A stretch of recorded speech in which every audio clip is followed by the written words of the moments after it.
All right, hello everyone. Welcome back to my second channel. This is my second channel. If you thought it was my main channel, it's actually not. It's my second channel. I saw a lot of comments on the last video I posted on this channel asking if it was my main channel. This is my second channel. So if you just stumbled upon this channel, go ahead and subscribe. This is the channel where I like to get a little bit goofier and a little bit crazier and wacky and fun. So I also like to drink LaCroix on this channel. So a couple weeks ago, I posted a video on this channel, my second channel, where I did a bunch of those like, which YouTuber are you quizzes. And I took those quizzes in hopes of getting some kind of validation and recognition that I'm a real YouTuber. But unfortunately, I seem to have picked only quizzes where I wasn't even an option. Like, it seems like most of them were made before I even like started to make YouTube videos, or at least before I had like any real following on YouTube. And a good number of people called me out on that and seemed to think that that was kind of silly of me. And it was. I was being pretty silly. But luckily, this person named CreativeStar98 made this quiz on BuzzFeed called "It's Time to Find Out Which Popular Commentary YouTuber You Are." And this quiz must have become pretty popular because the official BuzzFeed Twitter account actually tweeted this quiz. And if you look right there, I'm actually like part of the quiz. I'm right on the cover there. So I'm gonna take this quiz, and I don't really care if I'm a YouTuber anymore because this quiz pretty much confirms that I already know I'm an option. I want to figure out now if I'm really me, or if I'm maybe someone else. So I'm gonna answer the questions to this quiz as honestly as I can, as true to myself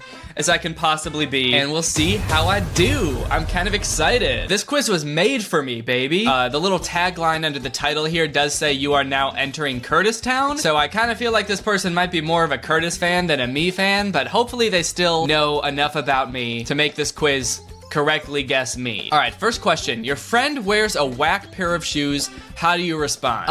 Is yelling "What are those" an option? What are those? No, it's not an option. Shit. Don't say anything, politely suggest that they change, roast the hell out of them, don't mention it, but spend the rest of the day thinking about it. If my friend was wearing a whack pair of shoes, I definitely don't think I would ask them to change. Like, how whack would they have to be? Unless they said something really offensive on them, or like, had swastikas on them. I don't know if I'd ask someone to change because I didn't like their shoes. Oh, that's what you're wearing? Oh. Can you change? You're making me uncomfortable. I don't think I've ever asked one of my friends to change what they're wearing because it makes me uncomfortable. Roast the hell out of them?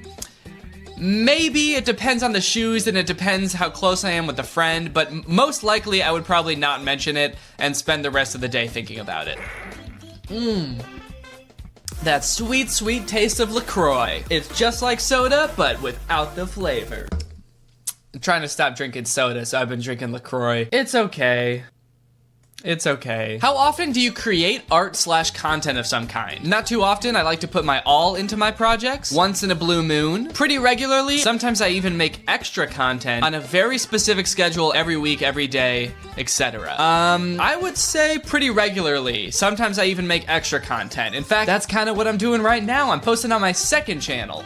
Guys, this is my second channel. This is where I like to get a little bit goofy. Just in case you were wondering, this isn't my main channel. So I'm gonna pick that one. Pick your least favorite internet trend. Country TikTok, YouTubers trying to become famous in Hollywood. That doesn't really bother me that much. That's fine. Weird children's content or FOMO posters? I wanna know what commentary YouTuber that is for. FOMO posters, like fear of missing out. I'm gonna say weird children's content because I've made quite a few videos about weird children's videos, so I feel like that most closely applies to me. What's your guilty pleasure? Trashy reality TV, watching so bad they're good movies, unironically making TikToks, binging cringy YouTube videos.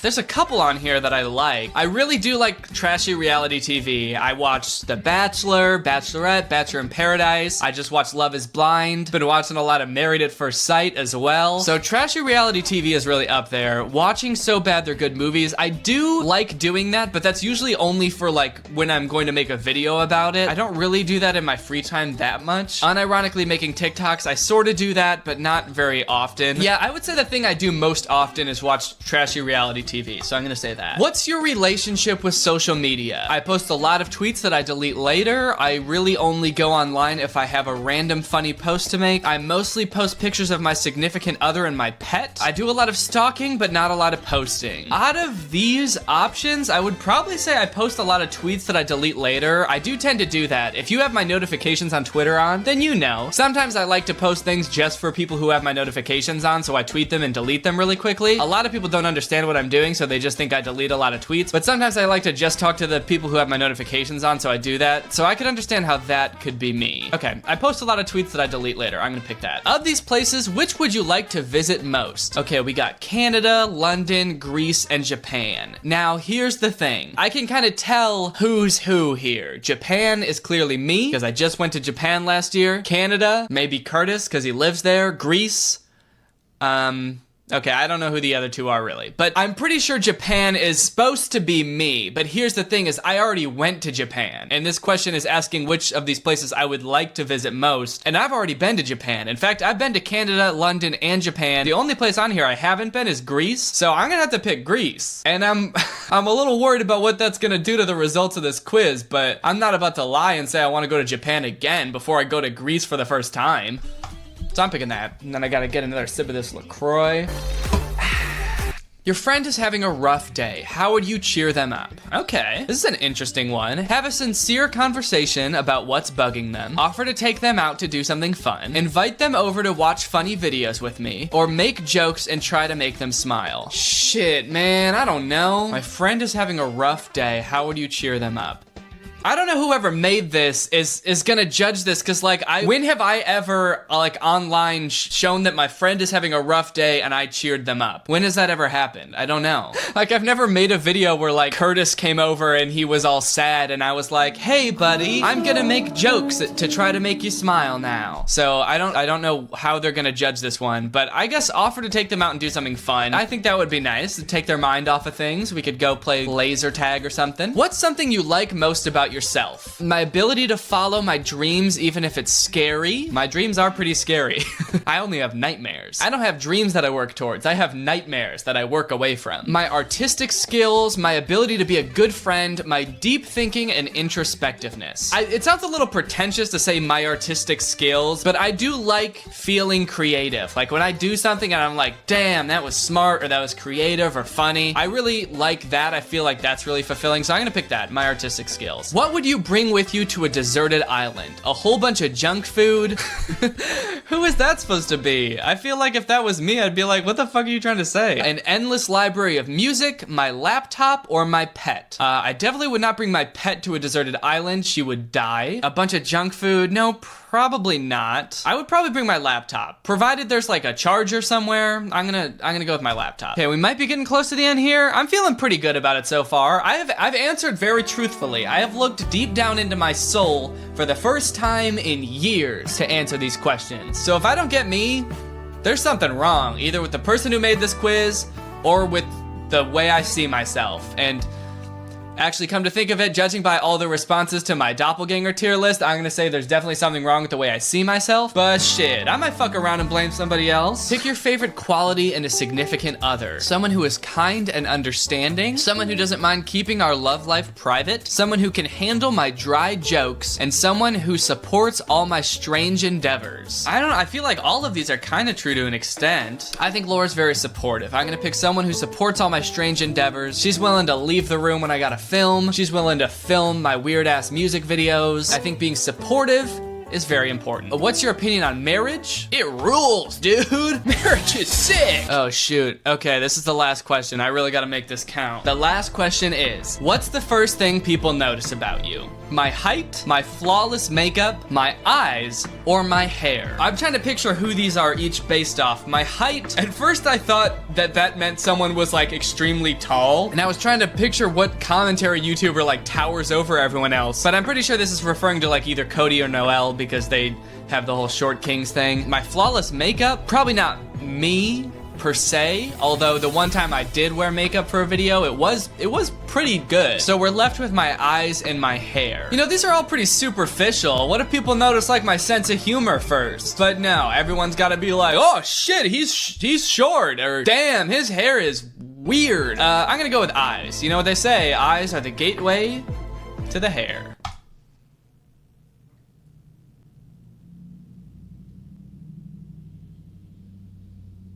Man, what the fuck? Curtis? What answer? Okay.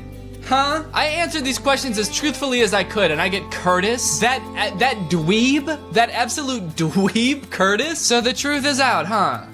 I'm really not me. I'm really Curtis. At the very least, I would expect to get Drew because there's all those jokes about how we're the same person, but no, I get Curtis, shirtless Curtis. This is not good news. Can I retake it? Okay, I'm gonna do the thing I did last time where I try to answer based off what I think the person thinks about me. I'm gonna do it really quick, lightning round. I'm gonna try to get me. Your friend does a whack pair of shoes, how do you respond? Politely suggest that they change. How often do you create art or content? I'm gonna say that pretty regularly. I still think that's true. What's your guilty pleasure? I guess watching So Bad They're Good movies, or maybe binging cringy YouTube videos. I'll say binging cringy YouTube videos, because I feel like maybe watching So Bad They're Good movies could also apply to Drew. I guess he watches cringy YouTube videos too, though. Shit, man, I don't know. What's your relationship with social media? I post a lot of tweets that I delete later. I still think that's true. I'm not even changing many of these answers. Okay, if you could go to one place, where would you go? Japan. I guess I'm going to Japan again. If your friend is having a rough day, how would you cheer them up? Invite them over to watch funny videos with me. Maybe that's like, because, you know, I sometimes do collabs with people, so it's like I'm inviting people over to watch fun videos with me, but it's not because they're upset.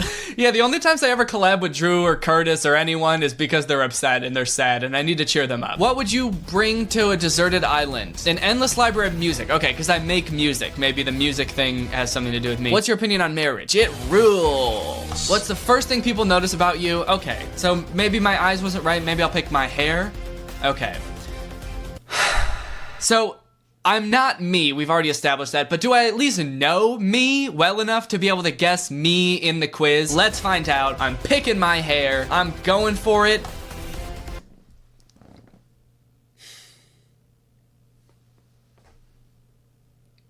Nice. All right, I did it. All I had to do was pretend to not be me and answer as someone who thinks they know me. And then I did it. All right, well, I hope you enjoyed this video. Again, this is my second channel. This is where I like to get a little bit goofier and a little bit sillier, so make sure you subscribe. I'm gonna go finish my LaCroix. What's up, Greg, and welcome back to another episode of The Clout Yard. By now, I'm sure most of you are aware of the Hype House, the content house full of all the world's biggest TikTokers. There's so many content houses nowadays. There's the Team 10 House, Clout House, Hype House, Sway House, but what I haven't seen until now is a content backyard. That's right, today we're going to be talking about this TikToker I just found named Seven Chess. Man, this dude's out here on another level. We're all out here playing 2D chess and this dude's playing 7 chess. I keep getting tagged in the comments of this dude's TikToks, and I've never quite seen anything like it. It's like he has a group of friends that he's always making TikToks with, but instead of like hanging out at a house, they're all hanging out in a backyard all the time. There's just so many people in this dude's backyard that he makes TikToks with. To my knowledge, he doesn't have a name for his backyard yet. He should call it something like the Hype Backyard or the Clout Yard or the Backyardigans, I don't know. But let me just give you a quick me and you saw this TikTok just like randomly. Your first instinct would probably be to like check the caption to try to get some context because I don't know what's going on in this TikTok. The caption, if you translate it to English, because the original caption is in Russian, I forgot to mention this guy lives in Russia. The caption says, "Strange reaction in girls. Which reaction did you like best?" And I gotta be honest, I didn't really like any of the reactions. I think the only reaction I could tolerate was my own reaction. Can we get a playback on my own reaction? Chris. It's just such a confusing concept. I don't know, is he supposed to know these people? Or like, are they supposed to be strangers? I mean, I know it's all staged, but like, what are we supposed to think is going on? He's just like walking around putting candy in strangers' mouths, and if you're a boy, you're kind of just like bewildered but impressed, and if you're a girl, you have to make out with him now. I think only people who are subscribed to my second channel will get this reference, but I think I finally understand what the phrase candy for cuties means. If you feed a candy to a cutie, they will kiss you. Or they'll do whatever this girl's doing. Just trying to lick the inside of your mouth. I want you to lick that little dangly thing that swings in the back of my throat. I genuinely don't know what I'm supposed to take away from this. Like, how does he want me to react to this? What is the proper reaction to have? Is this the proper reaction? What I'm doing right now? Just amazement and confusion and making a video about it? Maybe that is what you're supposed to do when you watch this. You're supposed to get so confused that you have no option but to make an entire 15-minute long video about it. I do feel a little validated because all the comments seem to agree with me. What the actual fuck?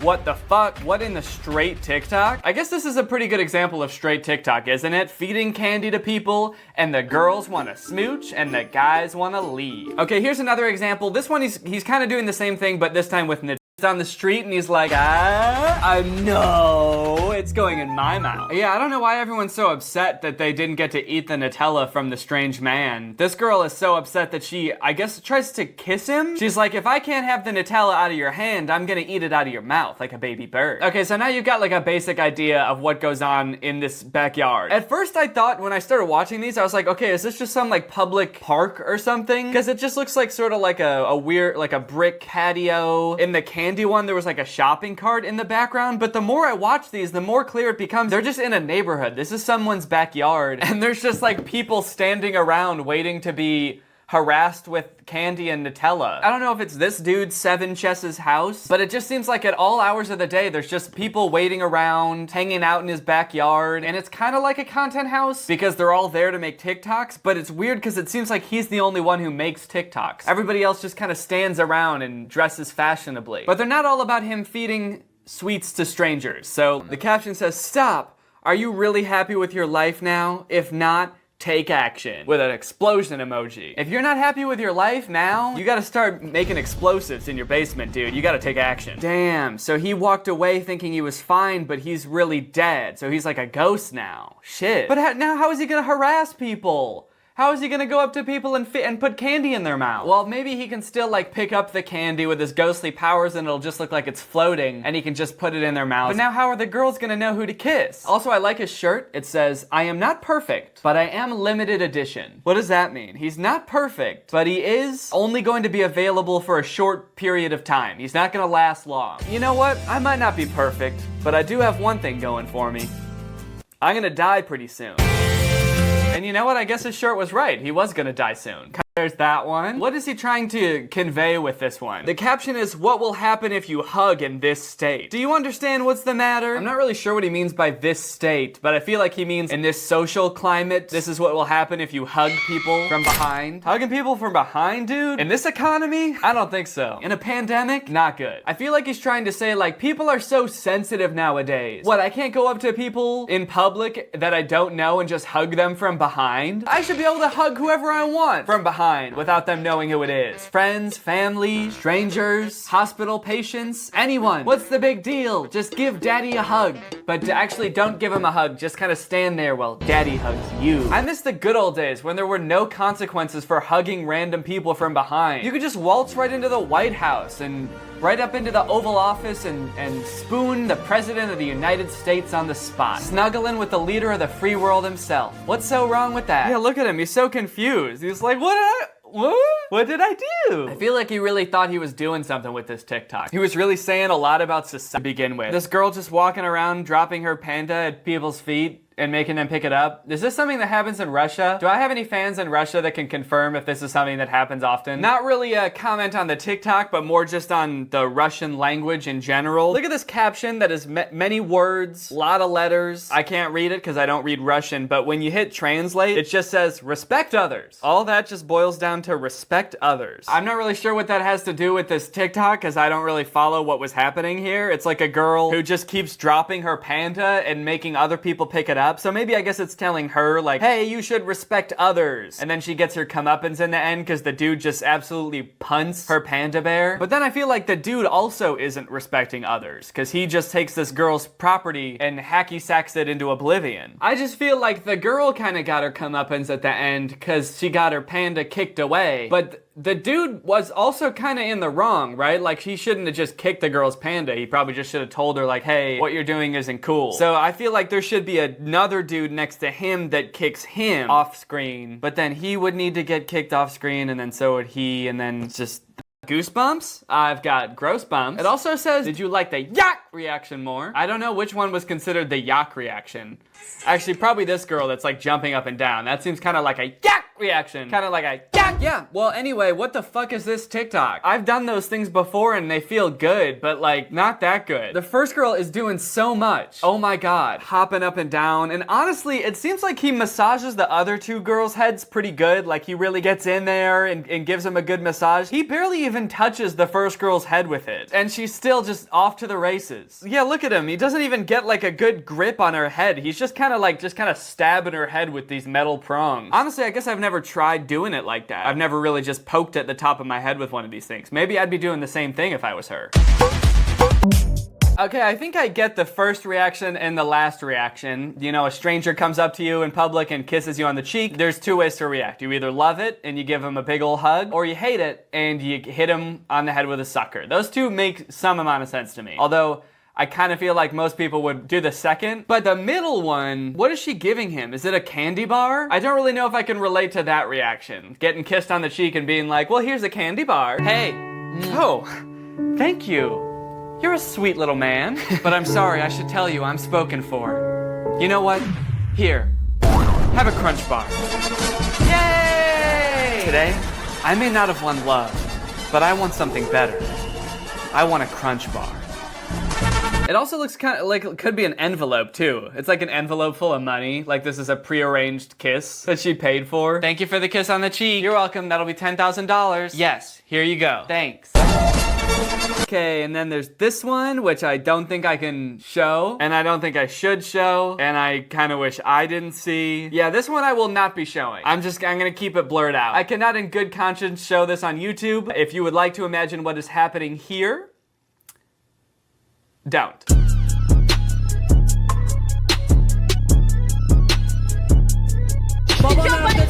Okay, this one is just as confusing as the rest of them. It looks like he's punching a pregnant girl's stomach. I don't know if that's what's supposed to be going on here, but it looks like he found a pregnant woman and he's just flat out, he's just going to town on her tummy. I don't know Russian, so I don't know what she's saying to him, but I gotta imagine it's something like, hey, quit punching me in the stomach, right? Caption doesn't help. It translates to, how are you in the rocking chair, guys? Hey, I'm just punching this pregnant woman in the stomach, but how are you guys doing in the rocking chair? You doing good? Everyone watching me punch this woman in a rocking chair? So as crazy as his TikToks are, it actually seems like his Instagram might be even crazier, because he posted this promotional video for his Instagram that says, see this content on stories on Instagram. And it's just even crazier. Up a second, what was that clip? The clip where you had a girl tied up in the trunk of your car? Can we go back to that clip? Yeah, what the fuck is that? Can we get any context on that? So I actually wanted to get some context to find out what that clip was all about and get a little bit more clarity. So I went to his Instagram and there was no mention of this clip. There was actually no mention of any of these clips. He's got like 6 pictures and they're all just normal pictures of him. And his story was basically nothing. So I don't know what that was all about. Definitely a wee bit concerning though, isn't it? All right guys, well that's enough of that, which means now it's time to talk about our sponsor, ExpressVPN. This video is sponsored by one of my favorite brands to work with, ExpressVPN. Guys, I use ExpressVPN pretty much every day. I've got it on my laptop that I'm reading these lines off of. I've got it on my phone. I've got it on my desktop computer. And I use it for a variety of things. First off, a VPN can help protect your information when you're online. This is like if you're out in public, ExpressVPN encrypts your data. So if you're on like a public Wi-Fi, it makes it a lot harder for hackers to snoop on your information. It also helps to keep you anonymous online, so like even your own internet service provider or online advertisers can't track you. So the privacy and security features are great. I used to use these a lot when I would go to like coffee shops to get work done during the day. ExpressVPN is also great for unblocking content that might not be available in your area. For example, if there's like a YouTube video or an app or a show that's not available in your country, if you connect to ExpressVPN and switch to a server location where the thing that you're trying to get is available, then basically like Netflix or whoever will think that you're in that location and they'll let you view it. For example, if you live in the US, Lord of the Rings isn't available on Netflix for you, but if you switch over to Canadian Netflix, it is. ExpressVPN's really easy to use. There's basically no technical knowledge required. You literally just install it, you click a button to connect, and then if you want to switch server locations, that's very easy to do. You just scroll down the list and you pick one. They've got the fastest speeds, as you can see here, very impressive. They've got 24/7 customer support. And it's not just me that likes ExpressVPN so much. For one, there's countless other creators that use ExpressVPN, and they've also been ranked the #1 VPN by many sources like Comparitech, The Verge, and CNET, and many more. So if you want to have more fun on the internet and find out how you can protect yourself even more, then find out how you can get 3 months for free by visiting the link in the description. That's expressvpn.com/Danny Gonzalez. That's EXPRESS VPN.com/Danny Gonzalez. Thanks to ExpressVPN for sponsoring this video, and thank you to you guys for checking out ExpressVPN. When you guys check out my sponsors, it really helps me get more in the future, so thank you for that. Alright guys, thanks for watching. I hope you enjoyed this video. If you're new here and you're not subscribed yet, make sure you subscribe and turn on my notifications to join Greg. I'll see you guys next time with a really interesting video where I get all wrapped up in those curtains and I pretend like I'm going to a ball. Bye! This video is over now. You'll find something else to watch, or just watch this video. I know we had a lot of fun.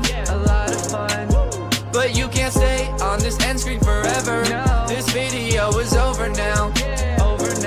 So why are you still watching this? What's up, Greg, and welcome back to another episode of POV, which stands for Pigs on Video. Now, I'm sure a lot of you by now are aware of the POV trend on TikTok, where someone on TikTok will act out a scene and you, as the audience, are a character in that scene. Some of you may also be aware of the extremely creepy niche within that trend of, like, daddy POVs. I was originally gonna make a video about those, but then I started to realize that they're too creepy to make fun of, and it wouldn't even be funny, it would just be weird. And also, by the time I went to go look for them, most of them have been deleted. I guess because the people who made them realized, hey, that's pretty gross. We should probably stop. But I found this dude named Garrett on TikTok. His username is Goverbo. And he had previously made a lot of these daddy TikToks, but he has since deleted them. And I thought it would be kind of interesting to go through his other TikToks that aren't the daddy ones, since he's deleted pretty much all of those. I wanted to see what kind of other TikToks he makes. And it turns out they're pretty much all POVs, and they are all very odd. For those of you who don't know what POVs are, I'll give you a simple one first. This one's called POV, which stands for point of view. You're staying the night at your friend's house when her brother accidentally walks in on you. Pretty much everyone's fantasy, I think we can agree. You're staying at a friend's house, there's a knock on the door, and their brother comes in, and he, like, eyes you up and down. I think deep down we'd all like our friends' brothers to undress us with their eyes. Just sounds kind of fun. But I would say that them being that innocent is pretty rare with old Goverbo. For example, this one is called Your Boyfriend Snuck Into Your House After You Ignored Him All Day. A pretty reasonable response, honestly. Let's check it out.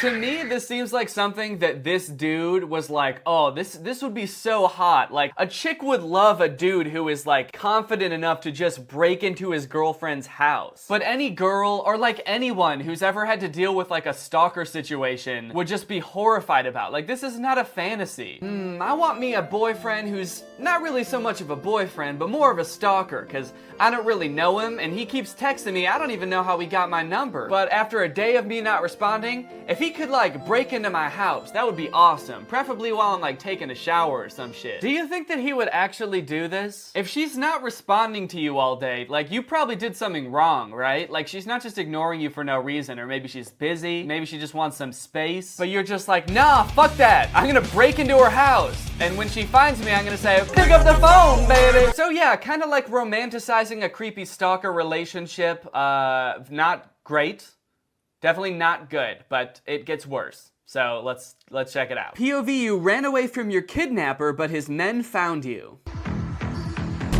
Yeah, that's how kidnapping works. Now you're stuck with me, because I kidnapped you. Really nice of him to spell that out for us. Thank you, Goverbo. I don't get how this is like an appealing situation for anyone. You could make the argument that, like, sure, lots of people probably think he's cute, but that doesn't mean that you want to be kidnapped by him. Do you know why people get kidnapped? It's not for good reasons. It's not like this dude is like, sorry, I just wanted to kidnap you because I want to be your boyfriend. I want to treat you really nice, and you're free to go whenever, okay? People get kidnapped for really dark, bad reasons. Like, it seems like the point of this is that you're scared that you got kidnapped, but then he takes off his mask and you're like, woo!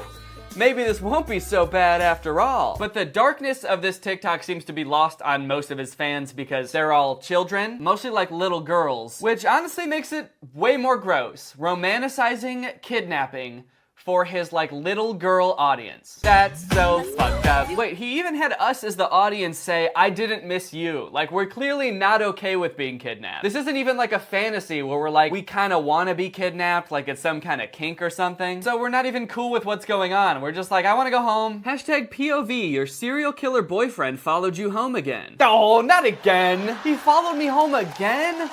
Ugh, when will this serial killer boyfriend learn? I'm sorry, but what the fuck is a serial killer boyfriend? He just kind of throws that into the caption like, we all know what that means, right? We've all had a serial killer boyfriend, or have been a serial killer boyfriend. I like that he knocked at the beginning. He may be a serial killer boyfriend, but he has manners. He's not just gonna barge into your house, unlike that other boyfriend that will barge into your house.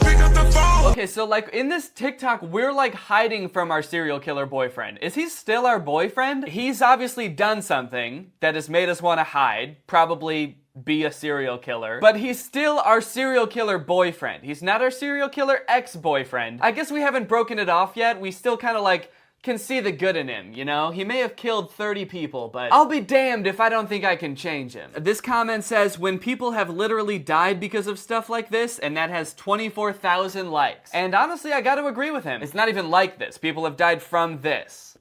Serial killer boyfriends. Hashtag POV, your boyfriend tries to abuse you in front of the gang. What does this even mean? I don't understand the premise of this TikTok. So my boyfriend is trying to hit me or something, but then we're saved, and not by the gang leader, but the gang leader's son. First off, are we in a gang? Did our serial killer boyfriend initiate us into a gang without us knowing? This is the first I've heard of it. There have been no other TikToks so far about us being in a gang. So you just have to accept right off the bat, you're in a gang. I really love that it's not the gang leader that's saving us. Like, that would be almost like this, I could understand that being kind of like a hot, powerful position, you know, he's in charge, but instead it's the gang leader's son. I just picture like this 12-year-old dweeby kid, like, listen here, Buster, you don't want to tussle with me. My daddy runs this gang and he's strong as hell. Nothing hotter than a man with a powerful dad. POV, I have no real money or influence, but my dad runs a gang. Hashtag POV, you threatened the new mafia boss's son. Okay, so I guess this is another, oh shit, what a badass, dude. He's got a dad. It's just so funny to act like a badass because your dad's in charge. It reminds me of in elementary school, there was a girl in my grade whose dad was the mayor of the town that I lived in, and sometimes she would get into fights with my friend, and every time she would tell him that her dad was gonna kick him out of town. As if like the mayor of our town would really exile a 9-year-old because he got in a fight with his daughter. Just imagine like a 3rd grader packing up his bag sobbing because he's like, I don't want to leave, but the mayor kicked me out. It's just such a weird concept to flex not even your power, but your imaginary dad's imaginary power on TikTok. I want to see more people doing that. That's a cool concept. I want to see more TikToks of people flexing their dad's power. Ha! Stupid fucking dog. Excuse me, sir. You can't just come in here to scare the dogs.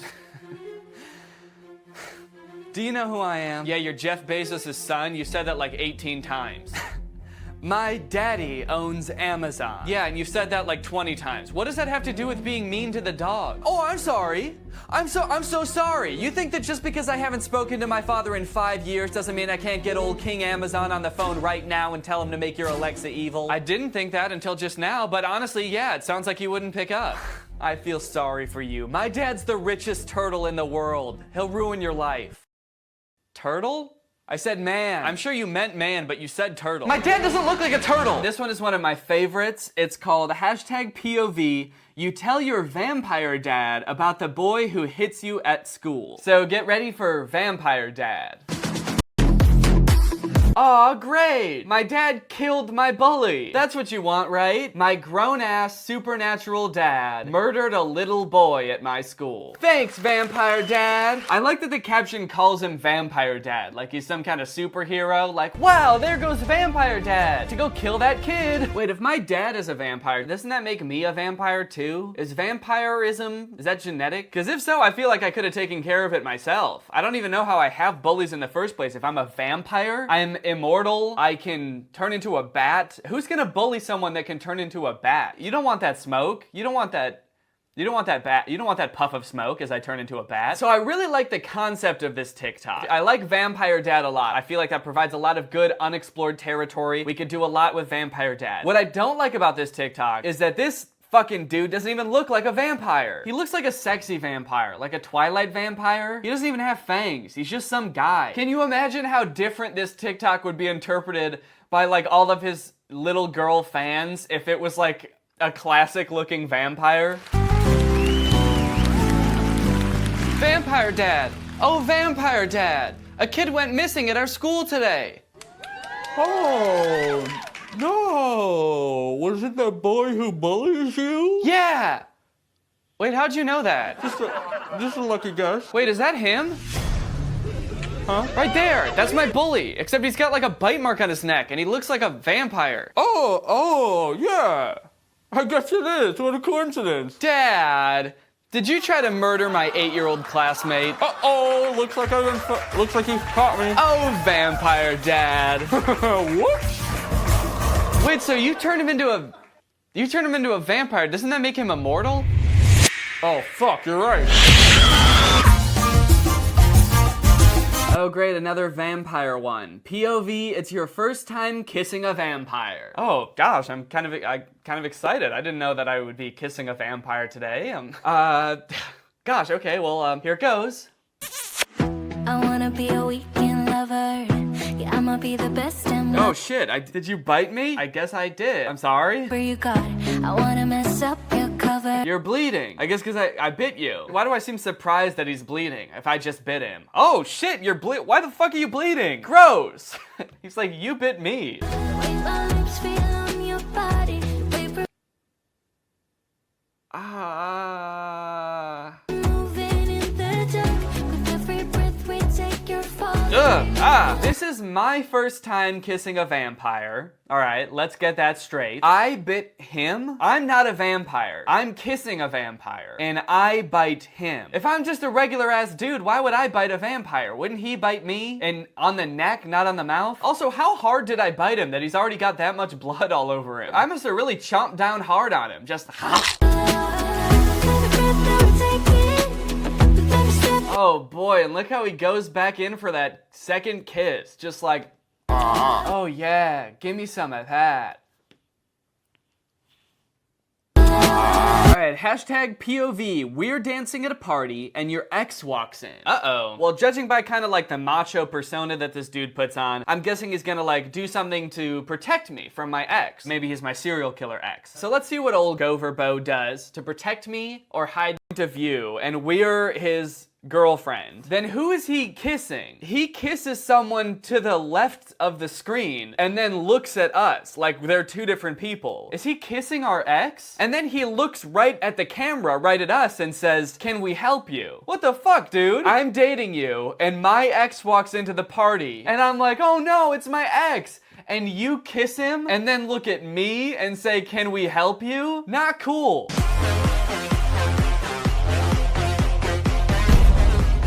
Oh shit. Serial killer babe? My ex is here. Don't worry, sweetheart. I got this. Thanks. Hey, fuckface. Oh, what's up? Babe? Hello? I'm right here. Hey, can you shut up? I'm trying to smooch your ex. Yeah, seriously, you think we give a shit about you? Get out of here. I'm trying to get some serial killer action. Yeah, go home. Oh my god, you're the worst serial killer boyfriend ever. That's not what your serial killer ex thinks. He's right. That's it. That's it. We're serial killer done. Oh, please, you think you're gonna serial killer break up with me? Well, you can't, because I'm serial killer breaking up with you. Wait until my vampire dad hears about this. You're right.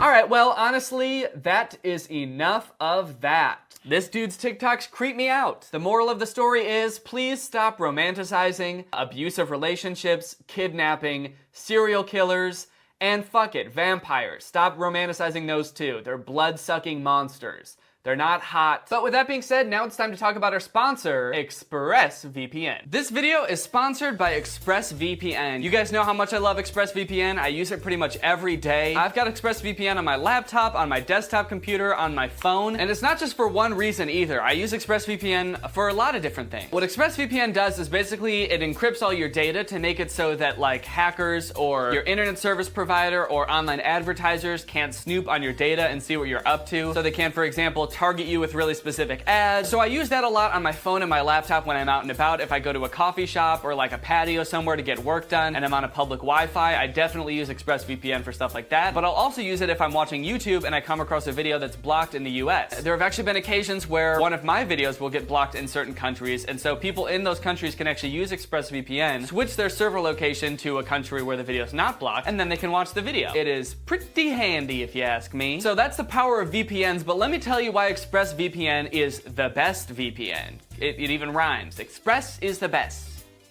ExpressVPN has the fastest speeds. I've seen this time and time again. I've even speed tested it on my own computer. They've got 24/7 customer support, so if you need anything, they're there for you. And if you're still on the fence, ExpressVPN has been consistently rated the #1 VPN by sources like TechRadar, The Verge, CNET, Comparitech, and more. So if you want to check out ExpressVPN and find out how you can get 3 months for free, then click the link in the description below. That's expressvpn.com/Danny Gonzalez. That's expressvpn.com/Danny Gonzalez. Click that link, find out how you can get 3 months for free. Thank you to ExpressVPN for sponsoring this video, and thank you to you guys for checking out ExpressVPN. Again, this is something that I use every day. It's a great product, great service, great people.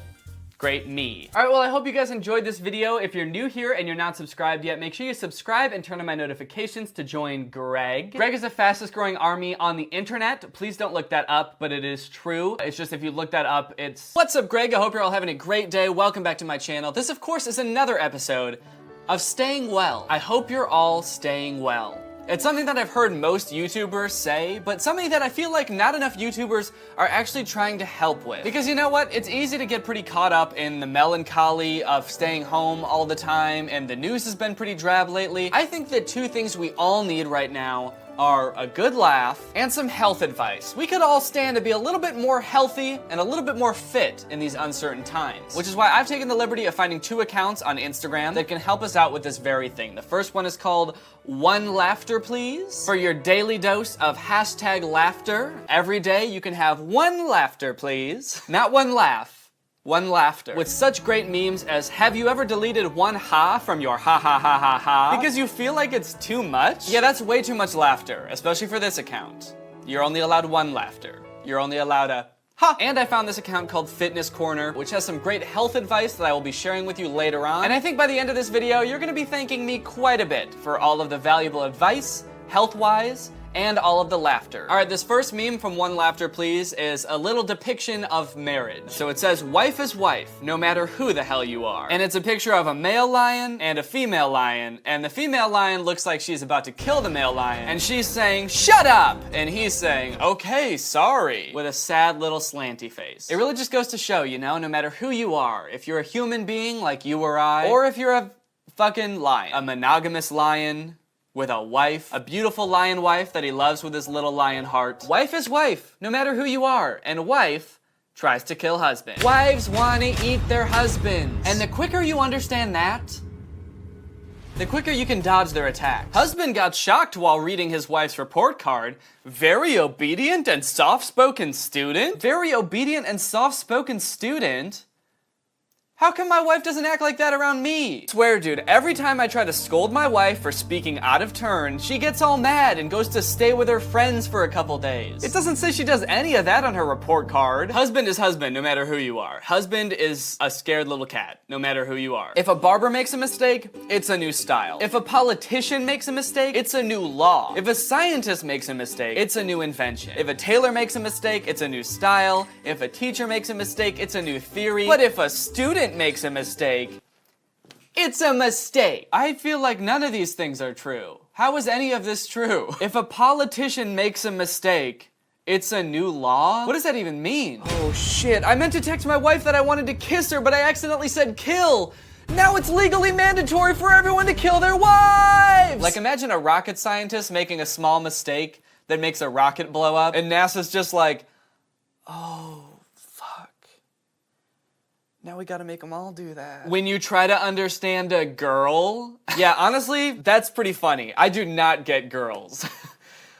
Like, why does the one who lives with me always try to eat me? Does anyone know? So the premise of this picture seems like it's saying that boys are like normal cars. You know, they like work and they look normal, they're nice to look at, and they make sense, you know? You can figure them out. Meanwhile, girls are similar to boys, but they're all fucked up. They're basically like boys, but so horribly physically disfigured that they can't possibly function the way boys do. How boys sit. How girls sit. Quick checkpoint. Have you had your laughter yet? If you have to click off the video because only one laughter is allowed. Me to my friend. Please keep this secret. Friend.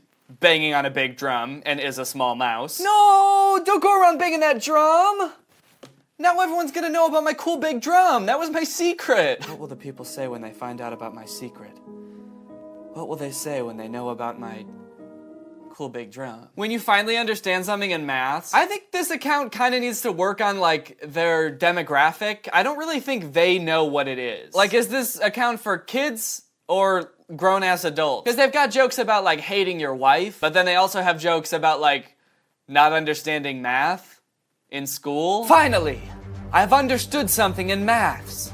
Sure, I'm 35 years old and graduated college 13 years ago, but I've never understood any maths until just now. I think we all know what time it is. Why is my wife such a bitch? It actually would be pretty impressive if this polar bear understood something in maths. That'd be pretty tight. But sadly, it seems like the only thing he knows how to do is break it down. Okay, here's a picture of a seagull standing on a no seagull sign, and then the seagull's wearing sunglasses and it says thug life. Because this seagull is a badass. This seagull doesn't listen to signs. He can't even read signs because he's a seagull. Why does this sign exist in the first place? Seagulls can't read signs, can they? Like, what would this sign even mean if it's not for seagulls? Like, don't bring a seagull here? I've never seen anyone bringing a seagull anywhere. Is it for people and it means like if you see a seagull, you have to kill it? Like, don't let any seagulls even be here. If you see a seagull, you have to get it, you gotta get it out of here. You gotta get it out fast. You are responsible for any seagulls in the premises. All right, this next one I think is pretty true. Kids write what they understand. Men write what they remember, but legends create their own answers. Hell yeah, dude. Legends just make up their own answers. They don't need to be told what the right answers are, because they'll just make shit up. I'm talking real legends, okay? Michael Jordan, Gandhi, George Washington. You think they became legends because they worked hard and practiced and did what they believed in? No. They became legends because they made shit up. Sir, the British militia is closing in. What should I tell our troops? Sergeant? Tell them perfloofen-doofen. Huh? But when you can see the whites in their eyes, side-na-dide-na cockarina dee. You're truly a legend, sir. Yes, thank you, and as a legend, I have to say that... Oh, fuck, they're here! Bang, bang, bang, bang, bang, Oh, bang, fuck! Oh, they bang, got me! bang, bang, bang, They got my bang, legend bang, ass! bang. Other people's besties? A nice-looking young girl. My bestie? A monkey! What the fuck? You're best friends with a monkey? I want to be best friends with a sweet little monkey man like him. Look at him. He could be one of the boys. When you are singing a song and suddenly your idiot friend starts singing it too. Jeez. Very hostile towards your friend just for wanting to sing along with you. So let me get this straight. If we're to agree with the post on One Laughter Please, if we're to find these relatable, we're meant to hate our wives, they're disobedient and they want to eat us. Our friends are idiot monkey-looking asses who won't let us sing by ourselves. Oh, and to top it all off, we don't know any math. We don't know how to add. I don't even know how to count. Don't even know what a number is. I couldn't even tell you if I saw one. I gotta be honest, gang, I'm not feeling that cheered up from this. I'm actually pretty down about the whole thing, if I'm being real with you. At least I know my sweet little monkey man's got my back. Okay, I think we've got out all of our laughter. We've gotten all of the one laughter out. I think it's time to move on. We're feeling good. Now let's get fit. Let's get healthy. You know, staying inside, we could be getting a little bit sedentary, so we want to take the appropriate steps to get just that little bit healthier. So someone sent me this meme from Fitness Corner, so we're gonna look at this one, and then we can look at a couple others, and I think you'll be pretty happy you did, because this is some pretty insane advice that, if true, could be very big. Did you know, daily 1 apple, no doctors? Okay, that's a pretty common phrase, an apple a day keeps the doctor away. I think that's a little bit of a gross oversimplification. I don't think that just eating 1 apple a day will make you healthy forever, but I'm sure that won't continue for the rest of the meme. I'm sure that ends there and the rest of this will be, you know, actual practical advice. 5 almond daily, no cancer. None? I'm sorry, no cancer? None at all? If you eat 5 almonds a day, just 5, right? That's not 500. If you eat 5 almonds daily, no cancer. Why do I feel like this might not be true? Something about this just seems like a little bit fishy. I can't put my exact finger on it, but let's move on. 1 lemon daily, no fat. So if you eat a lemon every day, you will have no fat on your body, which sounds healthy, but is actually extremely unhealthy. If you have 0% body fat, you will die. I'm almost certain of it. 1 glass milk daily, no bone problems. Daily 4 dates, no weakness. Holy shit. Okay. Well, I mean, why didn't they put that one first? That's really the only one they need, right? I mean, that doesn't that kind of make all the other ones useless? I feel like that takes care of everything. You will have no weakness in any sense. 4 dates, and I can be gosh dang invincible. There's nothing you can do to me at that point. Cancer? No. I ate 4 dates yesterday, so I'd try again tomorrow. Cancer. Getting hit by a car and dying? 4 dates. Head cut off. How about 4 dates? I gotta be real with you guys. This whole COVID thing is starting to seem like it's not really a big deal. Why don't you just eat 4 dates, you baby? This post was created on April 12th, like during the COVID epidemic. So it seems to be like in some part related to it. It's like trying to help people. I really gotta say, I don't know about this advice, dude. Last one is daily 1-time prayer, no tension. You will not feel any tension for the rest of your day if you pray. But I gotta be real, I feel like the dates takes care of that, because tension is kind of a weakness. I could skip the prayer, I could skip the apple, the almonds, the lemon, the milk. Just eat the dates, and I could be dandy. All right, walk 30 minutes daily, get all this. Improves skin texture, prevents heart disease, very beneficial in weight loss, improves blood circulation, strengthens bones, and makes your mood. You will not have a mood unless you walk 30 minutes a day. You will be just an emotionless being. You will not feel any type of way about anything, so it's important that you get those 30 minutes in. Otherwise, you'll feel nothing. So actually, that probably explains why I just don't feel anything. Did you know, drinking raisin water daily with empty stomach for 30 to 45 days, it helps to remove acne/pimples, providing glowing skin. It also works as a blood purifier. I did not know raisin water was a thing. Do people drink raisin water? I mean, if it really does clear up your skin and purify your blood, it seems like a pretty good deal. Almost to the point where, like, I feel like scientists need to look into this. Like, they should try making, like, raisins that have the water built into them.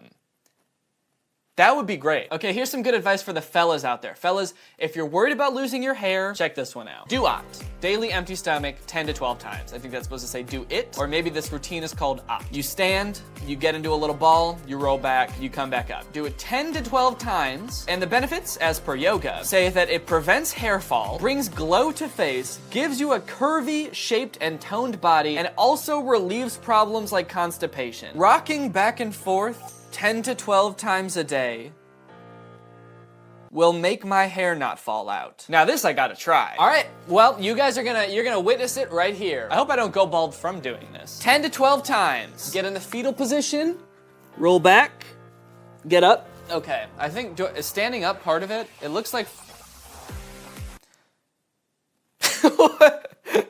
What? I just did it one time and I got a notification on my Apple Watch that says, move goal achieved. Actually, it says move goal 200%. So I guess this is working already. I'm getting a pretty good workout in. And yeah, I have an Apple Watch. What are you going to do about it? Okay, so that was one time. We're gonna do 12. Ready?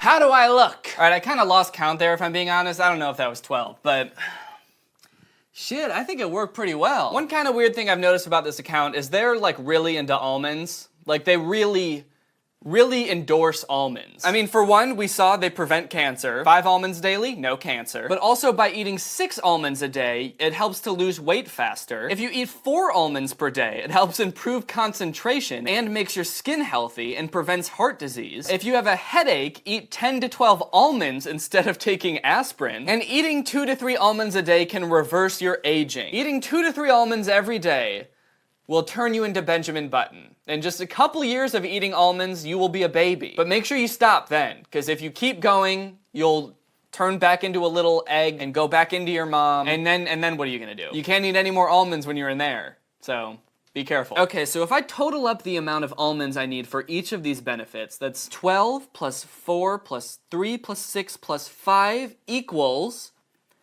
30 almonds per day, and I'll basically be a god amongst men. No cancer, weight loss, clear skin, slowly turning into a baby, and no headaches. Ever. That's the best one. So that's all the memes I got, so I guess the only thing left to do is, eat 30 almonds. So while I crack open this canister of almonds, why don't I tell you about today's sponsor, Honey? Who doesn't love a good deal when you're shopping? I know I do. These days, I find myself buying a lot of stuff online because I don't want to go to the store and risk getting people sick. And what I found is it's pretty hard to find coupon codes online for things. Like if I'm just wanted to buy a pair of pants from J. Crew, like where do you find a coupon code for that? How do you get a good deal on that? You just have to wait for them to be on sale? I don't think so. I need pants now because I ruined my other ones. I don't want to talk about how. But that's where Honey comes in. Honey is a free online shopping tool that helps you find promo codes and automatically adds them to your cart. Say you want to order a pizza. Well, guess what, bruv? They work on Domino's too. When you go to check out, this little box pops up and all you have to do is click apply coupons. That's all you have to do. Honey has saved its 17 million members over $2 billion, and they support over 30,000 online stores. In conclusion, I would highly recommend Honey. It's literally free money, and it could not be easier to use. You just install it, and it starts working for you immediately. So if you want to check out the sponsor, go to joinhoney.com/Danny or visit the link in the description. That's joinhoney.com/Danny. Thank you to Honey for sponsoring this video, and thank you to you guys for checking out Honey. I endorse Honey big time. I have it on my laptop that's right in front of me. I think it's a pretty fantastic tool, and why wouldn't you download it, you know? All right, well, we've looked at the memes, we've found out how many almonds I need to eat, and now it's time for me to eat 30 almonds.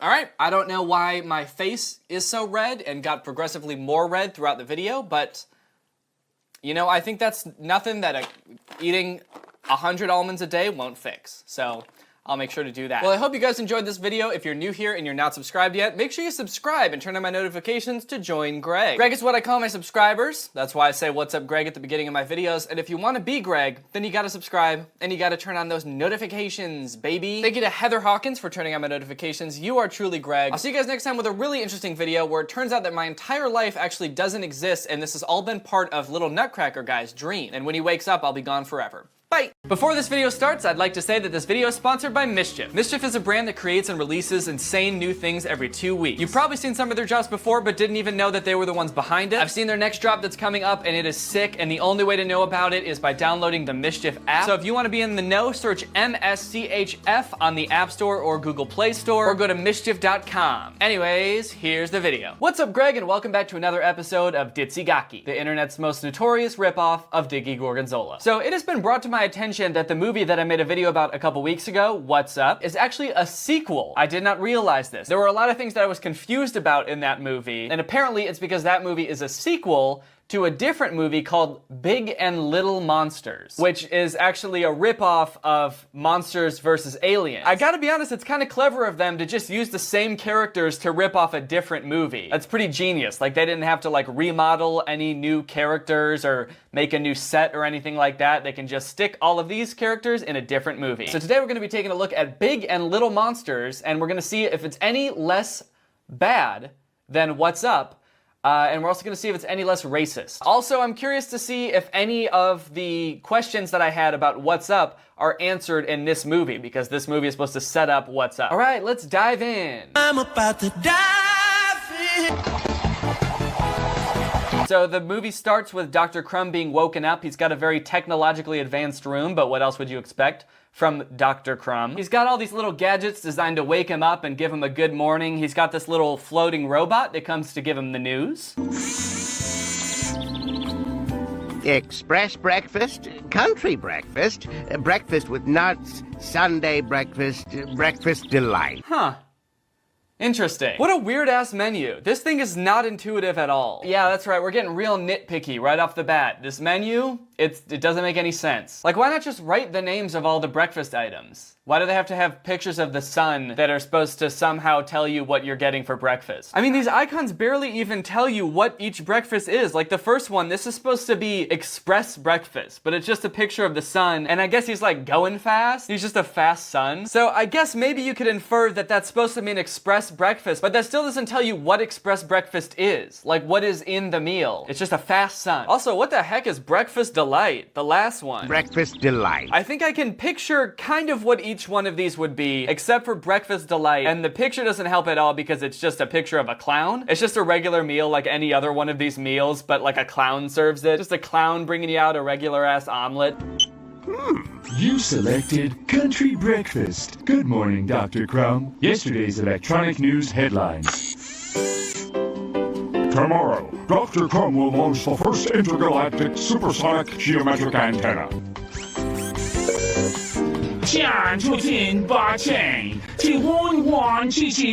off the bat, the movie's not any less racist, specifically towards Chinese people. What is with the writers of these movies and being really racist? In the last movie, they had the guy that they kept making fun of, and now in this one, the robot is making fun of Chinese people? For crying out loud! It must be a virus. I'm sure I unsubscribed from that darn Chinese news channel. Oh, your robot got a virus? The robot that you made and only you own got a virus? Who wrote the virus for your robot that no one else knows exists? I think you programmed it to do that just so you could be racist. It kind of seems like it.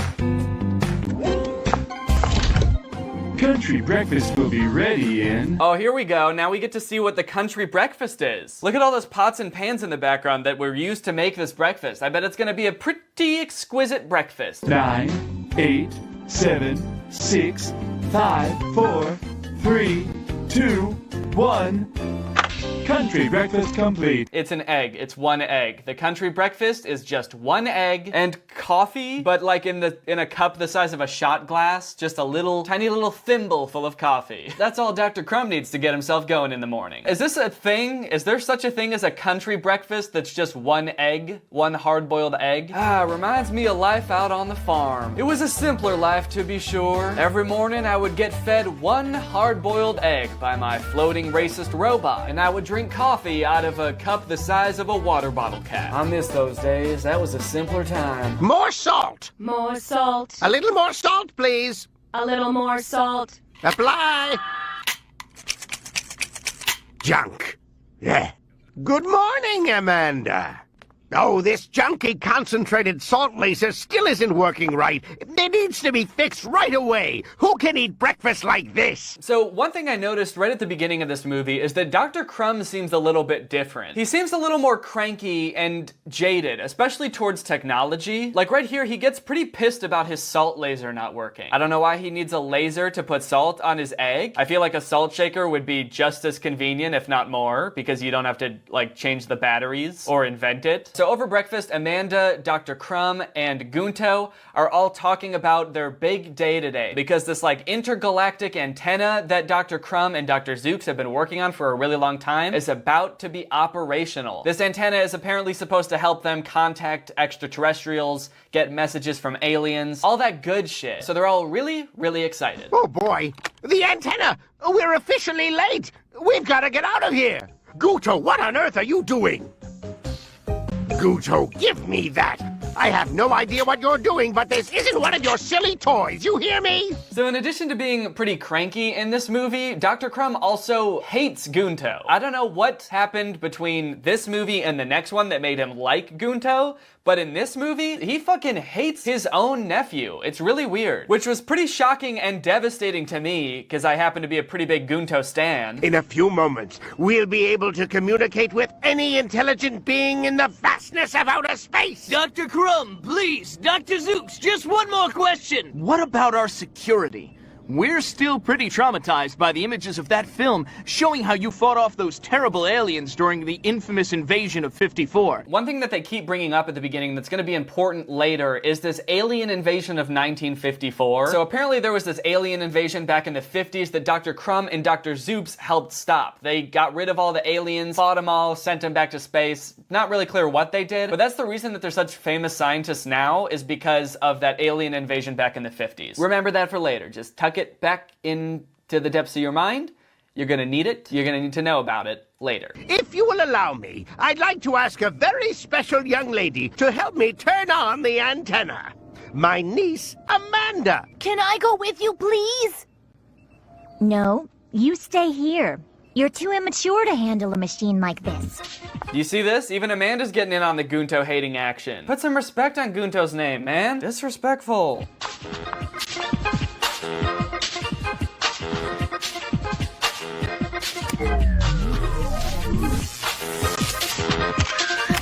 Wow, yeah, looks like it really took a lot of maturity to turn that machine on. Way to go, Amanda, you're so smart and mature. If only Gunto could have flipped that switch. Why they gotta do my boy Gunto like this? After this press conference, Gunto's walking around all sad because nobody let him turn on the machine. And while he's walking around, this meteorite comes from outer space and crashes like right at his feet. Just a quick side note, I feel like if something of that size really came that fast and crashed into Earth, it would probably have killed Gunto. I'm glad it didn't. I'm just saying, like, physics-wise, I'm pretty sure it would have rocked his shit. If there's any scientists watching this and want to confirm that, let me know. But it was literally burning up on its way to Earth, so I'm pretty sure that Gunto should be dead.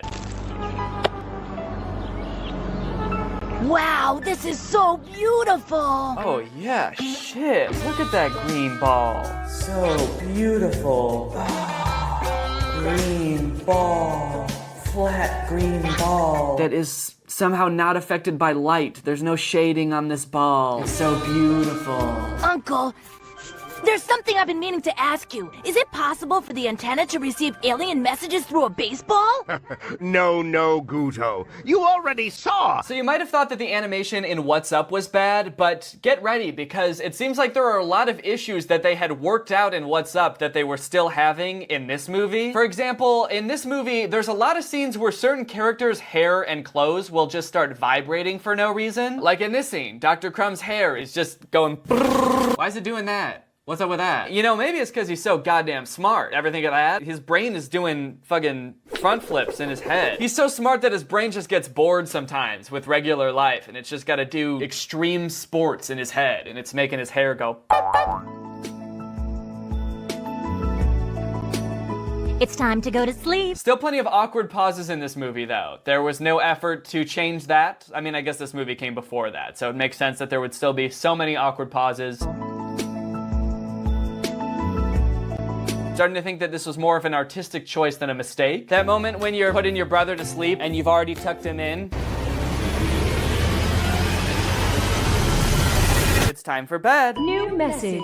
It's a message! It's a message! Oh shit! The intergalactic antenna is getting a message. Our boys Dr. Zooks and Dr. Crumb are over the moon. They're getting their first message from aliens, so let's check it out and see what it says. Salt, sugar, mutation, danger, salty junk food, hurry, salt, repeat, no sugar.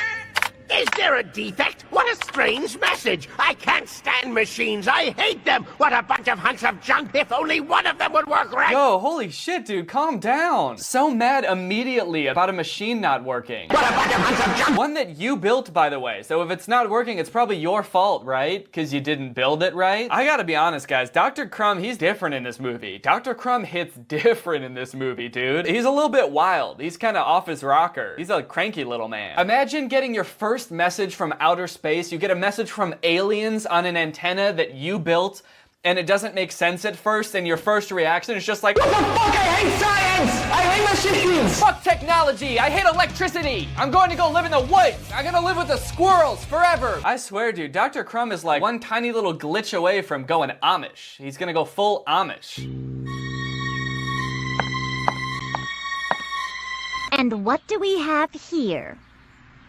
It's a piece of the baseball I saw hit the antenna. That's what I was trying to ask you about at dinner. Remember? I thought it could be a message from space. Uh-oh, it looks like whatever was in that green ball, remember the sexy hot green ball from earlier? Whatever was in it, it looks like it escaped, because it's in pieces on the floor. What do you mean it hit the antenna?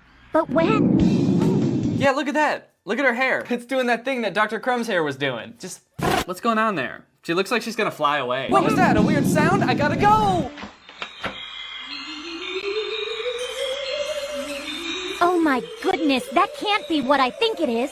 We have to tell Uncle Crumb. Tell me what? What was that noise? This scene's weird because they're looking at whatever is outside. It's whatever came out of the green ball. They're like watching it and saying shit about it, but they're not showing it, which I guess could be like an artistic choice. Some movies do that where they're like, oh my god, look at that. And then it cuts to the next scene and you're like left in suspense. But because this movie is so lazily animated, all I can think is that they just did this to get out of animating the monster for one scene. They really got too lazy to animate like the main antagonist of the movie. He's destroying everything. Aren't those the same aliens you fought and defeated in '54? It's time for you to save the world again! Sometimes Amanda moves like she's a character in a horror movie, like she's the girl from The Grudge or The Ring or something. It's like she like speeds up and slows down at weird speeds and her hair is going bop bop bop bop. It's time for you to save the world again! I'm worried about Amanda in this movie, dude. First her vibrating hair and now she's moving like some kind of ghostly apparition. Can't say I like that. I think they came from inside Goodo's bag. There's definitely 3 monsters, and I think they came from the ball that hit the antenna. Let me have a look. Very interesting. This sound. Oh, fuck, dude, what? He just licked that thing. He doesn't know what that is. I guess Dr. Crumb also thought the ball was really good looking. He really liked that sexy green ball. He's like, oh, fuck yeah, let me see that shit. I gotta taste it. But even Gunto didn't think the ball was that good looking. Look at him. His face says it all. He's disgusted. Obviously, it isn't a spaceship. Organic material indicates the formation of a living outer covering inside of which these strange beings develop. In other words, we can say that your baseball here is an egg. Oh shit, it wasn't just a regular green ball, it was an egg. Now I know why Dr. Crumb wanted to taste it. He thought that shit was a whole ass country breakfast. So Dr. Zooks analyzes the egg, finds out it came from outer space because it's got some star fragments in it. And then Gunto also turns on the news and they hear that there's monsters ravaging the city. They're at the zoo and they're eating animals and shit. It sounds actually horrifying. Even like the anchor on the news is terrified. The wrath of destruction is terrible. In an instant, the monster mercilessly tore apart a garden. Turn it off, And Gunto. for some reason has run into the zoo. It's sheer madness. Amanda and Gunto get pretty gung-ho about going to fight the monsters because they're like, well shit, we got Dr. Zooks and Dr. Crumb. They fought aliens before in the alien invasion of 1954, so we'll be good. They've got plenty of monster alien hunting equipment. But the whole time that Amanda is talking about going to fight these aliens, Dr. Crumb looks really worried and eventually pulls Dr. Zooks off to the side. Dr. Zooks, I don't believe it's possible. This monster story must be some type of scheme that we need to get to the bottom of. They'll find out the whole lie. Monsters don't exist. We invented everything. That story about an invasion of monsters we made up was just so that the government would invest in our interplanetary communication project. Wow, so it turns out they were phonies the whole time. Turns out they made up the whole alien invasion thing just to get money from the government. I don't know how they faked an entire alien invasion just to get money from the government. Like, wouldn't there need to be other witnesses or like buildings destroyed and stuff? Did they kill people and destroy buildings to pretend that they were fighting aliens? That's pretty fucked up. These monsters are a fraud. They're gonna find out everything. We're done. Fried. Oh, fuck him up, Dr. Zooks. Oh, I love that sound that he makes when he slaps him. He sounds like he's really getting his shit rocked. Yeah, his brain's really doing flips now. That's kind of a weird thing that only happens in movies, I'm just realizing. Like, in movies all the time, someone will be having like a nervous breakdown and their friend will be like, snap out of it, and slap him in the face. How many times in your life have you had a friend that was in a serious crisis? Maybe they were having like a mental breakdown and you thought to yourself, oh, I know what'll calm him down. I'm gonna slap the shit out of him. Oh, you may be having a panic attack, but get ready for a physical attack, bitch. Kick him in the face. Kill him. But Amanda gets into everything. Whatever tweaks her interest, she wants to know everything. Dr. Zooks, my niece will find out. And when she does, she'll no longer respect me. Do you understand? Come on, Dr. Crumb, that girl completely idolizes you! Yo, what about Gunto? What about the boy? What the hell? Why is this dude so obsessed with Amanda? This whole movie is so disrespectful to my boy Gunto. My niece! What am I gonna do when my niece finds out? Ugh. Chill out, you weirdo. It's not important what you did, but who you are. A dedicated scientist, an attentive uncle, and a man with character she can be proud of. Look at everything you do. Everything you think. You're a famous scientist. Yeah, I wouldn't be that confident that she's still gonna like you. Like, sure, you're still a famous scientist. Like, we've all established that the reason for that is a big hoax. So you shouldn't even be a famous scientist. And judging by how baffled you are at technology, it still seems like even after all this time, you still suck at science. Anyway, so they have that conversation, and then Dr. Crumb goes back outside to talk to Amanda and Gunto and finds that they've left. They went to go fight the aliens on their own and are just gonna let Dr. Crumb and Dr. Zooks catch up with them. Dear Uncle, we went ahead of you with the photoplasmolithium guns. I'm sure the plan you're putting together will work perfectly. Saving us all and the whole world will be grateful again. Amanda, Amanda, you're in danger. My dear niece, in danger, and it's all my fault. What are we going to do? What about Gunto? Hey, remember the little boy that you're to care for? You know, you got Amanda, and then your much more younger and defenseless little nephew, Gunto. Yeah, he's there too. He's gone off to fight monsters with fake guns. Do you think that that's maybe a problem too? Or are you just concerned about the niece? So Gunto and Amanda show up to the park. They find this guy selling popcorn, so Gunto starts to buy some popcorn. But then one of the aliens pops out of nowhere, and they all freak out. Dr. Zooks and Dr. Crumb pull up just in the nick of time, and they hop in the car and they make a getaway. Good for nothing, kids. These days they walk all over you. Even an old popcorn vendor. There's no respect for the corn. When's it all gonna stop? Why do I suddenly feel like this movie was written by a retired popcorn salesman? So they're riding along. They have a little heart-to-heart because Dr. Crumb eventually tells Amanda that the whole alien invasion was a hoax before, so they're really not as safe as they thought. Then a monster comes out of nowhere, tries to eat them again, and they end up hiding in a movie theater.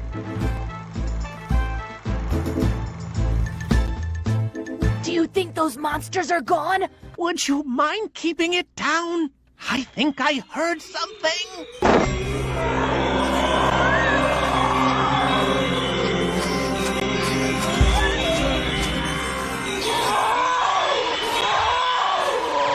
How did that work? I guess the salt shrank the monster. But like, how did the salt come out of the salt shaker like that? Like, Gunto shook it up and popped it open and the salt just came shooting out. Hey, animators, you know that salt isn't soda, right? You know that that's not how salt works? You can't just shake up a thing of salt and let it spray like that. That's not how it works. Also, low-key kind of disturbed about how pained the monster sounded as it was being salted. Like, that is some seriously haunting shit. It really seems like it's experiencing the most pain it's ever felt.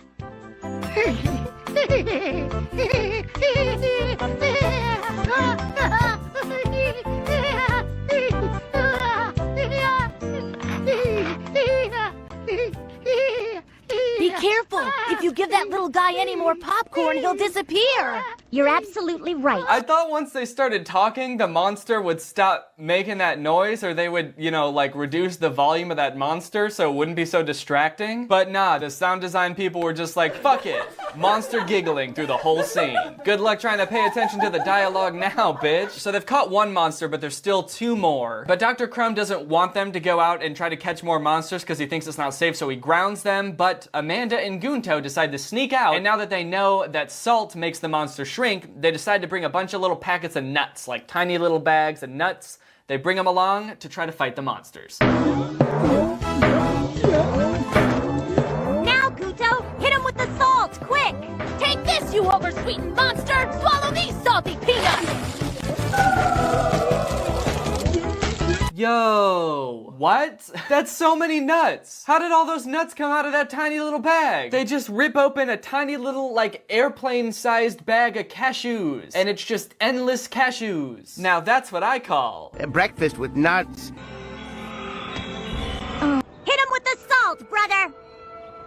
Yeah. Look, I think it's the monster's pet. We come in peace. Okay, so then these other aliens show up, and they're little aliens, and they tell Amanda and Gunto that apparently these big monster aliens that are running around are their pets. They're aliens from another planet, and they had these pets in little eggs, and they were flying by, and they accidentally dropped one down to Earth. So now they're gonna help Amanda and Gunto track down the monsters and feed them salt, which will help shrink them, and then they can take them back to their planet. But they also say that the opposite of salt is sugar. If the monsters get sugar, that's gonna be bad, and they'll get bigger and stronger. So they can't let them get any sugar. Oh, I want that one right there. Double chocolate delight. Okay, this part is really awkward, and I feel like when I just show little clips from the movie, you don't really get a sense for how awkwardly it's animated, because I'm trying to cut it down for time and make this video interesting. But I'm gonna let this part play out in its entirety so that you can really get a sense for how unnecessarily long some sequences in this movie are. Welcome to Ice Cream Express. How can I help you?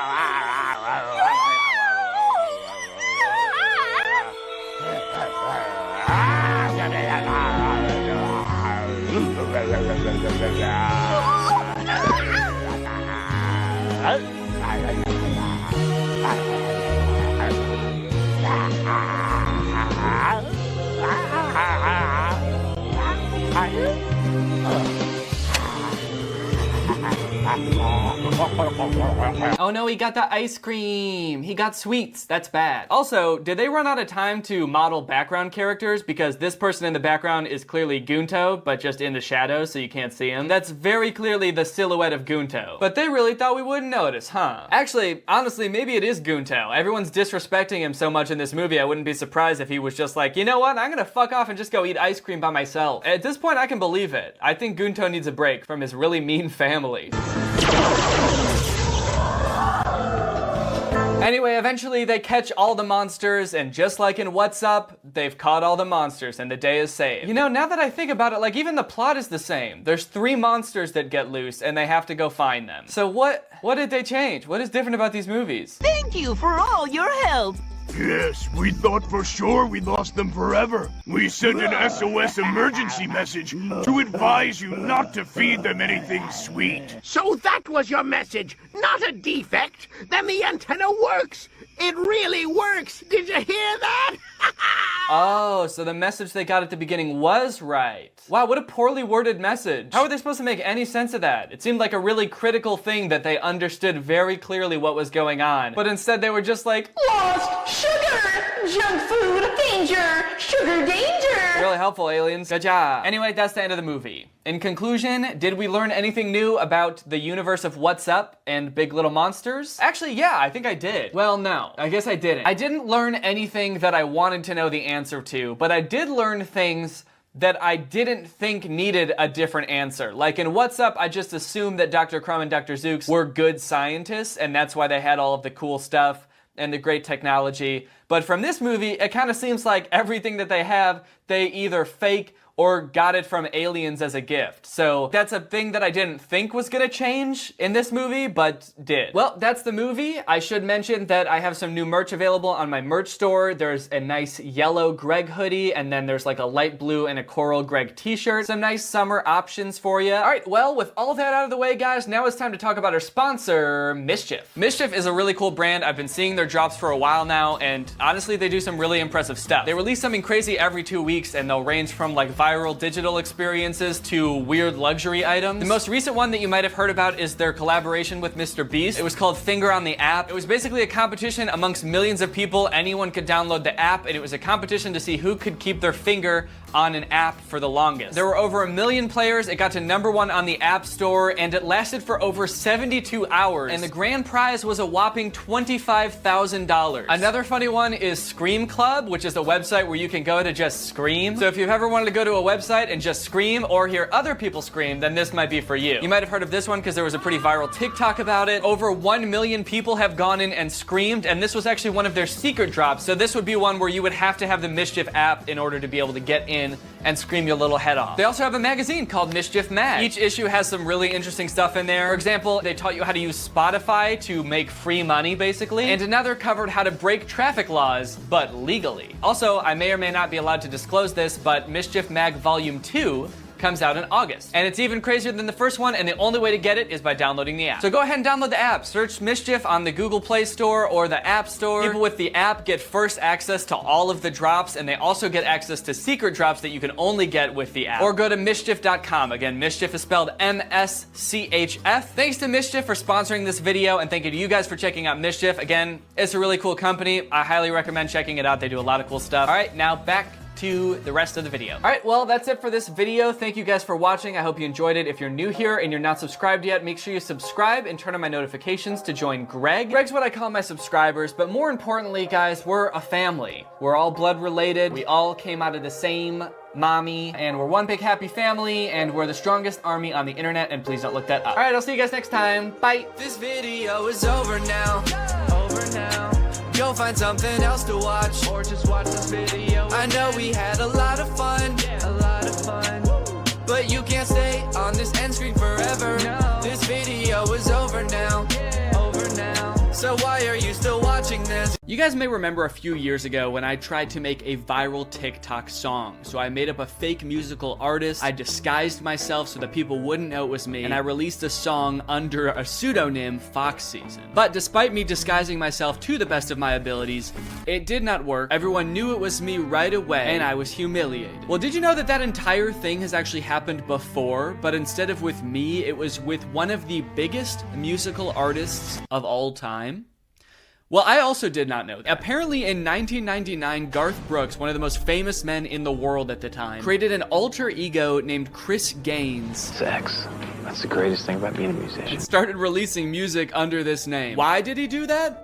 Well, we're gonna get to the bottom of that today. See, I'm actually not super familiar with this story. I'm gonna be learning about it at the same time as you. I've had a special team of content curators, which consists of one guy. His name is Robert.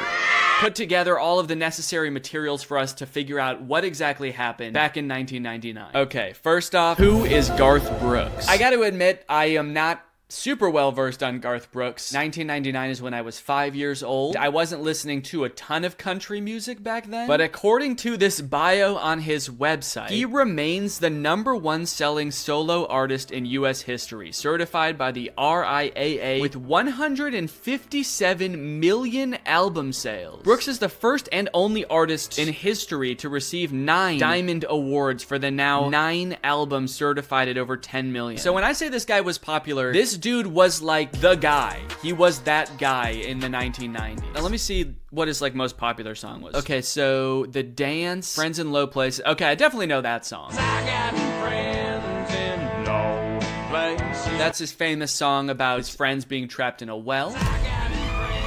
Also, Garth Brooks' website is insane, dude. I'm trying to read his bio, and there's like a laser light show going on in the background. What is this? Makes it so hard to read. I started getting dizzy when I opened this website. Garth Brooks, you gotta hire a new web designer. Maybe he doesn't want people to read his bio because he's embarrassed about the whole Chris Gaines thing. Okay, then Robert says, then in 1999, at the height of his stardom, Garth Brooks took one of the weirdest swings a pop star has ever taken. Who is Chris Gaines? Barth Brooks. Garth Brooks' alter ego explained. And there's a picture of him. Yeah, so a big part of this apparently is his disguise. So hold on, let me show you what Garth Brooks actually looks like. This is Barf Brooks, and this is Chris Gaines. Very clearly a country singer, very clearly not. Is he wearing colored contacts too? Okay, maybe we'll learn more about the disguise later, but let's get into the article. Many artists, regardless of their respective mediums, do sometimes decide to attempt a change of pace when it comes to the art they put out there in the world. Photographers might decide to switch things up by going from black and white imagery to vibrant color for once. That's funny to use a photographer as an example, because like imagine you hired a wedding photographer and they show up and insist on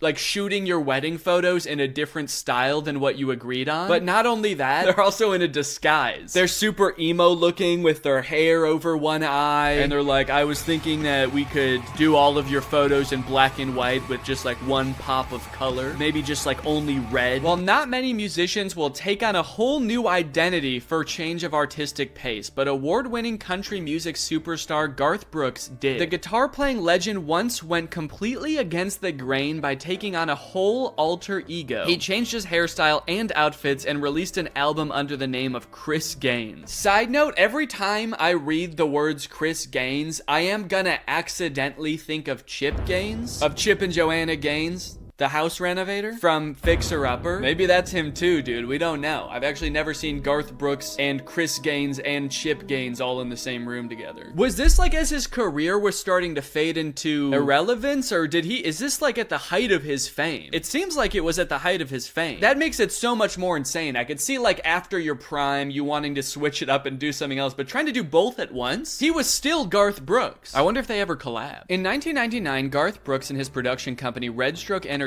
began to develop a film project that was meant to be a dramatic portrayal of a popular rock and roll musician named Chris Gaines. It was given the title The Lamb, but not much else detail at that point. Gaines was Australian, had dark hair, and even a soul patch, but not quite the features Brooks fans were used to at all. Every detail about Gaines was created by Brooks himself, apart from the songs, which were written by several other songwriters, including country music superstar Trisha Yearwood, who would later become Brooks' wife. Oh, that's a weird turn of events. Okay. Guess he liked the songs that she wrote a lot. I like that you ghost wrote those songs for me.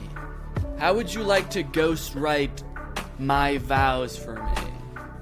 Will you marry me? And I'm serious about the vows thing. I don't want to write my own vows, if that's cool. Wait, so this started as a movie role? He was making a movie and created a character named Chris Gaines. And then at some point, he just becomes the character? Is this gonna be like Austin Butler? How he just became Elvis after Elvis? To build hype for the upcoming movie, Brooks embodied the role of the fictional rock icon by releasing an album, Garth Brooks in The Life of Chris Gaines, in October of that year. The album was tied into the planned film that at the time had no projected release date. Okay, so is he trying to trick people or not? It kind of seems like he's not from this article. I mean, his name is in the album title. If he was trying to fool people, he would be doing a really bad job. It'd be like Hannah Montana releasing an album called I'm Miley Cyrus. The public's reception of Gaines. Oh, and we've got a song here. Chris Gaines, Lost in You.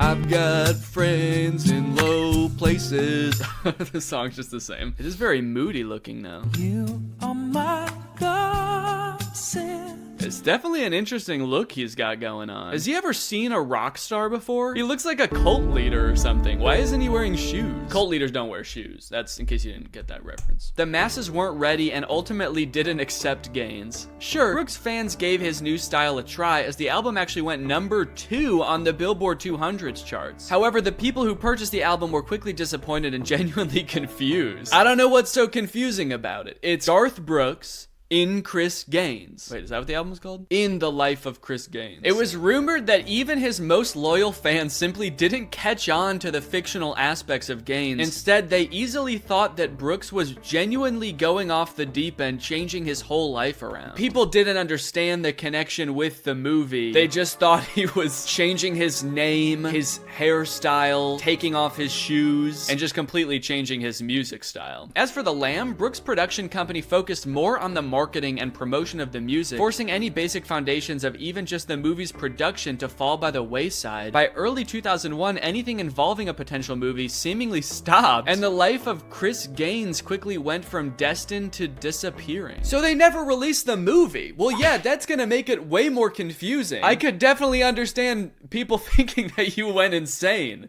Actually, Garth. Is that his real name, Garth? Is that a name? Just sort of realized I've never heard that name before. Is he an alter ego? What is behind the name Garth? Makes it sound like it's some kind of evil plot. Who's behind this name? We have to get to the bottom of it, and we have to stop them. A garth is an enclosed quadrangle or yard, especially one surrounded by a cloister. What the fuck is going on? What am I reading? I think I clicked the wrong article. Oh, it is possible that the name Garth comes from Gareth. Okay, that's what I was looking for. Thank you for the quadrangle explanation. But it wasn't a total waste. The single Lost in You did make it to the Billboard Hot 100 Top 40 charts, which is still Brooks' only track in his career to appear on the list. Huh? How is that possible? Didn't we just learn he's like the most popular artist of all time? The song even went gold in the year it was released. The album as a whole did reach platinum status in Canada and double platinum in the United States as well. So it wasn't all bad. It was his most popular song of all time, and people actually turned out to like Chris Gaines way better than Garth Brooks. How much do you want to bet the movie wasn't even a real thing that was gonna happen? It kind of seems like maybe he made up the movie as an excuse when people started being like, we know it's you, Garth. And he's just like, what? Yeah, guys, I'm preparing for a movie where I'm like the coolest guy in the world. I play like the character of the coolest rock star you've ever seen. There's no more waiting. Okay, the vibe I'm getting from this music video is that he was genuinely trying to convince people that this was a real person named Chris Gaines and not Garth Brooks. Because he's hiding his face so much. His hair is covering his eyes. Every shot of him, he's like half in shadow and turning away from the camera. Or they're adding some strange blur effect to him. I'm really Danny, but you'll never tell. It's so funny to release a new artist to the world and like their debut single, when you get a chance to like really get to know the artist for the first time, to be like, I'm a new artist. Do you guys like my music? Do you like what I look like? They're filming Chris Gaines like he's Bigfoot. I'm trying to imagine if this, like, if a music video like this came out today from one of the most popular artists pretending to be someone else. Like if Taylor Swift released a music video, but she just like looked kind of different and was like trying to cover her face the whole time and be like, I'm not Taylor Swift. How confused would everyone be? That would be so strange. Okay, this is a clip of Garth Brooks promoting his episode of Saturday Night Live featuring Chris Gaines as the musical guest. Hey everybody, I'm Garth Brooks, and I get to host Saturday Night Live this weekend. My musical guest is going to be Chris Gaines. Now, of course, I wanted to play the music, but Mango wanted Chris. He's even pretending to be offended that they didn't ask him to be the musical guest. I'm feeling a little bit of cheekiness here. I feel like he's playing into it a little bit, the absurdity of it, so I'm not totally convinced that he's actually trying to pretend like Chris Gaines is a real person. Although maybe the cheekiness is just to give himself deniability so that when people find out it's him, that he can be like, no, I never... You guys, I was joking the whole time. I thought you knew that. Look how cheeky I was being. Okay, now we have Garth Brooks introducing Chris Gaines as the musical guest on SNL. Ladies and gentlemen, Chris Gaines. Wait, how did they do that then? Was this part filmed before and not actually live? That way he could be in costume the entire time?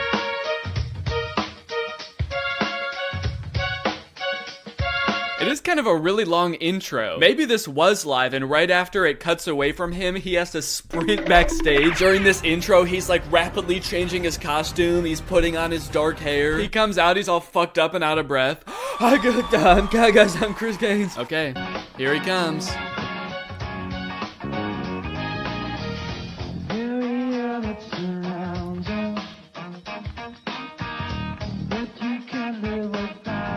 Gotta say, it does not sound great. Undercover boss look. God, I feel like it would be so embarrassing to be Chris Gaines. He must have felt pretty low after this all went down. Do you think Chris Gaines is the friend that Garth was talking about in that song? Friends in no place. The fact that this movie never came out is so crazy, because he's like such a character in this. Like, he's acting like a stereotype of a brooding rock star. I feel like before the last Borat movie came out, Sacha Baron Cohen was going around in character a lot, just like doing shenanigans, using like YouTube videos, promotional stuff as Borat. Imagine if Borat just never came out. Everyone's like, okay, so I guess that wasn't for anything. That was just for him. Okay, now we got another article called Chris Gaines' backstory is all kinds of tragic. Chris Gaines may well be the most elaborately documented country star who doesn't actually exist. The tortured rock and roll alter ego of Garth Brooks had his heyday in the late 90s with the 1999 release of Garth Brooks in the Life of Chris Gaines, a greatest hits project that culled songs from many albums he'd released on Capitol Records, all of which were fictional. Wait, did he release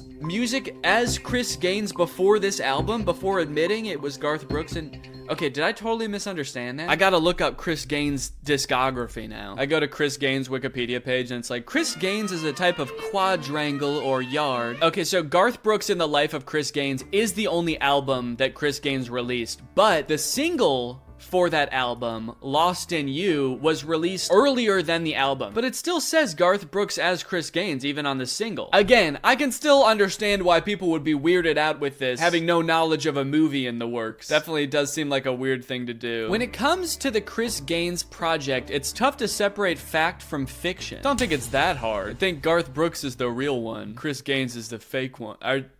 Are they suggesting we're not sure? He might have been Chris Gaines the whole time and Garth is the made up one. We still don't know what is behind Garth. As intricately detailed as Gaines' musical exploits are, his backstory is just as fleshed out, and the details of the singer's life are as tumultuous as they are plentiful. Okay, so they like made up a whole fake backstory for him? For example, his dad died after a prolonged battle with cancer, leading Gaines down a path toward a debilitating sex addiction. That's not all. Gaines' home was burned to the ground by arsonists, and he was betrayed and financially extorted by the manager who helped launch his career, whom he also slept with in the throes of his sex addiction. How crazy would it be if like the person perpetrating all of this betrayal and financial extortion was Garth Brooks in this made-up backstory? He just accidentally makes himself out to be this huge asshole. The list goes on. Gaines nearly lost his life in a car crash that had severely injured his face, ultimately permanently changing the way he looks. Maybe that's why he's covering his face with his hair all the time and doesn't want to be seen by the camera. And perhaps most centrally to the torment that plagued his career, he lost a good friend and musical partner named Tommy in a horrific plane crash. Has anything bad not happened to Chris Gaines? Like, we get it, he makes dark music music, so it makes sense for him to have a dark past. You don't need to throw everything in there. What was this movie gonna be? It's just a series of bad things happening to this guy. Sounds like a miserable movie. If Gaines were a real person and his life had truly taken place, it would be tragic. But as a fictional narrative, it's a testament to how hard Brooks and his collaborators worked on every detail of the Chris Gaines project. Yeah, it seems like they worked really hard Googling worst things that could happen to you and then just shoving them all in the script. When Brooks first debuted Gaines' work, some fans hailed it as a great rock and roll joke while others were puzzled. Probably the worst reception you could get for a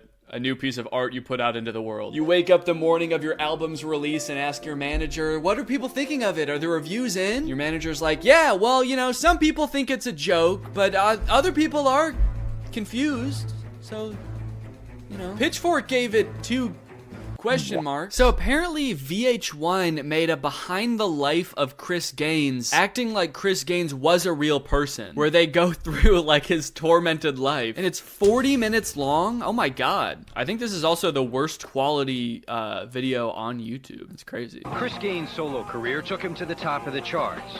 Then his manager took him to the cleaners. I turned Chris Gaines from a nobody into a superstar. They even interviewed the manager who financially extorted him. That's crazy. I remember going over to Chris's house. He was packing and... They have like fake friend interviews, fake manager interviews. He was trying to make Chris Gaines real. He was. It's weird because it's like he's trying to play it off as a character and real at the same time. Part of me feels like if it worked and no one like called him out on it, he was just gonna become Chris Gaines and act like Garth Brooks never happened. Okay, so there's a video of him from 2023 talking about it. So let's see what he has to say in hindsight. And now when people speak of the Gaines Project, all they talk about is the music. I like that. Yeah, of course you would. No one's talking about the insane thing that I did, just the music. Just how I like it. The Chris Gaines Project, if you just left it alone with all the shit it went through, if you just left it alone, the music was eventually going to start speaking. I like that it's like, also just leave it alone for a long time. Eventually you'll like it. Everyone stop talking about, stop making fun of me for a little bit, and then the music will speak for itself. The Chris Gaines Project was Chris Gaines' greatest hits. Technically, those songs had to come from previous albums. Yeah, just 5 of them. So what are your thoughts on revisiting that? The 5 albums have to come out. The 5 albums have to come out. Yo, the 5 albums have to come out. Okay. Could we finally get a Chris Gaines comeback season? During an extensive Q&A at Billboard Live, in conversation, the country star confirmed his intentions to release more music as the controversial character. Well, I, for one, am very excited and cannot wait for Chris Gaines to come back. And Chris, if you ever want to collab on a song, I know a really great up-and-coming musical artist named Fox Season who would love to work with you. All right, well, that's it. I'll see you guys next time. Bye-bye.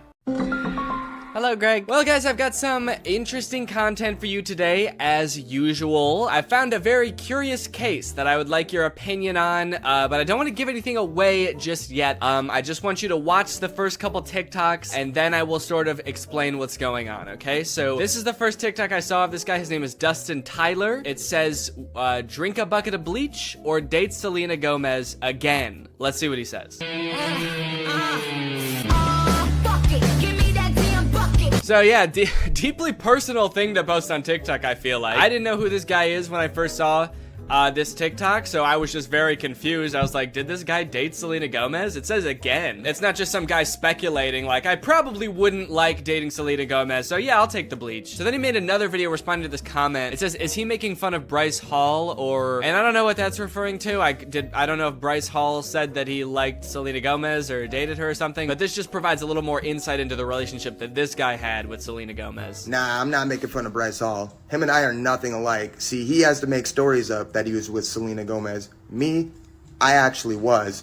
And then I friend-zoned her, and then I broke her little heart. Again, a very mean tone to the video, condescending to this person who is just genuinely asking a question, but gives a lot of insight into his alleged relationship with Selena Gomez. And then I friend-zoned her, and then I broke her little heart. I am curious about the details of the story, though, because just the order of events is kind of weird to me, the way he laid it out. He says, I was with Selena Gomez, and then I friend zoned her, and then I broke her little heart. He says that things happened in that order. Usually, you don't start dating someone and then friend zone them. Usually when guys talk about getting friend zoned, it's like they're talking to this girl and then she reveals that she sees them as more like friends. This guy's saying we were dating. They could have been dating for like 3 years, and then he turns to her and he's like, you know, I really see you like a sister. The best sister I ever had. So he says he dated her and then friend zoned her and then broke her heart. So he like friend zoned her, broke things off with her, and then he broke her heart. What did he do? I dated her, I friend zoned her, and then I killed her hamster. Just straight up stepped on it. This was years later, by the way. Anyway, by now you're probably wondering, who the hell is this guy? Is this Justin Bieber? Because I know they dated. That's what I thought at first. I thought, is this what Justin Bieber looks like now? But no, this guy's name is Dustin Tyler. And I scrolled through his page to try to figure out who this guy is, and here's what I came up with. It's coming soon, but just like Oklahoma, mine is coming sooner.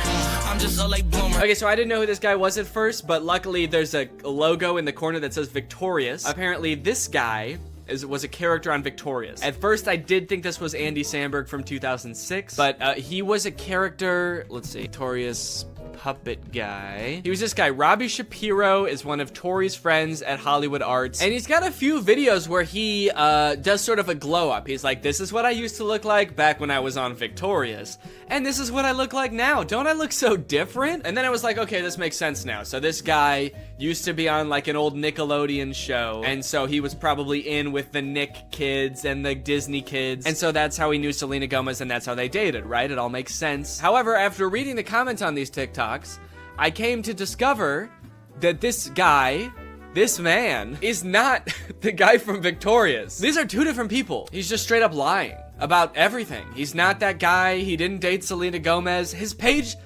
is full of lies. And to be honest, he's not lying very well, mind you, because the actual guy from Victorious, his name is Matt Bennett, and he has a TikTok account, and if you wanted to pretend to be him, you could at least make your name on TikTok Matt Bennett. I think that would make people believe you a lot more if you really wanted to trick people. But he didn't. He just he just kept his real name. Dustin Tyler. That's me. Please don't Google my name. So this dude's whole thing, apparently, is just like making shit up on TikTok and then hoping it goes viral because people are kind of like, whoa, you used to be the guy from Victorious? Or whoa, you used to date Selena Gomez? And now you'd rather kill yourself than date her again? That's crazy. It's also funny now that he says that he friend zones Selena Gomez, because that would imply that like they are now friends, you know? And this is a pretty fucked up thing to say about your friend. Date Selena Gomez again, dude? Oh, that's disgusting, dude. That fucking, I hate that girl. I hate her. I would not touch her with a 10-foot pole. She's crazy. And she's my best friend. But again, it turns out that he did not friend zone her at all. Maybe he stranger zoned her.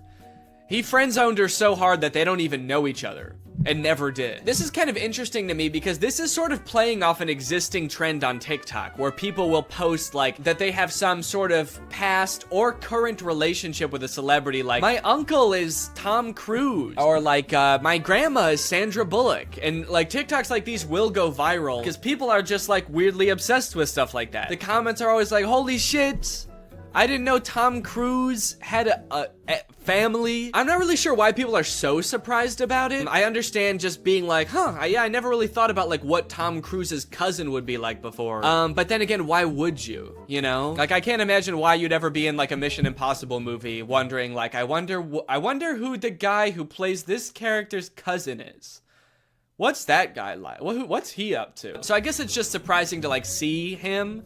But it's not really surprising to find out that he does have a cousin. I don't think we're all under the impression that, like, Chris Pratt just showed up out of, like, just came about through natural causes. If you just search on TikTok, I think famous relative check, lots of videos will come up about being related to Charli D'Amelio or Bob Saget. Okay, this guy is saying that his mom is Flo from Progressive. This is kind of like a popular thing on TikTok, and anytime like a big celebrity has some cousin post about them, it goes viral. But the downside to blowing up in this fashion is that it's kind of hard to keep this momentum going, you know? Most people don't have multiple famous relatives, so you can't just keep posting about like having more famous relatives. I mean, I guess if your cousin was Justin Bieber, you could just sort of keep filming him at every like family get together. But you are kind of just limited to one famous person, which is where I think this guy Dustin Tyler has it all figured out, because he doesn't just pick one celebrity to be related to.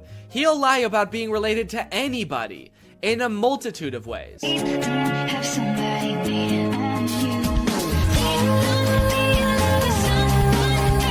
Now, I should say that in this dude's profile, it does say jokes/satire. So he is covering his bases just in case someone tries to like sue him for whatever that would be, lying, being weird. In case anybody tries to sue me for being a little bit strange, it's all jokes. Also, all of his TikToks about like dating famous women are about him friend zoning them. Or like him like dating them and being like, yeah, I dated like the most famous woman in the world.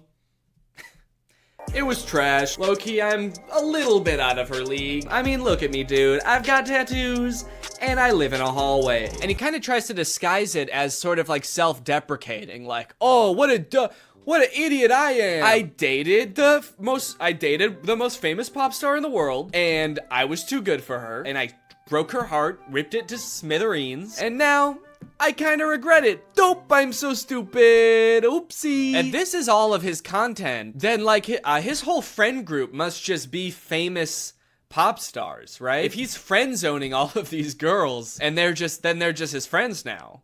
Maybe this is the only way he knows how to make friends. Put your back into it, tell us why, show us how, look at where you came from, look at you now. The caption for that one is, this is what I look like when I friend-zoned Ariana Grande. Okay, that one's not even trying to disguise it as like a self-deprecating joke. That one's just like, look at how ugly I was when I friend-zoned a literal pop music icon. And now look at how hot I am. I can't decide how I feel about this, because on one hand it's kind of creepy, but it also is kind of funny that he's just like pretending to be dating all of these famous people. I will say, very disrespectful to the guy from Victorious. The fact that he's using this guy's picture to be like his past ugly self and being like, but now don't worry guys, now I'm hot. I don't look like that ugly-ass dweeb anymore. And he's like showing a picture that's not even him, it's some other guy. And he's also kind of like lying about things that guy did too now. He just starts assigning all of this horrible shit to this guy that's not even him. Yeah, this is what I looked like back when I robbed that bank. Can you believe this is what I looked like back then? Damn, that was the same year I blew up that hospital too. Shit, I've really changed since then. My name is Matt Bennett, by the way, and I did all those things. People just walk away from those videos being like, wow, that guy who played that kid in Victorious is kind of an asshole. Also, one of the weirdest things about this is he also posts all of these TikToks on Instagram, and he's verified on Instagram, which seems very weird because literally all he does is pretend to be other people, and somehow that gets him verified. But he does, in fairness, also say jokes and satire in his Instagram description. So when Instagram verified him, what they're saying is, don't worry guys, this really is the guy who pretends to be the guy from Victorious. If you're wondering if this guy really is who he says he is really the guy that pretends to date Selena Gomez. They do get a little bit creepier though. This one is like that sound that's like, back in the day, me and you, baby, we used to have fun. And it says, my mind when I bump into Ariana Grande when she's with her husband with like a emoji. Imagine this guy that Ariana Grande's never met before bumping into her in public with her husband. Remember me?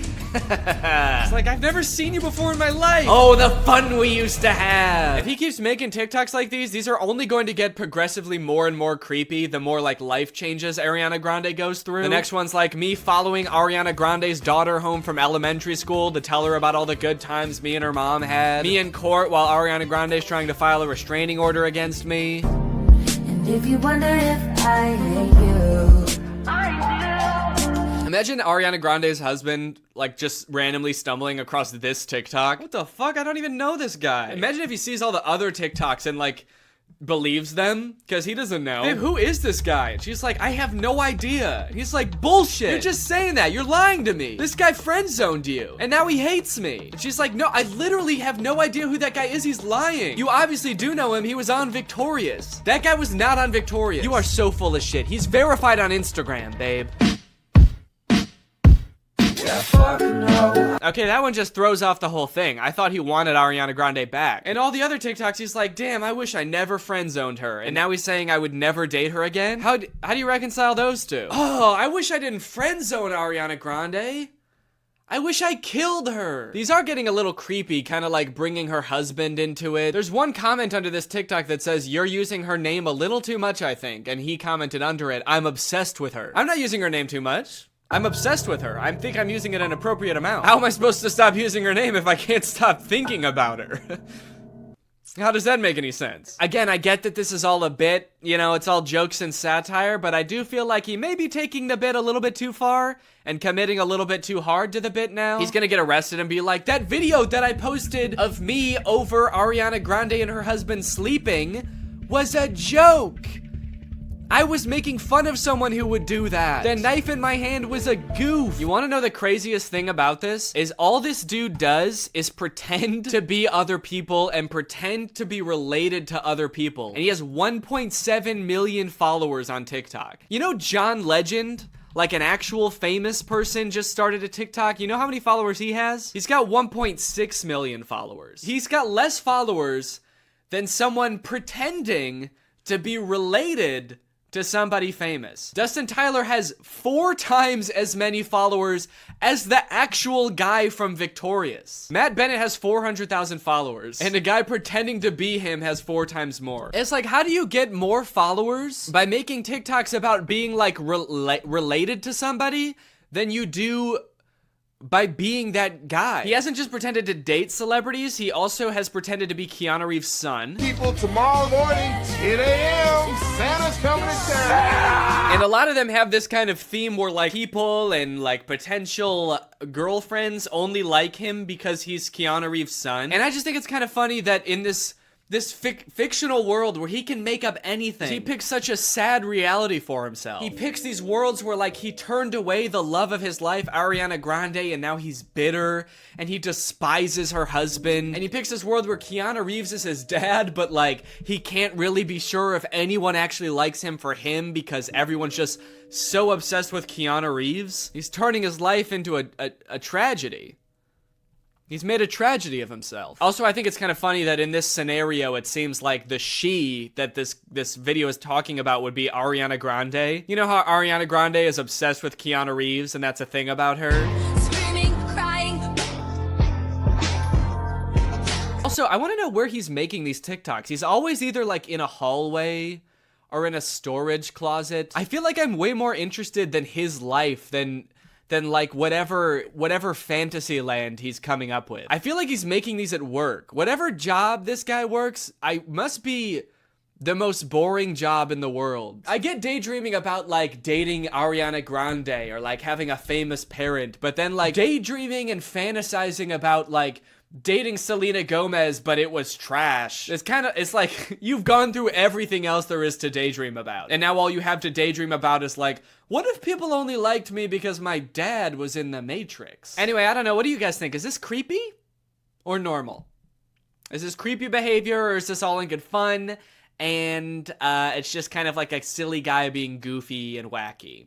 Let me know. Anyway, thank you so much to SeatGeek for sponsoring this video. Guys, live events are back and you're gonna be going back to them in style. You wanna know why? Because thanks to SeatGeek, you can save $20 using my code GREG on SeatGeek. If you don't know what SeatGeek is, it's basically an app for your butt. And what I mean by that is it helps get your butt in some dope-ass seat. SeatGeek is a ticketing app. It helps you get tickets in the easiest way possible. I've got the app on my phone. I've used it to get tickets to a variety of shows in the past, and I really like how it tells you whether or not you're getting a good deal on tickets. It basically color codes the seats and the tickets so you know whether you're getting a good deal or a bad deal. Green means good, red means stop. Whether it's concerts, baseball, basketball, football, etc., whatever you're into that has tickets, you can probably find it on SeatGeek. I personally am going to an Oliver Tree show in February, which I'm very excited about. Got the tickets on SeatGeek. It was super easy to do. And again, thanks to SeatGeek sponsoring this video, using the promo code GREG, you can get $20 off tickets from SeatGeek. That's $20 off your first purchase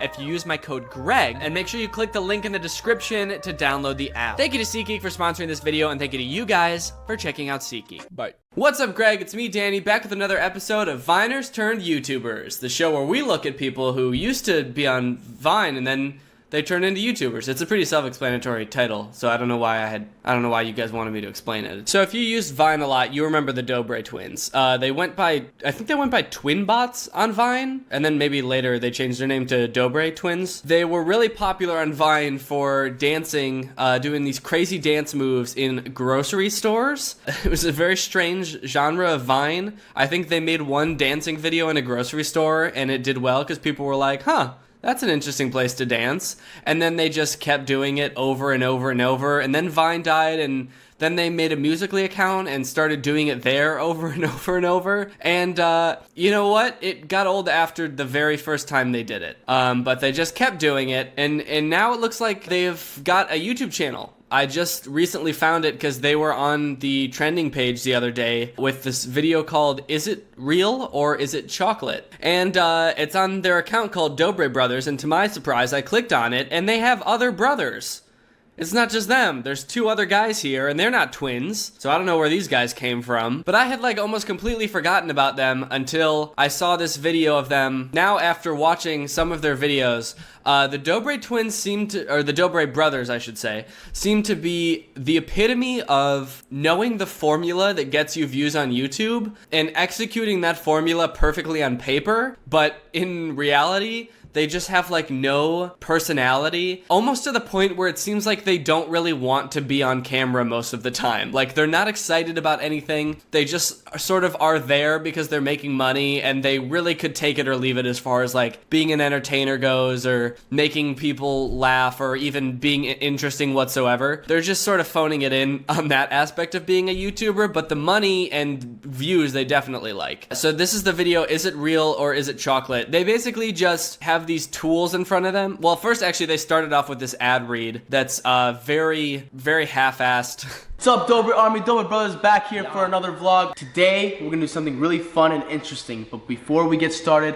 you know a video is gonna be fun and interesting when the person starts off the video by saying, this video is going to be fun and interesting. You can trust these guys. Look at how fun and interesting they look. But before we get started, I have some really cool news for you guys. Let's do it. There's this app that pays you virtual tokens just for the fact that you are living.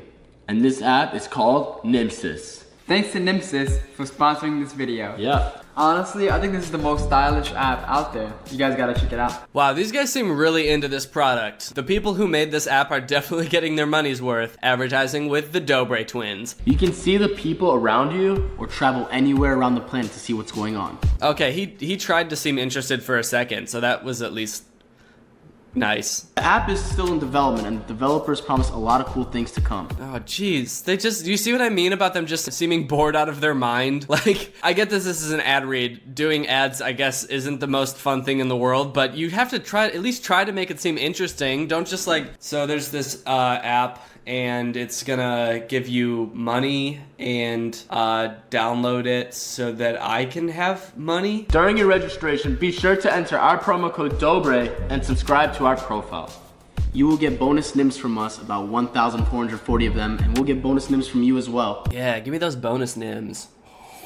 I want those bonus NIMS, baby. Okay, but anyway, back to the challenge. Basically, they have all these tools in front of them, and some of them are made out of chocolate, and some of them are made out of metal. I bet you'll never be able to guess which ones are metal and which ones are chocolate. Some of the things on the table look real, like that wrench is probably chocolate, but it kind of looks like metal. But things like that mallet, like that's definitely chocolate. And that's just based off vision. Like if they can pick these up and like smell them or even just feel them, like chocolate doesn't feel like metal. The second you pick it up, you know it's chocolate. So how is this a challenge? Some of them are chocolate. That's right, chocolate. You can eat it, smell it, taste it, and hear it, I guess if you bang your head. So that's the point. It's all a game. Look at the first one. Get a zoom up on this. Like, let me get a zoom is on that that. chocolate or real? No, this is definitely real, bro. It's All right, twisting. That's definitely real, because it's twisting, and chocolate can't twist. That's one of the many properties of chocolate. It's a scientific property of chocolate. It does not twist. Are you ready? One bite. It's chocolate. Oh! That's good. Oh. Yeah, that's actually real. What the heck? How is this chocolate? So anyway, do you see how bored they look by this challenge? It's almost kind of insulting because it's like, I feel like I'm making them do this and they don't want to do it. Like, I feel like as the viewer, they're like, all right, we're just doing this for you guys because you're gonna find this entertaining, but I don't really give a shit about this. So anyway, we're just gonna half-ass this and make it seem like it's your fault that we're doing this. So I looked at their channel a little bit and I found this video, Scary Clowns Stole My Twin Brother. They uploaded this yesterday, and this totally shows off the Dobre brothers' spirit when making a video. The total, like, I just don't care. I just want to hit the formula to making a YouTube video, and at the actual execution of it, I literally could not give a shit. It's called Scary Clowns Stole My Twin Brother. I think the right word's kidnapped? I don't know. Stealing a person just sounds weird, but whatever. These scary clown videos have been around for a long time, and they're all fake. I've done a video about a different one before, but this one is funny because they really didn't even try to make it seem real. So I legitimately can't tell if this is like a sketch or not, but it's all framed as if it's a vlog. So I feel like their fans are supposed to believe this, and it seems like a lot of them do.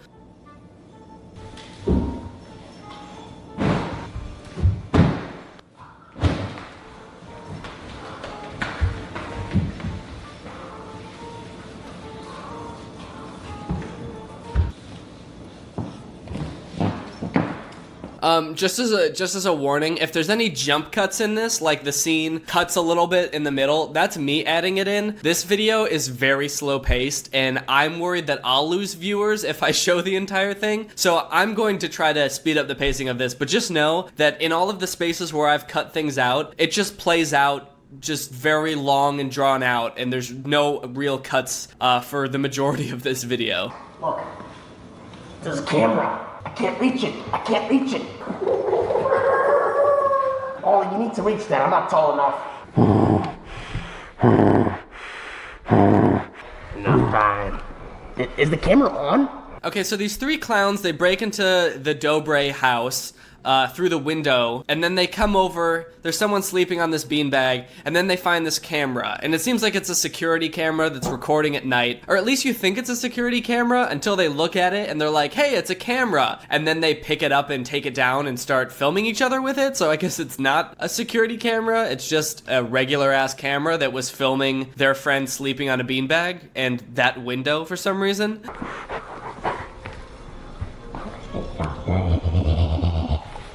Stay there. Whoa, whoa, whoa, whoa, whoa, whoa, whoa. Stay right there. Whoa. Okay, you can tell right off the bat that this dude is scared shitless. Just look at his expression when he sees these clowns. He is terrified. Either that or he's a great actor, because I can't tell if this is for real or not. Yeah. Who are you? Who are you? Back up. You stay put. What's your name? My name's Steve. Steve? Yeah. With that hair, I'd call you Weave. I'm not laughing at the joke, I'm laughing at this dude Steve, who also laughed at the joke. For all he knows, he's waking up, there's clowns right in front of him, they could be about to kill him, he's terrified out of his mind, and then he introduces himself as Steve, and one of them says, Steve, more like Weave, and he's like, yeah, actually that's pretty funny. Hey, Weave, this is our show now, so you take the camera and videotape us. We're gonna be on what's it called? Instagram. Okay. Alright, guys, come here. Everybody, my name is Psycho. This is my bro Ollie, and this is Berserker. What do you want? Where are Tweedledum and Tweedledoo, those twins? Show us where the twins are now. Okay, I'll get him. I got him. Give me the camera. This dude's very compliant. For someone who, like, had these people just broke into their house, they woke him up, and they were like, now you have to film us! And he was just like, yeah, okay, sure. Now take us to the twins! And he was like, yeah, sure, okay, cool. We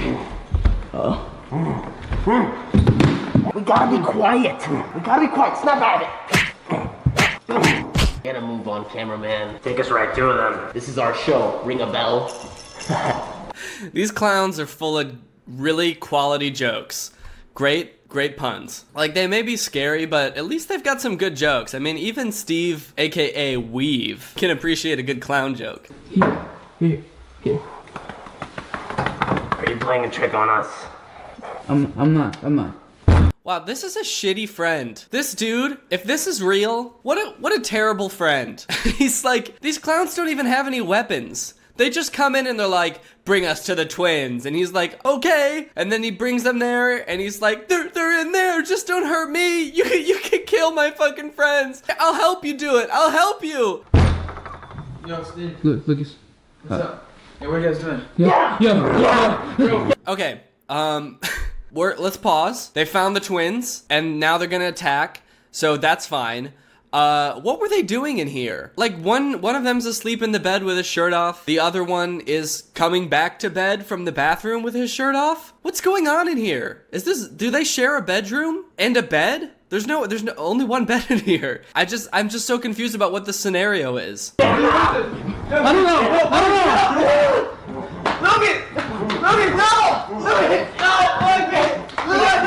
And Weave is just still filming this? He's not gonna put down the camera and help. He backed himself into a corner so he could get the best angle, and now he's just filming his friends get murdered by clowns. And by murdered, I mean gently tossed around. Oh, this is a prank? Oh no! Lucas! Back up. This is a prank? No, I'm not joking. Lucas, what's going on? I don't know. This is a prank? Okay, I'm not gonna lie, I actually did think that this was fake at first, but after seeing those punches, I mean, there's just no way that this is fake. After seeing those punches, I mean, he wouldn't take punches like that for a fake video. Alright, well, I guess this is real. Stay back! Back up. Listen, all you know is as the clowns of the world. Hold up. I don't know, okay? Hold up. They just came in, I was sleeping, I don't know what happened. Yo! What was that?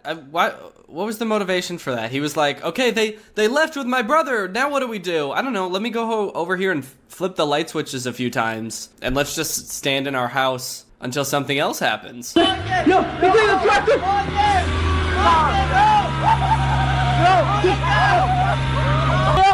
No! Tell me! I'll get you, don't worry! Is this a prank?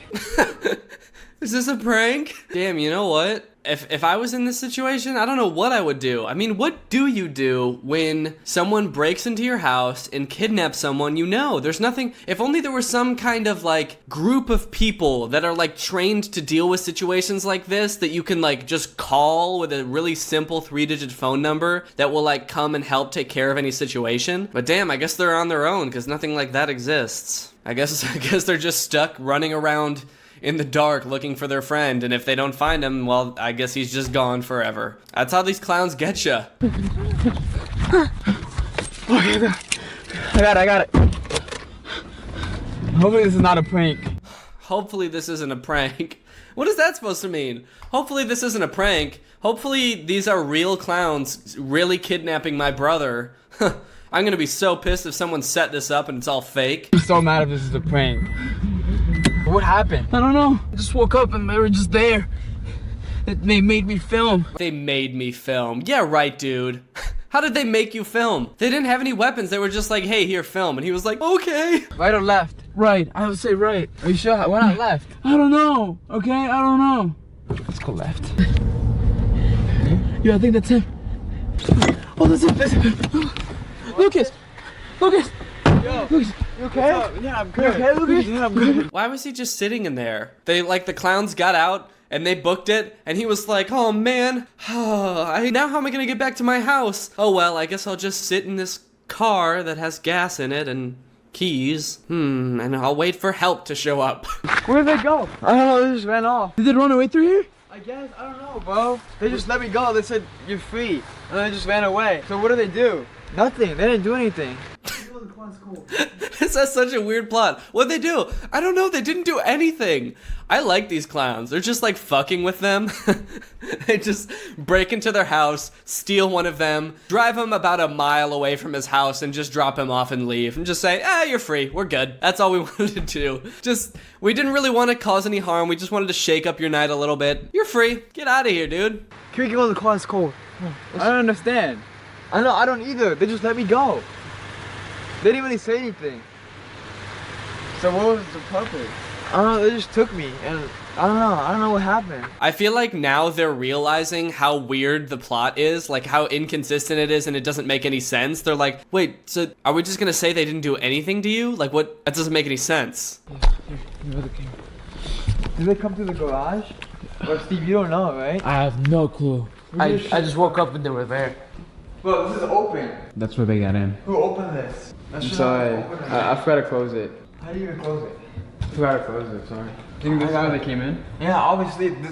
Like, I don't know. Where else would they come in from? I'm just so confused. Like, were they're acting right now like they could not even imagine a world where someone broke in through that window or broke into their house at all. But then why was the camera that they're holding right now recording the window at the beginning? This is the same camera. It was just sitting there recording. There's so many plot holes. This whole video is a plot hole. It's so strange. Like they didn't put any thought into it going into it. They were like, let's just make a scary clown video because that's what gets views and we're smart. Anyways, this has been a look at where Viners turned YouTubers have gone. You know, a lot of people say that when Viners started going to YouTube to make content, that YouTube somehow got worse, or like the Viners took over YouTube, and YouTubers in general seem to apply a negative connotation to that. And I think in some cases that's true, like Logan Paul or Jake Paul. This, I don't really have much of a negative attitude towards because I just think that this is hilarious. But I think that a lot of YouTubers in general just don't look at the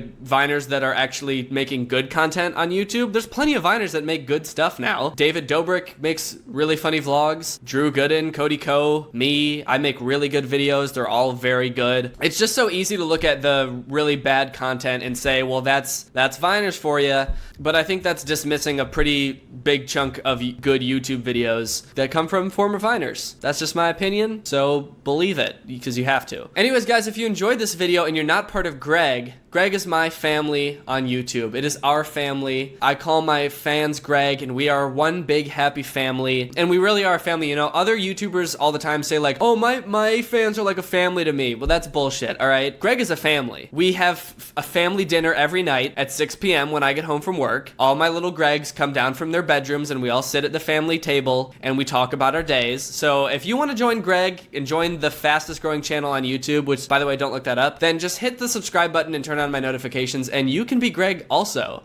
Also, I just realized today that when you turn on someone's notifications, it asks you if you want occasional notifications or always notifications, and it's set to occasional by default. I don't know why that is. Why would you want to click for notifications and then be like, let's leave it up to chance when I get a notification. I'm gonna let YouTube roll the dice on this one. It just seems weird that they would do that. So anyway, I don't know. Also, if you want this merch, it's at dannygonzalez.store, so go there and get some. And I have a little Greg Discord server. It's a little group chat full of a bunch of other Gregs. I'm in there. Other Gregs are in there. We talk, we have fun, and we chat. And it's a good way to get to know all your other fellow Gregs. If you want to join that Discord server, you got to support me on Patreon. The link for that is in the description. Sorry I haven't posted in a little bit. I was kind of sick. As you can probably tell by my voice, I'm still a little congested, so sorry about that. Thank you, Michelle, for turning on my notifications. You are truly Greg. If you want to be the shout out in one of my videos, turn on my notifications and be one of the first people to comment on my videos. I'll see you guys next time with a really funny video where I get my butt stuck in a public toilet and end up screaming for 12 hours until someone helps me out. Bye. You guys know I'm no stranger to bad Netflix movies. That's why today I want to talk about this movie, Uglies. Uglies is a dystopian YA film that takes place in a future where everybody at the age of 16 has to undergo a surgery that makes you hot. So you go from ugly to hot, thanks to this surgery. And then once you're hot, you get to go live in this utopian world and everything's great. I've wanted to make a video about this movie forever, but things just keep getting in the way, so I figure, you know what? I'm not gonna put it off anymore. I'm gonna put this on the second channel. I'm just gonna watch it with you guys so we can all experience it for the first time together. That way this can get off my conscience. So without further ado, right off the bat, I like the zombies-esque opening. Is this kind of like a trope in this genre of movie where we're starting in some kind of dystopian future, so there has to be like a monologue of how we got there. Even though like from knowing anything about this movie, I've already assumed that this is some kind of dystopian future, and whatever we're doing today, or something that happened in the past, went wrong and led them here. Like, I don't really know that I need this explanation. Like, if the movie opened on this dystopian universe that's about to happen, I wouldn't be like, pretty surgeries at 16? That doesn't make any sense. That's not how the world works right now. This movie's a bunch of fantasy mumbo jumbo. What's going on?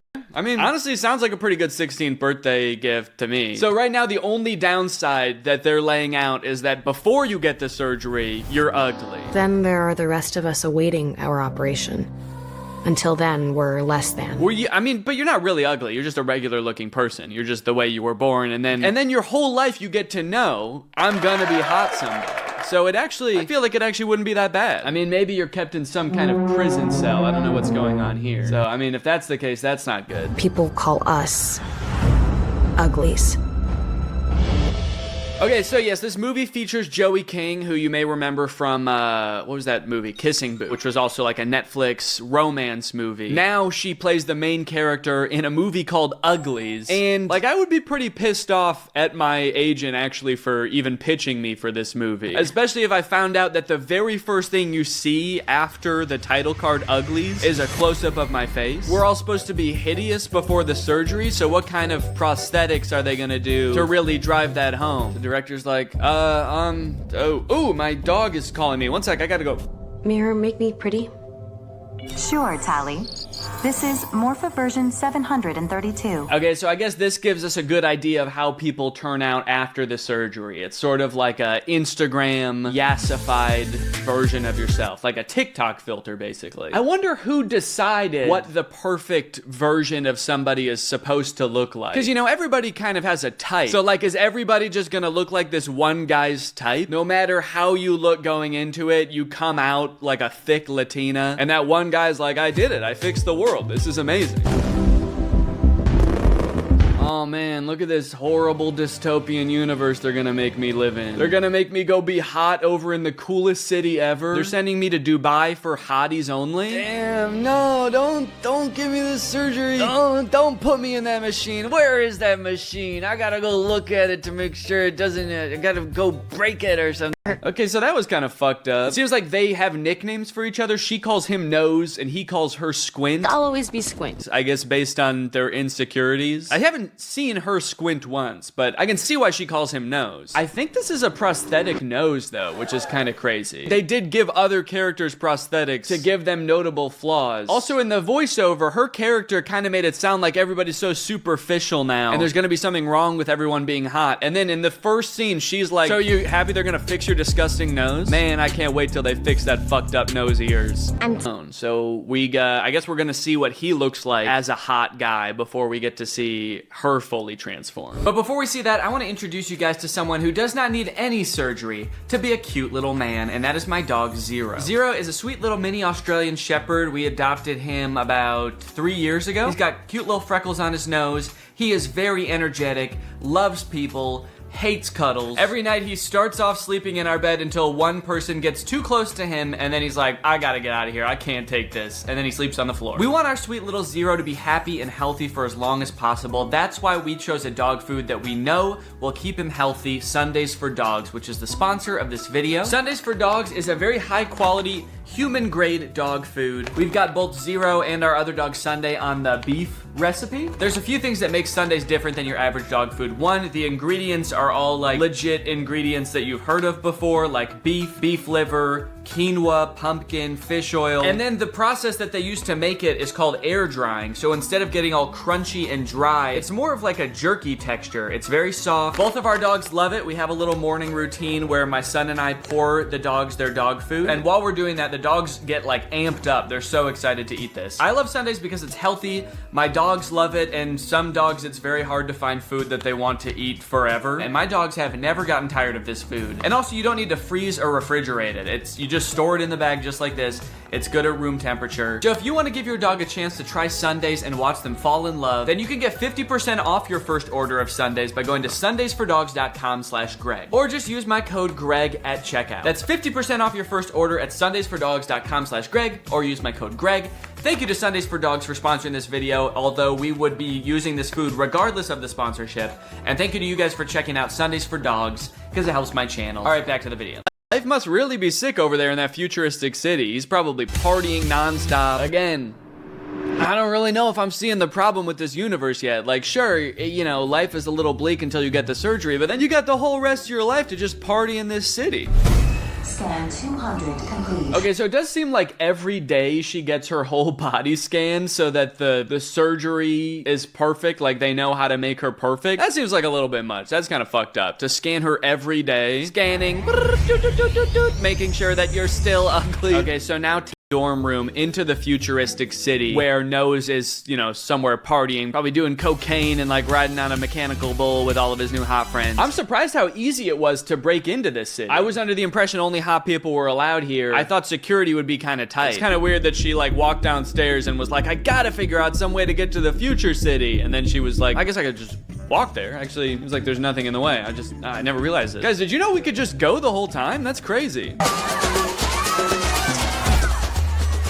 Okay, so to disguise her hideous face, she puts... Is something wrong? You're too ugly. We can't let you get the surgery. It'll break the machine. Sorry. We gotta take you to the extra strength machine. So now the evil lady is asking Tally for help to locate the smoke because they're worried they have some kind of weapon that's gonna take down their city. And Tally basically has no choice but to accept. So now she's gonna venture off, find the smoke, and find David. You know what'd be even worse than his name being David is if like that's his nickname. Like that's what he thought a cool name was. He's like, no, my real name's Paul. But on these streets, they call me David. We need you to become one of them. Signal us with this necklace. Okay, so into the woods she goes, looking for the smoke, and I guess she has to signal them once she finds the weapon with the necklace. And to be super covert about it, she's going to wear the tracking necklace right on her chest the entire time. Yeah, revolutionaries and experts in sabotaging technology like the people in the smoke will have no clue what they're in for when they see this thing. Okay, so Tally has accidentally walked up on David bathing, and her response is to just stare. Yeah, actually walk away. You can't just keep pretending to walk away. A couple more looks back. Imagine doing that if you walked in on someone in the bathroom. Oh, sorry, I didn't realize you were in here. Look at, oh yeah, I didn't know you were showering in here. My bad. I'll get out of your hair then.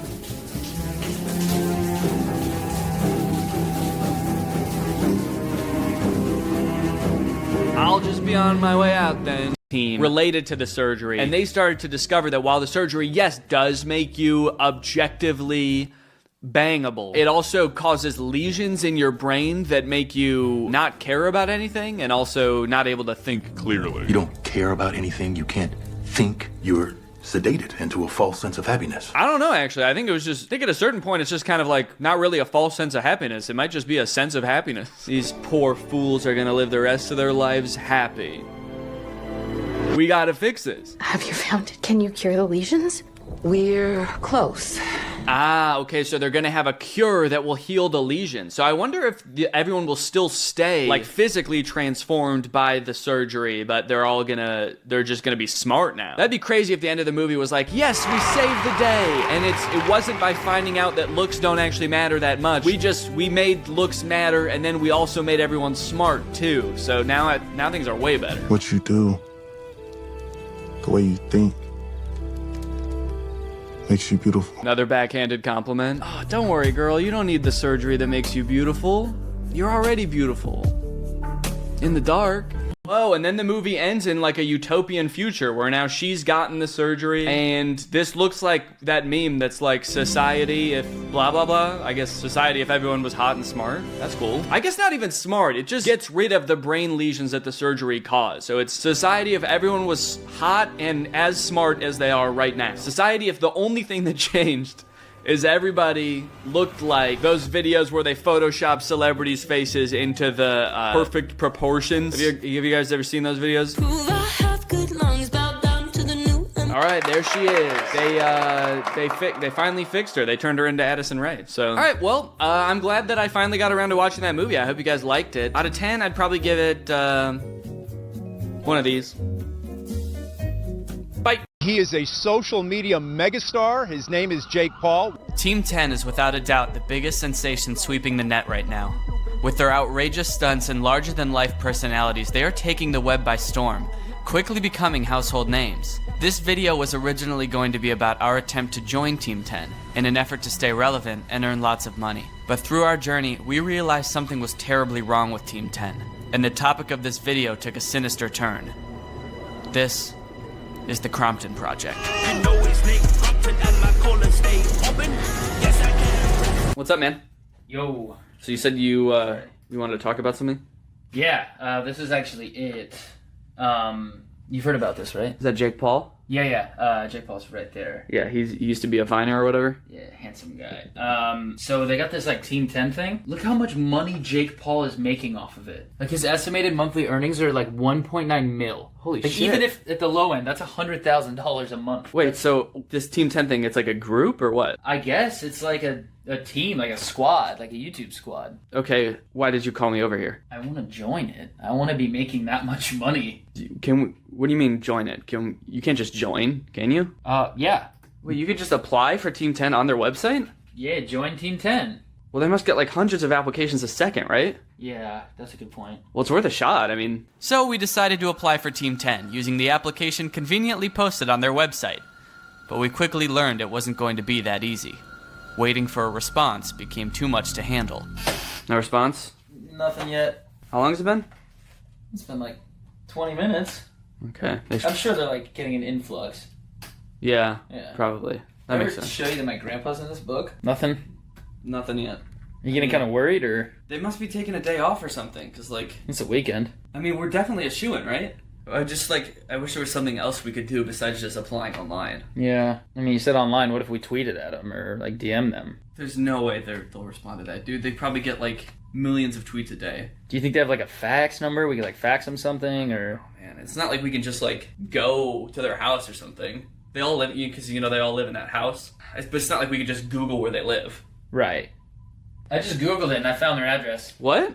Yeah. No, I just Googled Team 10 house and it took me right to the house. It's in West Hollywood. It's super close. Wait, they just put their address online? Yeah. That's right.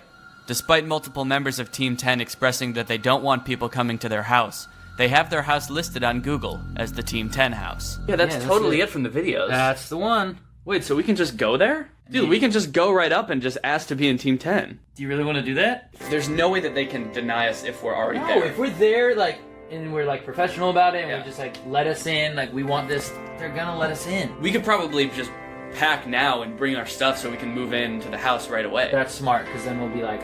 And that'll show initiative, it'll show that we're like professional. Absolutely, let's do it. Alright, let's go. Alright. It was the perfect opportunity. If we showed up with resumes in our hands and all our belongings on our back, ready to move in, there was no way they could turn us away. So we got in the car and booked it to the Team 10 house. Alright, so we're parked a little bit down the street from where the Team 10 house is. Our new house. Our new house, that's right. So I'm kind of freaking out right now. It's like we're going to be in Team 10 in just probably a few minutes, which is crazy. Blowing my freaking mind. So basically we just drove by to park, and it seemed like there were just a ton of kids outside, so they probably also want to be in Team 10, but I feel like I was scoping it out a little bit, if I'm being honest, and it seemed like we definitely meet the criteria. Absolutely. More than anybody else out there. I mean, we're both wearing like cool shoes and like you brought your sunglasses, right? Yeah, I do have my sunglasses. You want to go do this? Of course I want to freaking do this, dude. Who the hell are flipping you? All right, man. Do it. Let's do it. Let me turn off my Prius. Dude, are all these people in line? Yeah, I think they're all applying, dude. To This is our join? competition. Yeah. Well, it looks like nobody else has resumes. Yeah. Okay. Oh, I left ours in the car. I'm probably just gonna pick out my room. I'll just call that one. Yeah. Yeah. Do you see help written on the window there? Yeah, what the hell? That says help, right? Yeah. That's weird. Hey, are you guys applying to be in Team 10 too? Yeah, I am. I have my resume in the car and everything. Yeah. Shoot, dude, they have resumes. You guys can leave. We're probably gonna get in. Do you think it helps that I'm like a little bit taller? But Are you? On my tippy toes? Maybe. Okay, I'm definitely taller than maybe them. I'll wear heels. They're looking for younger kids, I'm pretty sure. Really? Yeah, for kids like me. Like how young? Like 14, you know? That makes sense though, because if they're younger, they have them for longer. Yeah, I don't like this You guys need dude. to be more prepared. You guys just didn't come prepared. Resumes. We took like 20 minutes to think about this. Well, I prepared. You guys didn't. You guys just gotta be ready. We were starting to feel a little unprepared, to say the least. These kids seemed to have it all figured out, and we realized that we hadn't done any research aside from Googling how much money Jake Paul makes. But just then, Nick Crompton, one of Team 10's most iconic figures, graced us with his presence. Oh, it's Nick Crompton! At first, Brendan and I were sure that he was coming out because he saw us and immediately wanted to induct us into his squad. But it turned out he was just going for a Saturday stroll through Hollywood.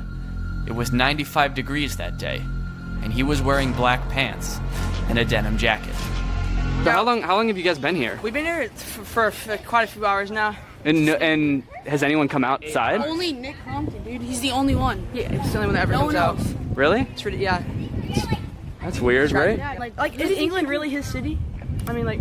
I don't know. See, I was doing some research on that, and England is actually a city in Arkansas. Oh, okay. Oh, he might, yeah. So he might be from Arkansas. Yeah, I'm starting to think that the accent might be fake. Yeah, look, the door up there's like all tied shut, and the windows are all blacked out. That's kind of weird. Yeah, that must be like their room where they keep all of them.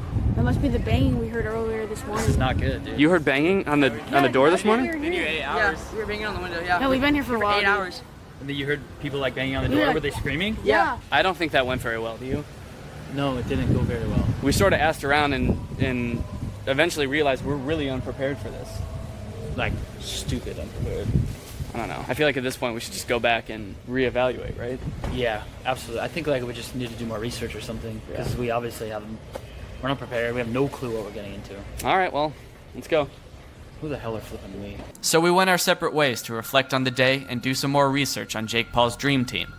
But the more I dug, the more worried I became that something very wrong was going on. So I went back to Brendan's to show him what I found. We need to sit down and watch some of Jake Paul's vlogs.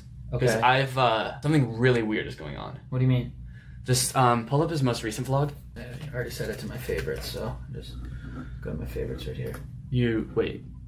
You set his most recent vlog to your favorites? Yeah. Okay, so this one here? Yeah. Okay, so go, like, right there and pause. Can you zoom in at all? Yeah. Okay. Dude. Wait. Nick is in the background. Why? Remember Nick Crompton?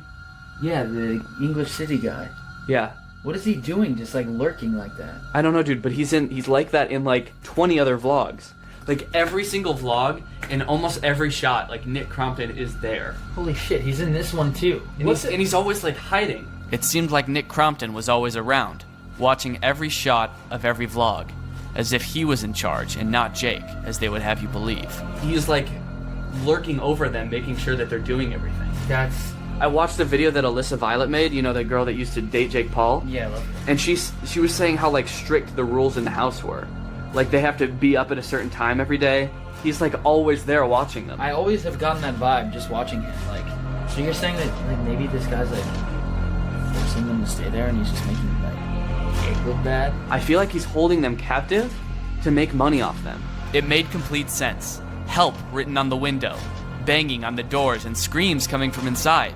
And Nick being the only one to ever leave the house. He was holding Team 10 captive and forcing them to make content that would make him look cool and make him a millionaire. Dude, this is freaking me out. It's like, we were just there. Like that could be us stuck in that house. Okay, so all that is weird, right?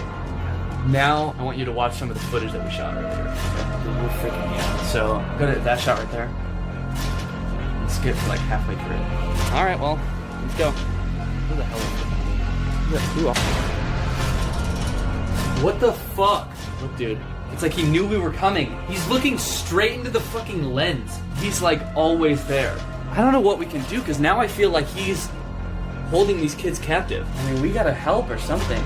There's call the police, or I guess we don't really have enough evidence. I don't know how to handle something like this. Dude, honestly, I'm just like, at this point, I'm glad that we didn't get accepted. Honestly, I'm glad we're not in that house. Yeah. I'm glad we're not in that house. The evidence was sparse, but something was definitely wrong. What else could explain this group of hot young 20-year-olds hanging out with this random guy from Britain?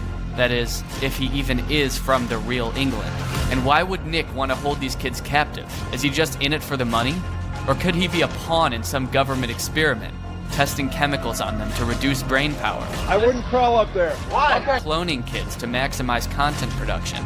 Or conducting an experiment to see how unlikable someone can be while still making millions of dollars. We may never know. But we can't let this happen anymore. We have to take a stand and continue investigating. because all of the... We just got accepted. Wait, what? We made it. We're gonna be rich. We're Team 10. Every day, bro, with the Disney Channel flow. 5 mil on YouTube in 6 months. Never done before.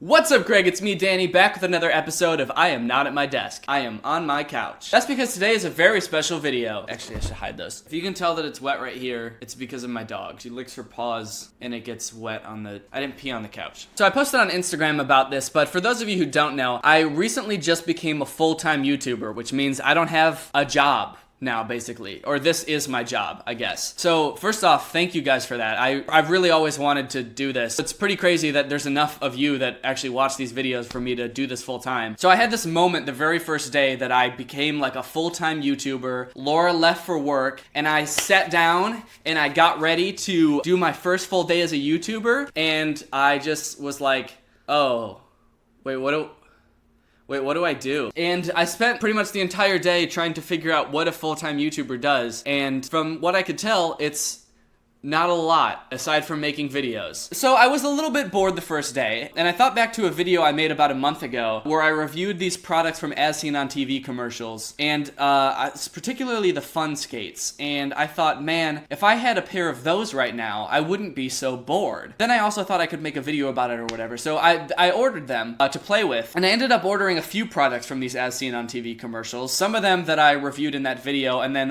one extra bonus one that I'm gonna try out as well. So that's what this video is going to be today. It's me fulfilling my childhood dream of playing with the carpet skates. Also, I'm wearing my own face on my shirt. You might think that's a little bit narcissistic. I do too. I also do, but how else am I supposed to promote the new merch? DannyGonzalez.store. So I'm gonna start with the fun slides. Nowhere to run, nowhere to ride. Now wherever there's carpet, blast off with fun slides. So I guess I'm like an unboxing channel now. All right, guys, welcome back to Unbox Boy XD. Today we're gonna be unboxing the fun slides. So what can we expect from these? Well, I think I remember the commercial saying you can do tricks. It's just as fun as sliding on socks on a hardwood floor, and you can dance like a maniac. I think that was my favorite part of the commercial. So if I can't dance like a maniac in these are gonna get a pretty bad review from me. Oh, it's got instructions on the back here, thank goodness, because these seem really difficult to use. Here's the instructions. Use with athletic shoes. Place a carpet skate on the floor with gripper grooves facing forward. Place your heel against the elastic heel and strap the slide foot back until the hook and loop foot strap will come over. This seems like way too... This is like a paragraph of instructions. Don't you just put your foot in it and slide, right? How difficult can it be? And at the end it says, now you're ready to have fun. Prior to use, read all cautions below. Oh shit, there's like a caution section on here. Assembly instructions. Does this not just come as a... Do I have to assemble this? Okay, anyway, let's check out the cautions. Caution, always wear flat-bottomed, rubber-soled shoes, such as athletic shoes. Use only on carpeted surfaces, away from stairs or obstacles. I remember that from the commercials.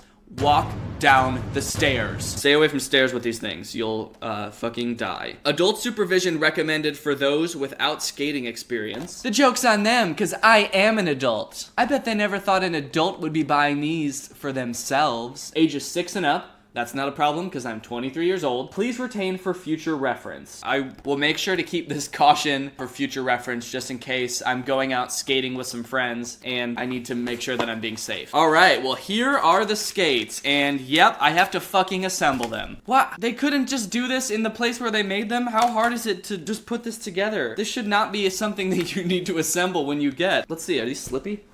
They feel kind of slippy. It'll fit on my foot for sure. On the side, it has real comments from real kids. Greatest invention ever from Keenan in King, North Carolina. Let's see if these things live up to our expectations. The instructions are printed on the inside of the box, almost like they want to make it as hard as possible for you to figure out how to put them together. So I guess I have to take apart the box. I hope I don't damage the caution so I can use that for future reference. Okay, so let's open the box here. Fuck. I ripped the instructions!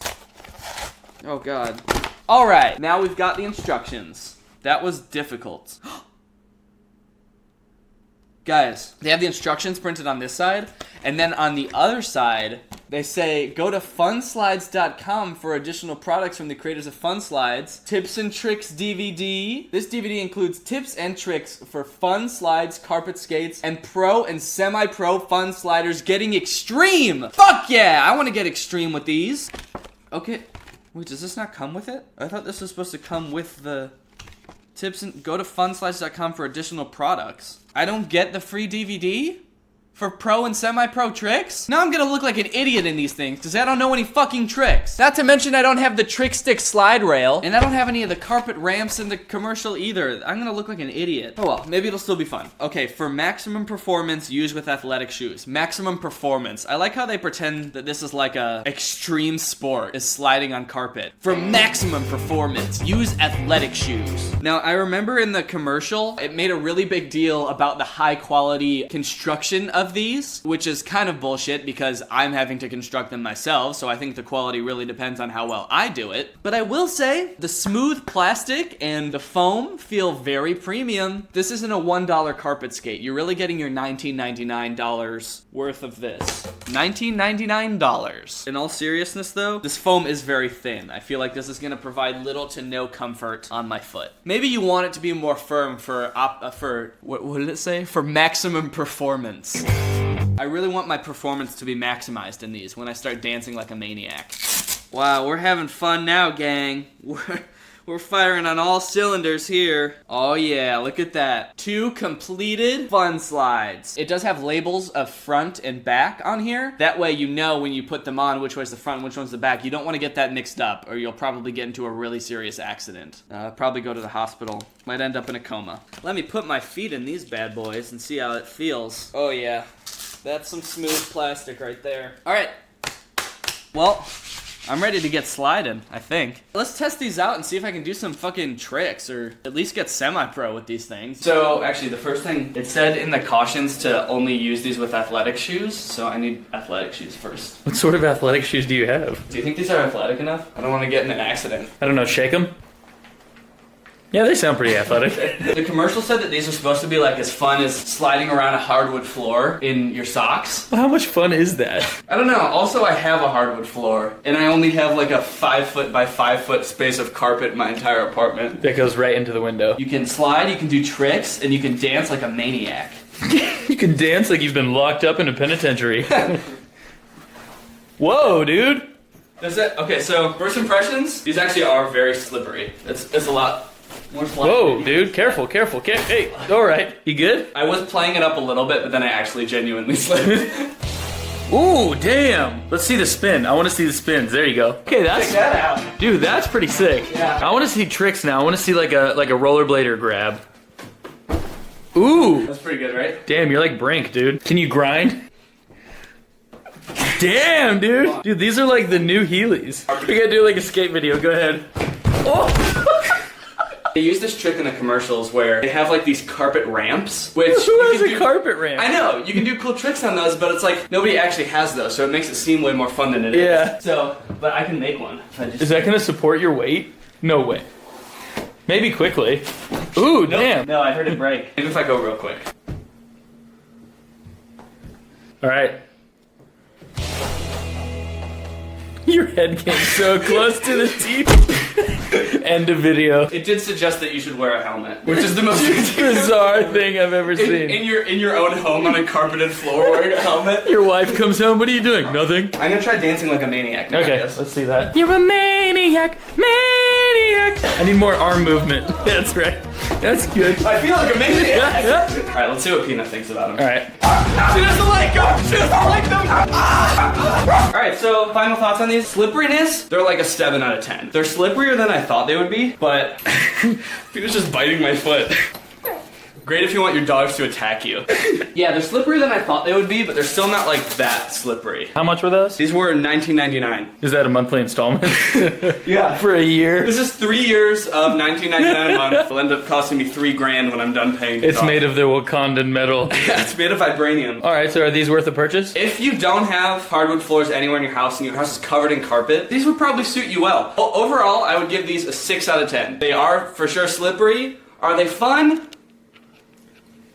No. The next product is not quite as fun, but is very practical. Or at least the commercial said. This is the Slob Stopper. Or it's actually an off-brand one because I couldn't find the actual Slob Stopper. In the commercial, this was used for men with busy lifestyles. They can drink coffee and spill all over themselves and not have to worry about getting it all over their suit when they're looking at hot chicks. Forget messy spills and unplanned accidents. Just slip it on and enjoy your busy lifestyle. So I got this really pretty patterned one because I still want to look good when I'm spilling hot coffee all over myself. And you know what? Honestly, there's not really much to say about this one. It is a bib. It's absorbent and waterproof. I feel like those are oxymorons. If it's waterproof, don't you want it to slide off instead of being absorbed? All right, well, I think the only way to really test to see if this works as advertised is to try it out in the car. I'm just like you guys. Really, when I get distracted is when I'm sitting in the car and I see a hot babe and I try to drink some coffee and end up spilling all over myself and I totally ruin my chance with the babe. So that's got to be the best way to try this, as I am a busy guy with an on-the-go lifestyle. So let's go ahead and test this bad boy out in the car. In the commercial, the reason that he spills is because he's distracted because a hot girl walks by the car and he's like looking at her and then he spills coffee all over himself. So could you be the hot girl? Yeah, I mean, look at me. Yeah. So this is a super scientific test. We need to make sure that this is completely controlled so that we can really test it. Yeah. Okay, I'm gonna walk by this way. Okay, walk by when I'm least expecting it. I'm gonna try to drink this coffee and walk by. Are you expecting it now? Yes. So walk. What about now? Yes. Walk by right as I'm trying to drink it, and when I'm not expecting it, so that I spill all over myself. Because this has to be just like the commercial, okay? Okay. I'm a busy businessman, just going to drink some water. I'll probably suck your dick. What was that? Was that like a hot chick? Yeah, that was actually really good. Did you get any on you? No, I think I'm completely dry, actually. I did spit water all over my steering wheel, though. That's probably because I'm so hot as a woman. Okay, let's try it one more time where I don't spit and instead I just spill. Just do whatever a hot girl would do. Okay. All right. Oh, another busy day of being a busy businessman. I'm gonna drink my water. Oh, no! No! Okay. Oh, Jesus. Yeah, I really spilled a lot of water on me. Let's review. So, water definitely got all over the bib. I don't know if you can tell, but the bib is very wet. I can't tell. I can just see the floral patterns. Okay, so what happened was the bib sort of acted like a slide, and all of the liquid slid down the bib, and then down onto the seat, and then up into my butt. To be honest, it's probably more expensive to get your seat repaired than to ruin your clothes. Yeah. So if you're a busy businessman and you want hot coffee in your butt, but you're dripping a little bit. Yeah. I don't know if that's because I was hot or... Yeah, if that were coffee, my seat would be... Yeah, it'd be ruined. So, I don't know, for busy businessmen, do you think that the Slob Stopper is like the right choice? I think it's the right choice for saving your clothes, but also the right choice for ruining your car. That should be its new slogan. Slob Stoppers, the right choice for ruining your car. Yeah. If you really don't have time to just like stop for a few minutes to drink your coffee, then maybe you should solve other things before buying a bib, right? Yeah, maybe just like wake up earlier and drink your coffee before you leave. Yeah, exactly. Or just drink your coffee when you get to work. Yeah, or just don't work.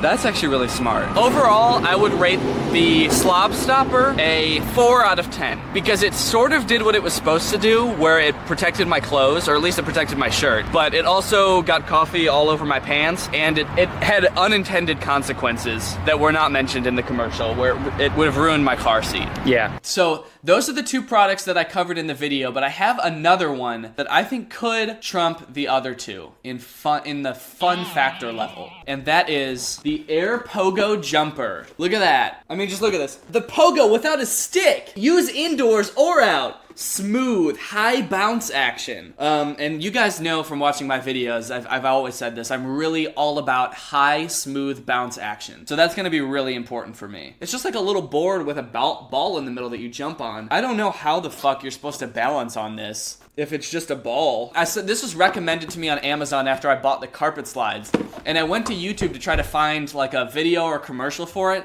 and the only thing I could find is this video. It's posted on the official Geospace YouTube channel. Let's check it out.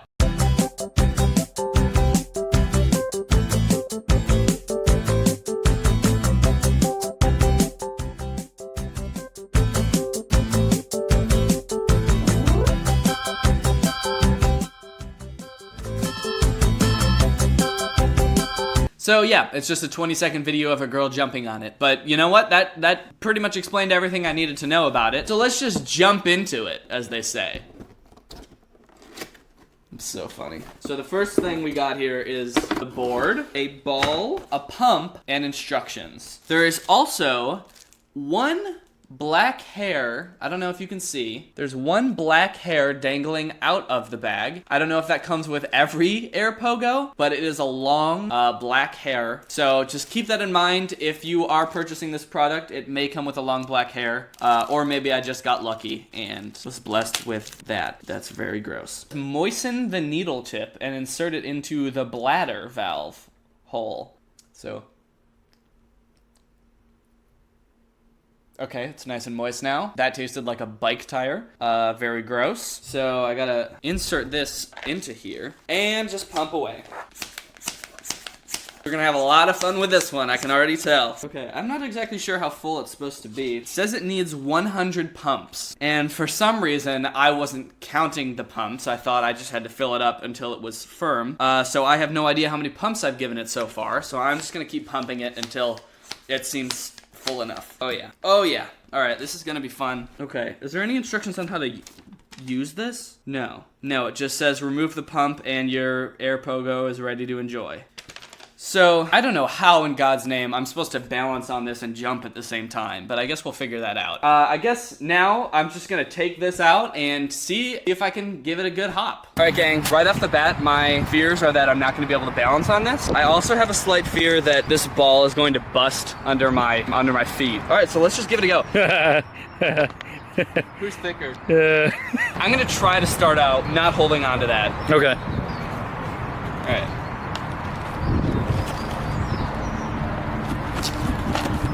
Oh shit, actually, this is not as hard as I thought it would be. Does that look cool? You're getting like, let me see how high you're getting off the ground.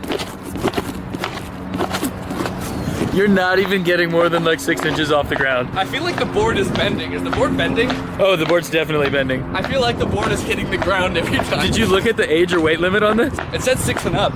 Just any way up. Yeah. As far as you can go up. Well, it didn't pop or anything.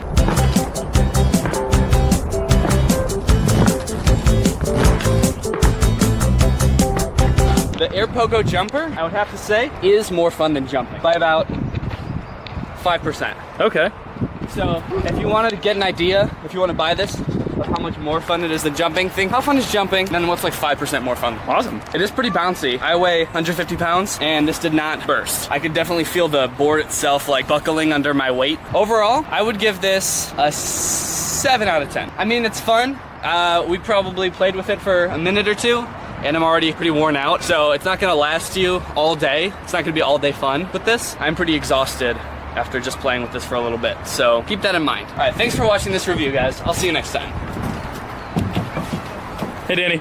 Hi. All right, Greg, well, I hope you enjoyed this video. If you're new here, make sure you subscribe and turn on my notifications to join Greg. We are the fastest growing channel on the internet. As you guys have probably seen by now, I have new merch. It's the Greg Family Crest. It's a really beautiful design. It symbolizes Greg being the fastest growing channel on the net, descending into the heavens while we leave our mortal enemies, the Craigs, to burn in hell. It has my face on it, which I feel really good about, personally, and it comes in gray and black. So if you want to get that or any of my other merch, it's at DannyGonzalez.store. I would really appreciate you guys checking that out because I really like this design. I think it's pretty dope. So many other YouTubers say that their fans are like a family to them. If that were really true, then they would have a family crest. So as far as I can tell, we're the only family on the internet with a family crest. Probably means we're the only family on the internet. If you want to join my Discord server, you can support me on Patreon to do that. The link for that is in the description as well. Thank you, Rebecca Pats, for turning on my notifications. You are truly Greg. I will see you guys next time with a really interesting video where I disguise myself as a rat for 3 weeks and eat nothing but cheese and garbage, just to see what it would be like. Bye! Merch restock! All of the new stuff that I released in the last video has been restocked. A lot of it sold out really fast last time, so thank you guys for all the support. Also, due to popular demand, we took the Lightning Greg design and put it on a t-shirt, so you can get it on a t-shirt now. So if you want to grab that or anything else, head on over to DannyGonzalez.store. What's up, Greg, and welcome back to another episode of Dinky Gunky. the internet's most notorious ripoff of Danny Gonzalez. Today we're going to be talking about one of my favorite things in the world, poorly animated movie ripoffs. This is going to be a review and a commentary on The Little Panda Fighter, which, if you can't tell by the title and the cover, is a ripoff of Kung Fu Panda. It was produced by the same masterminds that made Ratatouille and What's Up, which I have also reviewed. This movie came out a year after Ratatouille, and it is like 10 years worse than Ratatouille. The animation is horrifying. It's really not fun to look at. Just to give you a little frame of reference, Ratatouille has a 1.5 star rating on IMDb, and this movie has a 1.3 star rating on IMDb. So you already know this shit's about to be worse. Okay, we open on somewhat of a barren landscape on what appears to be a teeny tiny little planet, because you can see the curve of the Earth from like 20 feet off the ground. And on this barren wasteland sits one small little bar, the Bear Bar Box, which is where most of the movie takes place. And you know, since it's an animated ripoff, they have to start the movie by assaulting your eyes with some of the worst animation you've ever seen. It's almost like, for some reason, they intentionally picked two of the hardest things to animate, like pursing your lips and whistling, and also like shaking your hips and grooving. I guess they wanted to show you right off the bat, hey, this isn't gonna be a good movie. Whatever poor mom bought this for their kid thinking it was Kung Fu Panda, they wanted to let her know right away, this is not what you thought it was gonna be, and you are in for a weird night. Stop the daydreaming, Pancata. That floor ain't gonna mop itself, you know. So this is Pancata. He's the main character of the movie. He is the Little Panda Fighter, but he's not a fighter yet. Oh, no, no, no. He works at this bar, the Bear Bar Box, where, as the name implies, bears come to watch other big buff bears box and be bros, binge booze, bang babes, I don't know. His boss is this polar bear, Polaris, who is absolutely ripped. Or I guess just his chest is. He just has really defined chest muscles. The rest of him is just kind of like an amorphous white blob, but he's got like banging pegs. And pretty much everything you need to know about Pancata is summed up in this 13-second clip at the beginning of the movie. Fight night, big deal. Who cares about some dumb old fight night?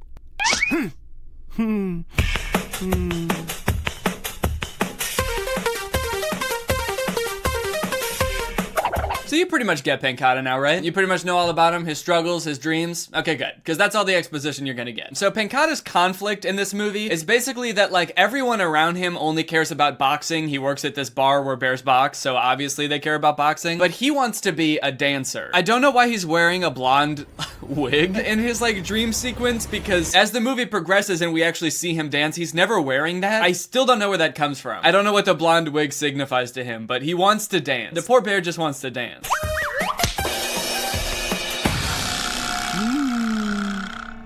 You better watch yourself, Pancata. If the boss catches you goofing off again, you'll be daydreaming on the unemployment line. As it stands right now, the Bear Bar Box has a big problem. Every couple days they have a boxing match, but the same bear has been winning these boxing matches for like 2 years. He's like the reigning champion, so he fights in every single fight until he loses, but he just has never lost. So the restaurant's been losing a lot of business because people are just tired of watching the same guy win over and over. I don't believe it. He's killing me, this guy. He wins every time. That's why no one comes to the fights no more. It's a joke. Freak Teddy is putting me out of business, I tell you. Yeah, sure. Just like when you were fighting Polaris. No one could beat you either. You were champ for 3 years until you retired. Why does that bear have snot dripping out of his nose? Dude, that's so gross. What the hell? This bear has snot coming out of his nose in every scene. It's not just this scene. This is like the defining characteristic of this bear. I don't know why either. Is that like a thing? Is that like a bear thing? I don't think so. Do bears have notoriously runny noses? It's like, did they run out of distinguishing characteristics for bears? Like they made a panda bear and a polar bear and a girl bear and they were like, shit, that's all the types of bears I know. How are we gonna distinguish all the rest of the characters? We have like 7 more characters we have to make in this movie. And we only know 2 types of bears. And then another gender to go along with it? Can I get you anything, Mr. Grizzlepuss? A Kleenex, perhaps? No thanks there, honey bun. I gotta settle up my bets here. No, take the Kleenex, please. No thanks, honey bun. I'm cool with snot just dripping out of my nose in every scene that I'm in. It's not gross to me because I can't even see it. Mr. Polaris isn't exactly in the best of moods right now, and I was hoping I could ask to leave early. After all, it is pretty slow in here right now. Leave early? Why would you need to? It's not like you ever have a date. Who'd go out with you? Oh my god, mean bear. Mean girl bear. He didn't even say he was going on a date. She just made that up and then made fun of him for it. Man, it'd be really nice to get work off tonight. Why, because you have a date? No, I just have been working really hard lately. It'd be nice to have the day off. Hold up. So you're telling me someone wants to go on a date with you? No. Oh, this is rich. Oh, could you invite me? I'm gonna want to see this. I mean, you are kind of right. Nobody does want to go on a date with me. That's why I'm not going on a date. Also, what's going on with her hair? She's got like ghost hair. She's got like 2 sets of hair on top of each other, and one is like frozen solid and doesn't move, and then one is like really flowy and transparent. It's the ghost of her old hair. She got a haircut and it's still haunting her. Pardon me, Mr. Polaris. Yeah, Pancata, come on in.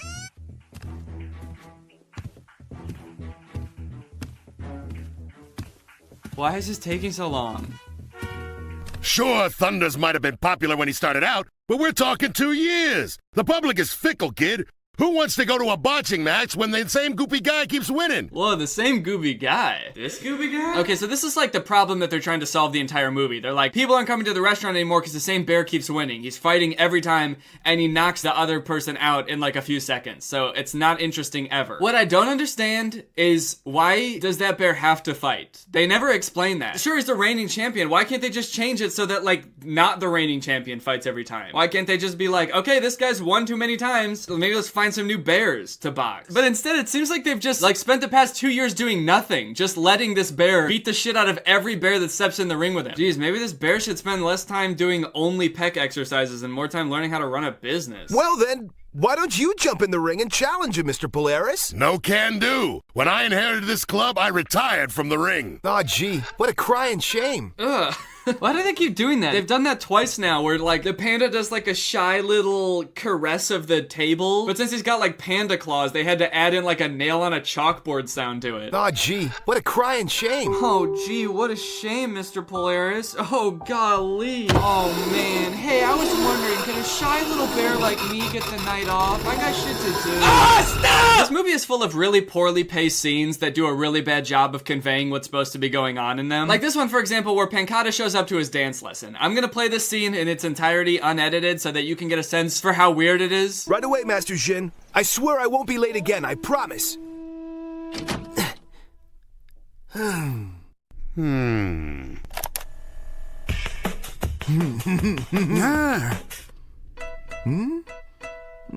Yeah, so... What? So Pancata shows up to his dance lesson. His instructor tells him to go get changed. Pancata enters the dance studio from a dark abyss and says, his sensei says, and starts the music. Pancata starts stomping and giggling. His sensei says, and then hard cut to them sitting across from each other and Pancata's moaning. You get what's going on here. Dude, what is this dark void that he's coming from? Did they just forget to add a room back there? It's impossibly dark in there. Also, the door opening sound effect that they use sounds exactly like the sound when someone would log out in AOL Instant Messenger. Does anybody remember that sound? Pancata is logging out, dude. Pancata has logged out of the abyss. There's this girl. We work together down at the club, see? Oh no, Pancata, don't tell me you're in love with the mean bear girl. But she doesn't even know I exist. No, she does, dude. She just thinks you're a loser. To that girl, I'm just a loser. Yeah, okay, yeah, there you go. I see.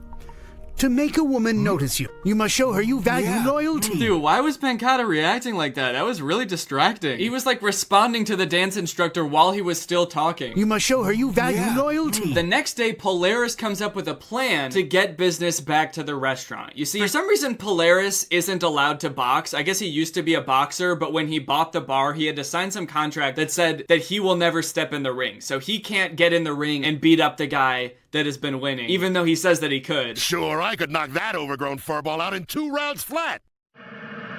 So his big idea is to put on a costume and then get in the ring and beat the shit out of the bear. Yeah, I present to you the Great Bear of Mystery. Yeah, his costume is just like a leather jumpsuit. There's like nothing that is covering up his identity at all. It's just from the neck down, so everyone can see his face clear as day. I mean, I guess it is kind of covering up his signature pec muscle, so maybe people won't be able to recognize him. Here, kid, give these a good washing. I want him nice and fresh for the fight. I'll stay here and plot the imminent demise of old Thunderbutt himself. That jerk. That jerk. Dude, that's so weird. Why is it like that? Yeah, I'm gonna get out there and I'm gonna kick his ass. Fuck him. Oh no, dude. They made thick bears. They made the girl bear thick. No, not sexy bears. She's got a thick waist. She's got boobs, dude. I think she might even be thicker than Carol from Ratatouille. Why did they... It's also even funnier to me that, like, they didn't even try to make the panda bear look like humanoid at all. They made him just look like a rotund panda bear. He's just like a big round bear. He looks nothing like a person. But then for the only girl bear in the movie, they were like, this is what she has to look like. She gotta look like this, otherwise no one will know she's supposed to be a girl bear. Have you ever seen a bear that looks like this in your whole life? She's got like dainty little arms with her big paws and like a really slim waist and those thick hips. That is not a bear, dude. I don't know. Everybody else in this movie is a bear except this girl. I have to handle some personal business right now, privately, so I gotta go. Nothing personal. Sorry about that, and I'll see you later, okay? Bye. I swear that bear gets more strange every day. Yeah, okay, dude. You're the bear with boobs, so I've never seen one of those before. He's like a regular looking panda bear. What are you?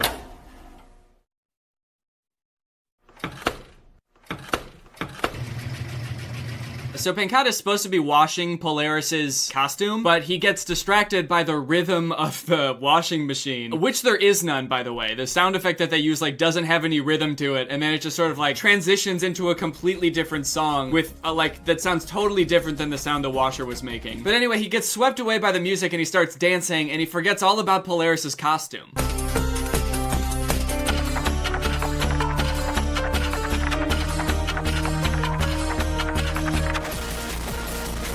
I feel like they accidentally made this movie about the two most difficult things to animate, dancing and fighting. In a way, I kind of have to give them props. It was truly ambitious of the 4 animators that worked on this movie to try to take on such a project. But I do regret to inform you that it did not work out. One more sucker who thinks he's got what it takes to beat Freak Teddy. Dude, holy cow, what? Am I gonna have to blur out this bear's butt? Look at this thing. They literally sculpted individual butt cheeks on this bear. Come on, man. This is what you did for a whole year? This is how you spent the year between Ratatouille and this? Sculpting a bear's ass? Is that really the best use of your time? This bear has actual cheeks, dude. I don't know what to do. Okay, Google, what is YouTube's policy about animated bear cheeks? Google, show me this bear's butt. All right, you know what? I was okay with the bears in this movie being naked up until they put that much detail into the physique. Sexy bears, I can deal with that. Even naked ones, that's fine. But in a restaurant where they're serving food, you mean to tell me this bear has an actual butt crack? Just skating around the restaurant with her butt crack out? They crossed the line. There's a line right between her 2 butt cheeks, and they crossed it. One more sucker who thinks he's got what it takes to beat Freak Teddy. Okay, so this part is kind of confusing, but they basically totally spoil a later kind of twist in the movie. So the news that there's a new challenger fighting Freak Teddy makes the paper, and there's a picture of Polaris in the newspaper, and he's in his costume. And like I mentioned in the last scene, Pancata gets too busy dancing to remember to take Polaris's stuff out of the wash. And when the fight actually comes and Polaris steps in the ring, like the second he takes off his robe, the suit shrinks. And once it shrinks, he kind of looks like a panda, because now he's like black and white stripes, so everybody thinks that he's Pancata. That's like the big funny twist in the movie, which we'll talk about later when we get to that part. But that hasn't happened yet. As of right now, Pancata hasn't even taken the suit out of the wash yet. He hasn't even remembered it yet, let alone given it to Polaris, let alone it shrinking when he gets into the ring. But I guess that the animators just like forgot what order this movie happens in. Somehow I know the plot of this movie better than the people who made it, because in the picture of Polaris in the newspaper, which happens before the fight, Polaris looks like he's 1, already fighting, and 2, the costume is shrunk. This movie is so weird. There are so many quality issues. Now the nice lady likes you because she thinks you're a big champion boxer. There's also like a ton of really weird audio mistakes in this movie. Lucky he's wearing a mask. That way no one will know who he is when he inevitably bites the stud. Like, how does that even happen? What buttons do you press in the editing program on accident to make that happen? When he inevitably bites the stud. You know, when he bites the stud. Whoops. It's just like, how did this movie get approved by anyone? Alright, dude, this is your big moment. The director's finally watching the finished movie. Months of hard work animating have brought you here. I just hope he likes it. So far, so good. One more sucker who thinks he's got what it takes to beat Freak Teddy. Oh shit! Polaris is wearing the shrunken costume! He's not supposed to be wearing that yet? The director's gonna have my head for this one. Wait, it looks like he didn't notice. Wow, that was really lucky. I just hope that doesn't happen again. That way no one will know who he is when he inevitably bites the dust. An audio mistake? Oh no, dude, that's it. I'm definitely done for now. Wait, he's just sitting there. And that's the end of the movie. Holy shit, I can't believe I got away with it. Well, sir, what did you think? It was great. I loved it. Oh, sick, that's awesome. So it's ready to release then? Yep. Nice work. Wow, thank you, sir. You know, I've been waiting a really long time to hear you say that, actually, so... Are you snoring? Wait, what? Wait, was he asleep the whole time? But he walked in here. Alright, dude, let's watch this movie. How long has he been asleep for? This resume looks great, buddy. You're hired. Wow, thank you so much for this opportunity, sir. I'm gonna make you proud, I promise. This doesn't make any sense. He's been to my house. This pasta is delicious. He was at my wedding. This cake is delicious. And it all meant nothing. That movie was delicious. Well, I gotta get going. I've got another meeting starting in 5 minutes. Great job again. Thanks, sir. Where am I? Why do I feel so well rested? Oh, I had an awful nightmare. I was a director. You are a director. Who the fuck are you? Yeah, that's probably how it happened. A real man would have the courage to show his face, even if he was a big loser. I have a feeling he's not as big a loser as you think. You act like you know the guy. Well, no. I just think he deserves a fair shake, right? Oh, well, no, I don't know. I'm just a shy little bear. What do I know? Ah! Please stop! Okay, now it's time for the fight where the costume actually shrinks. So Pancata has gotten the clothes out of the washer now. He's given it to Polaris. Polaris steps in the ring and it shrinks right away. Oh! I don't believe it! Could it be? It looks like Pancata! Dude, they're like 3 feet away from the boxing ring. Like, it's like right there. How can they not... The movie makes no sense. I mean, I think we can all agree, right? They work at the same bar as Pancata. They all work together. They work with Polaris also. How would they not be able to tell that it's him from 3 feet away? They've probably known each other for years. These bears, man, they're kind of dumb, low-key.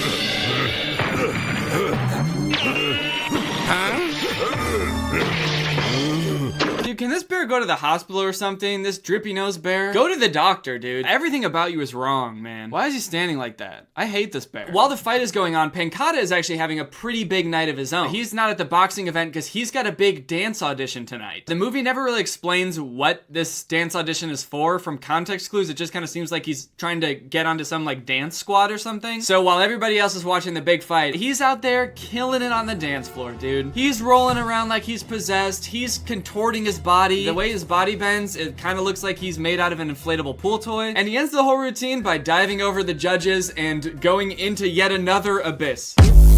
I don't know why so many doors in this movie lead to just black voids of nothingness, but I hope he's okay. Also pretty chilling that the judges don't react at all when Pancata dives over them. I mean, he's either doing like the sickest end of a dance routine ever, or he's like plummeting to his doom. Either way, they should like react somehow, or at least like watch him go over their head, but instead they're just like... And when the night is over, unfortunately, Pancata doesn't make the cut. He doesn't make it onto the dance squad. But Polaris does win the fight. And since everybody thinks that it was Pancata on stage, for some reason, he becomes a bit of a local celebrity. Amazing, Pancata! Totally sensational! Who'd have thought a sweet guy like you had it in ya? Which is obviously confusing to him because he doesn't know anything about the fight that happened last night. He thinks that people are talking about his dance routine. Oh, dude, what? Dude, what is that face? Hey kids, it's me, a sexy little bear. You better believe we're showing off these sexy bear hips in this kids movie made for kids. Also, why is her face so in shadow? She's outside. So of course, now that everybody thinks that Pancata is the superstar, the girl is in love with him. I ought to be mad at you for not telling me how talented you are. Everybody's talking about it. You are just incredible, Pancata. I'm just Pancata, right? The same old me, you know? Don't be modest, you silly bear. Oh. Harsh. Yeah, well, that's just how I am. Don't be modest, bitch! You're everything to me. So after Pankata soaks in all the fame, he sort of feels guilty about deceiving everyone. Plus, Polaris realizes that he can't keep this ruse up forever and pretend to be Pankata on stage. So they decide that Pankata is going to have to fight in the next fight himself, which results in quite possibly the world's worst montage sequence. This is gonna be a really long day.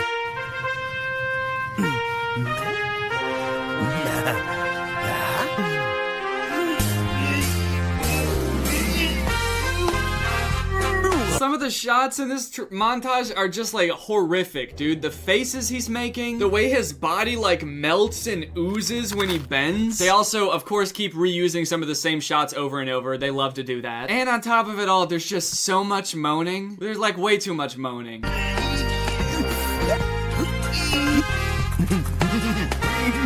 Dude, what is going on in this scene? What? I just saw this. I never noticed this before.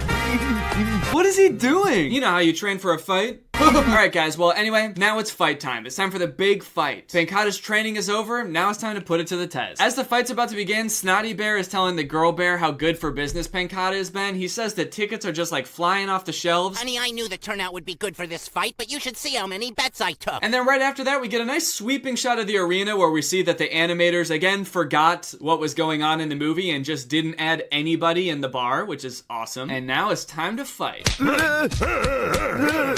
Oh, there goes my other eye! Time out! Oh, what if he just died right now? He's getting beat up for like a minute straight. What if the movie just ends with Pankata dying? And they're like, well, we tried our best. I guess we're never getting rid of this guy.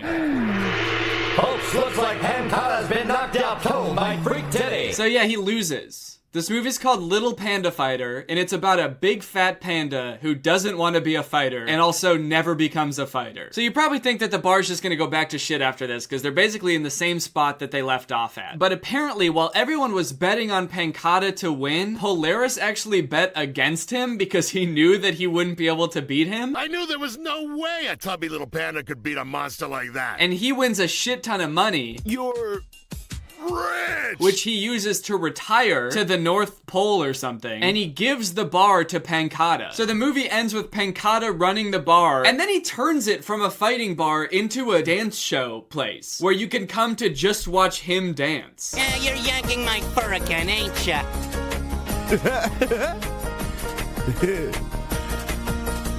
Wow, that's awesome. Great last shot of the movie. That's sick. So yeah, that's the end of the movie. Pankata gets his own dancing venue where he can dance as much as he wants. And all he had to do was help his boss lie so he could win a shit ton of money.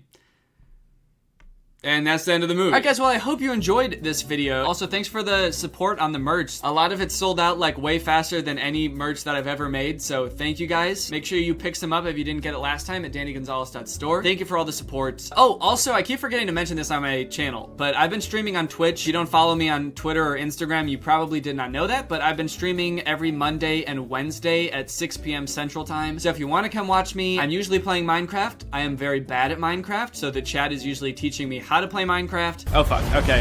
Shit. Oh no. Oh no. Fuck.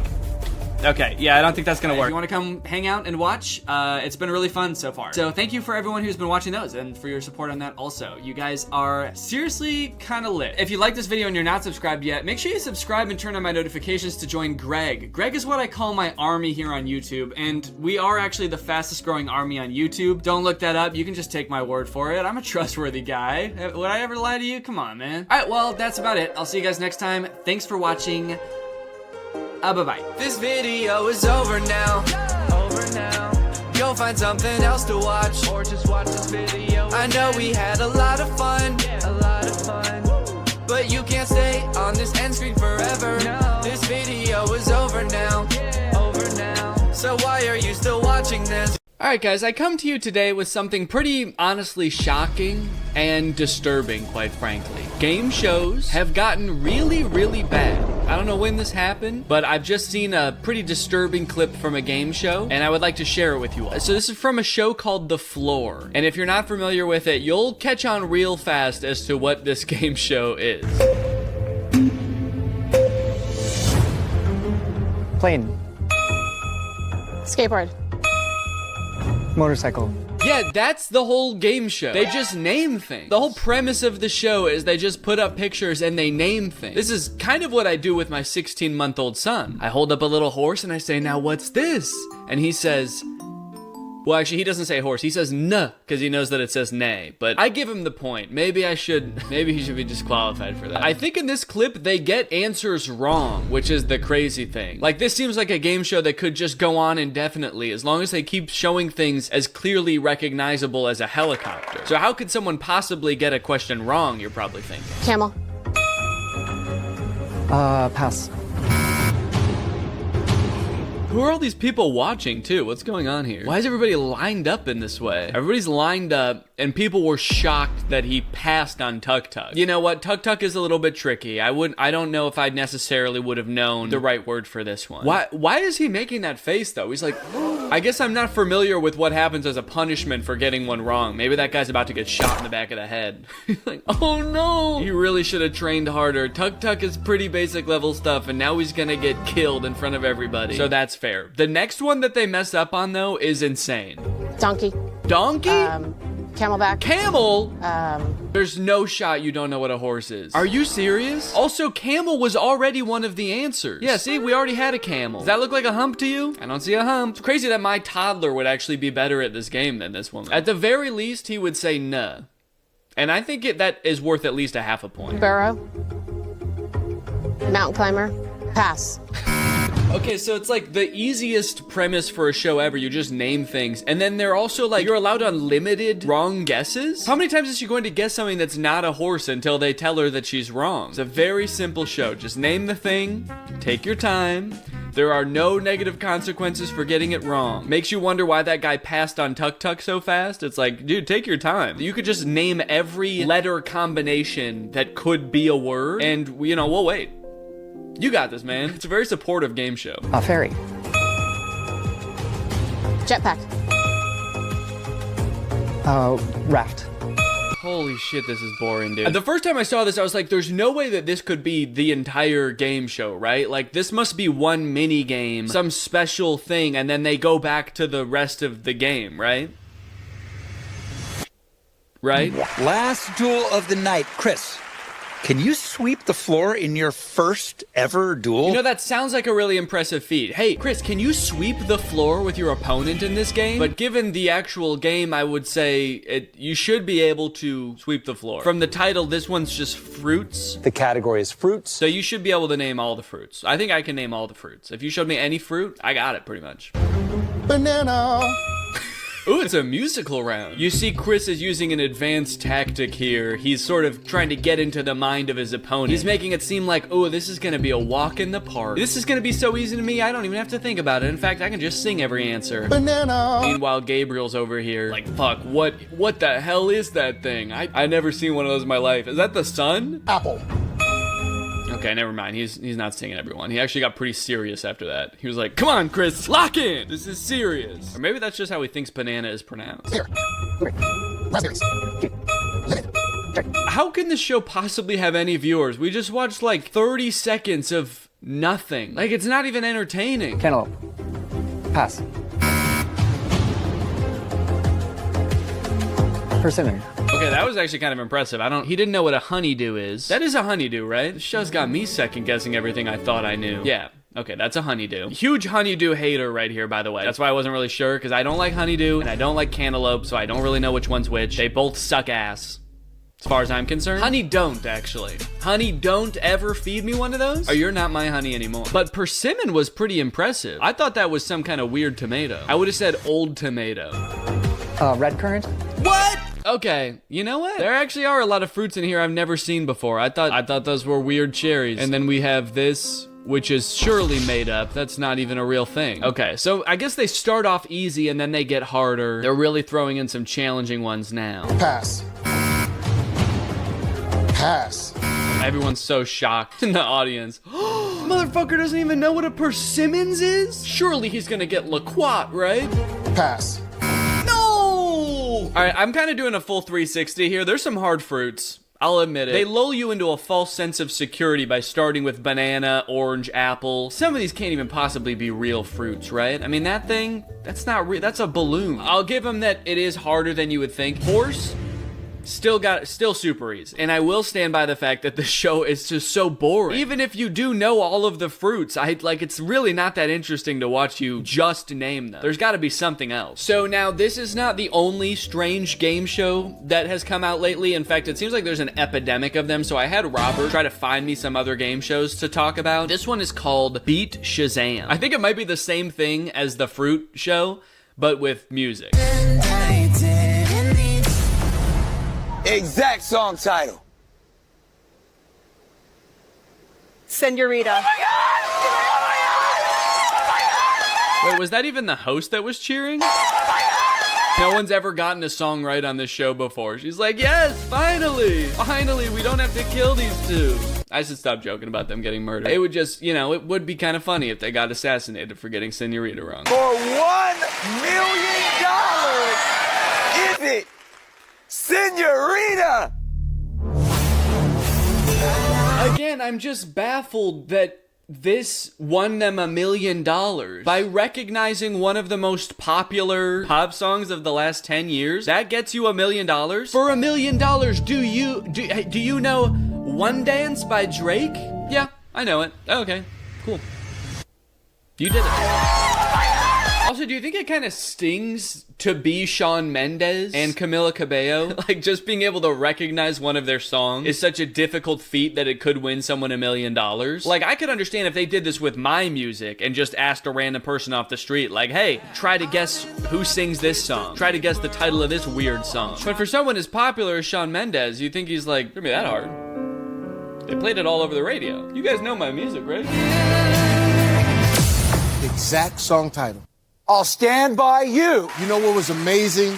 Looking in your eyes, John, and watching you dig that out. They're trying to make you think that that was interesting to watch because nothing really happened. It was just like a guy thought and then said something. And Jamie Foxx is like, that was so crazy. It's like we could actually see what was going on in your mind. There was a whole thing going on. We so well saw it. So incredible to look in your eyes as the name of this song immediately popped into your memory. No thought was required. And then you said it with your lips. That was crazy. Your lips moved and everything. All right, now we've got another game show called Fast Friends. You're all here because you're super Friends fans. Wow, so it's like they finally made a show that people who like Friends would enjoy. That's awesome. I don't think there's actually a single TV show out there that enjoyers of Friends would like to watch. Hosted by Whitney Cummings, who has no association with Friends. She wasn't in the cast. Maybe she's, in her private life a big fan of Friends. The hosts of these shows seems like very random too. I think it must just be really easy and cheap to develop game shows, and so you can just throw them together in like a weekend and you just pay a celebrity host and Bob's your uncle, you're off to the races. Because it seems like they're just cranking them out like crazy. Half of them take place in this like weird liminal space, this dark warehouse with neon lights that they probably use for all of them. Ross joins Rachel in doing laundry, but is made to feel The one at the laundromat? I'm sorry, that is incorrect. Why do all the contestants seemingly know nothing about Friends? They like brought on people who actually know nothing about Friends to compete on the show. He hits the buzzer and he's like, I don't know. What the fuck is Friends? Is that a show? Is that a movie? The one with the German laundry detergent? We're gonna let you have this one. They just got so tired of the wrong answers that they were like, yeah, sure, man. Sure, that was it. I guess it makes sense that they're getting them wrong. I feel like there's only so much Friends trivia, and I feel like everybody knows a lot of Friends trivia, at least like any like casual watcher of Friends, that you have to get like really niche questions, like asking the exact wording of titles of obscure episodes. But then you invite people on and they're not gonna know that because nobody knows that. Okay, next show. Are you smarter than a celebrity? And this trailer is from 4 months ago, so this must be a pretty new show. Hello, everybody. I'm Travis Kelce, and welcome to Are You? Okay, we got a bunch of celebrities in here, you guys. Travis Kelce. Pretty big celebrity right now, actually. Then you got, let's see, do I know who any of these people are? Then you got, you know what? I don't know a lot of celebrities anyway. I don't know why I was gonna pretend to be like, look, they don't even have any big celebrities. These could all be like really famous people. Oh, I know Lily Singh from the show. Her show. You're an offensive player. Is Yes, that correct? that's me, yeah. And I'm an offensive comedian. Oh! Say something offensive right now. Do it. Say something crazy offensive that would get you canceled. Do it right now. I always find that I'm underwhelmed by the caliber of celebrities that they get on shows like this. That like anytime there's like something celebrity edition, it's always like, sure, they're people who work in the entertainment industry, but get like a real like famous person in there, you know? Get Justin Bieber in there. Get the Pope. Get Joe Biden in there. I want to know if I'm really smarter than Joe Biden. I want to know if I can, quite frankly, name fruit better than the Dalai Lama. Let's see what Lily puts. Do we have to? Yes. Okay, so like... Haiku, Ireland. So like... Not only did Lily Singh guess haiku as being the name of an Irish town, is that correct? What type of 5-line poem shares a rhyme scheme with a town in Ireland? Okay, so it's a type of poem and a place in Ireland. Probably like Limerick or some shit. All right, now I gotta look it up. Limerick, Ireland, let's go. I knew it. You're telling me I'm smarter than Lily Singh? But it's just crazy that the host doesn't even know what a haiku is. Don't ask Travis, he pronounced it haiku. Gave him my best guess. You see what I mean about the host not making sense for this? You would think that a smart celebrity would be the host. That way he could know if answers are right and wrong. I think Travis Kelce, even after seeing this, doesn't know if that's the answer. Haiku, Ireland. He's flying by the seat of his pants just like all the celebrities on the show. He's like, wow, you said haiku? That's pretty dumb. Let's see what the answer is. Oh, it was haiku? Oh. Shit. Now, it's worth mentioning that, of course, game shows have always been weird, as we will see here in Hurl, Episode 1, Balls of Hurl, which premiered July 15th, 2008. Good evening and welcome to Hurl. Tonight, 5 competitors will test themselves with an eating contest followed immediately by extreme activities designed to shake them up. Whoever eats the most and hurls the least wins. And you can win a lot. $1,000 in prize money. Hold on. That's not a lot. $1,000? I think that might be the lowest cash prize on any game show I've ever seen, actually. And if you win, we're gonna pay for your gas money to get home. If you drove here, we're not gonna pay for that gas money, but on your way home, we will cover that. So the chance at $1,000 for you to eat and puke while doing physical activities. This sounds like the most disgusting game show I've ever seen. So I think I'm actually not gonna watch it at all. But it was nice to know that premise exists. Then, of course, you had The Chamber, which premiered in January of 2002. Don't miss the show where knowing the answers is only half the battle. Man, game shows have become so neutered. Look they're answering questions while getting sprayed, lit on fire, I think, maced maybe. Probably gonna have like hamsters come and eat their toes. And they had to answer questions, hard questions. Reese Witherspoon brings her chihuahua to what Ivy League law school? See, there you have to know real trivia. It's not just naming what a boat is. You don't just have to know what a jet ski is. You gotta know real things about the world while being literally tortured. I'm really worried about what they're getting sprayed in their face. But the crazy thing is like there's no answer that would be good. Even the best answer is still like really fucked up. Look at her. Well, I guess it's good to know that game shows have always been insane. And if anything, they've gotten more tame. So for that, I can appreciate the floor, you know? Thanks for at least not putting these people through physical trauma. All right, well, thanks for watching, guys. I'll see you next time. Bye-bye. Peanut, you're such a good dog. I would do anything for you. Would you do anything for me? Your soul is mine. I'll take that as a yes.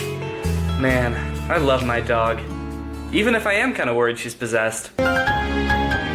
When a masked intruder kicks down a door in Minneapolis, these two pooches take off. What? And in a home outside Philadelphia, this dog runs away after a burglar hurls a plate at it. I'm sorry, this can't be true. Peanut, are you seeing this? Those dogs didn't even try to protect their homes or their owners. I can't believe this. Dogs are useless. You're useless! I hate you! What's up, Greg? It's me, Danny, back with another episode of All Dogs Are Cowards. I didn't want to believe it either, but thanks to this video from Inside Edition, we now have irrefutable scientific proof that all dogs are cowards. Look at the beginning of this video. These two dogs, someone breaks into their house, they book it. Wow. You're just gonna run off and let this guy steal all your owner's shit? And this dog, running away when someone throws a plate at it. Boy, you've never seen a plate before? You don't want to get hit with a plate? Come on. You don't want to get hit with a plate? A big ceramic plate flying at you? Is that too much to ask, to just take the plate? I'll tell you one thing, no dog of mine's gonna be dodging plates. My dog better take a plate to the neck if it means that I can be even 1% safer. So, would your dog come to your defense if a burglar ever broke in? I don't know. But that's the question I'm here asking myself. If someone comes into my house, will my dog protect me? That's the only reason I have a dog. Not because she's cute, not because I like the company. I have a dog because I know someday someone's gonna break into my apartment. And when they do, I need someone who's going to bite that bitch. Is that too much to ask? This is Perry, a 5-year-old yellow lab. Oh, that's my good girl. Her owner, Michelle Kelleher, loves her dog. Okay, controversial opinion? Letting your dog lick you on the mouth is very gross. Don't get me wrong, dogs are very cute, and I like to kiss my dog on the top of her head as much as the next guy. But my dog also licks her own ass, so I'm not gonna let her kiss me after that. I don't wanna all of a sudden come down with some dog-borne illness. But she wonders whether Perry will go the extra yard. I hope she tries to protect me. To find out, we enlisted guard dog experts Nate Bonilla and Michael DeBruzzo. Then, with Michelle's permission, our burglar bursts in. Michelle puts on a great performance as he pretends to assault her. She screams for Perry. Perry! So what does Perry do? Does she jump in to save her? Look, she heads for the door. Wow, Perry, I see how it is. This woman raises you, she feeds you, and then the second somebody comes in to assault her, very realistically, I might add, it looks like she's really being assaulted. This is what people do when they assault you. They come in, they sort of like push your chest a little bit, and then they sort of look around to see what everyone thinks. This is called flight. Her tail is tucked. She's actually looking for a way out. This dog just books it towards the door? If I didn't know any better, I would think that this dog doesn't want to get murdered. Thanks, Barry. Thanks, Perry. Dumb dog. Didn't call 911 when I needed her. This video is sort of like a prank video. Like, it's sort of like pranking the dogs. I've never seen a prank video where someone pranks a dog before, but I guess that this is what it would be like. Pranking my dog? I traumatized my dog? Gone wrong. Gone sexual, even. If you keep fucking making out with your dog. Just saying, maybe if you spent less time making out with your dog and a little bit more time training her to do things like attack intruders, then maybe this wouldn't happen. But at the same time, like, do you really want your dog to be that aggressive towards intruders? Because if it is, then it's probably gonna be aggressive towards like your friends when they come over too, or people, anyone that the dog doesn't recognize. It's gonna be like, are you trying to kill my owner? I was trained for this. You have to die. Next up, Ruby. You're a princess, yes you are. A 4-year-old pit bull lab mix beloved by her owner, Kevin Peterson. God, gross. Gross. Why do they have to show so many clips of that? I don't want to see humans making out with dogs. It's gross. I believe she's gonna bite, but I'd like to find out.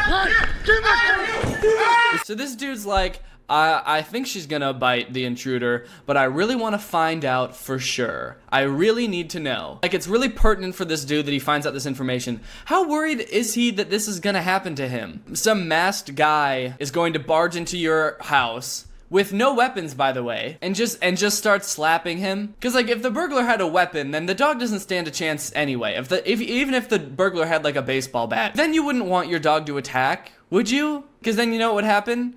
The dog would die, and then you would die. So the dog can really only defend against this slapping bandit over here. Who is this guy gonna be pissing off that's gonna come over just to slap him? And it sure looks terrifying. Ruby comes running to investigate. Ruby, get him! She's not so brave either. She runs away. Can you believe she's part pit bull? I feel like this video is just meant to shame dogs. Like, yes, fucking expose him. Dogs have had it easy for too long. Too goddamn long. Fucking drag that dog. Ruby was curious, she was worried about you, but she was not willing to take on the attacker. She was curious, she walked into the room and she was like, what's going on in here? Oh my god. It looks like my owner is really bad at acting. Kevin, but Ruby is a wimp. My dog failed the test. My dog failed the test. Yeah, if this ever happens to me, I'm dead for sure. And I live alone, and I'll die alone. My dog failed the test. My dog's not even gonna stick around to watch me die. She's just gonna run off like every other woman in my life. So. My dog failed the test. She failed the test. Now meet the duo of Frodo and Dobby. Ferocious looking, not even close. Finally, a sensible woman who doesn't French her dogs. Wow, actually, it even looks like her dogs really don't want any kind of kisses whatsoever. I think Frodo is really going to go after the attacker. Well, we'll just see about that. Alan puts on quite a show, and when they hear Mom is under attack, the two come running into the room. Watch as brave Frodo gets right into the mix. Okay, actually this is pretty impressive. I did not expect this. The dog is protecting her. I will say it is kind of weird that both the dogs' tails are wagging like they're really excited and happy about it. Usually when dogs get like aggressive and defensive, their tails sort of like straighten out and their back hairs raise. But this dog seems like it's really stoked to try to kill this guy, which actually kind of makes me wonder, did this woman train her dogs to kill? These dogs are like really, really jazzed about getting to tear this guy to shreds. These dogs are cold-blooded killers. That guy was lucky to get out of there alive. Then jumps up on our burglar and backs him out the door. They did amazing. Yeah. So the littlest dogs are the bravest, huh? Maybe my little Peanut isn't such a wimp after all. Maybe she would save me. I mean, she's only 20 pounds. That's definitely smaller than that pit bull. Well, there's only one way to find out. All right, guys, I'm all dressed up like a burglar. I don't have any weapons, but I got my slapping hands ready. Let's see what Peanut does when I break into the apartment. Hi, I'm the mailman. I'm here to deliver your mail. What? Oh, hey. Oh, Peanut, no! What? Ah! No! Oh, my God. Well, I guess that solves that. Peanut is a protective dog. I'm sorry I ever doubted you, Peanut. You did the right thing. That mailman was gonna have to learn sooner or later not to burst into people's apartments like that. And the way he announced himself, like, hey, I'm the mailman, I'm here to deliver the mail. Who the fuck says that? You're next! You're next! That's my girl. I hope you enjoyed this video. If you're not Greg yet, Greg is our family on YouTube. All you have to do to join it is hit subscribe and turn on my notifications. You know, they say you don't get to choose your family, but you do get to choose your friends. But Greg is a family, and I would also argue that you don't get to choose. You have to subscribe and turn on my notifications right now. There is no choice in the matter, so just go ahead and do that right now. There is no other option, so this is just like any other family. Thank you to Schvinn for turning on my notifications. You are truly Greg. I'll see you guys next time with a really interesting video where I put on 30 shirts and then walk around and just see what everyone thinks. Bye.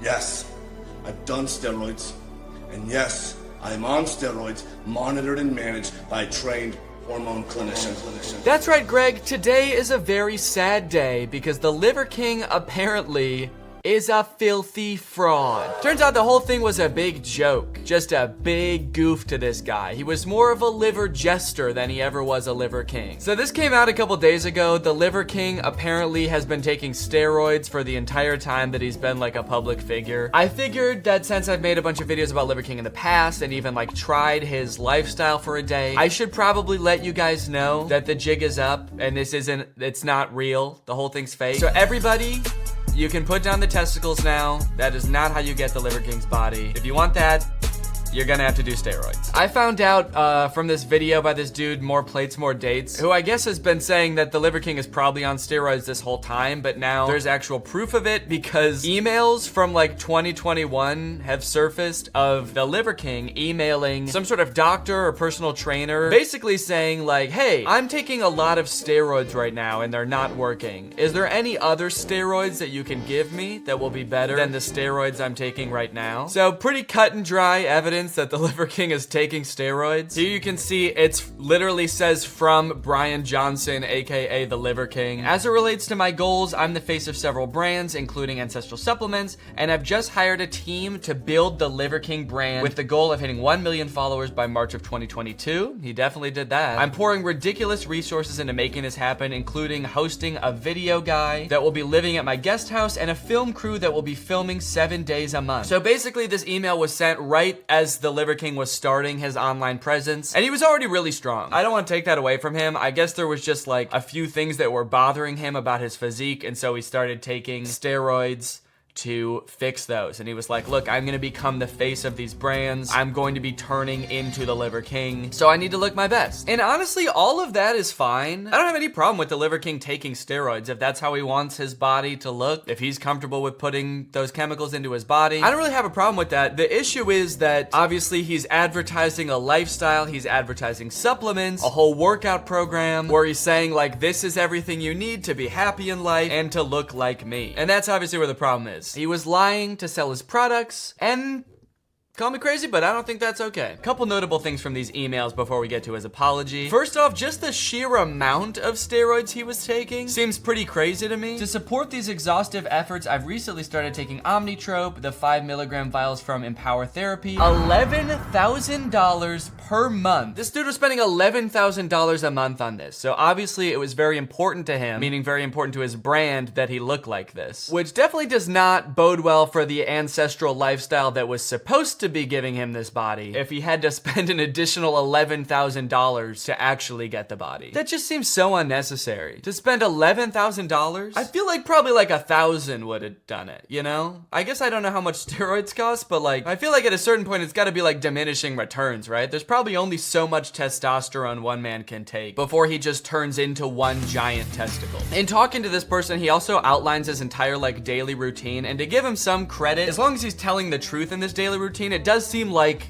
aside from the whole steroids thing, he was taking the ancestral life very seriously. He does wake up and walk barefoot to the lake, sun gaze, and have a morning coffee, review the books for his companies. I don't think that the guy who's prescribing you steroids needs to know all this. I don't think he'd email back being like, wait, hold up, just to make sure you are walking barefoot to the lake every morning, right? Otherwise, these steroids aren't gonna work. One thing I thought that was kind of funny is that the person he's talking to asked, do you have more energy at the beginning of the workout or strong all the way through? And he responded, fuck no, I'm dead at the end. Fucking dead. Sometimes I even have to take a nap from 12 to 1 p.m., which is right after he works out. I feel like I've often heard the Liver King say things like, working out gives me so much energy. I get in there, I kick ass, and then I'm energized for the rest of the day. Come to find out he takes a nap after he works out. Liver King, if you're watching, I think you might have been getting the extra energy from the nap that you take in the middle of the day. That might sort of like give you that reset you were looking for. A lot of this video gets into like the nitty gritty of exactly which steroids he's taking, which I thought was kind of interesting because I personally don't know anything about steroids, to the point where I feel like he could have been honest with me the entire time and I wouldn't have even known what he was talking about. I would have been like, guys, the Liver King is not taking steroids. He's on Omnitrope, okay? That's a different word than steroids. That's probably like some part of a bull carcass that I've never heard of before. Oh yeah, I take Wednesday and Sunday off. On those days, I do hard shell H-BOD in my house, 10-minute cold plunge at the house, massage at the house, and walk 6 to 9 miles and do Tabata push-ups. Or else I don't feel right in the head. I understand like the feeling of having clarity after you work out, you get the blood flowing and you feel empowered for the rest of the day and you got your mind in the right place. But saying I don't feel right in the head makes him sound like a supervillain. Uh-oh, the Liver King didn't get his Tabata push-ups in. He's fucked up in the head. He's gonna blow up a hospital. Maybe that's all the Joker needed, just some Tabata push-ups. He also ended one of his emails with, can you reassure me that all the information discussed will be confidential? I guess not. I feel kind of bad that in none of my videos I raised skepticism about him being on steroids. At least I don't remember doing that. I feel like I probably could have done a better job researching that. So when I did the video Living Like the Liver King, I went to a CrossFit gym to try out his workout routine. And even the lady that like ran that CrossFit gym who works out for a living and knows a ton about fitness, I showed her a picture of the Liver King and she was like, oh yeah, that guy's on steroids. I don't think I even asked her. I just showed her a picture of him and she was like, that dude is on steroids. There's not a doubt in my mind. I really should have known he was on steroids when I saw this TikTok of him like months ago. Liver King here. A bunch of primals keep asking if Liver King is natty or not. I decided to really face this head on and show you my stack. I stack liver and bone marrow every day. By the way, this was my cameraman idea, so tip of the hat to him. I don't even know where to get this stuff. See, yeah, I definitely should have been a little suspicious when I saw this TikTok, because those look like steroid needles. like the type of needles that you would put in your butt. And sure, he says it's a joke, and he says he doesn't know where to get the stuff, and yet he has steroid needles. I don't know where to get steroid needles, which I think you could probably tell by looking at me, but how does he know where to get them? I guess he says the video was the cameraman's idea, so maybe the cameraman got them? This was my cameraman idea, so tip of the hat to him. I don't even know where to get this stuff. Guys, the Liver King does not take steroids, alright? Get off my back. I've never touched this stuff. I don't know where to get it. My cameraman, on the other hand, is on steroids. This dude is a fiend. If anybody needs a hookup, let me know and I will get you in contact with him. I was half expecting the camera to turn around and it would be the Liver King filming it also. This was my cameraman idea. Yeah, what's up guys? I am on steroids. So if you are skeptical of those emails and think they might be fake, the Liver King has since responded in his own video confessing to everything in a video called Liver King Confession, I Lied. But before we watch that, I do have a confession of my own, and that's that this portion of the video is sponsored by SoFi. Maybe I should be sitting in the same place that the Liver King is for his apology. Do I look like the... SoFi is a mobile-first banking company helping their members bank, invest, and borrow money all in one app. Their mission is to help people achieve financial independence so they can realize their ambitions. I don't know about you guys, but when I put money away in a savings account, I want it to work for me, not just sit there. And with SoFi, I earn more in 1 month than I would in a year with a big bank savings account. That's right, gang. With a SoFi checking and savings account, you'll earn more money on your money without ever having to think about it. Plus, you can get paid up to 2 days early, pay no account fees, and cash in on up to $250 when you sign up for direct deposit. And here's the best part. Here's the best confession of all. SoFi and I are going to be giving away $35,000, which is more than Liver King spends on steroids in 3 months, to one of you who signs up for a SoFi checking account right now using my link. Just click the link in the description or scan this QR code right here, and you'll be automatically entered for a chance to win when you sign up. Please make sure you use my link or scan this QR code. It's the only way to enter. You cannot win if you don't use my link. It's my special link. Thank you to SoFi for helping me give away money to my fans. This is incredible. And thank you for sponsoring this video. And thank you to you guys for checking out SoFi. I'm making this video to apologize. I stated that this is a complicated as fuck topic, at least to me it is. First thing that jumps out to me is him saying this is a complicated as fuck topic, which is kind of crazy to hear from a guy that I don't think I've ever heard express any nuance about anything ever. The only times I've heard him talk, he's like, sugar, subprimal, eating a bull's ball sack, primal, baby. I've never heard him be like, well, the conflict going on in the Middle East right now is pretty nuanced, and on a scale from primal to subprimal, it floats somewhere in the middle. Before social media, I was rich and anonymous, and after social media, I'm still rich, but no longer anonymous, and I never expected this kind of exposure in the public eye.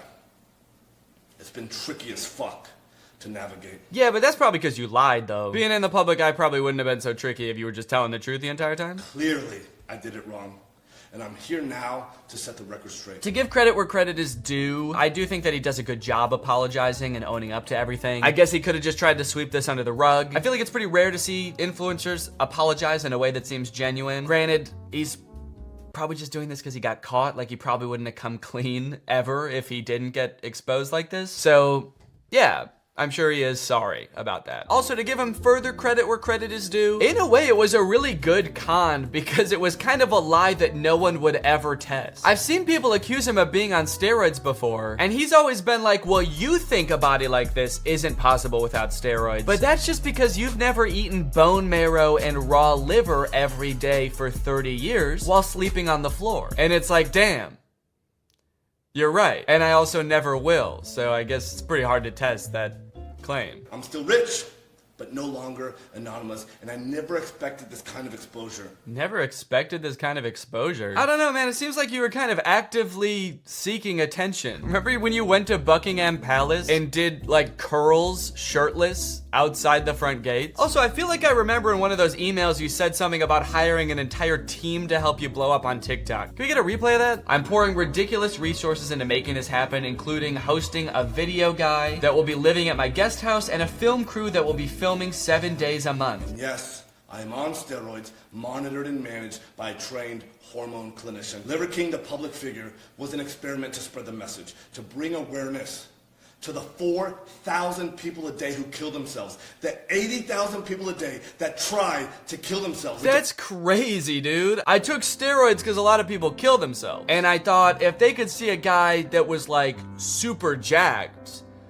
maybe they'd think twice. I thought maybe if all these young men saw a guy saying that you could get this strong too, when in reality they can't, they never will get this strong, I thought maybe that would make them feel better. If I was way more jacked than them? I didn't feel 100% physically or cognitively. So I went to get monitored and managed by a trained hormone clinician to see what the fuck was going on with my life. I feel like that is probably not high praise for the ancestral lifestyle that he had already been living for like 20 years. I thought raw liver and bone marrow was all you needed to be happy and healthy. Turns out you need steroids too. I'm honestly only mad because you didn't tell the rest of us that. I wish I had known that I was also supposed to be taking steroids this whole time. You can't just make that like an unspoken rule. So this whole time you got to take like $12,000 worth of steroids and none of us did? You know we would have done it. Seriously though, I do think that a lot of this video is kind of, it seems like it's like missing something huge. For how genuine this apology seems to be and like how much it seems like he wants to do better in the future, he kind of seems to be missing something huge. And that he's not like actually addressing the underlying issue of the things that he's feeling. He says later on in this video that even outside of like making this good for the brand, he is like insecure about the way that he looks. And so that's why he spends so much time in the gym every day. He spends hours and hours, I think he literally says like putting himself through hell or torturing himself in the gym. Don't get me wrong, I like working out. I work out a lot. I run, I lift weights in the gym, but like I think there is a level where it becomes unhealthy. If you're working out to the point where you look like him, and Liver King, you are like jacked, dude. I don't think you have to worry about stubborn back fat or fat on your love handles. Like you are it's one of the most impressive bodies anyone's ever seen in person. Like if I saw you in person, you'd probably be the strongest person I've ever seen. I have a feeling that steroids are probably not actually fixing this issue for you. And it's an issue that a lot of people have where kind of no matter what they do to their body, they still feel insecure. And I feel like the shit that you're kind of pushing people to do, like all of the ancestral tenets, which to me seem pretty outlandish. Maybe your ancestral tenets all really work for you and they really do make you happier, but I feel like they're not addressing the root cause because someday you are going to get older and no matter how many steroids you take, you're gonna start losing muscle. You'll probably gain a little bit of fat because that just happens to everybody. And more testosterone and steroids aren't gonna help you then. So you should probably be spending time trying to get to a place where you don't need to be taking steroids to feel like your full self. Because in this video, he says something somewhere where he implies that like once he started taking the steroids, like that fixed it. He was like, oh, I was insecure, but then I just started taking steroids and now I'm not anymore. And hormone replacement has helped in a profound and significant way. There probably could be a more permanent solution than that, and one that doesn't cost like $12,000 a month. When I talk about the 85% of the population that suffers from self-esteem issues, that's me. I'm part of that statistic. This is why I fucking work myself to death in the gym. It's good that working out is helping the Liver King feel less insecure. If that's really an issue that he deals with, that sucks. Feeling insecure and like you're not good enough's like the worst feeling in the world. But I know, at least personally, making any sort of change to yourself exterior is not gonna change what's in your brain and the feelings that you feel about yourself. I don't want to sound like I'm being too preachy and I'm trying to give you advice if you don't want it, but it just kind of resonated with me. I don't know. I feel like this apology, it makes sense. Like I get it. I get why you're taking steroids. I think really the issue is just transparency. If you want to take steroids, continue on doing it. I hope it makes you happy. But that does bring me to the biggest issue that I had with this video, and that is that Brian Liver King Johnson, you DM'd me your entire daily routine. How you sleep, how you eat, how you work out. You sent me beef liver and bone marrow to let me test your lifestyle, and nowhere in there did you mention $12,000 worth of pharmaceutical grade steroids. How the hell was I supposed to accurately assess your lifestyle if I wasn't taking needles in my butt, Brian? I could have been so jacked by now, you have no idea. So I would like to extend this offer to you, Liver King, if that is your real name. Or I guess if it's really not your real name, because your real name's Brian Johnson. Man, I don't know what to believe anymore. Maybe Liver King is your real name. If you are watching this, I will give your lifestyle another shot. Just please give me the appropriate materials this time. Also, you know, if you ever want to try out influencer boxing and you want to get in the ring with me, let me know. I'd be down to do that too. As long as we are both allowed to do whatever drugs we want and we don't have to tell the other person which drugs we're doing. All right, guys, well, I just wanted to talk about this whole situation. Hope you enjoyed it and have a great day.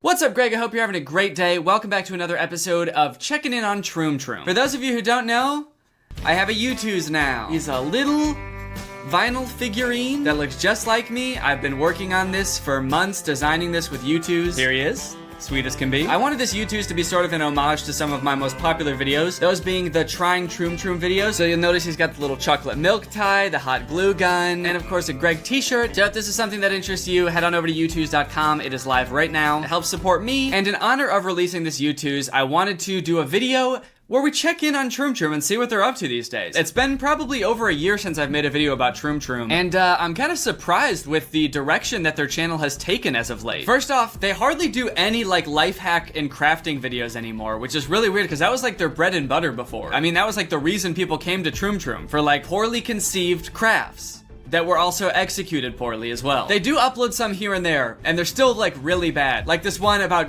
getting kidnapped, and it's all survival hacks. Here she comes, taking selfies as usual. You can't get away now. Great job, Martin. I kind of feel like I need to make a whole other video about that one because it's insane. But in this video, I wanted to talk about Troom Troom's newest venture, these sort of like relatable comedy sketch, funny scenario type videos that are pretty disappointing, honestly. Honestly, kind of mean. So here's the type of video I'm talking about. It's called Rich Bride versus Broke Bride. They've got a bunch of videos like this. Rich blank versus broke blank, where they sort of like compare the lifestyle of one person who is rich and another person who is very much not rich. It's sort of like a goofy comparison, and it's sort of meant to be poking fun at both of them. But the thing is, they're like kind of trying to be poking fun at both the rich person and the broke person. But like the only thing they have to make fun of the rich person for in most of these scenarios is that like, wow, they have so much money that they can do anything they want and their life is actually pretty sick. But the broke person though? Oh shit, dude, their life sucks, man. Broke bride has bubble wrap, wedding dress, and they can't hire a photographer, and everything's going wrong, and it's funny because they're poor. So the first scenario is the proposal. It shows the difference between a rich bride's proposal and a broke bride's proposal. The rich boyfriend comes down from a helicopter in the sky. He gets down on one knee, says, "Will you marry me?" Will you marry me? Rich girlfriend says, "Yes." Yeah. Or sorry, yeah. Yeah. I feel like yeah is maybe a little bit too casual for the situation. And I promise to be there for you, forever and always. Will you marry me? Yeah. Instead of coming down in a helicopter, the broke boyfriend just comes down in a regular ladder, just from like the top of a wall or something. I like that they made it so that he still had to come from the sky. They didn't have him just like walk up or something, which would be normal. Or what? Actually, I guess it doesn't really make sense that they're like walking up and immediately proposing anyway. Do they know these people know each other? It's kind of weird in general that they just walk up and the first thing they say is, "Will you marry me?" But I just think it's funny that they made him come from the sky also, just in his own like broke way. Like it's a well-known fact that like if you're gonna propose to a girl, you have to come from the sky. You need the higher ground. It's like a fight. It's a tactical advantage and a power move. You need the higher ground and the element of surprise. Will you marry me? That's how I proposed to Laura. So broke boyfriend gives broke girlfriend, now broke fiance, actually, the ring. I don't know what that thing is. Is it a toy? Is it like a fidget thing? It kind of looks like a toy for a toddler. Is this a baby? Even if you were kind of strapped for cash and you couldn't afford a diamond, why put a baby toy on the ring? Oh wait, I guess I misread the title. This says Rich Bride versus Broke Baby. Oh, sorry, they're not even gonna get married. That's just a straight up baby. Rich bride gets a beautiful wedding, and broke baby gets a nap. She's very tired from being so young and so broke. Here comes the bride. Adele, Anthony, Exchange your rings and vows. Now it's time for the ceremonies. The rich ceremony is, of course, beautiful. It's a very nice looking wedding. Maybe a little bit tacky. The bride does have a bouquet made out of $100 bills. But overall, the message from the rich wedding is just like, dang, they're having a great time. And this day is gonna be one that they remember positively for a long time. Also, I love the officiant's hair. He looks like a Jedi apprentice. You may kiss the bride. Oh. Oh, what a sweet ceremony. Definitely don't react like that when the bride and groom kiss for the first time. Oh. He says oh like he's surprised, but then as if he's aroused. Almost as if to say like, oh shit, I've never been to a wedding before. I didn't know they were gonna kiss. Keep going. Oh babe, this day is so romantic. I love you so much. Me too, sweetie. We're gonna remember this day for the rest of Oh my god. Babe, I think your best man is jerking off. Oh, whoa, what the fuck? Good afternoon, father. Whoops, you're not ready yet. The broke couple could not afford the same venue as the rich couple, obviously, so they decided to have their wedding at a clothing store. They go to get the priest in one of the fitting rooms and he's naked. Whoops. It is the same priest as the rich wedding, though, so I guess money can't buy you a better priest. But it can make him not naked. Whoa, a stress reliever.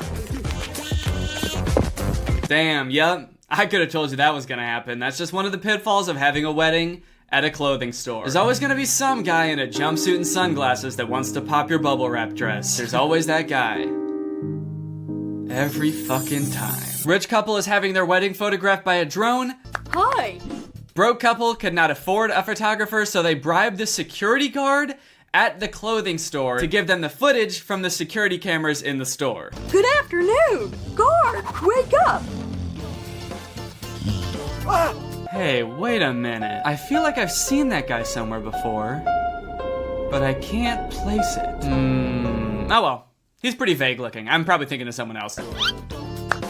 Thanks. You are the best cameraman. This video just continues on like this. It's just scene after scene of the rich couple having the time of their lives. They hire like a famous musician to come perform at their wedding. Literally nothing goes wrong for the rich couple. There's not even like a lesson, like maybe the rich people are spending so much time trying to make this day perfect that they lost track of what the day's really about. It's about, you know, two people in love. They don't even do that. They're just like, this day was fucking sick for the rich people, dude. And then it keeps cutting back to the broke couple, and they're literally eating paper at the reception. Who is writing these? Is it a rich person? Is it an insanely rich person? Probably. Just like, how out of touch do you have to be to write this? Rich person wedding. What would that entail? Everything is normal and great. Being rich is normal, nothing to make fun of at all about these rich people. Okay, now broke wedding. Oh, what do they do at a broke wedding? Damn, that's crazy. I'm just now realizing I've never been to a wedding that wasn't for a rich person. What do they do there? I guess at rich weddings they eat food.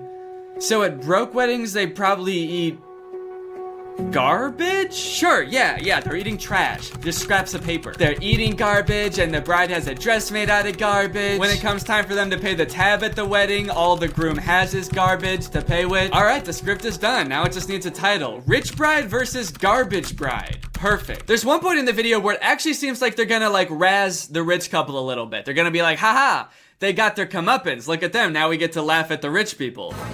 Here's your reception invoice. The waiter comes up during the reception to hand them the bill for the wedding, which is not how weddings work at all. Obviously, you don't pay for it like a regular restaurant check. And for a second, it looks like maybe they spent too much money on the wedding, and it looks like they're not gonna be able to afford it. That's a big problem for people with new money. They don't know how to manage their money. Take my $1 million bouquet. This is still not enough. So let's see what happens. Thank you. Now it's enough. That was quite a splurge. We'll just make more. What? They're just gonna make more? It's not gonna affect them at all financially? Of course, yeah, I guess actually that makes a lot of sense. Because that's how life works. I think this video is supposed to be funny, but it's just kind of making me sad. Honey, this is the weather forecast for our wedding day. This Saturday, expect a tornado, a thunderstorm, and the apocalypse. It's horrible. And the apocalypse?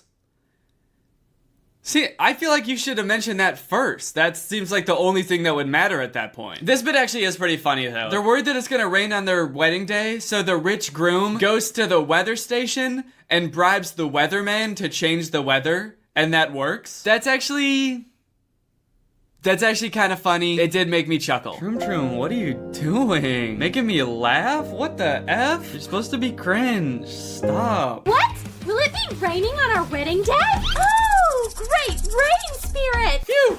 That's better. I gotta say, there was not too much that was redeeming about that video, was there? Okay, next video. Rich pregnant versus poor pregnant. Okay, what's going on here? What is this supposed to be depicting? Why would they have a clothespin and a diamond plugging up their belly button? It looks like the clothespin is almost holding her belly shut. Do they think the belly button is gonna open up? Do they think that's where babies come from? In 9 months, the rich mom's doctor is gonna pull the diamond out of her belly button, and a very rich baby will emerge. Doctor, there's a problem. My baby is bored all alone in my tummy. A mother's intuition never fails. You'll think of something, right, doctor? For such a generous fee, you can work magic. Let's see if that helped.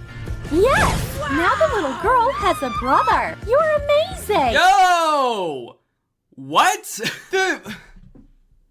No! If your wife comes home from an ultrasound appointment and tells you that the doctor put another baby in her, that is not a good thing. That obviously would be bad. It's urgent. I need to pick out a stroller. You need to see our special section. What do you think of this one? Wow, that's much better. Shroom uses these like weird voice sound effects that are very clearly just like stock sounds of people going like, oh yeah, or this one like, wow! Wow! Yes! They've used that one twice now, and I can't help but feel like it sounds like Mario. Congratulations, ma'am. You're having a boy.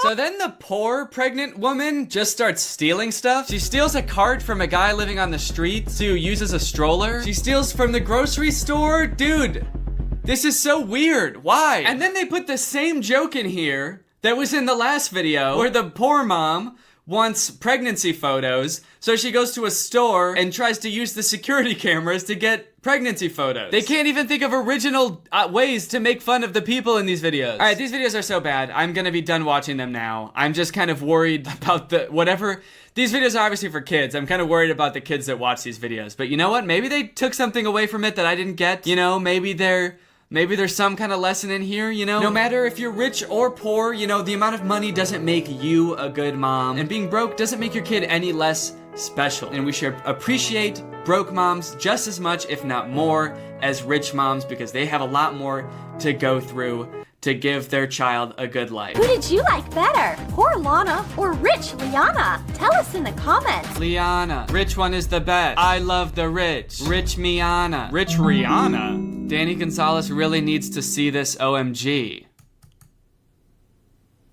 Huh. Alright, well, I think that's the end of this video, which means now it's time for a special sponsored segment. Just in case you haven't heard, Laura and I recently adopted a puppy. Just days ago, actually. This is her. Her name is Sunday. She is the sweetest baby. She has floppy ears and the sweetest face known to man. And since she's a little baby puppy, just 12 weeks old, we're obviously trying to spend as much time at home as possible. That means both of us working from home as much as we can, not going out for lunch every day, not going out for dinner every day. And boy, oh boy, has HelloFresh made that so much easier. We don't have to go to the grocery store as much anymore because every meal comes with all of the ingredients you need. We don't even have to spend as much time prepping each meal in order to start cooking because all of the ingredients are pre-measured. They take all the prepping and planning out of cooking, which means you can get dinner on the table in as quick as 30 minutes, even 20 sometimes with some of their quick and easy options. If we wanted to skip a week, add more meals, you can easily do that. We also love that it's a more sustainable option than grocery store-bought meals. That's because HelloFresh's carbon footprint is actually 25% lower than grocery store-bought meals. So in summary, HelloFresh is great because we get to spend more time at home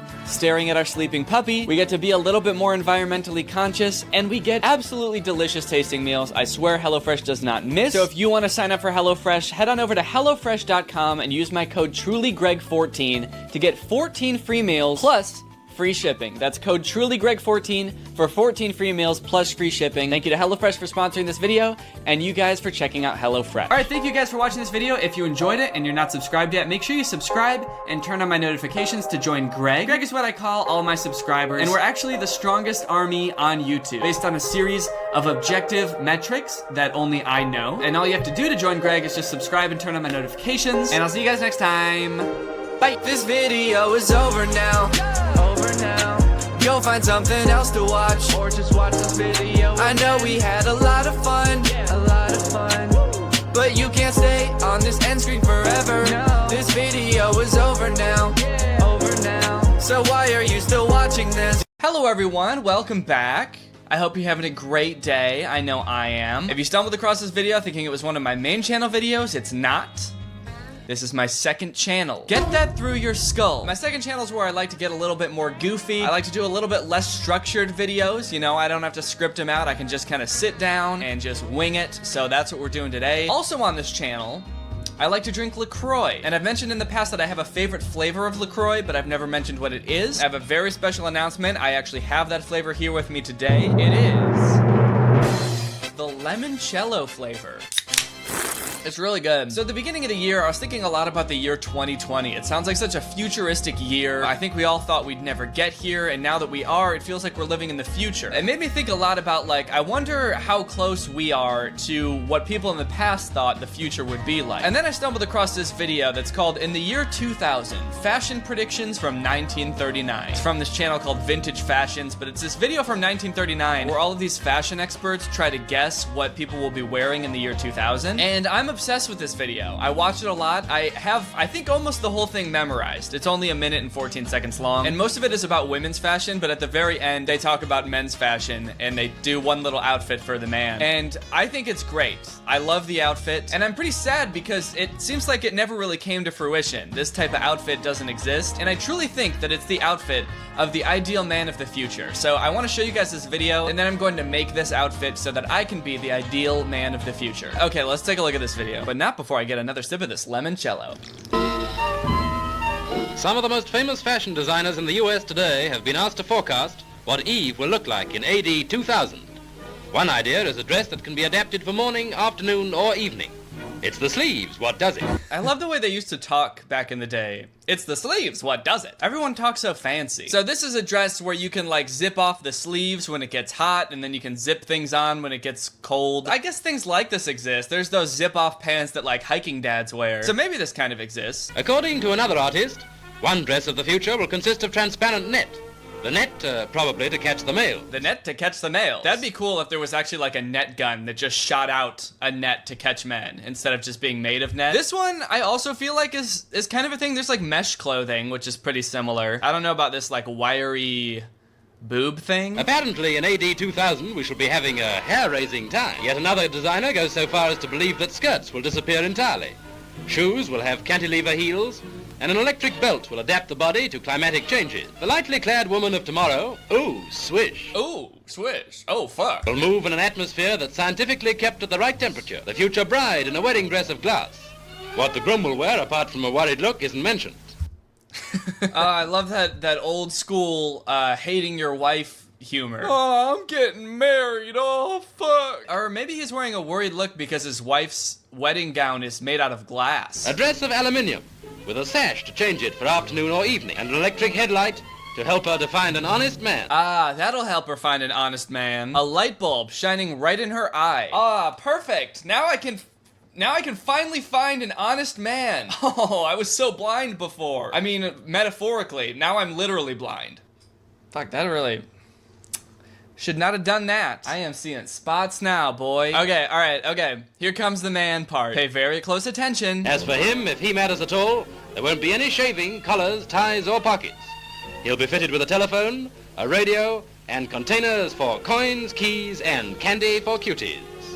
Oh man, there's so much good stuff here. First off, they don't address this fucking crown that he's wearing. Are all men in the future kings? There won't be any shaving, collars, ties, or pockets. There won't be any shaving, colors, ties, or pockets. All of those things go out of style in the year 2000. No more ties, no more shaving. You will have to have a beard. Okay, so here's a breakdown of this outfit. He's in a full-ass jumpsuit. He's got a telephone and a radio strapped to his chest. And then he's got this belt with separate containers for coins, keys, and candy for cuties. I don't know what things were like back in the 30s, but was it that easy to woo a woman with just a container of candies? Hey, you want to go back to my place? I've got jelly beans. I like that they took some liberties with like new inventions with the women, like the dress made of glass. It's like, ooh, that must be some kind of new type of glass. And they didn't really do that with the man. They took things that already exist, like a phone and a radio in containers, and just glued it to him. But anyway, I am dying to try this shit out. All right, I got a whole bunch of boxes with a whole bunch of stuff. Let's open it up.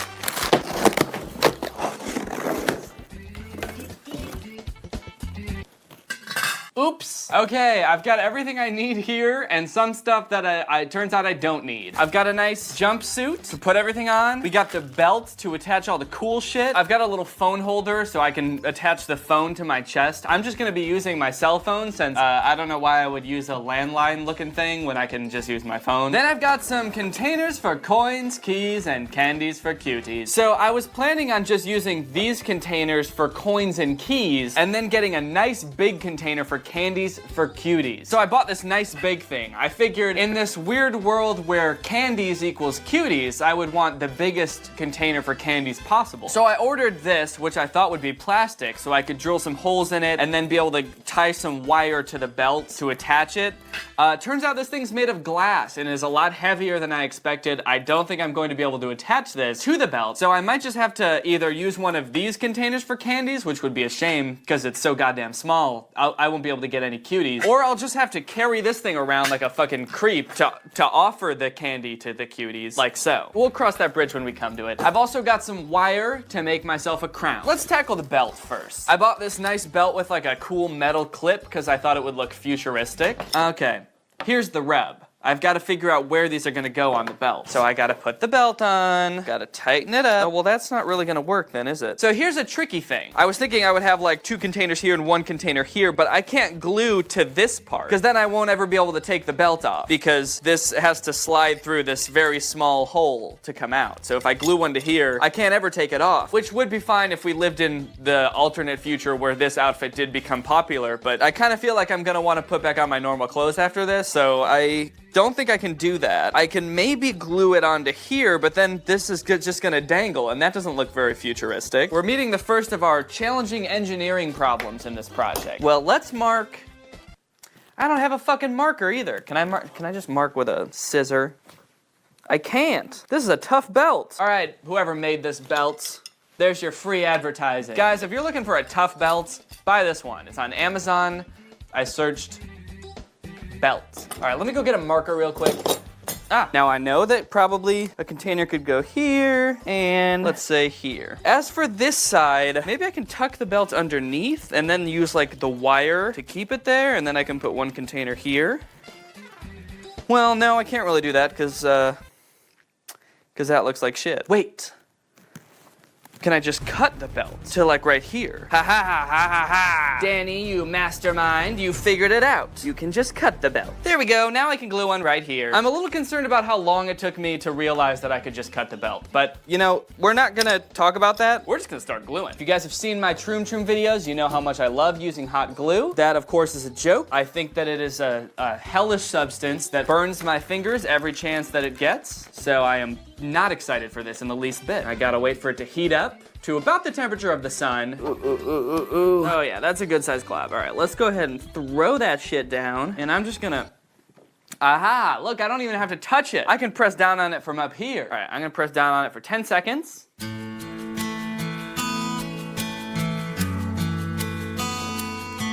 Okay, and I'm gonna leave that. And I'm not gonna touch it until I've done all of these. That way I can be disappointed when none of them stick. Okay, let's give this one a tug and see how we're doing here. Okay, it's actually sticking. Look at that. Ha ha ha. Take that, haters. All right, first test. We are putting the belt of the future on. Ooh, the belt is warm. It's almost like the climate control belt from the other outfit. Tighten this up. All right. Oh, you want coins? I've got plenty right here in my container. Oh, I need to get into my house? Let me just take my keys out. Oh, you're a cutie. Oh, well, I've got a separate container just for you. Here's some bubble gum. Well, this is working surprisingly well. I don't want to get sappy, but I was really worried that this wasn't going to work, and this, you know, I was going to order all this stuff from Amazon for nothing, and this whole video would be a waste of time. So I'm really glad that I was able to glue these 3 containers onto this belt, and now I've got about 30 extra containers that I have no idea what to do with. I'm actually feeling so good about this that I'm like half tempted to glue this heavy-ass glass candy container to this belt. But we're gonna wait till the end to try this, because that oh, it sits like that. Well, doesn't matter. All right, let's get this jumpsuit on. Yeah, this is pretty good looking. Hey! This thing has pockets. In the future, there's no pockets. I'll have to hot glue them shut. Also, this really smells like shit. Did someone already, like, work a long, hard day doing manual labor in this coverall? Why does this smell like nasty? Okay, so for the phone holder, I got like a phone holder that would go in your car. See, like, what is the point of putting your phone on this and not just putting it in a pocket? I feel like it'd be way safer in a pocket, but there's no pockets in the future, so I guess we can't. So this is like a suction cup here. I'm wondering if I could glue this to the suit and if that would even hold. Because then we'd have some really nice, like, you know, I could adjust it to any angle. If I had it on my chest and I wanted to show someone a video, I could, you know, show them just in case they're like 8 feet tall and they want to look at the video. Okay, so the suction cup actually suctions to this disc. So maybe I'll just glue this disc onto my shirt and then I can suction cup this bad boy to the disc. Get a nice healthy dose of hot glue pumped onto this bad boy and flip it over. Cool. So that is on there, hopefully. So now I can stick this on there, hopefully, and then I can put my phone in that. Definitely. Oh shit, okay, it's staying. That's good. All right, well, I guess that means that this will hold, hopefully. I feel like that looks even more futuristic than the actual outfit did. It's got this cool fucking robot arm on it. Now, before we put the whole outfit together, I need to work on the crown, so I'm gonna do that. So I gotta measure my head. That's how big my head is. Is my head shaped like that? Why is my head shaped like a gumdrop? I think out of everything, the crown is the thing I'm most excited for. That's really what caught my eye, and that's why I'm so disappointed when you hear me talking about how they don't even mention it, because I'm like, what does that do? Is it like a satellite? Is it like some kind of way of contacting aliens? All right, so, all right, let's see if that's enough. Oh, fuck. Okay. You know, this is taking a decent amount of work. I thought this second channel was supposed to be for shit that was easy. Now I'm doing all this. Should this just go on my main channel? Nah, because I'm drinking LaCroix. Moment of truth. Ow, feels like it doesn't quite fit on my head anymore. I don't know how that happened. Did my head get bigger? Did I get smarter? Maybe because I learned so much from this experience, my head got a little bigger. Well, you know, that doesn't exactly look how I thought it was gonna look. It's definitely a lot taller than the one in the video. But you know what? I feel like it still looks cool. It still looks futuristic. It is definitely poking my head. Now that everything's in place and I'm feeling pretty good about everything, I wanna try one kind of crazy thing. I'm gonna see if I can hot glue this big glass thing to the jumpsuit, because I really want this to be part of it, even though it is so big and heavy. I've been overwhelmingly impressed with the performance of the hot glue thus far, so I don't see any reason why this wouldn't work. So I'm just gonna try hot gluing it right here. Probably have to work fast because we've got a lot of glue to place, and we want to do it before it starts hardening, and I feel like it's already starting to harden, so that is not good. Come on, stick, please. I'm begging you, this is all I have. This is all I was looking forward to. This is not gonna stick, I can already tell. And now I'm gonna ruin the jumpsuit by getting it covered in hot glue. All right, let's give it a go. I'm just gonna lift it up and we'll see if it, oh, fuck. Well, see, now it kind of seemed like it actually did stick for a second. So maybe I'm onto something here. Okay, we're gonna try this again. All right, this really means a lot to me, probably a little bit too much. I'm placing a lot of my self-worth on whether this is gonna work, so nervous to pick this up. This is not gonna work. It was so stupid of me to think this was gonna work, but only one way to find out. I'll try to do it towards the camera so we can all experience this moment together. A 1, a 2, a 3. No, no, no, no. Come on. Okay, all right. Well, no, it's not gonna work. It's not gonna work. It didn't work, but on the plus side, now the jumpsuit is covered in little pieces of hot glue. Candies for Cuties sounds like a charity. You give underprivileged cute girls Candy. Because that's really what they need. All right, so let's zoom this out. And now we're gonna put on the jumpsuit. This has been a lot of work. I'm very excited to see how my life changes as I become the man of the future. Everything is going a-okay. This smells like garbage, and now I smell like garbage. But hey, that's just how the future smells, baby. Oh yeah. I mean, how futuristic do I look right now? Be honest. Look at this. Only one thing left for a futuristic king like me to do, and that's to put on my crown. Okay. Yeah, there's definitely little pieces of metal poking me in the head, but I'm feeling good. I guess I should put some coins, keys, and candy into my outfit and see how I fare, you know? See if I feel like I'm living in the future. Laura, do you want to be in my video? Okay. Can you bring me coins, if you have any, and keys? And any candy if you have it. Okay, I can do that. Okay, and meet me up here. 3, 2, 1, go! Oh.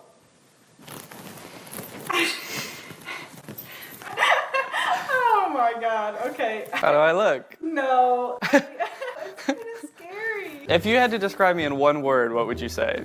Like a janitor who's lost his mind. That was more than one word, but... Coins, keys, and candies for cuties. I've got my phone attached in a very handy way. It's on an adjustable arm, so I can, if I wanted to show you a video, I could do so. Why would you need, like, to hand out coins, keys, and candy? I don't need to hand out anything except the candy. The candy is for cuties. That's a lot of coins. Well, you never know. I can't really see my candy container. I don't feel like I could help you. Like, that's not part of the experiment. Okay, so now I just want to do a couple of tests, and you let me know how I look, and we'll see how I feel. I've got my keys, coins, candies for cuties. I want to just do like a walking around test to see how everything feels. I feel like I have a lot on me, and I want to make sure that I can move about as I need to. Right. How sturdy is it? Yeah. I noticed you didn't mention my crown at all. Did you even see the crown? I saw it, but it's not like the most outstanding part of this. It's not? Because to me, it's the only thing that doesn't make any sense. Well, this is all, I can utilize all this. What is the purpose of this? We'll start out with just a regular walk and see how that...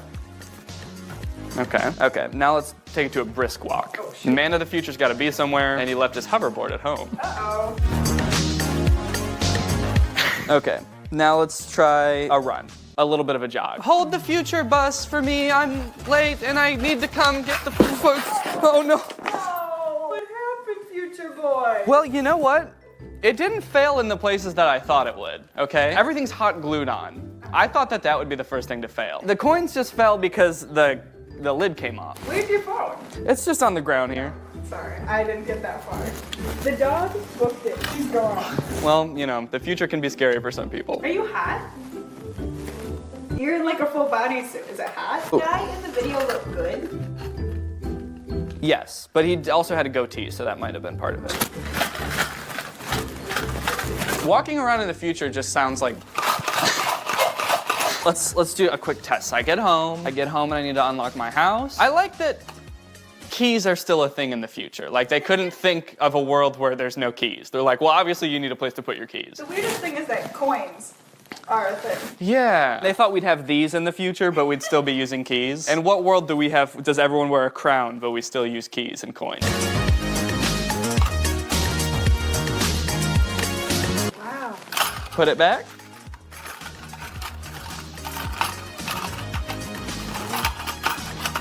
Simple as that. It didn't feel simple. It was simple. Next step, I have to pay for something. So I walk over and I say, excuse me, Mr. Panda, I'd like to buy that basket.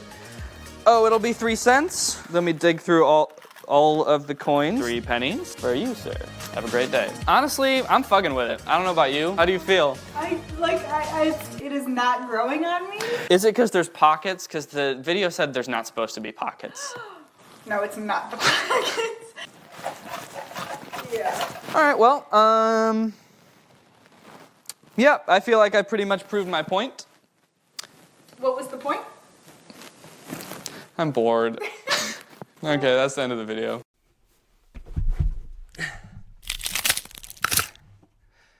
What's up, Greg? I hope you're all having a great day. Welcome back to my channel. This, of course, is another episode of the Update Corner. That's right, baby. We're doing a whole episode in the Update Corner. Also, I apologize for my absence. I realize it's been a little bit since I posted last, but I went on vacation and then immediately got the flu. Somehow, in the midst of all this, I managed to just get a regular flu. But I'm back now. I'm feeling okay, and I wanted to post something, but all of the videos I'm working on right now are kind of taking a lot longer than I expected, which is good because it means they're going to turn out good, but it also means that I didn't really have anything to post right now until I saw this whole Paul Zimmer thing going on. This whole Paul Zimmer, Troy Becker thing's been going on for a long time. I don't really know if it's ever going to end, but there's been some new developments, and it's actually very interesting. Paul has officially spoken out about the whole Paul Zimmer, Troy Becker controversy, and it will probably come as no surprise to most of you. He did a very bad job of handling it. So let's check out what he's been up to.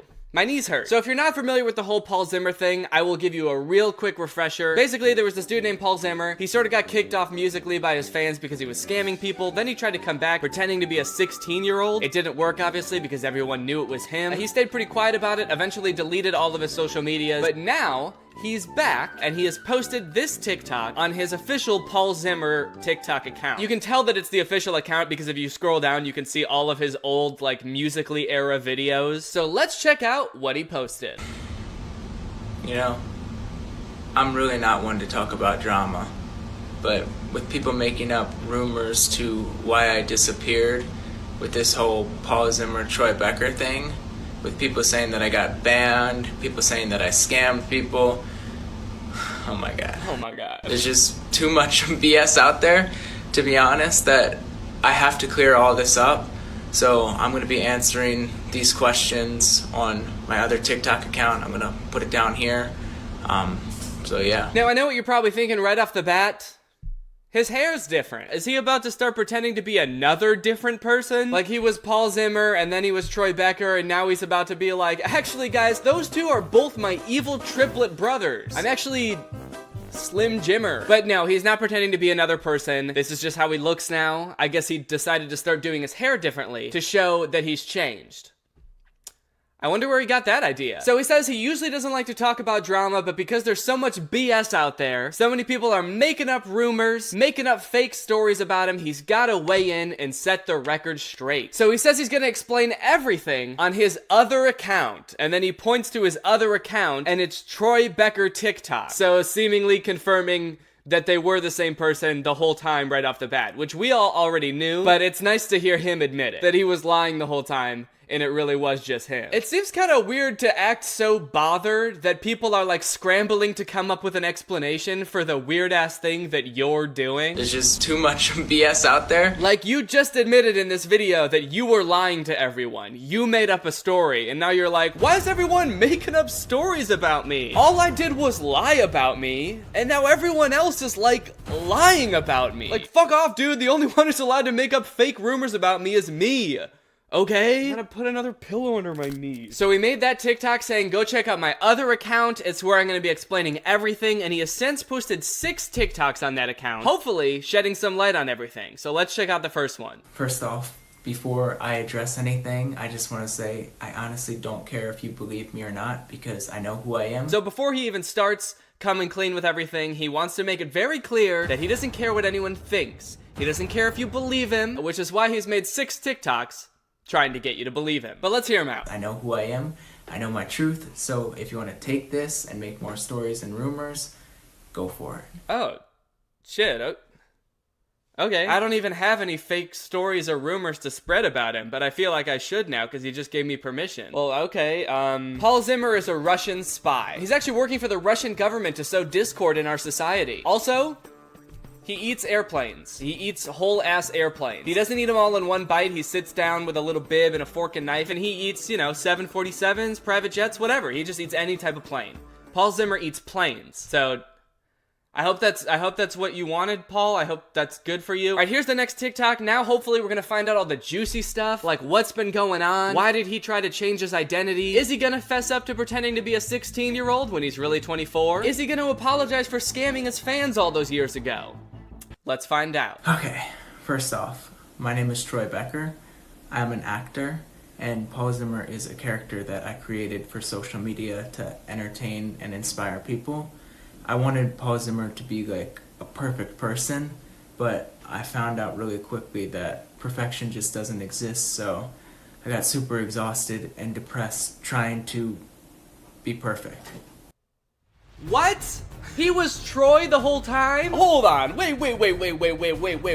What? So Paul was never real. He was just a character that Troy created for social media. That is the plot twist of the century. But I mean, you know, what else would you expect from the cinema mastermind that is Paul Zimmer, or I guess Troy Becker. Now this is crazy. This is an insane revelation. It's pretty wild, and I hate to burst everyone's bubble, but it is not true. I mean, maybe parts of it are technically true. Like some of the things that he's saying are technically not incorrect, but it is at the very least extremely misleading. So he says that he is Troy Becker and he made up Paul Zimmer, which actually is technically kind of true, but it's not in the way that you would think. He is Troy Becker. Legally, his name is Troy Becker, but it's not because he's been Troy Becker this entire time. It's because, according to this Insider article, he legally changed his name to Troy Becker last year. Paul changed his name from Paul to Troy Becker. But technically, he's telling the truth when he says Paul Zimmer is made up, because his name was never actually Paul Zimmer,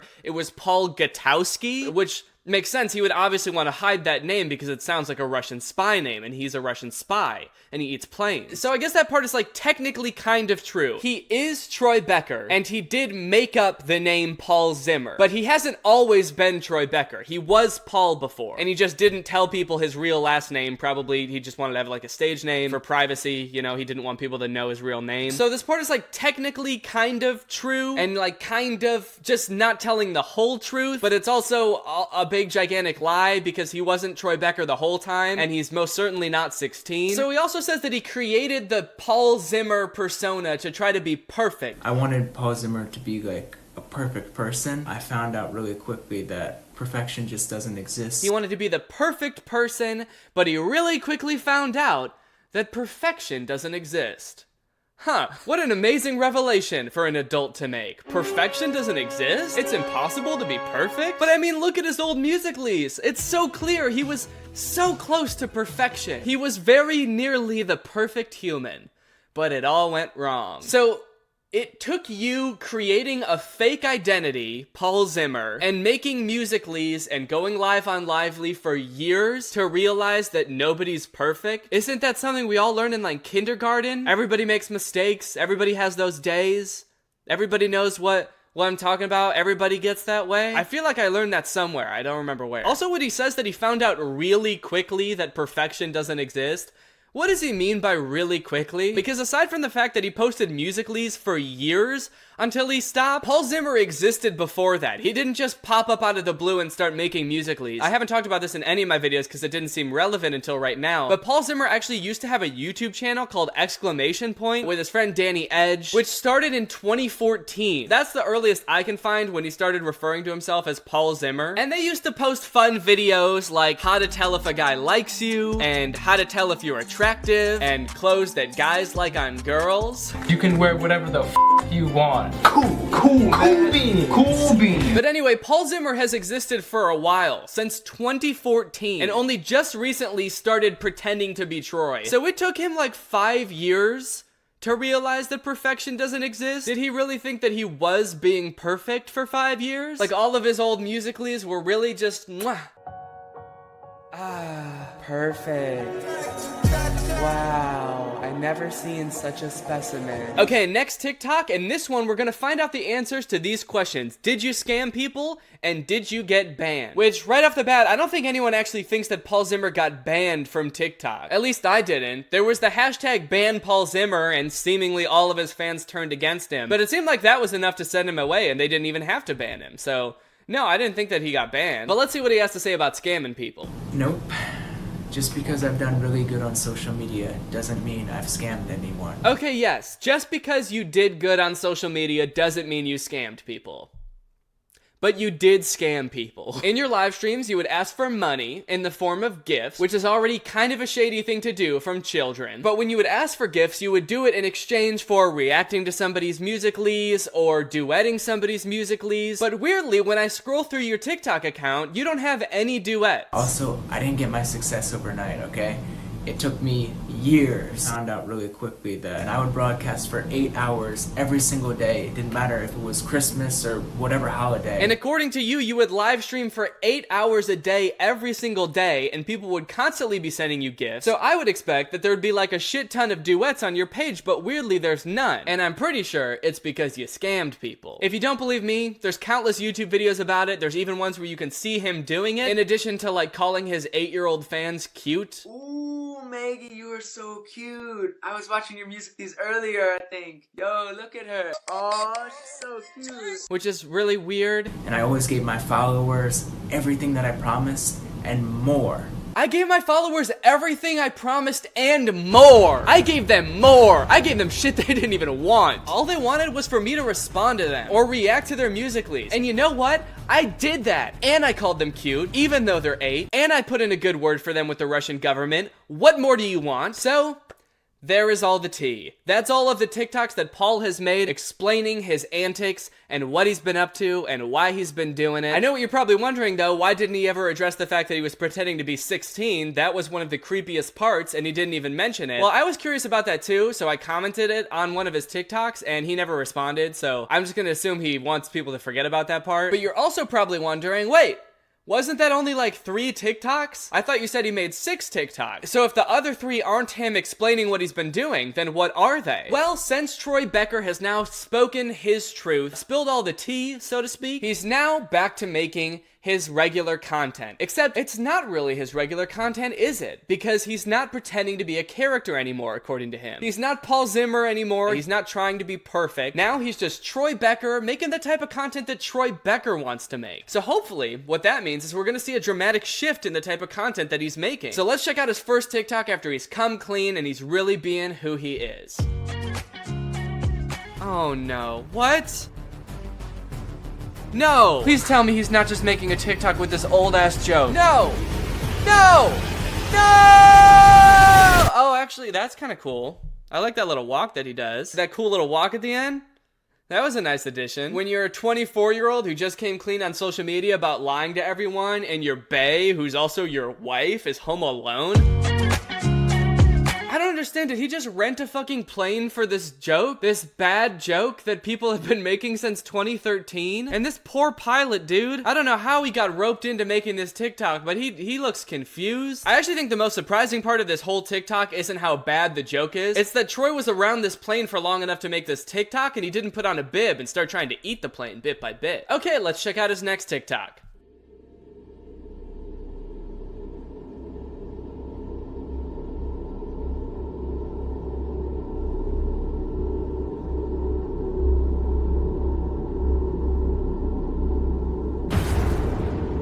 Huh?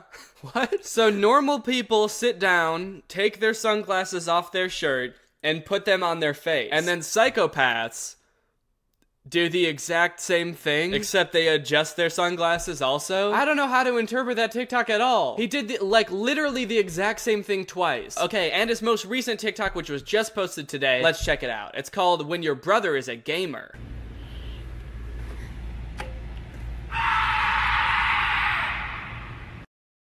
That's it. That's the whole TikTok. Okay, I think I get the gist of where this is going. How many schemes can this dude come up with to try to get back into the limelight before he's like, just apologizes? Dude, just apologize. I promise, if you apologize, I will never make a video about you again, and I hope that no other commentary channels do too. Just apologize for scamming people, own up to like being weird and pretending to be 16. Even if your content is still cringy after that, I will not make another single video about you. Unless you do something crazy like kill someone. It's so weird that he keeps coming back with these like weird schemes like hey guys, I'm actually not Paul, I'm 16, so I'm just gonna start making videos on this account now and everyone believes me, right? And now he's being like, hey guys, I was that guy the whole time and the first guy was made up. So that's where the confusion is and everyone believes me, right? So I'm just gonna go back to making videos and no one is suspicious. Just own up to it. That's all I ask. Because to be honest, I don't want to come back in the update corner, alright? My knees are killing me. I've been sitting here for 40 minutes. That's how long it's taken to record this video this far. I've been sitting here on my freaking knees for 40 minutes. Just please apologize so I can stop doing update corners about this. Alright, well thank you guys for watching this video. I hope you enjoyed this little update corner episode. Hope you guys are doing alright, staying inside, trying to practice some social distancing. I know I am. Hopefully you guys are all taking the proper precautions, washing your hands a lot, trying to avoid going to public places, even if it's not to protect yourself, to protect those around you that might be immunocompromised. And if you guys are, you're in luck. Hopefully I'll be posting a little bit more during this period because I know that a lot of people are going to be pretty bored. I'll be posting more on here. Hopefully I'll be posting more on my second channel too. If you didn't know, I have a second channel. So thanks for watching this video. If you're new here, make sure you subscribe and turn on my notifications to join Greg. Thank you TurkeyBot 2.0 for turning on my notifications. You are truly Greg. I'll see you guys next time with a really interesting video where I get my knees surgically removed so the update corner doesn't hurt so much anymore. Bye. This video is over now. Go find something else to watch, or just watch this video. I know we had a lot of fun, but you can't stay on this end screen forever. This video is over now. So why are you still watching this? Hello everyone, welcome back to my second channel. I'm very excited to have you here today because today I'm going to be exposing the world's most evil babysitter. I just found this channel called Generation Hope. It's sort of like Darman, but if Darman's videos were even lower budget. Each video is sort of like a mini movie. They're scripted out, there's a moral at the end, very emotional, very intense. And this video I want to talk about today is called Evil Babysitter Drowns Kid in Pool, Leaves Him for Dead. Without a doubt, this has to be the world's most evil babysitter. Since I just stumbled upon this channel and I watched this entire video, I want you guys to watch it too. This video is really bad. The video is 10 minutes long and I think they probably spent like 11 minutes filming it. Let's go ahead and watch.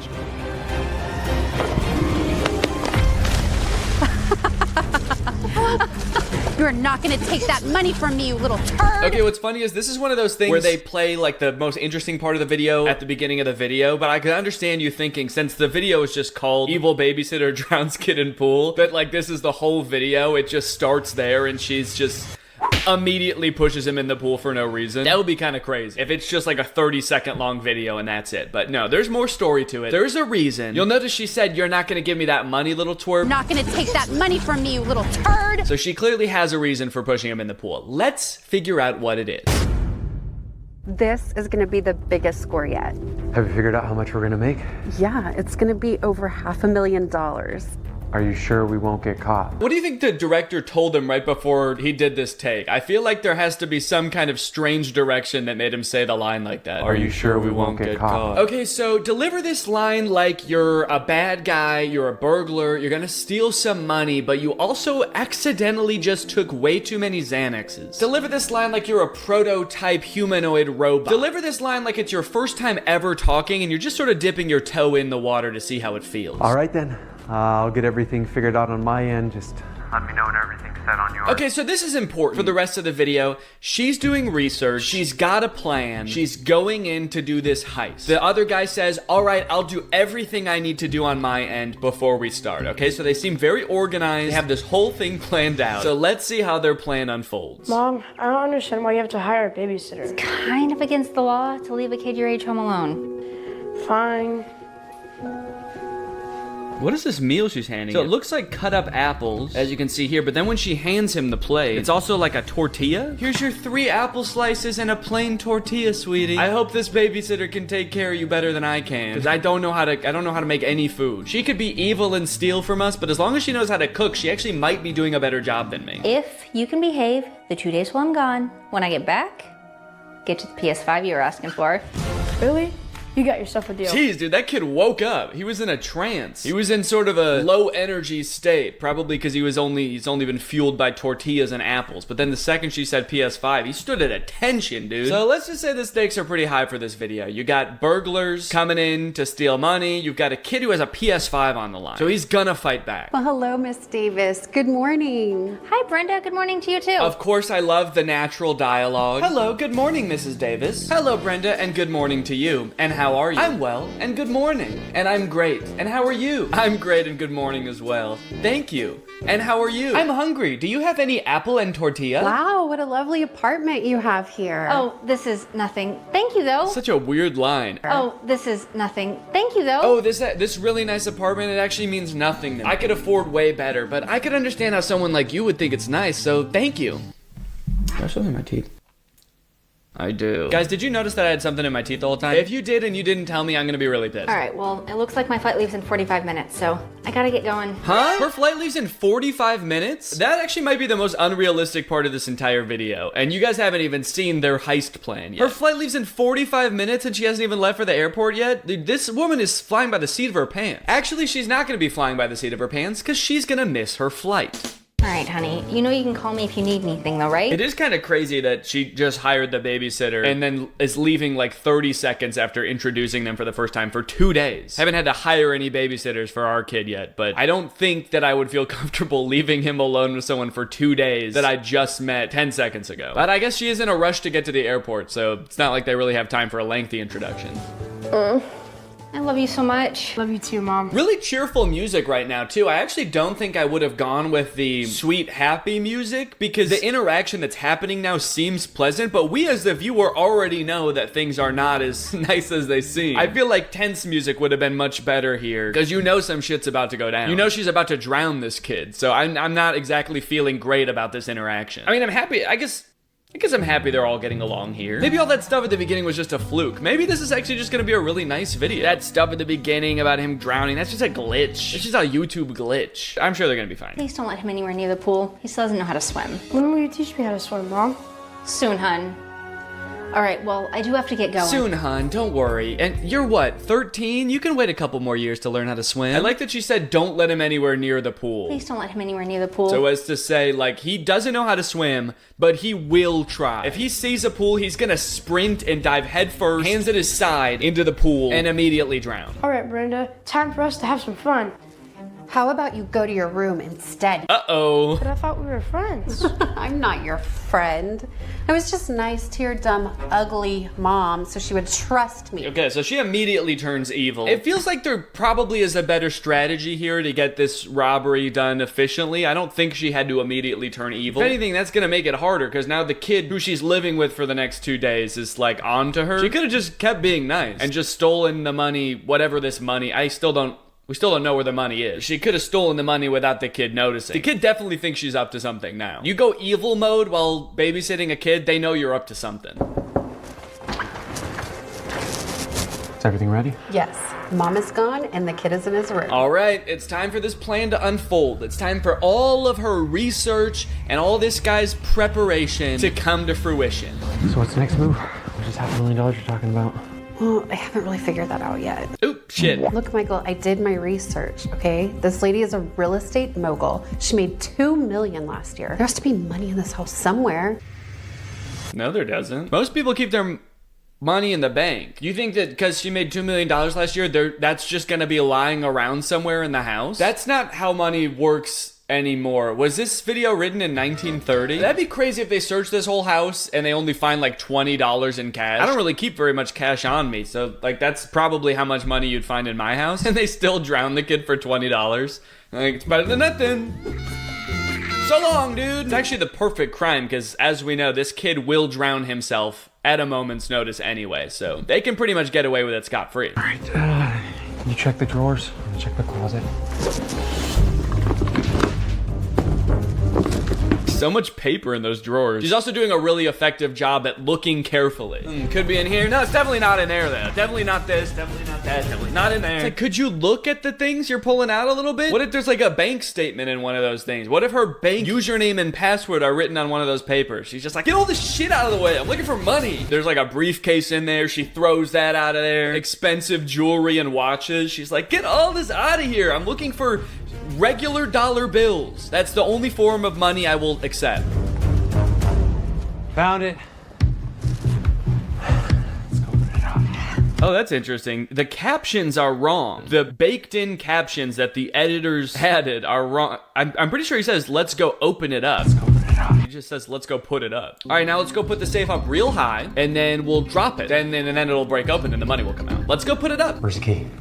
The key? I don't know where the key is. I thought you said you had this all planned out. Yeah, and I also thought you said you were gonna prepare. What were you doing? Were you practicing your looking skills? Were you hiding money from yourself around your apartment and then going to find it? What did either of you do to prepare for this? How did you decide upon this target? Did you just Google rich people? Like, if they live in a nice apartment building, couldn't it have been any person in this apartment building you could have robbed from? I don't really understand how they stumbled upon this woman and then decided she must have a ton of money in cash in her apartment. Was there a rumor going around that this lady doesn't trust the banks? Is she well known for just walking around and money falling off of her, like she just has so much excess money it's falling out of her pant legs? I got too many questions, man. I just want to see them drown this kid. I knew she was rich. I didn't know the money was going to be in a lockbox with a key. That's actually kind of best case scenario, because it's either that or it's all in a bank. So you should probably be happy it's in a lockbox with a key. Hey, what's all that noise? And who is this guy? I'm calling Mom that you brought strangers into my house. Let's go to the pool. The pool? Who's this strange man in my house? Also, you're evil, but hell yeah, let's go to the pool. This kid sulks until he hears one word that he likes, and then he's like, okay, I'll do whatever you say. I don't want my mom to leave. PS5? Sure. I don't want to help you rob my mom. Chuck E. Cheese? Oh my gosh, really? Wait, why are you being so nice all of a sudden? Oh, I was just having a bad day this morning. It's just that I was so frustrated this morning because I hadn't robbed your mom yet. But now that I am, I'm actually in a really good mood. Okay, so anyway, they go to the pool. Let's see what's going on here. All right, first lesson, you gotta practice doing your arms like this. How am I doing? Oh, great. Now remember, we're doing this so you can learn to be safe around a pool. Learn to be safe around a pool. Safe. Wait a minute. I know what that thing was. Oh, dude, she just activated like a sleeper cell. This kid has been trained by the CIA to keep that safe. This kid has 3 words that immediately change his entire mood and perspective. PS5, pool, and safe. The 2 make him happy. The 3rd sends him into a violent rage. The 3rd makes him hell-bent on protecting his mother's money. And also activates his advanced martial arts skills. That'd be crazy. But no, that's not what happens. Whew, that's cold. Well, you gotta learn to swim in any temperature. Now put your hands in.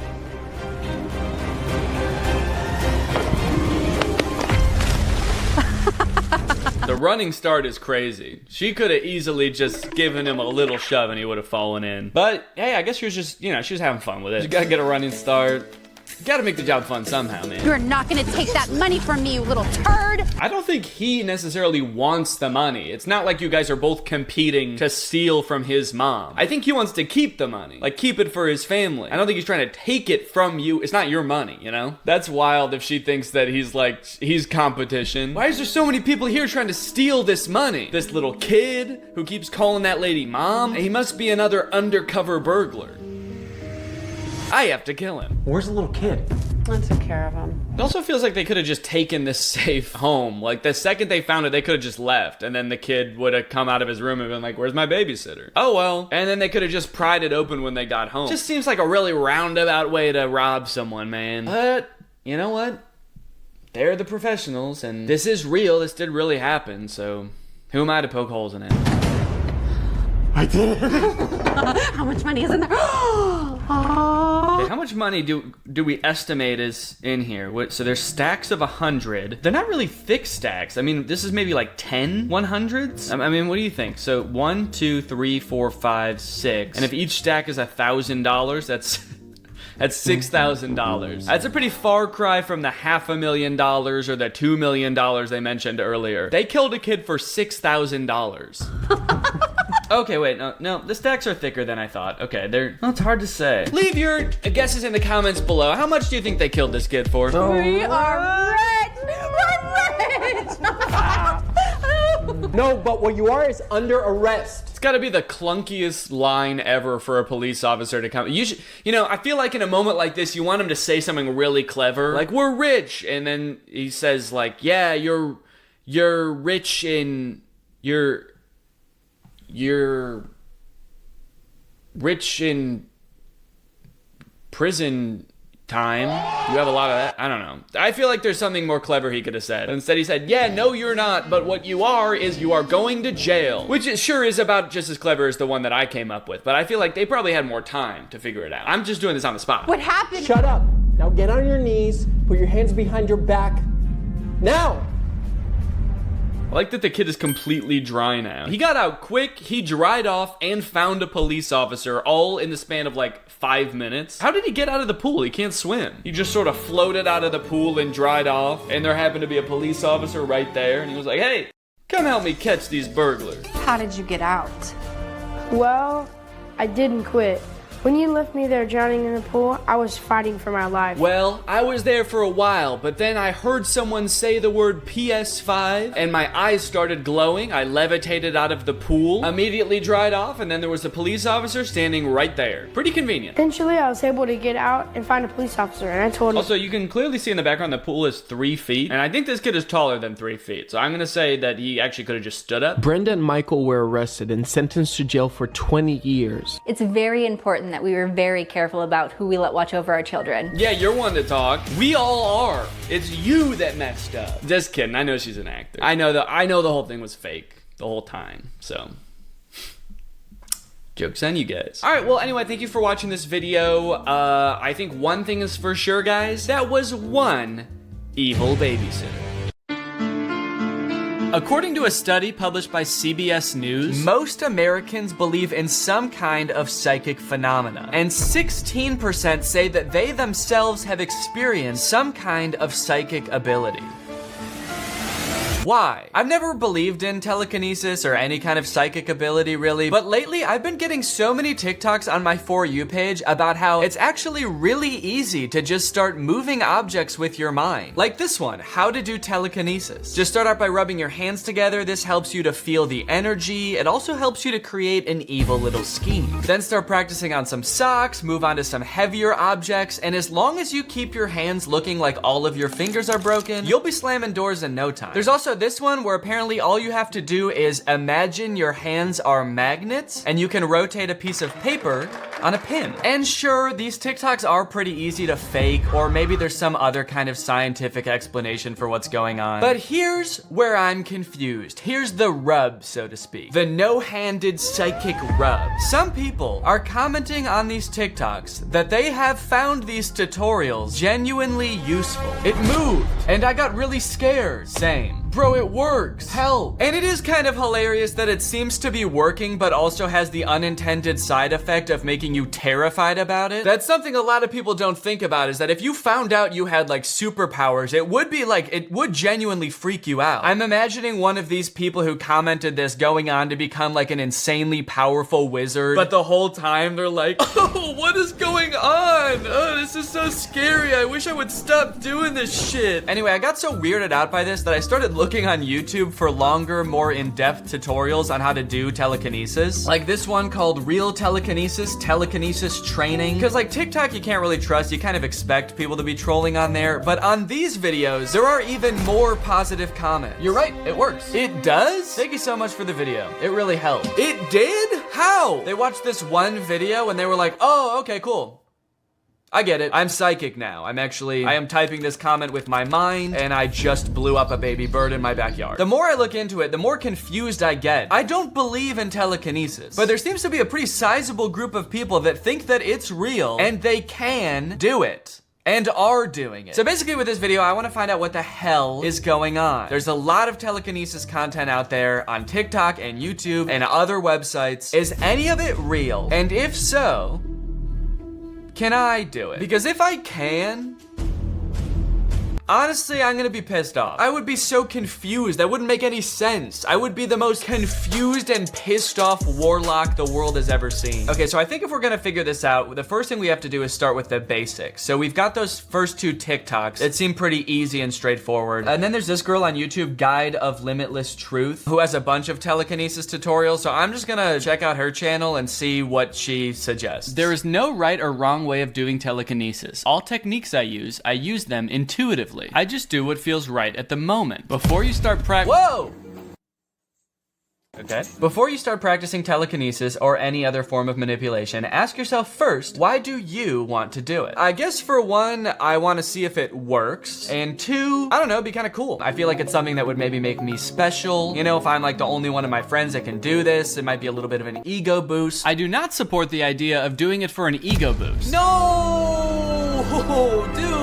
Okay, fine, I'll pick a different reason. I guess I'm sort of just dicking around. I'm just sort of goofing around a little bit. Is that a good reason? Telekinesis is not a superpower or anything supernatural. Well, I kind of feel like it is. Anyone can do it. That's good. And it does not make you better or more special. Oh my God, dude, how much of a disclaimer do we have to read? Holy cow. If you practice or you plan on practicing it, do it for the right reason. Don't use telekinesis as a tool to fill your insecurities or as a way to think that you are better or more special than other people around you. Holy shit, dude. I like that all of this introductory stuff is about not using telekinesis to fill your insecurities. I do kind of feel like that's not a good sign for how good at telekinesis you can become. If there were people out there that were like really good at telekinesis, this disclaimer would probably be something more like, do not use telekinesis to blow up school buses. You guys have to stop getting revenge with telekinesis, okay? I know it's fun to make your principal do unlimited backflips, but that does not mean you should. In another video, she explains that the reason we can move things with our mind is because everything is connected. Either way, we are always connected with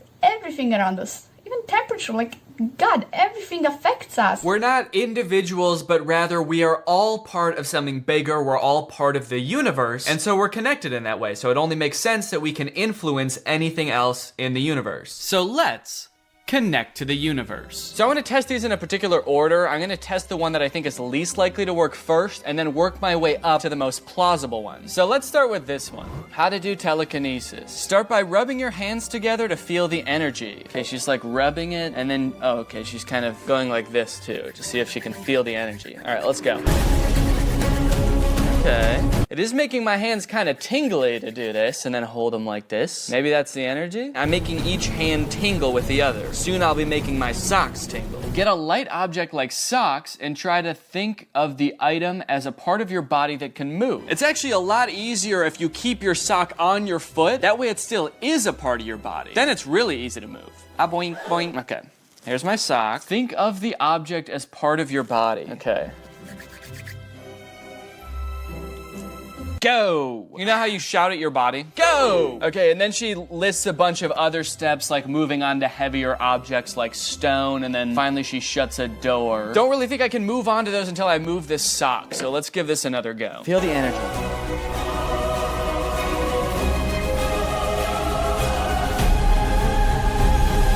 I don't know why it's this motion, like you're opening a doorknob. Shouldn't it be like, go, go, get out of here. Dude, PU. Stinky sock. Okay, the sock's going back on my foot. How to practice telekinesis, or moving matter with your mind. All you need is a small piece of paper like a post-it note, an eraser, and a needle. Okay, so I went out and I got a needle. I actually got a whole bunch. And then I'm gonna stick it into this piece of foam.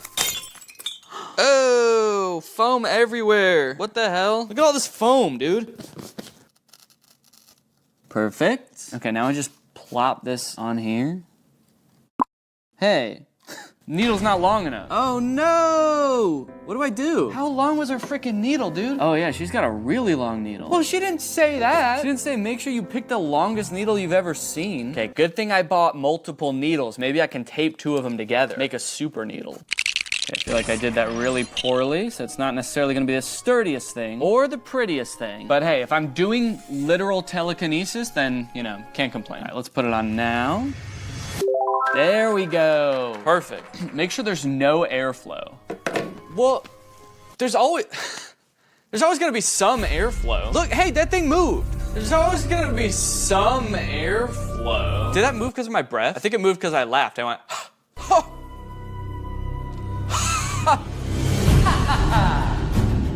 yeah, there it goes. Okay. Now I see why the airflow thing is so important. Focus on a corner of the paper. Okay. It's moving again. I feel like it moves every time I talk. I'm manifesting it moving. Paper, go, paper, go. Stare at it for a while. Become one with the object. Okay, you and me, object, we're about to become one.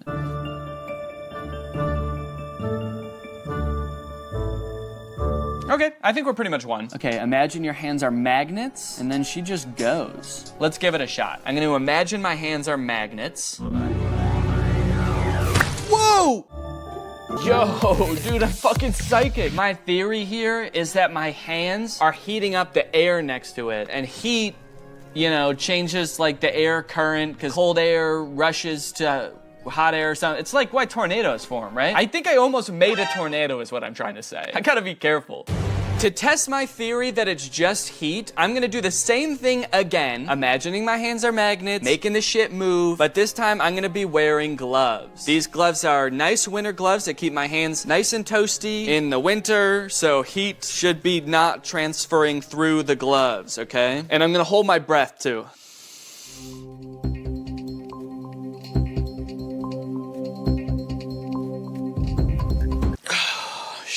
Can't hold my breath for that long. Well, it didn't move at all. I mean, like,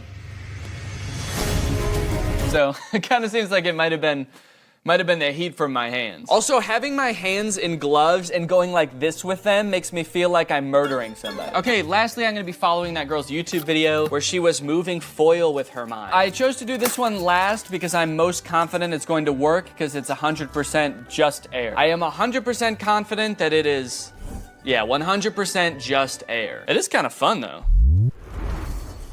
It actually does make you feel kind of sick, dude, honestly. Okay, well, I guess that's that. It's just air. Crazy. Okay, so that obviously did not work. I guess in a way I probably should have known. This video I watched where this girl can only move a piece of foil is from 2 years ago. And as of 5 months ago, she can now move 2 pieces of foil. Sometimes. So even if there is something supernatural there, something that's more than meets the eye, it's probably gonna take a little longer than the 20 minutes I had allotted to figure it out. I am coming away from trying those feeling kind of bad though. Like, I don't think that this girl is purposely trying to misinform people. I don't think she knows it's all fake. I think someone probably convinced her that this is telekinesis and that if you just keep practicing, you're gonna get better at it. Anyways, I was gonna give up on this entirely until I found this series called Superhuman on a streaming service for insane people called Gaia. Gaia hosts a bunch of conspiracy content, shows about alternative health, ghosts, aliens, that are made to look like your average educational documentary that you would find on like the History Channel. In Superhuman, they explore the limits of the human mind. They talk to researchers who are well versed in the field of telekinesis, or as they call it in this show for some reason, psychokinesis. PK is short for psychokinesis. It is the ability to move a physical object without physical contact. I don't know why they rebranded telekinesis to sound even more insane. This is not getting more people on board. No, guys, I don't believe in telekinesis, okay? I believe in wacky kinesis. To show off how psycho her kinesis can be, the host of this show, Caroline, takes her friend Rachel to meet with a psychokinesis practitioner, Sean. It is a meditation process in itself, in the way if you're too tense, it stops moving. When you relax, it starts moving again. If you don't give it enough time, it doesn't work. If you let go, it works. So I'm immediately getting the same vibe that I got from that YouTuber, where it feels like he wants it to be real so bad that he's just like making up reasons why sometimes it works and sometimes it doesn't. If you're too tense, it stops moving. When you relax, it starts moving again. Yeah, sometimes I have trouble getting the foil to move, but that's just because I care too much. It freaks the foil out. He does his little presentation and the foil won't move. He's like, no, the foil hates me. I knew it. The foil fucking hates me. And mine just started responding too, so I think we're sharing a field now. Oh my god, he and Rachel are sharing a field? It's the most romantic thing I've ever heard, dude. Is there something going on between Sean and Rachel? Caroline's over there by herself with her thing like, yeah guys, I think I'm in the field too. Mine's moving. Sean's like, no, you're not. You're in your own field, all right? Me and Rachel are in a field together. I was wondering if I'm here, if I'll have more ability. Sure, keep going. Sure, go for it. It's all fake anyway, so do whatever you want. I just feel like if this dude Sean has been at it for years, and the best he can do is move foil sometimes, but he can't even figure out like why it moves, then even if psychokinesis is real, it's just not good. How about that? Yeah, here's a new take actually. Psychokinesis is real, it just sucks. Okay, but here's where things get even crazier. Here's where the real shit starts, all right? Here's where Caroline travels to the UK to meet with an exceptional group of young children. First stop is in the UK, where we encounter children who are using blindfolds to access their superhuman abilities. What do you mean you just encountered them? You just find these kids? And now tell me what's on this card. Oh, tiger. Isabella, what is the shape and color of this stone? Kind of like a circle, and it's not really, it's kind of like see-through. That's right. There's a school in England where children are learning to see while blindfolded. They can make out shapes while blindfolded. They can read with the blindfold on. They can even dodge cones with a blindfold on. And it's not just in the UK actually. There's another school in Utah that teaches kids how to do all sorts of things blindfolded. But in this school, the instructor is wearing a karate uniform for some reason. Are they also fighting the kids blindfolded? That seems kind of fucked up. The instructor's never even blindfolded. Seems unfair. Orange, blue, green. Yeah. 8 of clubs, 10 of diamonds, 5 of hearts. All this seems insane to me. I mean, it definitely gives you pause. You're kind of like, wait, is this real? Because it's like, sure, they might be able to like memorize the book and then just recite it from memory. That's how they're doing that. But then like, how are they like hopping through obstacle courses? How are they navigating stores with the blindfold on? How about the grilled chicken and sausage gumbo? Gumbo. Finally, I can use my mind's eye to locate the chicken gumbo. Gumbo. But then you kind of start to notice that there's something very similar going on in each one of these lessons. Something very subtle. A tiny little baby head tilt that almost makes it seem like maybe they're just seeing through the bottom of the blindfold. Harry? Do I need to come closer? I'm sure what that is. Okay, I'll come closer for you. What does it look like? I'll come closer. It's like an owl. It is an owl. Fabulous. So why would she need to come closer if he's just like perceiving it with his mind? So I'm like 90% sure this is what's going on here. In fact, I'm 95% sure. In fact, I'm 100% sure. So I don't know if the kids have just been sworn to secrecy, like they know it's all fake, and the woman who runs the school is just like making sure they keep the secret to the point where even the parents think it's real, or if she's somehow convinced the kids that they really do have this superpower, and that what they're seeing through the bottom of the blindfold is just like what's in their mind's eye. But there's definitely some insane manipulation going on here, some crazy lies, which makes what happens next in the Gaia show even more fucked up. My longtime friend Kim, who at the age of 33 discovered she suffered from a rare genetic macular disease. While her condition is medically impossible to cure, Kim was willing to defy the odds and potentially try to regain her perfect eyesight. They got this woman who is going blind and convince her that she's gonna be able to see without her vision. The narrator said she could regain her perfect eyesight. They are wasting this poor sweet woman's time and getting her hopes up for no reason, dude. This is so mean. And the tests they have her do to regain her vision are so dumb. Here. Oh, here is red. It's working.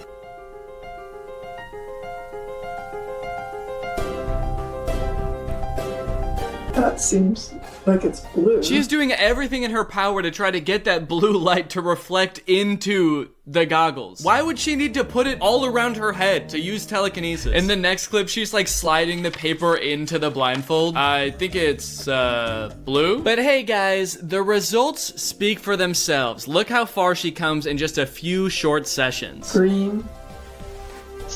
Excellent. Looks like pink. Red, magenta, whatever, Pinkish red. Dude, huh? She's not even holding up the paper until she guesses it. Green.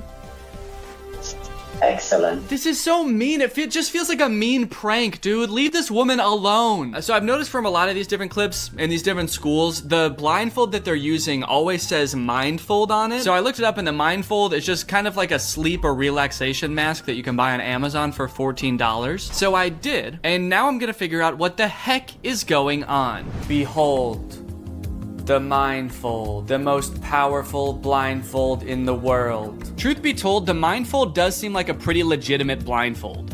Yeah, okay, so I can't see shit. In terms of how much light it lets in anyway. In terms of what it advertises being able to do, it is a little bit out there. Sleep, meditation, travel, training, sports, mind power, and whatever you can imagine. God damn, that's covering all their bases. They said mind power and then still took it a step further and was like, and anything else. I also got some materials for training. I got my favorite childhood book, Corduroy. I'm gonna try to read this while blindfolded. I got some construction paper for trying to perceive colors. I did accidentally buy perforated construction paper that has little shapes perforated into it.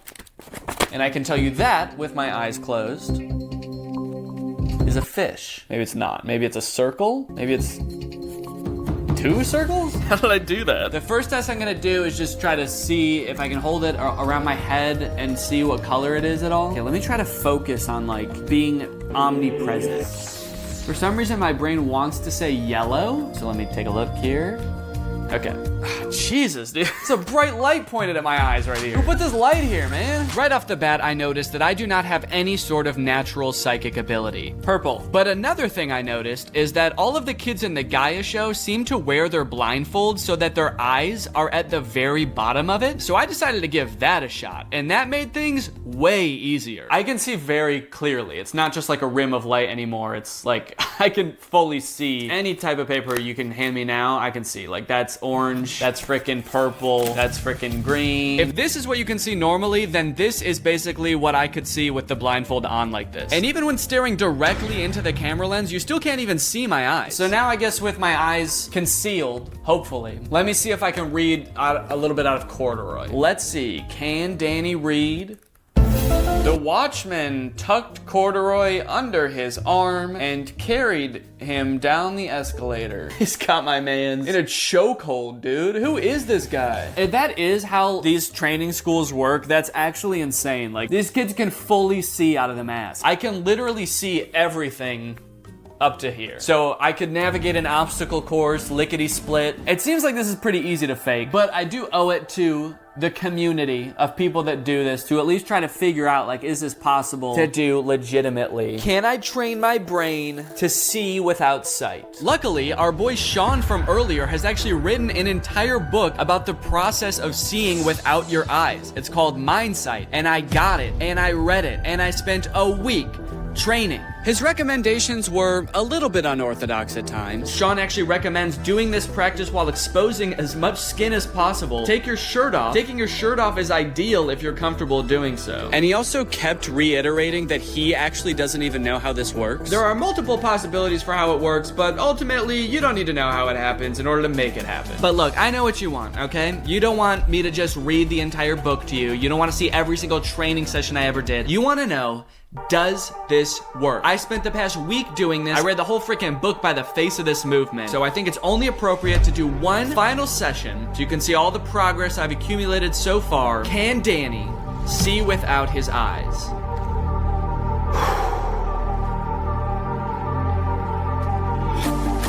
You're sharing a field now. Seems like it's blue. Wait, I was connected with everything around the spot.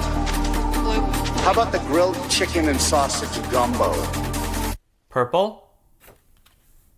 No! You know, at the end of the day, I actually don't feel too bad about not being able to figure it out because you know the guy that wrote that book, Sean McNamara? I found his YouTube channel where he has a video of him practicing this very same thing, and he also hasn't figured it out. I haven't been working with this for very long, so I can't say that this technique of training yourself will 100% work for you. This one's particularly dark yellow. The guy who literally wrote the book on how to see without your eyes can't see without his eyes. But hey, if you want to get behind the wheel of a car and drive, you don't have to know how to drive. The worst part about that video is that it came out after the book came out. This one's particularly dark. This man really just made up a whole book, and I read it. That's awesome. So look, in this video, maybe I didn't learn how to move objects with my mind. Maybe I didn't learn how to see with my eyes closed. But I did come away from this with one strange experience. This weird, nagging feeling that there's about to be a package at my door. Hello, I'm you, from the future. Okay. Since I read that book, I have continued to train my mind. I am now able to transcend not only physical touch and sight, but time itself. Why are you crawling? You have to act like a baby for it to work. That's incredible. Mommy. You know, for a second, I thought this whole package at the door thing was gonna be a HelloFresh segment. It is. If you think being able to move objects with your mind would make your life easier, wait until you hear about today's sponsor, HelloFresh. HelloFresh takes the hassle out of mealtime by delivering pre-portioned ingredients and amazing recipes right to your door, which leaves you with a lot less time waiting in a checkout line and a lot more time doing stuff you enjoy, like hanging out in this beautiful, warm weather that we're having this spring. HelloFresh ingredients are the good stuff, and you don't want to waste the good stuff. That's why they send you only exactly what you need, so you don't end up with a whole bunch of like one ingredient that you're never going to use just to follow one recipe. It's good for your wallet, and it's also good for the planet. HelloFresh's recipes are super easy to follow, even for someone who is not the most experienced chef like myself. Look at me preparing these delicious Santa Fe pork tacos. I find that their recipes are just complex enough that it's something I wouldn't know how to make on my own, but simple enough that I feel confident enough to make the entire recipe myself, no problem. And look at these tacos. These tacos are like better than something you could get in a restaurant. It only took 20 minutes to cook, and I've got no food waste. HelloFresh meals have a 31% lower carbon footprint than grocery store-bought meals. Plus, nearly all of HelloFresh's packaging is curbside recyclable in most of the US. So if you want to check out HelloFresh, then head on over to HelloFresh.com and use my code TrulyGreg50 for 50% off, plus your first box ships for free. That's HelloFresh.com, use my code TrulyGreg50 for 50% off, and your first box ships free. Thank you to HelloFresh for sponsoring this video, and thank you to you guys for checking out HelloFresh. That's awesome. Kind of rude of you to eat the entire thing right in front of me, but I get the idea. I must return to my time. Oh yeah, you probably shouldn't stay too long. We don't want you to damage the space-time continuum, so. No, that's not why. Okay. I just have other shit to do. What's up, Greg? I hope you're having a great 2022. I know I am. Now that the New Year's finally here, I know a lot of us have resolutions trying to stay healthy, both physically and mentally. A big one for me personally is I want to stop making fun of videos on the internet, just for my own mental health. I want to, you know, any sort of goofing around or being silly or making jokes online, I'm definitely gonna want to stop this year. So if you see me doing any of that, making fun of any sort of online content, please let me know. That would definitely ruin my year to break my resolution so early. So, you know, hold me accountable and do not let me do that. Okay, thank you. Anyway, today I'm gonna talk about this guy that eats balls. Fresh, raw testicle. That's right, baby. We're talking about the Liver King. If you don't know who the Liver King is, he's gained a lot of popularity in the past few months. He's got 1.4 million followers on TikTok, and he's come to prominence, I think, for the most part due to his unorthodox lifestyle. His eating habits, his workout routine, his disdain for technology, even though he is famous on a phone app. But basically, this guy just sort of like documents his life and what he eats and stuff as he tries to live as our ancestors did. That's his big thing. He's the CEO of the ancestral lifestyle. Meat. In case you're wondering what the ancestral lifestyle is, it's meat, okay? Our ancestors ate meat and balls. They ate testicles. Fresh, raw testicle. As you can see, he is absolutely jacked, shredded, ripped, chiseled, etc. And so a lot of people follow him for like health advice and workout tips and how to build muscle and stuff. And I thought it'd be great to watch this guy's videos since we're all trying to be healthy in the new year to get some health tips. So let's go ahead and watch what he eats on a Wednesday afternoon. Liver King here. It's Wednesday afternoon and we are breaking our 24-hour fast. This is how we break our fast on a Wednesday rest day after we did a successful simulated hunt. Did he just say that it's his rest day and that he just completed a successful simulated hunt? How is that a rest day? I guess I don't really know what a simulated hunt is, but he sounds out of breath at the start of the video like he literally just came from a simulated hunt. Liver King here. And it does not sound like, from how out of breath he is, that he has been having a relaxing rest day. Nothing more relaxing than just taking it easy every now and again, you know, with a good old rest day. Just kicking back, relaxing, and sprinting through the forest for 7 hours with a spear, looking for a fake goose? I don't know what a simulated hunt is. He has kids. I wonder if he's like making his kids dress up in a like a deer costume and he's chasing them through the woods. We're gonna start with a protein shake, about 30 grams of protein. We got some full fat yogurt in here with some amazing concoction. Ask me about the recipe. Super vague. This is some amazing concoction. It's like he doesn't even know what it is. And this is some sort of amazing concoction. I don't know what it is. Just sort of appears at the foot of my bed every morning. It tastes disgusting, but it's the only thing keeping me alive. Ask me about the recipe. You're gonna absolutely love this. We got 10 ounces of bone-in, skin-on sardines. We have 3 ounces of fresh, raw testicle. Thank God the testicle is fresh and raw, you know? Otherwise that would be gross. If it was cooked testicle,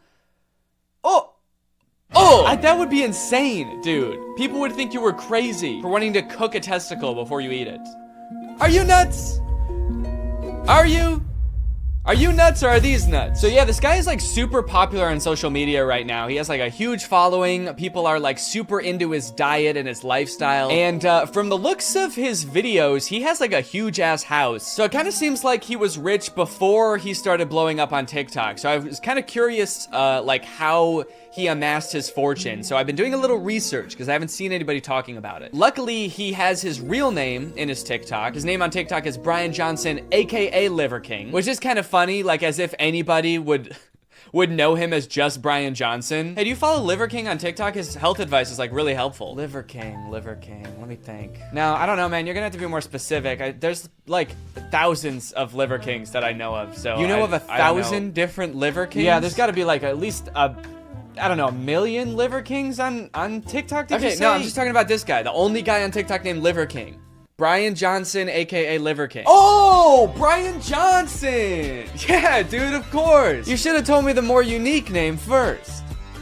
Brian Johnson. Anyway, I found out that our boy Brian has a LinkedIn, which I was a little bit taken aback to find, if I'm being honest. Like, this guy does not look like he should have a LinkedIn account. Like, just the thought of this guy, like, applying for a job seems like way too beta for this guy. Like, this guy just would, if he needed a job, he would just, like, walk in and start working somewhere. But anyway, he's got a LinkedIn, and it's all about how he owns a supplement company. He is one of the owners of Ancestral Supplements. I will preface this, I am not a health expert. I do not know how to be healthy outside of like eat vegetables. Okay, so take everything I say with a grain of salt, and maybe I'm a colossal dumbass. It's very possible. But like, weren't our ancestors like super unhealthy? Does the bubonic plague not ring a bell? The image I get of the past is just that like everyone was sick all the time. So naming it Ancestral Supplements is not super appealing to me personally. I mean, I guess I get what he's going for. It's like we want to go back to like before things were so heavily processed and stuff like that. That all makes sense. But when I think of our ancestors,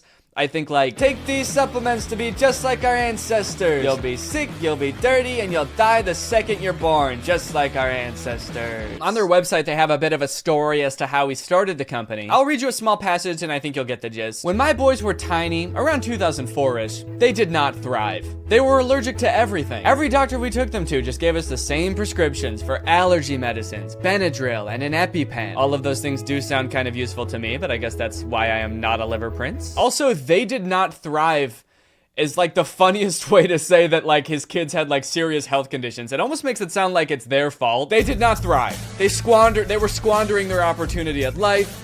They were just not up to the task. After reading Nutrition and Physical Degeneration by Weston Price, we took matters into our own hands, starting with organic, pasture-raised, and wild-caught nose-to-tail foods. Definitely would not recommend taking it into your own hands. I guess he just doesn't really describe what the issue is very well. He's just like, all the doctors prescribe the same things.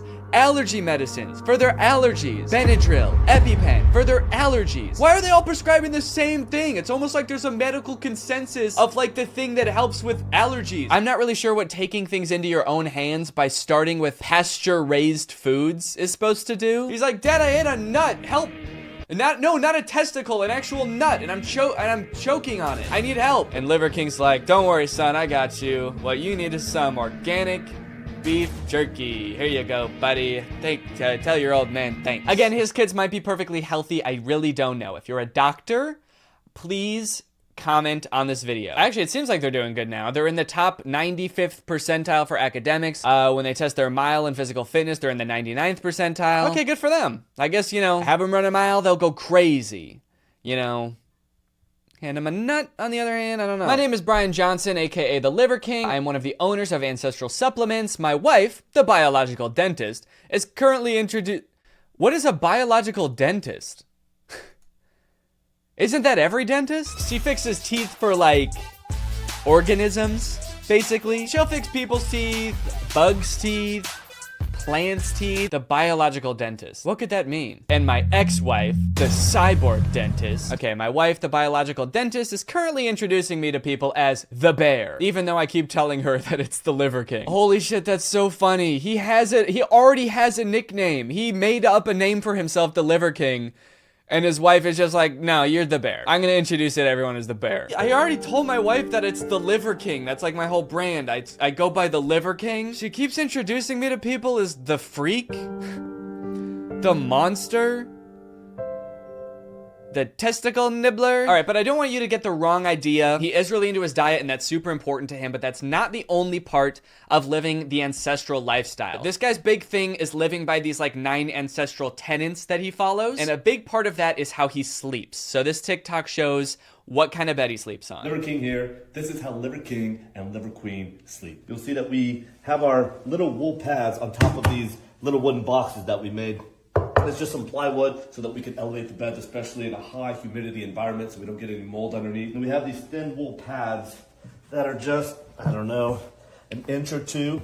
Just a little bit of stuff down here to give enough cushion. Why do I get the idea that, like, this wasn't his original plan? I feel like his original ancestral plan was just to sleep on the floor, and then he was like, God damn, this is uncomfortable. So he's like, well, maybe it would still be kind of considered ancestral living if I, like, built a little wooden thing. Because they probably had wood back then, so I'll just sleep on wood. So then he built this, like, wooden pallet thing, and he tried sleeping on that, and he was still like, this sucks. I can't do it. And so then he added this, like, thin wool pad. Before you know it, he's gonna have a bed. He's gonna be like, and then on top of the wool pad, I just put like a memory foam mattress. Just went to Mattress Firm, just like they used to do back in the ancestral days. And I put that right on top of the wool pad. And that's basically how the Liver Queen and I sleep. Liver Queen will never allow a cell phone in here. But if she catches Liver King listening to a book, we have this little Faraday bag, and that's where the phone goes. Even though the phone is always going to be in airplane mode, this is just an insurance policy. So that's another important thing to him and his wife. He talks about it a lot, is that they don't want any like radiation or EMFs is what they say in their house. Electromagnetic fields, any sort of radio signal. They want none of that in their house. So anytime there is like a phone in their house, it's got to be in one of these bags. You'll see that we also have Ethernet cables here. That's why phones or Wi-Fi is not allowed in the room. That's why that phone in your hand shouldn't be in here either, but this is for the greater good. Yeah, my wife doesn't even let me listen to a book in bed without putting my phone in a Ziploc bag made out of chainmail. But I'll make an exception just this once so that you guys can know how uncomfortable I am when I sleep and how my wife is afraid of phones. The people have to know, you know? They have to know that I need help. He is kind of throwing his wife under the bus in this scene, though. I'm starting to make me wonder if he likes any of this stuff or it's like all his wife's idea. The walls are grounded, the floors are grounded, the ceiling is all grounded with grounding paint. And so this is really just a pristine sleep environment so that we can recover, rebuild, and restore to our optimal ability. Yeah, we've really shielded the environment. We've made it the most serene, relaxing place you could possibly toss and turn all night on a wooden plank. I'm kind of curious how far back of like ancestors he's talking about. Like when was the ideal period for human health, I'm wondering. Just a little bit of stuff down here to give enough cushion to kind of mimic what our early ancestors would have done with some local plants. He says that like the wool on his bed is just to mimic what our ancestors would have done with like plants. So he's saying like our ancestors far back enough that they like just slept on like on the ground with like some like pine needles or grass. You know, guys, our early ancestors, they were really healthy. They're covered in fur, they ate bananas, our early ancestors. That's how I'm trying to live. I'm gonna build a tree in my house. I'm gonna swim into a volcano in the ocean to live like our earliest ancestors. Kinda wanna just live like a single-celled organism, if that's cool. Oh shoot, this is a workout TikTok. This guy's about to go super barbarian mode. I've seen a lot of people say this guy's on steroids. I don't know if that's true. I don't know how possible it is to get a physique like this purely naturally. But what I do know is that regardless, Liver King puts in work to get the muscle he has. Let's take a look at one of his workouts.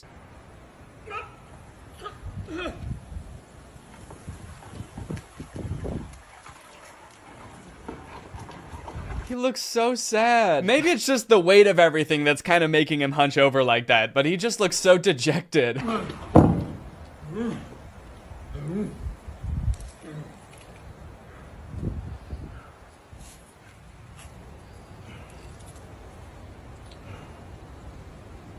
Is this part of the workout? He just breaks down crying. Alright guys, now I'm on the ground.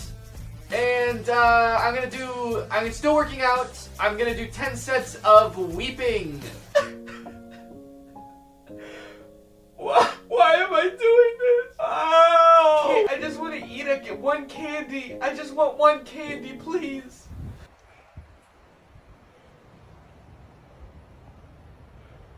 This pause is so long and uncomfortable. Oh my god. Okay, yep, no, I no longer think that this might be healthy. That was the saddest sound I ever heard. Jesus, dude. Brian, buddy, you don't have to live like this, man. And now I'm just gonna lift this shit back up. Yep, this is what you gotta do to be healthy, guys. This is the only way to live happy and healthy. You know, most people, if they wanted to sell you supplements, they would just like put an ad on Facebook or like take out a billboard or something. This guy's like, I'm gonna strap 1,000 pounds to my balls and walk up and down the driveway for 3 hours just to show you how happy and healthy I am. I'm gonna do that for you. The saddest part about this whole video is the end, because after that insane workout, you know where he's ended up? At his gym. Like, this was all just like a warm-up for his workout. I don't know if that's actually true or not. That might have been his whole workout. I just thought it was funny. I thought at the end he was gonna be like, okay, I'm done now. But he's just like arriving at the gym. Imagine showing up to Planet Fitness like this. Just screaming and crying, covered in weights. But I gotta hand it to him, this is just how our ancestors used to show up to the gym. The jungle gym. Liver King here with Liver Queen and Liver Boys. This is what we're having for our family dinner today. Oh, damn. He doesn't call his kids the liver princes? Shit. I wonder what the reason behind that is. Are the boys not thriving enough to inherit the throne to the liver kingdom? Liver King, Liver Queen. These are our little liver peasants. We have liver, of course, with breakfast, lunch, and dinner. We have bone marrow, Liver King concoction. We have some vegetables. That is a joke. And we have protein shake.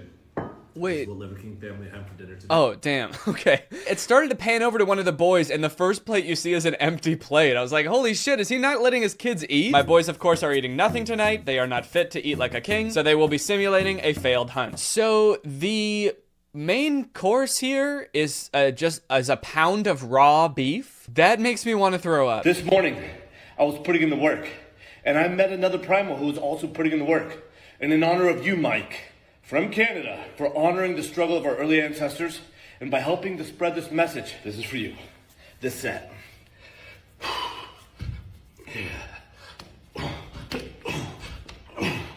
Whoa, Mike getting a shout out, dude. Shout out Mike. Mike is probably losing his primal mind right now. Oh my god, he noticed me! I will say he does appear to be getting a little bit too into this set dedicated to Mike. He's like humping the ground. I don't think I've ever seen anyone do push-ups like that. That's wild. He goes from doing push-ups to doing that like grind on me Vine trend that shirtless boys used to do. This is for you, Mike. This is for you, buddy. I don't really know what to make of this whole primal lifestyle thing. I mean, he does seem happy. Like in all of his videos, he's smiling. So maybe there's something to this. I don't know. He definitely seems happy. I guess, you know, it could just be because he spent like the past 20 years living his life completely unchecked by anybody. He's just been like eating whatever he wants, and apparently no one around him has told him like, hey, don't you think it's kind of weird that you walk around without a shirt on all the time? Also, he's like rich, so maybe that helps too. I'm kind of curious to see what his day-to-day life is like, so let's check out this video, Inside Liver King's home. Exclusive house tour. Liver King here. Welcome to my cave. First thing I want to show you is this sign. It says cell phone reception goes here, and by here, that really means this Faraday cage. And that Faraday cage is going to make sure to block all the EMFs from the phone so we can maintain this healthy, pristine environment that we created. This is my office. This is where stuff gets done. This is my standing office. Wait, he's got a gun? That just changed my whole perspective of this dude. It makes sense, but no sense at the same time. This dude has a gun? That goes against everything I thought I knew about him. The ancestral lifestyle? And you go hunting with that? Did they have that, Brian? Did they have that back then? How does this dude have every phone in his house like locked in a garbage can so that they don't like throw off the vibe? But his gun is just like, he just kind of like threw it on the table. That can go there. That never hurt anybody. In the evenings, This is where I come to relax. I sit down on this pew. That says so much about him. Sometimes when I want to relax and I don't want to lay on my hard wooden bed, I'll come out and sit on this cold wooden bench. I'll just sort of sit here in the dark and think about my life. And I just have all the lights off, and people walk by and they don't even see me here. Yeah. What? That's not a good sign, dude. I think they see you. I think they're avoiding you. Yeah, I'm kind of invisible here for some reason. It's kind of weird. People just walk by me and they sort of like, it almost looks like they're avoiding eye contact with me. Their pace really picks up too when they get around this part in the hallway. Okay, we're standing on our outside patio. We have our cold plunge. I hope that you can take a look at the cold plunge because there's pine needles in here. There are leaves in here. There's stuff in here that you'd probably say you should probably clean your cold plunge. But this is all earth.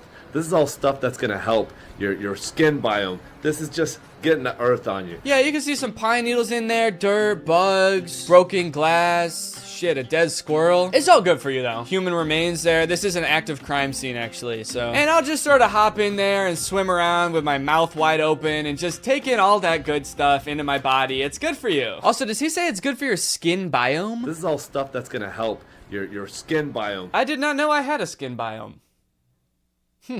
That's interesting. Does that mean there's things living on my skin? And this, of course, is good for all of the ants and spiders and small little maggots that live on my skin.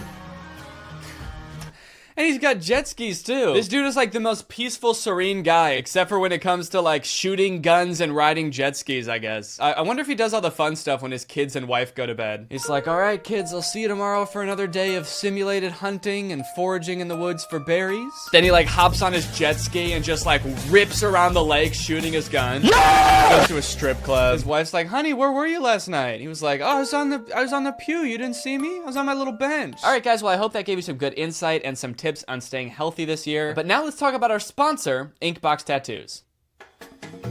Hey, you're probably wondering how I got this cool ass ghost on my arm, aren't you? Or maybe you're a little more focused on this sweet little snake. Oh, what? Oh, what's that? Is that a little bumblebee? Is that a tiny little bumblebee on my fingy? You might even be asking yourself, Danny, did you just go get 3 permanent tattoos in between the last segment of the video and this segment of the video? Hell no. I don't have that kind of time. Look, guys, sometimes you just want to change up your look, express yourself a little bit, put some fun art on your skin, but you don't want to permanently change the way your body looks, right? Like, you might want a little bumblebee on your finger right now, but you might not want that forever, which is why Inkbox is the perfect way to express yourself with their For Now ink. Each tattoo lasts about 1 to 2 weeks and then fades as your skin just like naturally regenerates. They're easy to apply and you do it at home. You don't even need like a wet rag. You just stick it on your skin. You don't have to spend hours sitting in a chair at a tattoo parlor. You just slap it on and you got 1 to 2 weeks of a fresh new look. Inkbox has thousands of cool designs to choose from on their website. I have even curated a few, which you can check out by clicking the link in the description. And you could also upload your own images to create custom tattoos, which I think would be really great if you were thinking about getting a permanent tattoo and you wanted to see how it would look on your skin. I think their designs are really cool. They've got a lot of like intricate designs. This snake is pretty detailed. This bumblebee is actually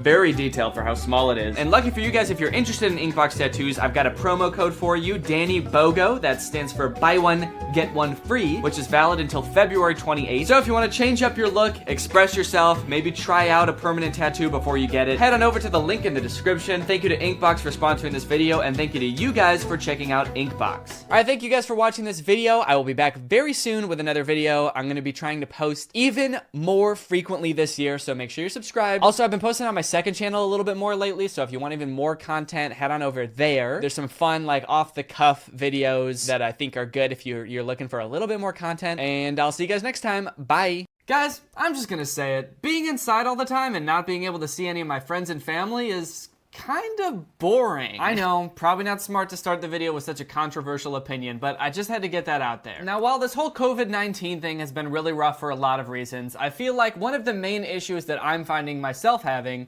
is that being sequestered in my own home is making it really hard to take some bomb Instagram pictures. You guys know, I'm an influencer, all right? There's nothing I love more than going outside, finding a cool location, and taking a couple of sweet IG pics for the gram. And I'm not talking about my grandma. But looking around, there's not really much to take pictures with in my house. It's just a bunch of blank walls and chairs and tables. Ain't nobody wanna see that. But luckily, a few weeks ago, Troom posted a video called 19 Easy Ways to Make Your Instagram Photos Viral. And pretty much all of these crafts and hacks you can do from the comfort of your own home. So I figured, what better way to use my time while I'm stuck inside than to go viral on Instagram. And as I'm sure you guys know, if you've seen any of my other Troom Troom videos, these are all definitely going to work and not be a gigantic waste of time. I'm gonna try these little Instagram viral crafts. I'm gonna post them on Instagram, and I'm gonna see if they really make my pictures go viral, or at the very least, what my followers think about me posting all of this ridiculous stuff. Feel free to follow along at home if you want to. You know, if you're bored and you wanna go viral on Instagram too, there's enough clout to go around, so grab your scissors, grab some construction paper, grab a freaking plant, we're gonna need one of these, and let's just get down to business. Let's start monkeying around with some Instagram hacks. Tragedy, crisis, catastrophe! My boyfriend dumped me!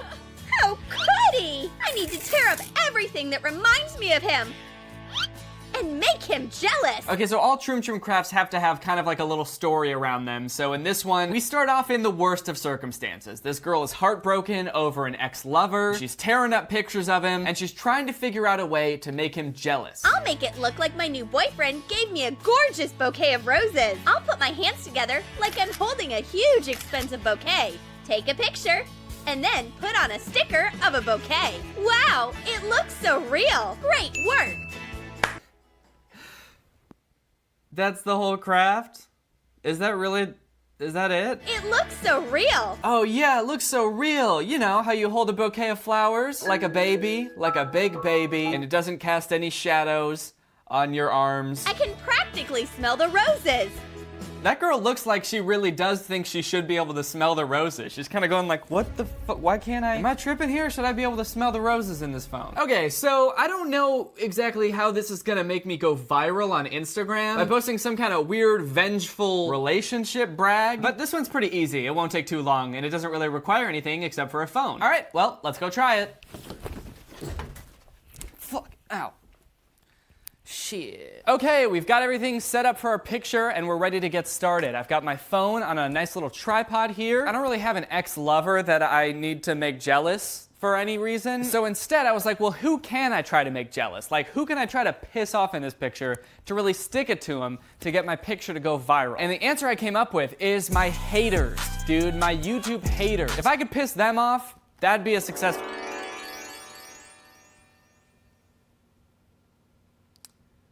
I don't know what just happened. If I could piss off my haters, that would be a successful picture, okay? And what would piss my haters off more than me being crowned king of YouTube? So that's what this picture is gonna be all about. I'm gonna be standing, I'm gonna have a little crown, maybe a little cane, maybe I'll be skateboarding, because maybe that would piss them off too, I don't know. All right, I'm gonna pretend to be doing a kickflip. I gotta be holding a cane maybe, and maybe tipping my crown.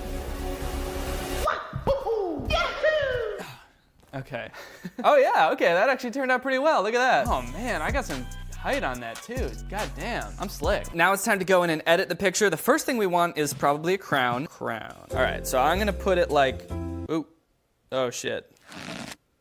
Okay, I did not want to do that. Okay, I need to figure out the right scale here to get it looking like it could fit right on top of my head. But then I want to put it in my hand here, rotate it to make it look like I'm tipping my crown to all my haters. Okay, next I need a little cane or something to be holding. Ooh, this looks like a nice fancy cane. Oh yeah, look at that. It's got like, it's gold. It's got like diamonds and shit on it, it looks like. Oh man. And the icing on top, a freaking skateboard. Skateboard or a longboard?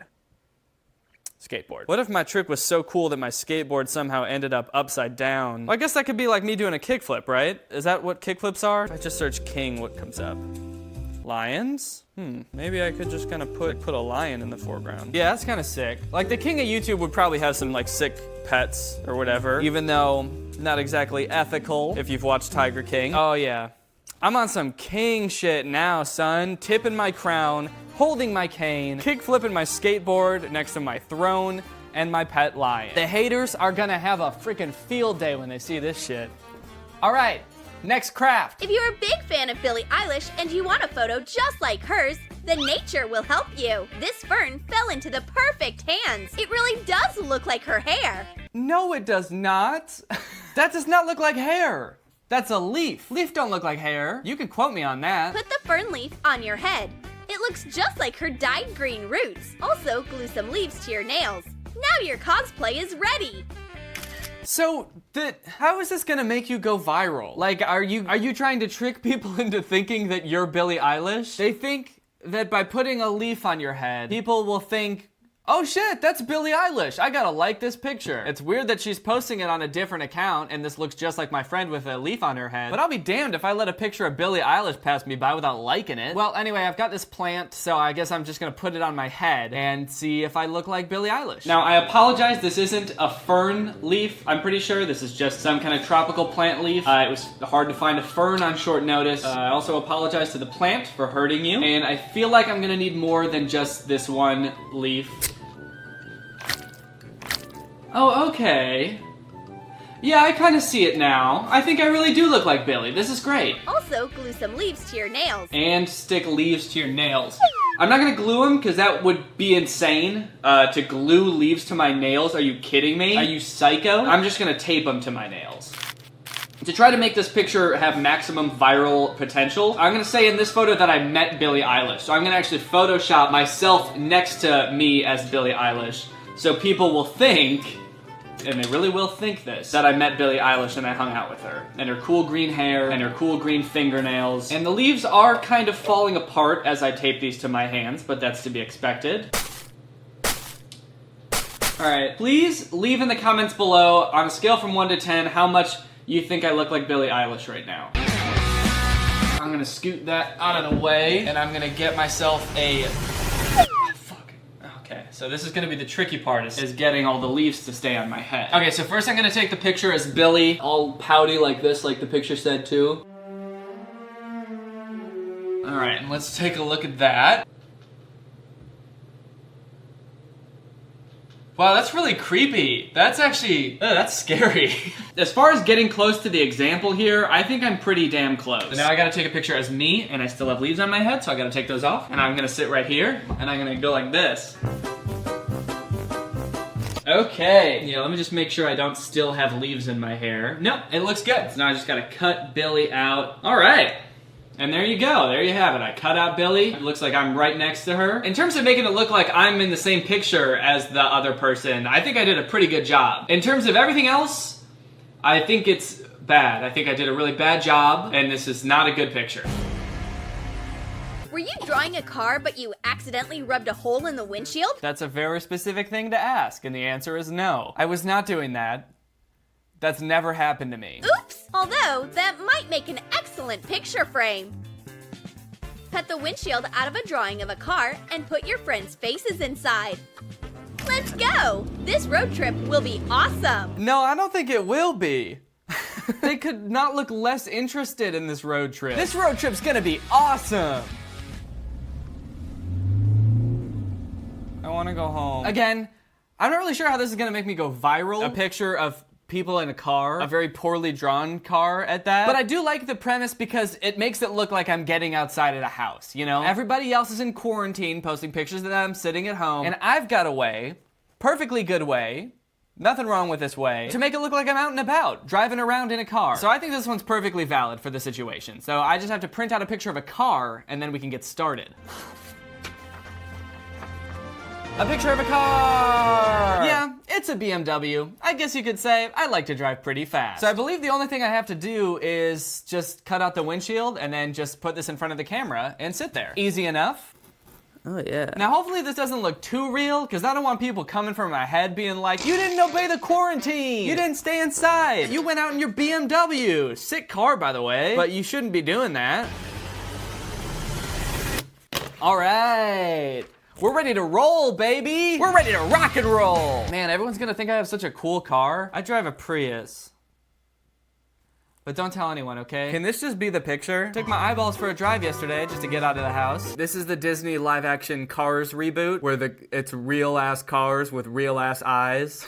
That's the slogan for the movie. Cars. Real-ass cars, real-ass eyes. Well, let's make it happen. And so off I went, spending 20 minutes setting up a picture that I could easily Photoshop in 5, and it would probably look better too. All right, as you can see, I've got this whole thing set up. It took me quite a bit to finagle this. I taped 2 markers together, and then taped the markers to a light stand, and then I taped my little picture frame to that whole contraption, and this will be my driver's seat in the car. Now I'm trying to think how I should look in this picture because the dudes in the actual video look so disappointed to be on a road trip, but I feel like I should kind of look a little bit badass because I'm whipping this hot ass car here. I feel like I should be looking like a cool dude. So I'm gonna try making like a couple of cool faces, like I'm driving this car around. So we'll see how it goes. Okay, so not exactly perfect. All right, I tried to make a little bit of a cooler face that time too. Oh shit, dude. Hell, I think that's it. That actually turned out pretty good. If I didn't know any better, I'd believe that I was really driving a BMW there. Look at me. And my nice cushy leather seat in the driver's seat. Yeah, I got that upgrade that gives you a big leather armchair in your car instead of a regular car seat. I did have to sacrifice though. I had to sacrifice being able to have a back windshield. They just replaced that with a wall. So, next craft! It's time for the next craft. Do you want to go to the ocean, but you were stuck at home? As a matter of fact, Troom Troom, I do want to go to the ocean. And I am stuck at home. How the fuck did you know that? But more importantly, what can you do about it? You can still upload a cool oceanic photo. Print out someone else's underwater pic. Put a picture of the sky on your screen. Sit in front of it and set up the photo so that the bodies line up. Ah, very clever. So now that we've gone for a drive, perhaps we can trick people into thinking that I drove to the ocean to take a little dip. Little mid-quarantine dip. Now it looks like you are really there. Well, no, it doesn't really look like she's actually there. There's lots of reasons, but I would say the main one is that the bottom half of her body is wearing a swimsuit, and the top half of her body is wearing a regular shirt. She's just wearing a tank top. But other than that, like, this doesn't look super unrealistic. I'm curious to see how we can make this work. This could actually turn out. First, we gotta find a picture of somebody else halfway underwater. So I'm just gonna Google man halfway in water. Okay, that's probably not gonna work. Oh, maybe this one. If we just cut like right here, and then above it is the sky, and then below it I have a beard for some reason, even though I've never been able to grow a beard in my entire life. It is really close up too. Oh, he's also in a pool, so that ruins the whole going to the ocean vibe. Okay, this man is halfway in the water, but the wrong half. How can I say this right? Man above and below water. Okay, this one kinda works, but it's really grainy and has watermarks all over it. Okay, this is a picture of a jellyfish. That is not at all what I wanted. Okay, here's a good one. This one looks pretty decent, actually. The only issue is that there's watermarks all over it, but you know what? I'm in the water, so there's bound to be some watermarks, am I right? Well, maybe we can just Photoshop them out. So let's print out this picture and then get to work, baby.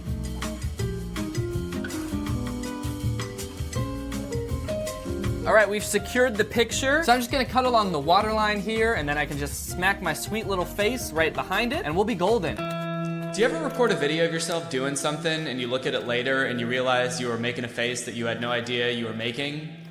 Why am I making that face? Why do I look so disgusted? Okay, looking good. So now we got this, and then we're just gonna have to line up my face like so. Okay, and the part that's above water, it's just above his nose. So, oh yeah. Okay, I can't really tell if that lines up at all. And also the picture is very out of focus and my face is very in focus, but let's just slap a nice sky background behind me and we'll see how it looks. All right, look at this setup. Look what I got here. I got my little janky picture set up with my markers. I got a nice sky time lapse that I found on YouTube. It's just like a beach time lapse. It's looking good. And actually the image looks like it might turn out okay. I just gotta make sure that I'm just above the water like this, and that should be good. All right, let's give it a shot. Okay, and... I think I need to be a little bit lower. Okay, my lip was kind of in it. Let's see that. Okay, my lip was in it again. I think it's hard for you to tell, but I can't really see where my face is because this thing is blocking my vision of that part of the screen. I'll do it again. This time I'll go even lower. And... Are you fucking... What? I was higher that time. How? All right, come on, come on. Okay, this one's pretty good. Let's give this a crop. Oh, dang, look at that. That looks like a boy at the beach. That looks like a boy who's having a fun time in the water. All right, I'm pretty pleased with that one. So Next craft. This next craft is for all of you photographers out there who can't really afford a nice expensive camera. This one's a little hack for you to still get that perfect shot. You don't have your phone or camera with you, but your heart wants a selfie? Use your head and a scanner. Put your face down and scan it. Yeah, so that's the hack, is that if you don't have a camera or your phone, but you still need a selfie. You're like, I look too goddamn good right now to not take a picture of myself. Just find the nearest scanner. There's bound to be one nearby. There always is. When's the last time you were more than 10 feet away from a scanner? Never? That's right. So find it and then just shove your face in it. The photo looks a little wrinkled, but that only makes it more special. And now you've got a perfectly good picture of yourself. I mean, look at this. And who wouldn't want to post this on their Instagram? Just a regular, normal selfie that you can take without an expensive phone or camera. Okay, let's stick my face in a scanner. Okay, I got my scanner. I'm ready to stick my face in it. Let me make sure I'm not supposed to do anything special in particular when I do this. I'm pretty sure I just stick my face in, but let's make sure. Put your face down and scan it. But be careful. What? The photo looks a little wrinkled. Be careful? What am I supposed to be careful about? What? She just says be careful and doesn't explain anything. Am I supposed to know? Is this gonna do something to me? Like, is the light gonna blind me? Is the glass gonna shatter in my face? I don't understand what could possibly go wrong here. But there's only one way to find out. It's by scanning my fucking face. All right, well, here I go. Should I smile? I guess it's like taking a selfie. You just smile and you look at the camera and you try to look handsome. Okay, it's buzzing.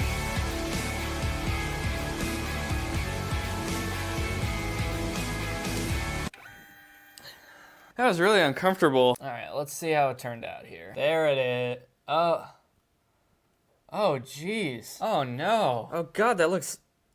I mean, that's horrendous. Oh, man. Well, Chief, I mean, that's definitely not what I thought that would look like. God, that's scary. I mean, I thought theirs looked bad, but mine looks about 1,000 times worse. Do I just have, like, a really bad scanner or something? Or why does this look so...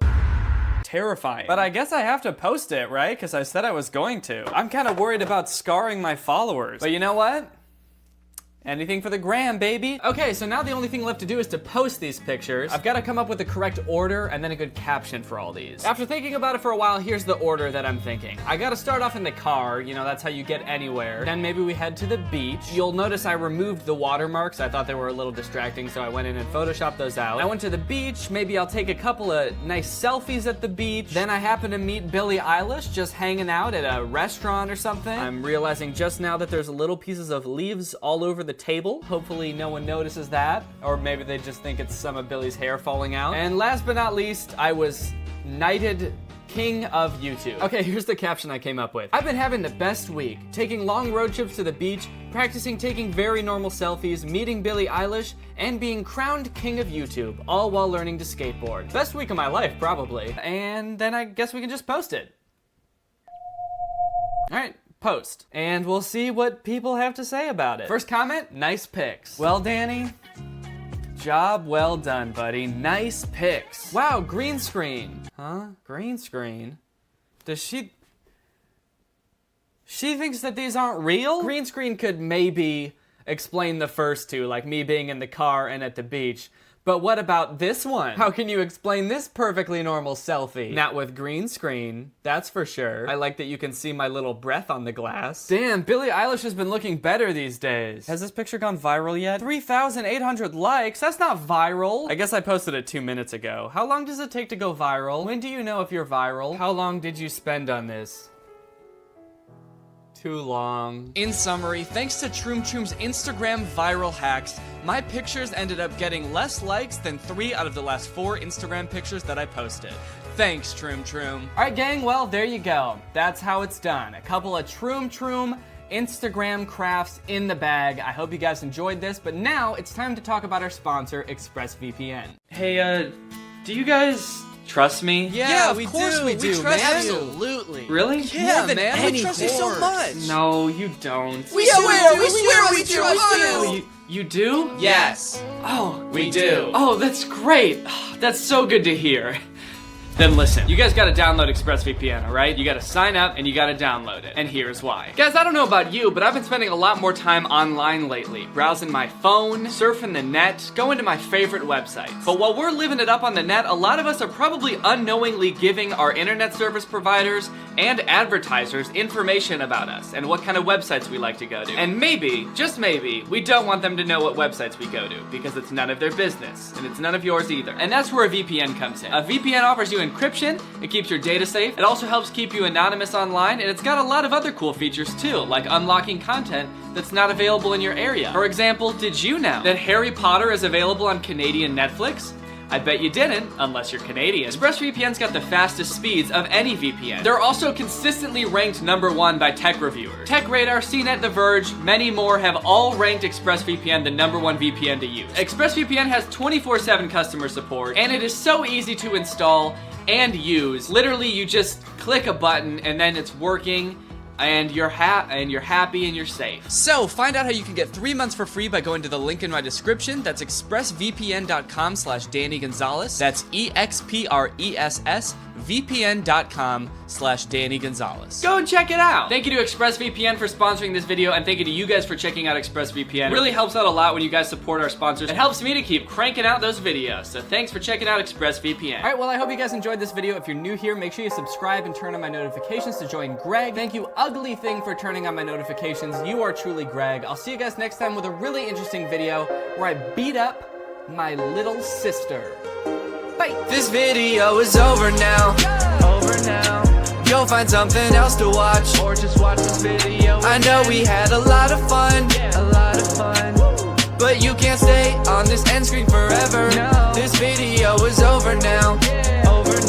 So why are you still watching this? Hello everybody, and welcome back to the second channel. Thank you for joining me today. We're going to be looking at the subreddit. I haven't popped in there in a few days, so I hope that there's some interesting stuff in there. Maybe some silly stuff. Maybe we'll get a little bit goofy, a little bit wacky. You never know. So let's go ahead and sort by top. Let's go ahead and go this month. I haven't been there in like 2 weeks, I think, so let's check out this past month of posts. Also, this video is sponsored by Dragon City. Click the link in the description or scan this QR code to download the game. It's free, and you'll get a free special starter pack that includes food, gold, and the Flame Knight Dragon. Stick around to the end of the video to learn more. Okay, a couple updates here. My post from the last episode is currently like the most popular post on the subreddit in the past month. Actually, I wonder if I think it's the most popular post ever. Yo, I have the most, okay, sick. Dude, it is. I have the most popular post ever on my subreddit. People have given it over 145 awards. Kind of ironic on a post that I'm literally saying you guys can have the awards. You don't have to give me all the awards. And yet the people want what the people want, man, I guess. The people have spoken. I guess this entire revolution narrative was for naught in a sense. Okay, holy shit. Also, it looks like there's been a lot of growth on the subreddit. We have almost 80,000 Gregs. Somehow this post has been viewed by 137,000 people. How does that work? How is this showing up for people that aren't in the Danny Gonzalez subreddit? I don't know enough about Reddit to know how that works. Did this get on like the front page of Reddit? I feel like I would have heard about that if that were the case, so I don't think so. But I guess Reddit has some kind of algorithm, and it's been recommending this specific post to people. It's like, hey, you're in the history porn subreddit? Well, just so you know, the Gregolution is over on the Danny Gonzalez subreddit, so I think it's time to head on over there. People who have no idea who I am. And it looks like there's been some more Dream Danny lore as well. I feel like the subreddit is becoming increasingly more and more like inside jokes. Like you have to watch every video to understand everything that's going on, which I don't really know if that's a good thing, because like none of these posts are gonna make any sense to new people. But if you haven't been watching, I've been trying to establish myself as like a sort of a sleep paralysis demon of sorts. And honestly, it looks like it's been working. I've been seeing posts on the subreddit of people saying that they've had dreams about me. I don't know if they've been like sleep paralysis type things or if they've just been dreams, but I'm cool with whatever, you know, as long as I'm showing up in people's dreams. I think my ultimate goal is to have people who don't know who I am start dreaming about me. I don't know how I'm gonna get there, but propaganda like this shit will definitely help. Have you seen this man? This man has been commonly found within the dreams of millions of people worldwide, typically asking to follow the cat. Yeah, that's real nice. That's real creepy. I wonder if you added these dark circles around my eyes or if you literally just boosted the contrast on this picture and that happened, because that is kind of concerning. Oh shit, someone commented right under this a dream they had about me. I actually had a pretty strange dream with Danny in it. So in the dream, I was hanging out with my friends in a big parking lot at night. We saw a construction shed and decided to go in it, and it wasn't big enough for all of us, so they locked me outside. At that moment, I happened to notice a figure off in the distance, then it proceeds to speed towards me. As he stepped into the light, I knew who it was, Danny. I started to jiggle the door to the shed and bang. I looked back, the bastard was smiling and was very close now. Okay, I like where this is going. I'm horrifying. I think you meant to say I had a pretty strange nightmare with Danny in it, actually. Then he said, "You can see me,"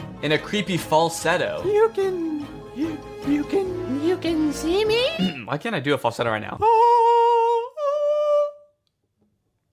You can see me? Then I woke up, and for the past 3 months, I still ain't been sleeping right. Oh shit. Wait. So this is before I asked to be a sleep demon. This person had this dream 3 months ago? Okay, I guess I just sort of naturally frightened this guy in his sleep. This guy is just straight up subconsciously afraid of me. Oh yeah, Andy Negative responded to my TikTok, so if you guys haven't seen that, here that is. I thought I was done filming, and then I checked my notifications, and Danny, there's just so much outpouring of kindness from your audience. There's been so much brutal hatred for me over the past 2 months. I was definitely poking the bear a lot. Like, I knew what I was doing, of course, but it just kind of got used to it and assumed that that was just the way it was going to be. And I see that it is not at all that way. And your audience has just come over here and just immediately shown me so much kindness and support and positivity. You can't even know like what an effect that just had on me. That was really sweet. I'm glad that he enjoyed the video and that people were nice to him. Actually, shout out to you guys for like being super sweet and nice. This is like the one time I'll be like, you know what? It was good of you guys to go over there and comment on his videos because you guys were all actually really nice to him. So I appreciate that. Andy,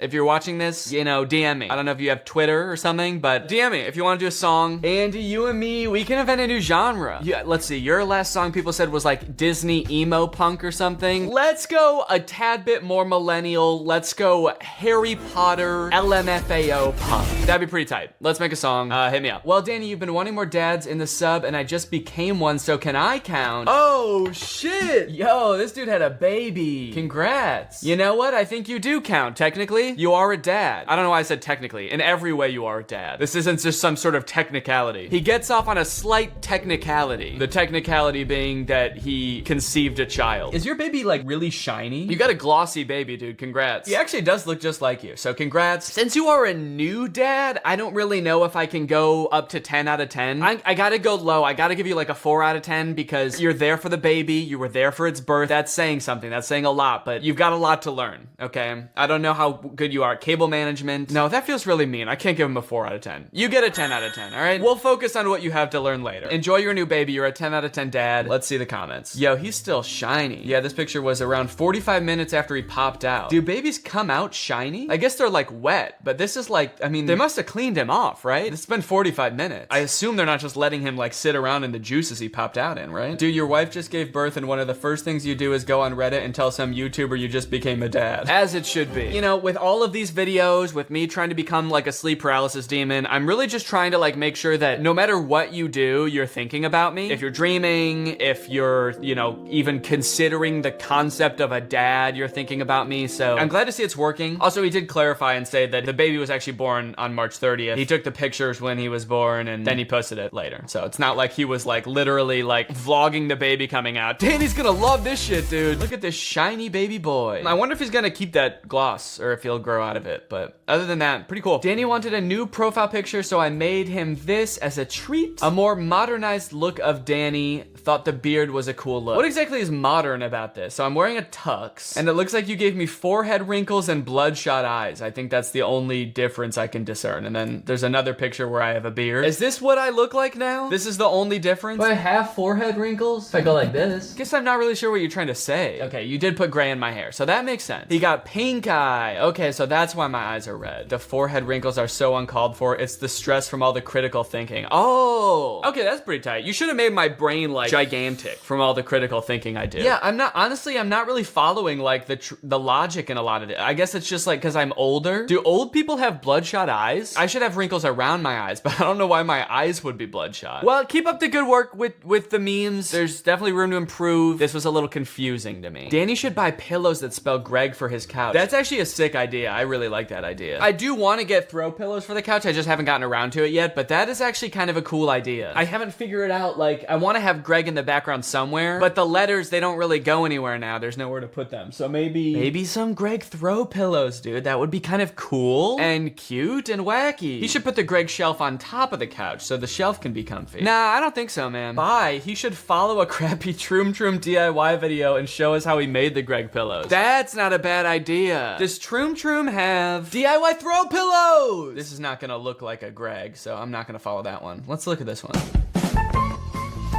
Okay, they just straight up drew these on marker. I'm not gonna do that. I want these to look nice, you know? I don't know about following a Troom Troom tutorial, actually. This is gonna look like shit. Yeah, they straight up just got out markers, and then they just drew that shit by hand. Yeah, that's gonna look like ass. How about like a 5-minute crafts? 13 awesome pillow and blanket ideas that are so easy to make. I can turn a sweater into a pillow. I can turn a shirt into a pillow. I bet I could repurpose this idea into making a Greg throw pillow. Do I want GREG pillows, or do I want just one pillow that says Greg? Depends. Also, what color should I go for? A lot to think about. I will revisit this idea. I like this a lot. Can I just buy alphabet pillows? Personalized initial pillows. Oh, these actually look kind of cool. What colors do that? Blue or pink? Oh. Guess I gotta pick blue because I'm a boy. Oh, would pink look kind of cool back there? Okay, so this is definitely a possibility. There's a possibility I could make this happen, and it is possible to do. I'll update you guys on this as I find out more. Danny and his cousin Zayden meeting their favorite musician Fox Season, aka Ned Flames. Man, I don't know about you guys, but this looks like 3 distinct and different people. And I wouldn't think these people are the same people at all. This could be the same guy disguising himself as 3 different people, and I'd have no idea. I'd have no clue because they look so different and unique. I found this drawing from like a year ago. No wonder I gave up on realism. Yeah, man. No, that's really good, dude. Come on, don't give up. It's great. Look, it looks just like me. Or actually, I wish I looked like that. I wish you actually drew me better than I even am. So good job. It's definitely a drawing. I definitely put a pencil on some paper. Yeah, you did. You put some pencil on some paper. And honestly, this is better than I could do. He kind of looks like Elon Musk. Oh, I kind of do, I guess. This is Danny after 1 year on the Liver King diet. Put a beard on me and make me jacked. Actually, I do kind of look like strong. I feel like I've got like very like round, big shoulders. I do look kind of jacked. I feel like I'm very wide. Maybe this is me after a Liver King diet. Petition to bring back This Is Over Now at the end of main channel videos. I feel like I've seen more people talking about this recently. I don't remember when I stopped using the song, but I feel like it was like a year ago. So it's kind of interesting that people are just like talking about it now. Let me look and see if I can go back to like whenever the last time I used this song is. The reason I stopped using it is just honestly got a little bit lazy and just was like tired of throwing it in at the end of a video. And you know, YouTube is always talking about like retention. And so if there's just like unnecessary stuff at the end of a video and people aren't gonna watch it, I feel like it hurts your retention or whatever. This was from March of last year. Outro, I'm gonna use all the footage. Bye. Over a year ago, and I wasn't using the song then. At the end of 2020, I was using the outro song. Let's solve this mystery together. When did Danny stop using the song? I do not remember. Okay, in June of 2021, I was using the song. So I guess I took a break from it for a little bit. I didn't use it here. I did use it here. Let's go a little bit further. Okay, now I am using it in July of 2021. Let's go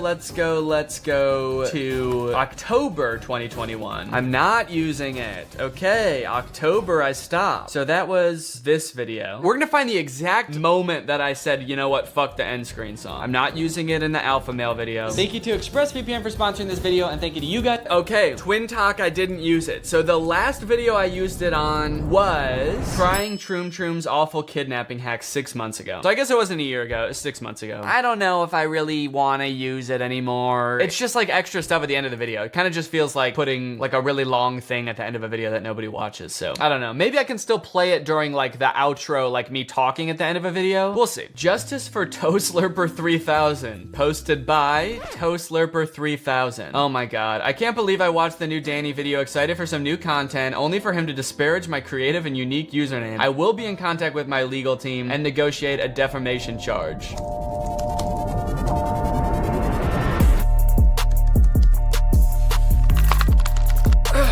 That ought to do it. That takes care of that. Oh, dude. Panda Puffkin back with some fucking sick fan art. Panda Puffkin, you made my Twitch emotes too. This is so cool. I look like a god. That's how I prefer to be depicted, so thank you for this. Oh, posting on Drew's subreddit as well, I see. Interesting. I'm making the rounds. Did I already talk about these? Maybe I've already seen these. That's so cute. Yeah, you got the best art. Hard Rock Nick just texted my friends LMAO. Can you like my last 25 posts on Instagram? They need more oiks. I got you. Thank you, Jack. Oh, there's more pictures. I bought a Ferrari. Dude, oh my god, that guy's so weird. I don't even like talking about him because he's so creepy. What's up, Nick? Your chain is sick. Thank you. I just bought a Ferrari. Yo, you like my chain? You know what you're really gonna like is the car that I didn't buy. You know what? Sometimes I say don't message people because I don't want to send people over to harass them. Don't message Hard Rock Nick because he's fucking weird and he's creepy. So don't message him. Okay, I think we've gone through all the top of the month. Let's look at top of the week and see if there's any here. Yo, that's cool. Danny's room in Lego, very accurate and wholesome. Yeah, I don't really know if I would have put that face on the Nutcracker also. That's a little bit disturbing, but this is pretty cool. And you added the new couch. Let's go. Danny, please, where can I get this shirt? It's literally so cool. Please, I'm desperate. Dude, I've never gotten so many nice comments about a shirt in a video before than when I wore this shirt. I was kind of worried people would think it was dumb. It's just from Urban Outfitters, and it looks like people already found it. Yep, there it is. There's the one. I'm glad I got so many nice comments about it. It was kind of sweet, honestly. I was like, guys, goddamn. I wonder if like sales for this specific shirt skyrocketed after my video. Okay, now let's go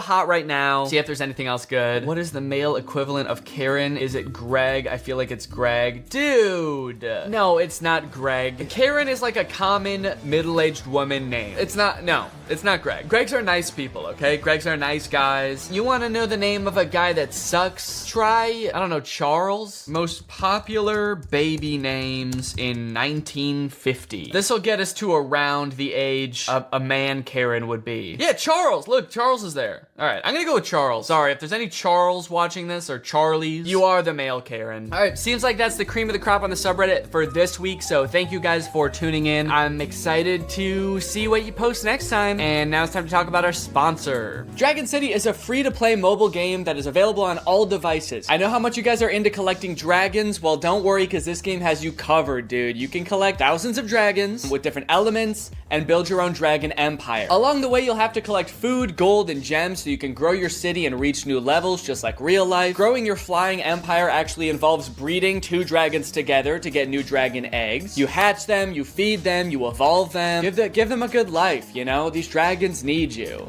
And then after that, you're gonna train them and send them into battle to make them more powerful. You can challenge your friends to dragon fights, meet them up in a PvP match in combat or arena fights. You can join an alliance, meet up with other dragon masters. And if you join the battle pass and participate in the weekly minigames, you can win daily prizes and dragons. Also, apparently there are dragons for a bunch of YouTubers. So maybe your favorite YouTuber has a dragon. Dream has a dragon. George is not found. Darman has his own dragon. So download the game by clicking the link in the description or scanning this QR code, and you will get a free special starter pack that includes 15,000 food, 30,000 gold, and the Flame Knight Dragon.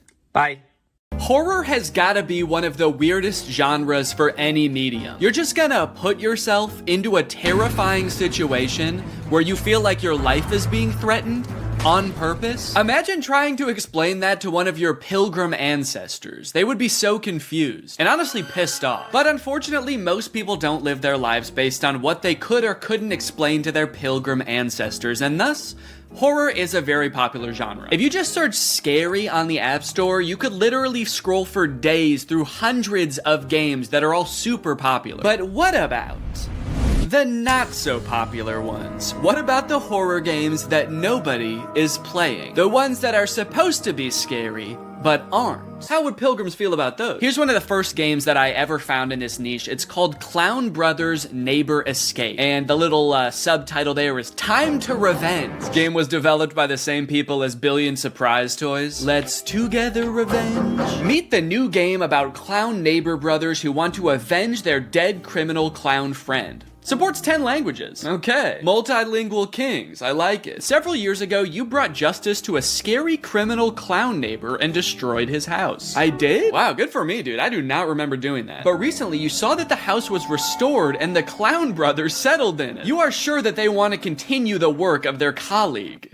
You must prevent this. So I guess I got their friend arrested and destroyed his house. That seems like a little bit much. Like, you know, if he's a criminal clown, by all means call the police. But to destroy his house? I don't see any reason to do that. We're facing a housing crisis in this country. There's no need to make it worse. I love that they call the other clown their colleague. What, do they work at Microsoft together? Very often you notice that these clowns behave strangely. Yeah, I think your first clue to that would be the fact that they dress like clowns. They often say hello. Strange. Watched you and laughed. They're just making fun of you. They're bullying you. These clowns are up to no good. I know they're plotting something. Every time they see me, they point and laugh and say, hey, you fucking dork. I think I have to blow up their house. And then here's some pictures from the game. The two clown brothers do look very scary. A couple things I'm noticing in this, they drive a very cool car. They may have an unorthodox fashion sense, but I like their car. I love the fact that they're proudly displaying an American flag in front of their house. They're like, listen, we may have our differences. We may be two clowns from hell, but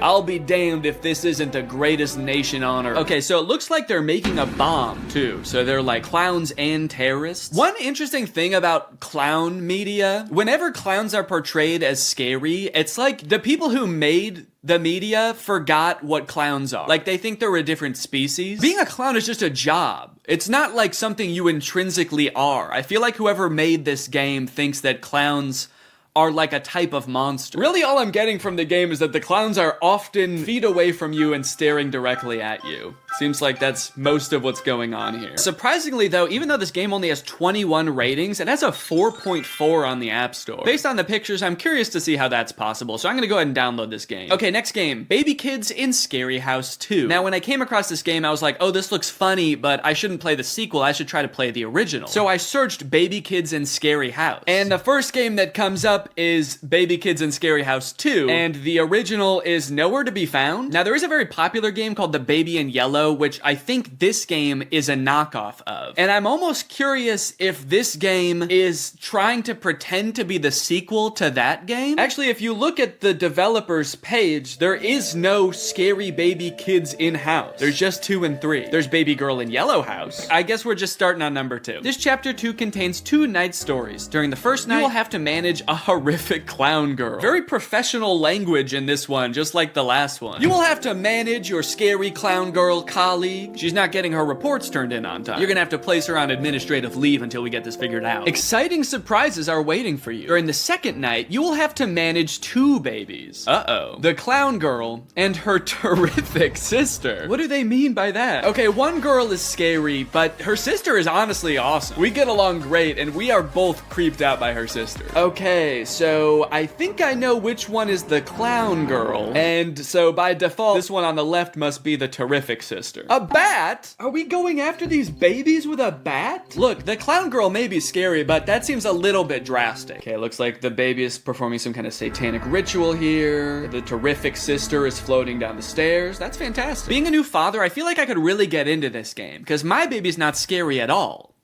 But what if he was? Download. This next one's a little bit different. Ghost detector radar camera, spirit box, and hunting tool. Ask ghosts a question and they will answer. So this thing claims to be able to detect ghosts in your home and then you can talk to them. Find ghosts and communicate with spirits using this app's groundbreaking, ultra-realistic experience. Disclaimer, since paranormal activity can't scientifically be proven, we can't guarantee that the app communicates with real spirits. At the end of the day, we technically can't can't guarantee that the ghosts that we deliberately programmed into the app are really in your house, but they probably are. It looks like people are having a lot of fun with this game though. A lot of the reviews are just really long stories about how scary using this was. Is this real, question mark? Well, I'm gonna go ahead and download it. Scary Anna, your unique scary virtual pet. So I'm still not exactly sure how this is supposed to be a horror game. You're taking care of this pet whose name is Anna, and she is a little bit scary looking, but a lot of it just seems like she's having fun. Driving a car around, she's on a jet ski. Doesn't seem that scary. Okay, in this one, she's got creepy eyes. She looks a little possessed in this one. And then in this one, she's fighting a bunch of tiny little cats, little demon cats. Feed her a variety of foods, but be careful, some might be poisonous. Dare to discover what happens? How about you tell me which ones are poisonous before I poison my fucking cat? So you can grab, drag, and stick Scary Anna with your finger, engage in playful interactions, and see how she responds to your touch. Sounds like I might be the scary one in this situation, actually. It should be called Scared Anna. Why is she scary? She's just a little bit weird looking. The poor thing. There's no reason to put her on blast in the game title. I don't know, man. This game is marketed like a horror game, but I just see an animal who needs an owner.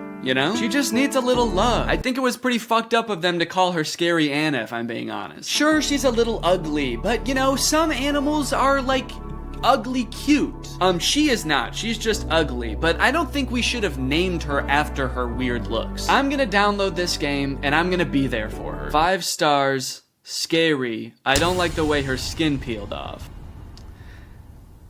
Okay, I don't know if I'm gonna like this game. Before we get into these games, I want to thank Opera Browser for sponsoring this video. I've been using Opera Browser for a while now, and it has really helped increase my productivity while writing and planning videos. It is faster, safer, and smarter than default browsers, which means it has a ton of features that make my process much smoother. Like Opera's native in-browser AI called Aria, which makes it really easy to get answers and do some surface-level research really quickly and easily. While browsing, you can highlight any word or term that you're not familiar with and ask Aria to briefly explain it, or you can just ask it questions like, what are some of the worst horror games on the App Store? The great thing about this is not only does it give you some great starting points, but it also links to the relevant pages for each answer. Tab islands are Opera's way of organizing tabs by grouping similar tabs together so you can save space and time. This is really helpful when I'm writing videos because I can have multiple Google Docs open, multiple YouTube videos open. They can easily be grouped together so I don't get overwhelmed because I am easily distracted. They also have an ad blocker and a VPN integrated into the browser for free. This browser is like a million useful things bundled into one app. It's crazy. Also,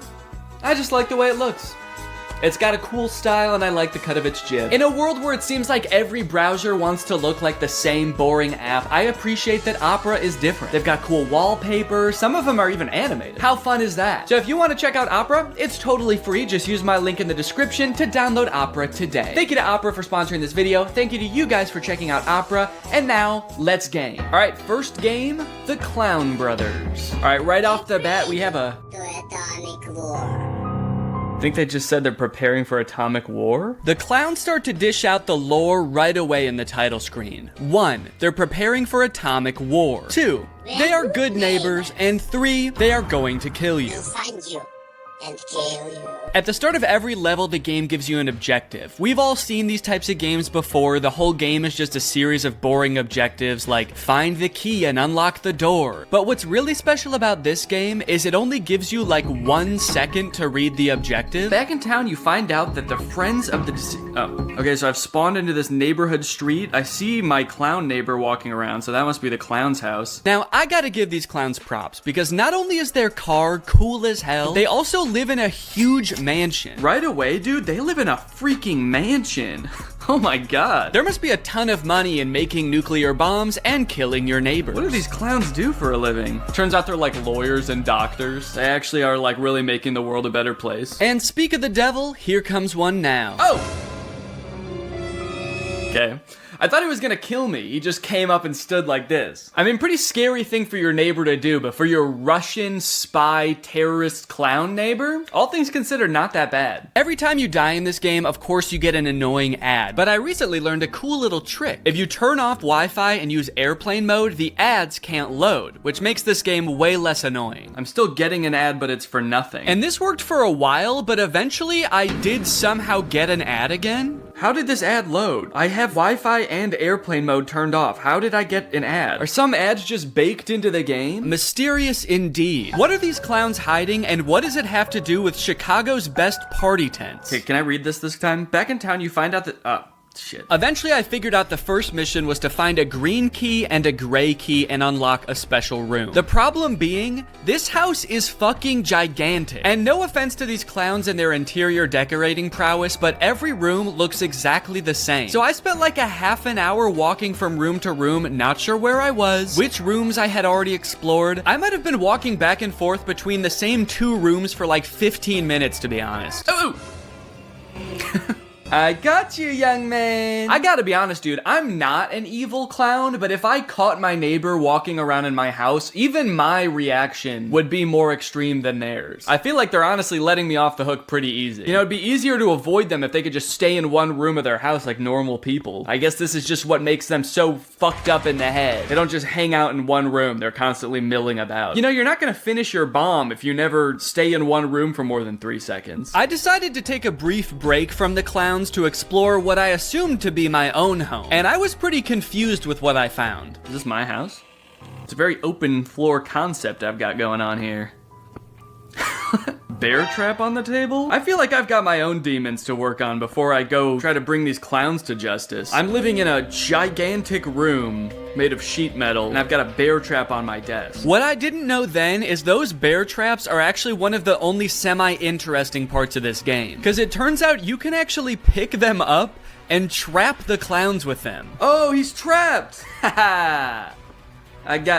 Oh, whoa, what happened? It disappeared. Somehow this steel trap that is meant to maim 500-pound bears does not kill the clowns. It's just a minor inconvenience at most. These clowns are honestly super zen. Nothing gets to these guys. How does that happen? What did he do to the bear trap? It's worse than I thought. These clowns fucking eat metal.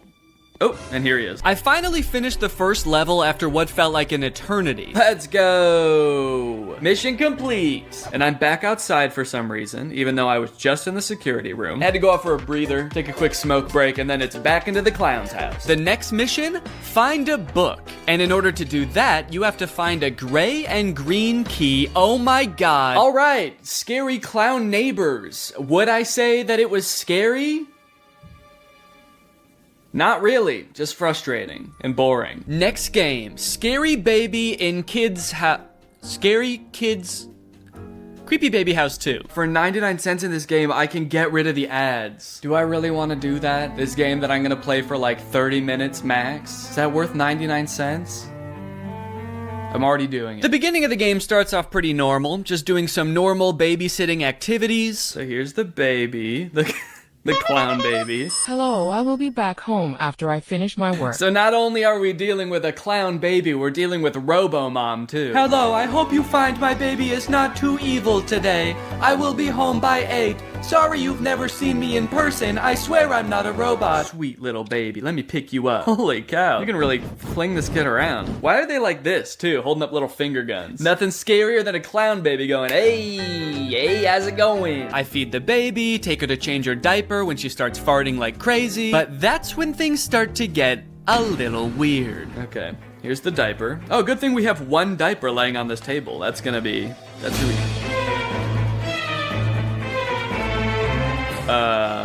What happened to the baby? Did the baby turn into a tiger? Where'd you go? Oh! What the? Throughout the night, the baby continues to vanish from where I placed her, reappearing all throughout the house. Yeah, it's kind of a creepy way to laugh, right? Without, like, moving your mouth at all or showing any expression.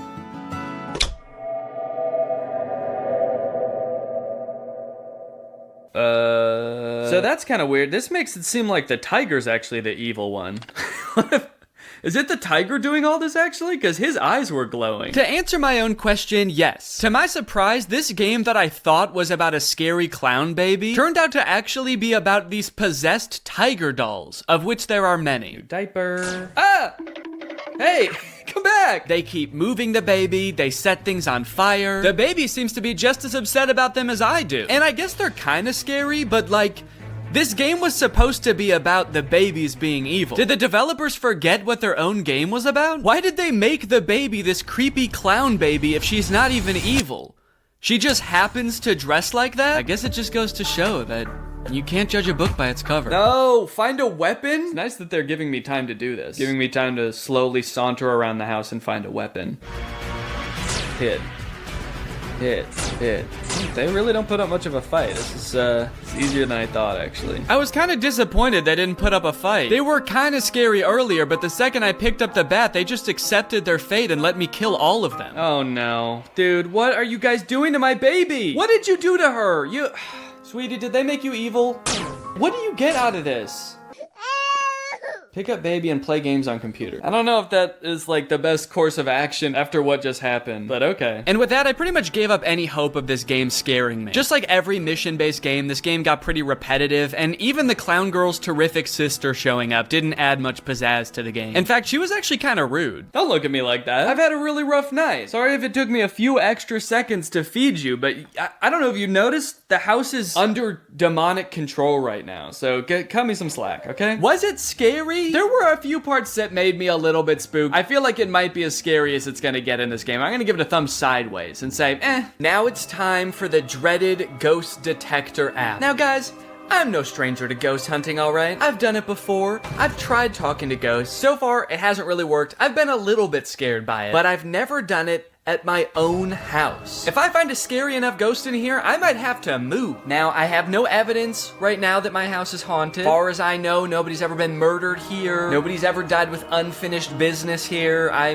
actually made sure with the realtor when I bought this house that everyone who's ever died here had finished their business. You must affirm that you have reviewed our privacy policy. Let me go ahead and check that out, actually. The privacy policy is like, you acknowledge that we have the right to place real ghosts in your house, and start. Upgrade recommended. It already wants me to upgrade to pro. Okay, great. Ask more than 5 questions per ghost, access to all ghost stories, more ghosts added regularly. Well, why the fuck would I want that? More ghosts added to my house? Let's go ahead and try without for now. Walk around slowly to detect entities. After just a minute of panning my camera around, my first paranormal entity burst onto the scene. Ghost signal acquired. Oh! Okay. We've got a ghost standing over there, and it's actually like interacting with, that's kind of weird. Signal lost. It's gone. It didn't like that. Didn't like being tickled. I guess I have to be a little bit more polite to the ghost when it comes around next time. Let's see. Ah! Yo! Okay, now I gotta act quickly. Okay, so tickle, tickle, tickle. And now I'm gonna ask it a question. What is your name? Are you male or female? What kind of entity are you? Are you good or evil? Let's just go ahead and ask, what kind of entity are you? Okay, there's translating. I guess you'd call me a ghost. Okay, yeah, I figured that because this is a ghost detector app. Why are you just frozen in place like this? Is this some kind of pose you're doing? Are you posing for a picture? This is a video. It's an app. Let's go ahead and ask you another question.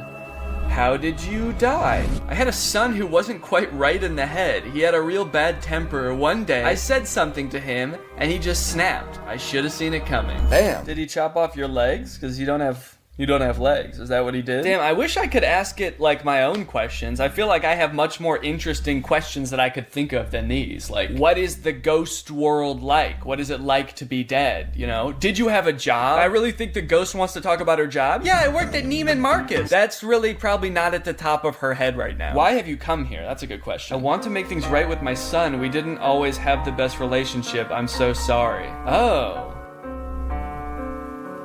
Okay. Well, I don't know what to tell you about that.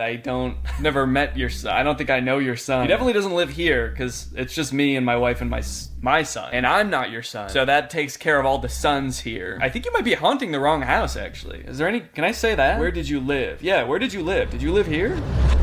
Columbus, Ohio? What? Why are you here? Did I summon you all the way from Columbus? Sorry, I thought... What? I thought for sure that you were supposed to be a ghost haunting this house. Why are you here? I live in Illinois, by the way, not Columbus, Ohio. So you traveled 2 states to come here, a place where you never lived, to try to reconnect with your son, who definitely does not live here. Oh, and I can't ask her any more questions because I have to upgrade. So the pro plan has improved accuracy. Does that mean like more accurate ghosts? Will I get ones that actually are from around here? All in all, pretty disappointing. I'm starting to think that wasn't even a real ghost. Okay, so there's also stories on here, aside from the ghost detector. Oh, scary user stories. I can read scary things that have happened to other people on this app. We are not going into my little brother's friend's house again. We looking a ghost. It was evil. I just saw Bert, named Old Good Man. He was born on year 1810, but I think that it is not much scary app. It's just funny. I saw this old dead guy, just pretty funny, honestly. He got murdered by his son. He's just here to reconnect with him. It's just kind of funny, just goofy stuff. But I am thinking about it, that it was real or fake if it is real, so I'm very sad about Bert's death. Okay, well at least, you know, they're offering their condolences to Bert. People don't talk about how sad ghosts are. People just make them seem scary, but it is sad that they die. I feel like we don't talk about that enough. Is this for kids? Because I am a kid, okay? I just wanted to see if my great-grandpa is a ghost. I miss him so much. Oh, dude. That's just kind of sad. That just makes me feel sad. They just wanted to see if their great-grandpa was still here, and they probably opened up the app and saw some ghost like... I decided to walk around to see if I could find ghosts in other corners of the room, and to my surprise, it turned out there was a ghost right where I was sitting the whole time. So it turns out there's a ghost actually right where I'm sitting. Strangely though, this ghost didn't appear on the minimap, and I also couldn't click on it to interact with it. Okay, I don't know what...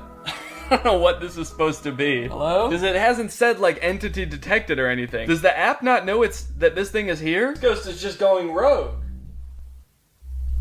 Bert? Alright, well, was ghost detector camera scary? No. It was kind of just sad. Alright, it's the next day. Let's play Scary Anna. Scary Anna would like to access the microphone. Uh-oh. Do I get to talk to Scary Anna? Allow. Okay. Wow, no. Hello? Hello? Okay, she talks back, that's cool. Okay, she talks back, that's cool. So, interesting, there's no menu screen or anything. You just get plopped right into the game face to face with this cat. And I will say, you know what, she is scary, actually. She is a scary pet, I'll give her that. So, I have to buy food at the store. I'm moving my finger on the screen, she's following it around with her creepy bloodshot eyes. What happened to this cat? I bought little Anna some chips, some chicken wings, and I fed them to her, and look at her, she is looking better already. I am doing a great job and being a great pet owner. Wants me to buy more food at the store. Oh, what? Oh my god, wait, I'm dragging her around. Yo, what the fuck?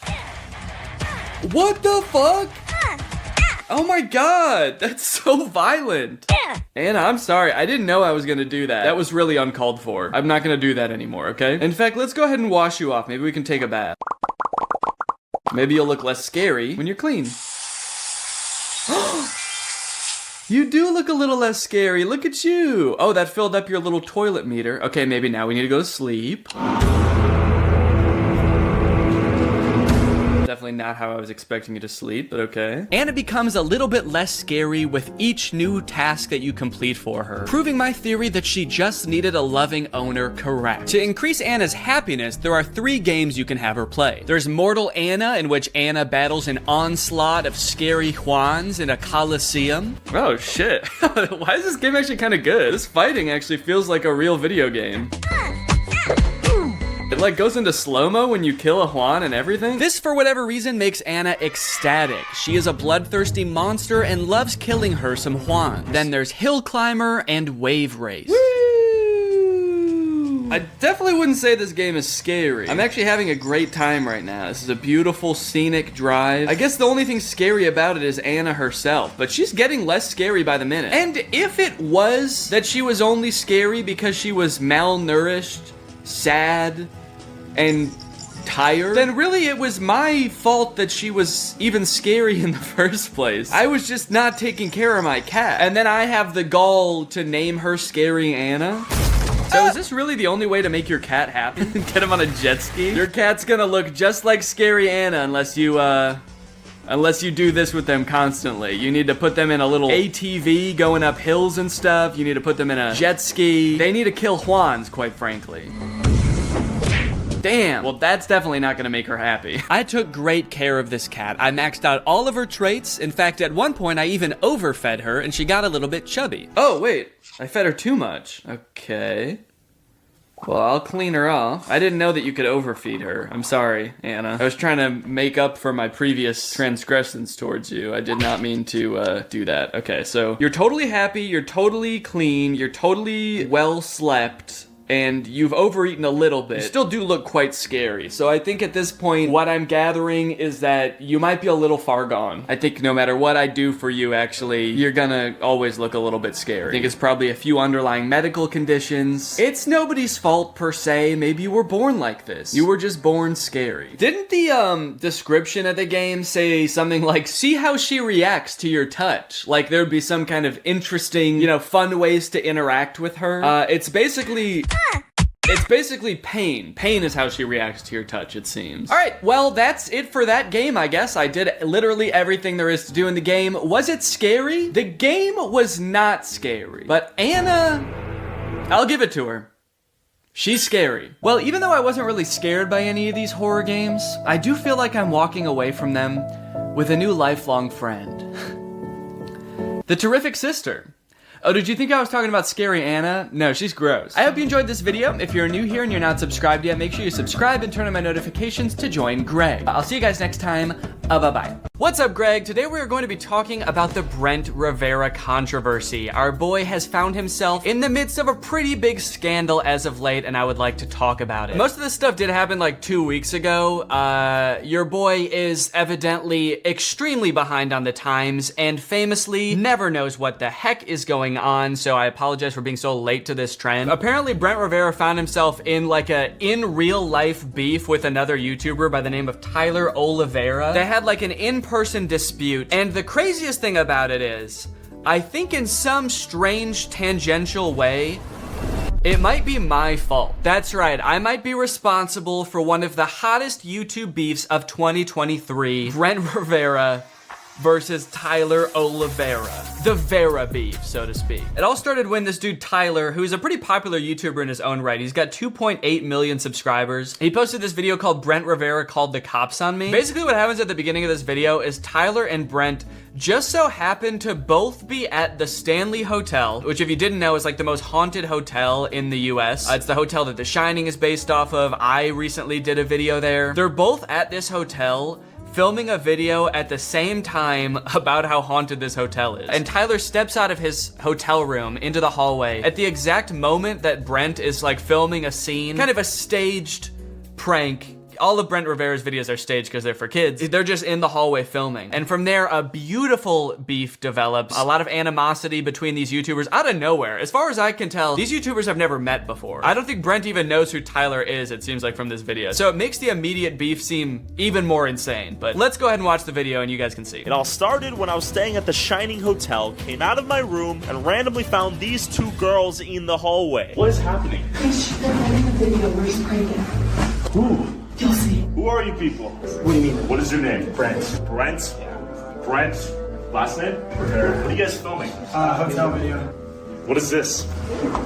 Who are you guys? This is weird. We caught everyone off guard, apparently, but they caught us off guard. They almost shit our pants. I cannot relate to this situation at all on a social level of like peeking out into the hallway, realizing people are filming something, and then like immediately being like, all right, no, actually this is my video now. And like stepping out into the hallway and being like, what's going on here, guys? Who are you with? Who are you with? What's going on? You filming a video? Brent Rivera, introduce yourself to my video, please. This is insane, dude. I'm so shy. If I stepped out into the hallway, even if it was Brent Rivera, who I've made videos about before, I've actually met in person before, I'd probably just be like, oh, sorry, and I would just duck back into my hotel room immediately. But Tyler, I guess, sniffs this out as an opportunity to make an even more interesting video than he was gonna make in the first place. He was probably just investigating the Stanley Hotel at first, but now he's got the chance to investigate a Brent Rivera video. You know, the only thing more interesting than finding out if ghost videos are fake is finding out if Brent Rivera's videos are fake. I mean, that is definitely up for debate. So aware that I was in the middle of a fake YouTube prank, I wanted to see if Brent would admit it, because we all know his videos are fake and he steals everyone's ideas. I have a question. Yeah. Do you fake your videos? No. Do you fake your videos? No. Alright. Have fun, guys. Okay, so insanely awkward vibes now. They're both like so pissed at each other right away. It's like Tyler's like, they're filming a video in the hallway. Not allowed, dude. Only one influencer's allowed to film at the Stanley Hotel at a time. I gotta shut this down. So it does seem like Tyler is, in my view at least, like completely instigating this. Brent is catching a lot of heat for this, but I mean, if there is any beef happening here, at least right off the bat, it seems like it's all Tyler doing it. He just like interrupted a video shoot to do some insane investigative journalism to find out if Brent Rivera's videos are fake. So my initial reaction is like, it kind of seems like Tyler just, you know, thought this would be a good opportunity for views to fuck with Brent Rivera, which I guess it is because this situation kind of blew up. But I don't think there's any reason to go up to Brent Rivera and ask him if his videos are fake. I think we all know. He could have very easily just sort of kind of like turned away and not paid him any attention like I have done for the past few years. With that being said though, I would expect Brent to have like a little more humility and, you know, take it a little more lightly that someone is kind of like playfully making fun of him. Like one of the first things Brent does is just be like, you're filming on an iPhone, bro? Videos. No. Do you fake your videos? No. Film on an iPhone. Check out my camera. I've got a DSLR with a giant ass microphone.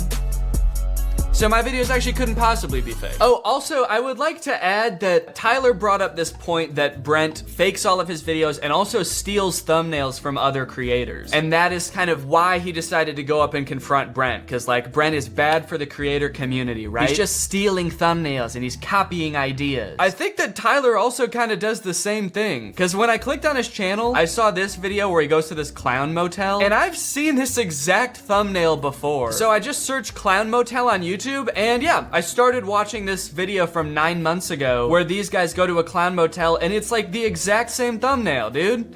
You also copy thumbnails. Now, to be fair though, and here's where things get a little bit deeper, Brent Rivera also copied this thumbnail 7 months ago. So is Tyler copying the original thumbnail, or is he copying Brent's thumbnail to get back at him for copying other people's thumbnails? I don't know, but it does seem pretty convenient that he just so happened to be copying a thumbnail from videos that got 17 million, 11 million, 15 million views. Anyway, that interaction kind of breaks up. Tyler goes back to his room, Brent continues filming their video until Tyler goes to do the Stanley Hotel ghost tour, which he had scheduled for a specific time. So he goes downstairs, and when he gets there, Brent is now filming down in that hallway. And this is where things heat up even more. So we go downstairs, only to find, oh God, Brent Rivera's right there. Hey, go have fun with your 100 subscribers, bud. Okay, if you were Brent Rivera, wouldn't you also think it's kind of funny, the videos you make? Wouldn't you also be like, yeah, no, I do get it. Like, I do make weird videos and they are all fake and, you know, it is a lot of clickbait and it's for kids. I'm acting goofy in my videos. I get it. For whatever reason, that's what I assumed like he would be like in real life. But Brent, like immediately, the second he sees this Tyler dude again, out of the corner of his eye, he gets down there, stands there for 1 second, and Brent just... Hey,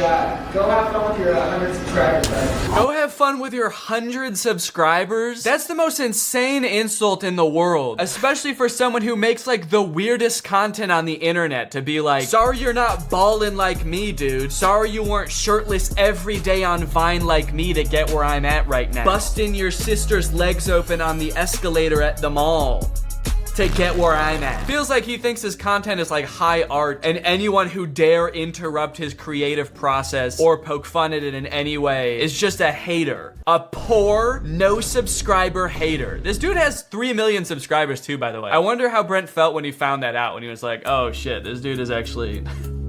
is really popular. You don't have a directional mic on my camera? And then his girlfriend starts making fun of his camera. Bunch of camera snobs on the Brent Rivera crew. Filming on an iPhone and you don't have a directional mic, dude? What the fuck is wrong with you? Your videos must be fake. Do you think Brent Rivera doesn't know his videos are fake? Like he goes through the process of hiring actors and scripting out the whole thing, but somehow he got it in his head that if he films it on a DSLR, then that makes it all real. So the whole time he's filming, he's like, I don't know how the fuck all this crazy shit is happening, but I mean, we got it on tape on the Sony, so it must be real, right? And then he sees like footage of tragic events taken on iPhones and he's like, that's crazy. That looks really real, but it's not. It's not, man. That shit didn't happen. Hey, we're filming our thing. You film yours. Okay? Yeah, Let's not be. Okay, that's reasonable. Let's not be disrespectful. Okay. I don't appreciate the disrespect. Okay. Respect my content, dude. Respect. What is the most recent video Brent Rivera made? Let's not be disrespectful, dude, all right? I did make Extreme Hot vs. Cold Challenge after all, okay? I did make This Girl Is So Strong No One Can Beat Her. Please do not be disrespectful to the greatest artist of our generation. Tyler, Brent gets so stern here, dude. I've never seen him like this before. I don't appreciate the disrespect. It's just crazy because it's like Tyler is, at least at first, he did instigate it, and he did start filming them when he came down the second time. So, you know, he's being kind of a jerk, but it doesn't seem like that crazy. Like, he's not doing anything that crazy. He's not like throwing shit at them or anything. He's just kind of like making a few jokes. And I feel like if Brent had just kind of lightheartedly brushed it off and been like, ha, that's funny, man. Yeah, they are fake, but you know, it's for kids. Then Tyler would have been like, all right, and then gone and filmed his own video. But instead, Tyler's like, hey, Brent, do you fake your videos? And Tyler's like, shut the fuck up with your 100 subscribers and your poor person camera. Get the fuck out of my hotel. Okay, so long story short, he runs into them again because they're all staying on the same floor. Speaking from personal experience, I pretty much all of the haunted rooms at the Stanley are on the 4th floor, so they're probably all staying on the 4th floor in pretty close proximity to each other, so of course they cross paths again. Brent tells Tyler that security is coming and they're gonna call the cops or something and get them kicked out. What do you mean? I'm sorry, they're gonna come and get you guys. They're gonna kick you out. Brent is now filming on his phone, so I guess we can't trust anything that comes from that footage. Listen, this is our personal space and you're recording. This is our personal space. This hotel room is our personal space, all right? As they have the door open for him to see into. Don't look in here. This is our personal space. Get out of here, man. This whole hotel is our personal space. Eventually, security comes. They tell Tyler that if he doesn't stop, they're gonna call the police. And then eventually they call the police and Tyler gets kicked out. So this was kind of a whole buzz on social media for a while. Tyler actually posted a clip of this on TikTok and it got 3 million likes. It was just like a 1-minute synopsis of everything that happened. Okay, and I was about to talk about a comment that Brent left on this TikTok, but it is gone now. It was literally there this morning, so I don't know if he deleted it or if it's just not showing it for some reason. That's so weird, because this TikTok is from January 24th, and for some reason Brent just deleted it, or maybe Tyler deleted it? Well, it was just Brent telling Tyler to be respectful. Anyway, so both of them have made response videos since then. Brent made a response video to Tyler's TikTok. We recently saw a viral video of 2 YouTubers arguing in a hotel hallway. Well, one of those YouTubers was me. Well, one of those YouTubers was me, and the other one was an irrelevant nobody with less than 100 subscribers. So you should believe everything that I say. So right when I was about to pull a prank on my friends in a hotel, this guy came up to me yelling and accused me of faking the prank. So far it's like half true, because he was not yelling. This guy came up to me yelling. He did not come out of the hallway like screaming. But he did basically accuse you of faking your videos, and to be fair, your videos are fake, so... And I'm not saying all my pranks are real, but this one was. We were just minding our own business. This one was? What does that mean? Guys, all my videos are fake, but this one was real. I was finally turning a new leaf and he ruined it. Those 2 girls were ghosts. I was about to catch 2 real ghosts on camera for the first time in human history, and this broke asshole ruined it. At a certain point, it bubbled up so much that I did what he wanted. I stooped down to his level and I said something that I should not have said. Go have fun with your 100 subscribers. You know, all things considered, if Brent's bubbling up and finally having a meltdown and snapping is just saying, go have fun with your 100 subscribers, man. I mean, honestly, he handled it pretty well then. If that was really him snapping, that was a pretty calm snap. To be fair, that was like the second time he saw Tyler, so it is kind of crazy that it only took that amount of time for him to completely lose control. You see a guy twice and you just like black out and go into a fit of rage. I blacked out and called this guy poor and broke and irrelevant. I don't know what happened. I support you, Brent. Whatever you said, he deserved it for real. You could have said anything to him. You could have said the most heinous shit imaginable, and I would have still supported you. I got your back, dude. Don't worry, Brent, you're good. So it looks like people are forgiving him in the comments. It is kind of interesting because you never really see Brent Rivera in like a serious setting where he has to like atone for something he did. He's usually pretty silly, goofy, wacky in his videos. So to see that kind of like cadence carry over into the way that he does this apology is kind of funny. It does kind of have the vibe of like, what's up guys? In this video, I'm gonna be apologizing for some heinous shit that I said. And then of course, like any good internet beef, you have the response video to the response video to the original original video. So Tyler responded to Brent. Brent, you're a liar. Here are the receipts. Also, I'm on the toilet, so I'll be quick. These videos to make great content for you guys. And as You don't make great content. You sexualize your friends and your sister for views in these weird love triangles. Look at this video. That's crazy, dude. Brent's like, look guys, I'm sorry about the way I acted. Like, I obviously shouldn't have said that.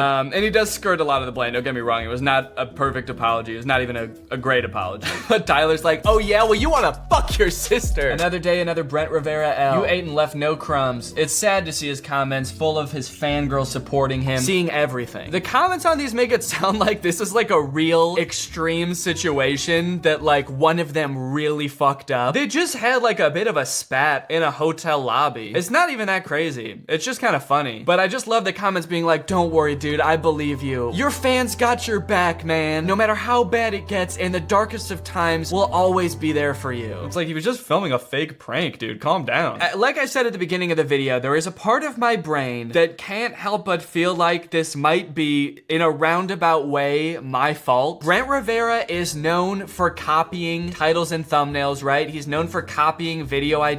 Tyler Oliveira has at least copied one thumbnail. And I'm not saying this to brag or anything, but the video that I made about the Stanley Hotel did way better than any of my usual videos. It has like 9 million views. I actually went to YouTube on in an incognito tab one time, not logged into YouTube at all. And like next to a bunch of Mr. Beast videos and stuff, my Stanley Hotel was getting recommended to people. So I don't think it's that crazy to wonder if maybe one of them was inspired by my Stanley Hotel video and wanted to make a similar video, and so they ended up being there at the same time as one another. And if that's true, first off, I would like to apologize to the staff of the Stanley Hotel for having to deal with this, man. You guys, I'm sure, deal with the most insane shit all the time. People trying to fake haunted stuff and just people probably try to summon demons in this hotel. And from my experience making the video, the staff at the Stanley Hotel was so nice. And they also did have other stories of YouTubers coming there and like breaking shit and fucking stuff up. So again, I have no idea if they saw my video and took inspiration at all, because their titles and thumbnails for the video aren't copying mine. So, you know, maybe it's all just a coincidence, but you never know. Okay, so quick update. It's the next day after filming the previous portion, and I guess Brent decided that one response wasn't enough. He needed to make sure that he had the absolute last word on the situation. Yesterday, this other commentary channel, Dumpy, posted this video called Brent Rivera Wants to Delete My Channel, where basically he explains that, I guess Dumpy was also covering this whole Brent Rivera controversy. I guess Brent Rivera decided to try to copyright claim Dumpy's video to try to get it like taken off of YouTube. Although Dumpy does say he's not entirely sure it was Brent Rivera, because sometimes you can have like a company working for you that does this without you knowing, if they're going and copyright claiming just people straight up re-uploading your videos, and they, you know, sometimes will flag commentary videos. But to me, it seems like Brent is just trying to avoid all of the negative publicity from this. Which it's like, dude, there wasn't even any to begin with. And then you go and do this, you start trying to like take down videos and give people copyright strikes. You didn't even look that bad, man. I mean, it's like, it was hardly even your fault. The other dude was instigating, and a lot of people were honestly giving you the benefit of the doubt. And now you just look insane. He probably also thought this dude Dumpy had 100 subscribers, so no one would find out if he tried to take down this dude's video too. But he actually has 240,000 subscribers, and I feel like now this is just gonna lead to even more people talking about Brent, because this is like a clear misuse of YouTube's copyright system. In fact, in Dumpy's video, he even says that YouTube like emailed him, Dumpy, to say like, hey, just so you know, someone's trying to get this video taken down, but your video's fair use, so you're good, we're not gonna take it down. Brent, if this was you, dude, don't, dude, just let it go. Your fans are like 8 years old. They're not even gonna see these videos, man, let alone care. They don't have like the nuance to even understand that someone they like could be wrong in the first place. So they're gonna be on your side no matter what. You're fine. Just keep doing you, man. Keep doing this, buddy. You're fine. Okay, anyway, that's the end of the video. I hope you enjoyed this video. If you're new here and you're not subscribed yet, make sure you subscribe and turn on my notifications to join Greg. That's what I call all of my subscribers. So if you want to join Greg, turn on my notifications and subscribe. I'll see you guys next time. Bye-bye. Hey Greg, I hope you're having a great day. Welcome back to my channel, and let's just jump into it. So there's this video that's been going super viral on Twitter. You might have seen it. A lot of people tagged me in it. That's the reason that I saw it. I think the caption was something like, I think I'm having a stroke. And it's this weird ass like children's video that's a song about a refrigerator. A shit ton of people tagged me in it, so I was like, okay, I gotta check this out. So I went and looked into it and I found it on YouTube. It was posted by an account called Billion Surprise Toys, which isn't that just every kid's dream? To wake up one day and find 1 billion surprise toys that you didn't know were coming. There's just a billion toys in your room. Now, on the off chance that you've watched literally every single one of my videos, there's a chance that you may have heard of this channel before, because I actually made a video about this channel like over a year ago, I think. It was probably before I even had 100,000 subscribers. But since I made that video about billion surprise toys, their videos have improved a lot. Well, not improved a lot. They've started putting a lot more work into their videos, but they haven't gotten any better. So let's check out this video. Let's see what Billion Surprise Toys is up to these days. Billion Surprise Toy.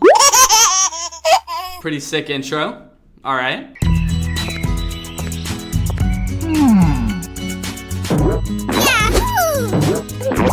Okay, so there's a lot to unpack in these first few seconds. So the dad is getting home from, I guess, like a badminton game, and he finds his son playing ball with a refrigerator. And for some reason, every time the son hits the ball, he poops his pants. But the magic really doesn't start in this video until they start singing. Refrigerator, refrigerator. Yes, Papa. Do you have water? No, Papa. Telling lies. No, Papa. Open your door. Ha, ha, ha.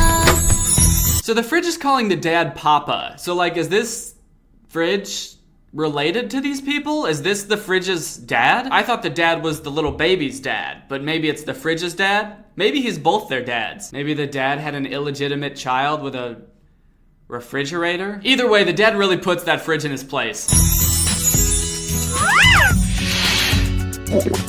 There's a lot that I don't like about this fridge, this animated fridge. I don't like that it has eyebrows. I definitely don't like that it has fingernails. Yep, your wife cooking you dinner is hilarious. Refrigerator, refrigerator, yes, Mommy. Do you have sauces? No, Mommy. Telling lies? No, Mommy. Open your door. Ha, ha, ha. Why would anyone buy this type of fridge? Like, this is obviously some sort of smart robo fridge, but it's terrifying. It has like voice commands so you can activate it by saying refrigerator, refrigerator. But then it just comes careening into the room and skids to a halt. This giant ass fridge that weighs like 1,000 pounds is zooming around your house at top speeds, drifting around corners like, yes, Mommy! And the voice commands don't even work very well, because you're like, do you have sauces? And it's like, no, Mommy. I guess it's fucking with you. It's just like joking around. I don't want a fridge with a personality. Just give me my sauces. It's a naughty little fridge for sure. Do you have ice cream? No, Johnny. Telling lies? No, Johnny. Open your door. Ha, ha,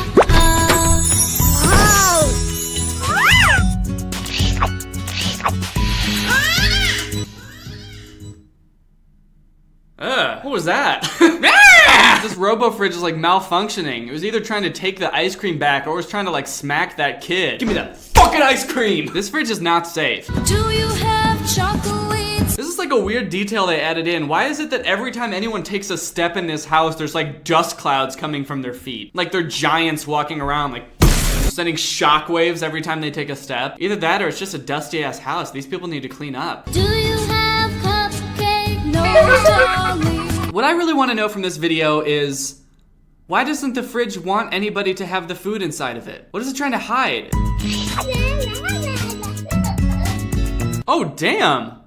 Look at that kid's swag. Holy shit, wait, hold on. This kid has like a little saunter going on. He's confident. Refrigerator, refrigerator, yes, Chia. Wait, what the fuck was the fridge just doing before the kid showed up? Did anybody notice that? It was like hunched over, shaking its head until it noticed the kid was there. And when the kid's walking up, look, you can see its face and it's like trembling. He's scared. Dude, what the fuck? What if this food is like part of the fridge? Does opening the door and taking food out hurt the fridge? Is it like the same as me walking up to you and being like, hey, can I rip open your stomach and pull out your kidneys? Dude, this poor fridge, I feel bad for it now. Not only is it a half human, half fridge living in this house full of just humans, so it already feels like it doesn't belong, not to mention having this dude as a dad. And this woman is clearly not his mom because she's not a refrigerator. This shit is darker than I thought. Just cheer up. Do you have chocolate? I can't figure out what accent this is. It's either like a Ukrainian accent or it's like if a person from India was trying to speak English with a French accent. And what is this teaching our children? Is this how everybody's gonna be talking in a few years? Yo, dude, could you pass me some of those chocolates? Oh yeah, for sure, but let me get some of those sauces. This video ends exactly how you'd expect. Everybody comes into the kitchen and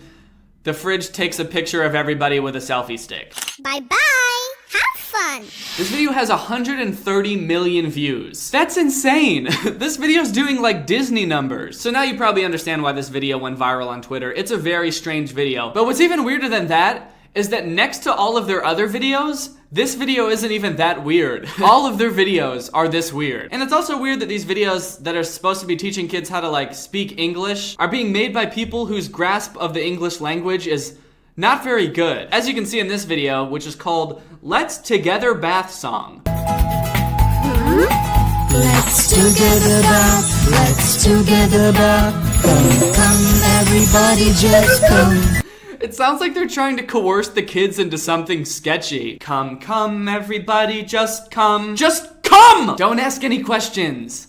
Let's together bath. Most of these videos are barely even songs. They're just people talking over music. There's no rhyming and there's not really any flow to it. It's just like a conversation over music, like this video. Johnny, Johnny, Yes, Papa. wake up, baby, wake up, baby.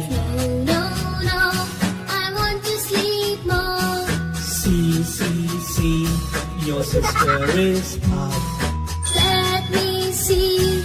I'm gonna wake up now, Papa. I'm gonna wake up now, Papa. Okay, you may have noticed in their intro, there's two babies and then there's this weird ass ice cream cone with a face. Well, in this video, we get to meet him and learn all about what he does. Ice cream, ice cream. So many types of ice cream. Hello? Ice cream, ice cream. So many types of ice cream. So, this living, talking ice cream cone is walking around town selling ice cream for children to eat. That's not good. This seems a little bit fucked up. I don't know if I like this. I don't know if I like this ice cream dude walking around town selling babies of his own species for other kids to eat. What kind of message is that for kids? Honestly, really, what kind of message is it? I don't understand what this video is supposed to be. So many types of ice cream. Ball ice cream, cup ice cream, cone ice cream, bar ice cream, ice cream. I'm with you on every type of ice cream except ball ice cream?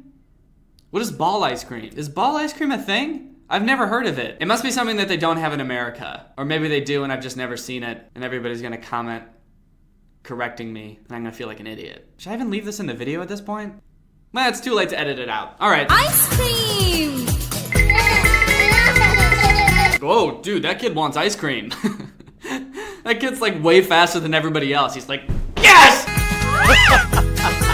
And why is that funny? What's with all the sound effects in these videos? Like, why is the wife sitting down and the dad putting his arm around her like a wow moment? And why does the dad laugh hysterically at everything? My wife was cooking me dinner and now she's sitting?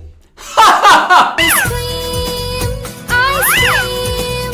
So many flavors of ice cream.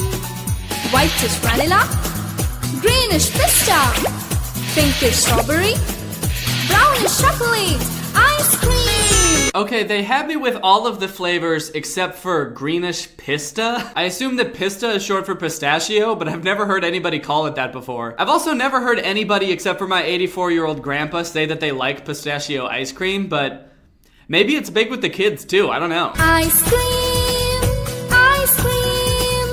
There come the ball ice creams. Ice cream, ice cream. Whoa! There comes the ball ice cream. Oh, there come the ball ice cream. Yep, there he come down the slide, looking kind of creepy. Yellowish mango, greenish pista. Purple grape. Everybody's favorite flavors of ice cream: mango, pista, and grape. That sounds like some great ball ice cream to me. We are ball ice cream. Okay, that kid needs to calm the fuck down. That was the same kid that was like sprinting way faster than everybody else trying to get the ice cream, and now he's stealing that girl's ice cream. This kid's too into ice cream. He needs to calm down. Ice cream, ice cream. There come the cup ice cream. Okay, that's a cupcake. We are cup ice cream.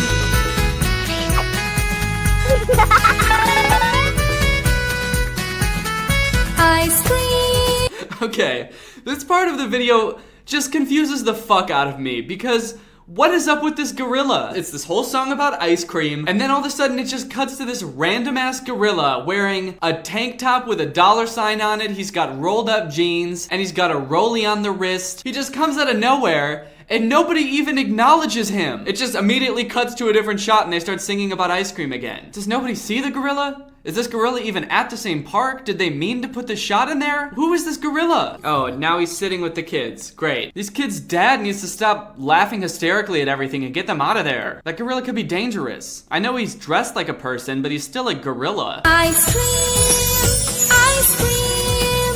There come the cold ice cream. Alright, so this video just goes on and on like this. Every different type of ice cream comes and sings about their type of ice cream, but it's basically the same verse over and over and over again. It's kind of boring. Like, the least they could have done is just had one type of ice cream come and just drop bars on this song. This song would really benefit from like a dope ass rap verse. Like if the bar ice cream came and dropped bars, that would be sick. There come the bar ice cream. Yeah, I got lots of money.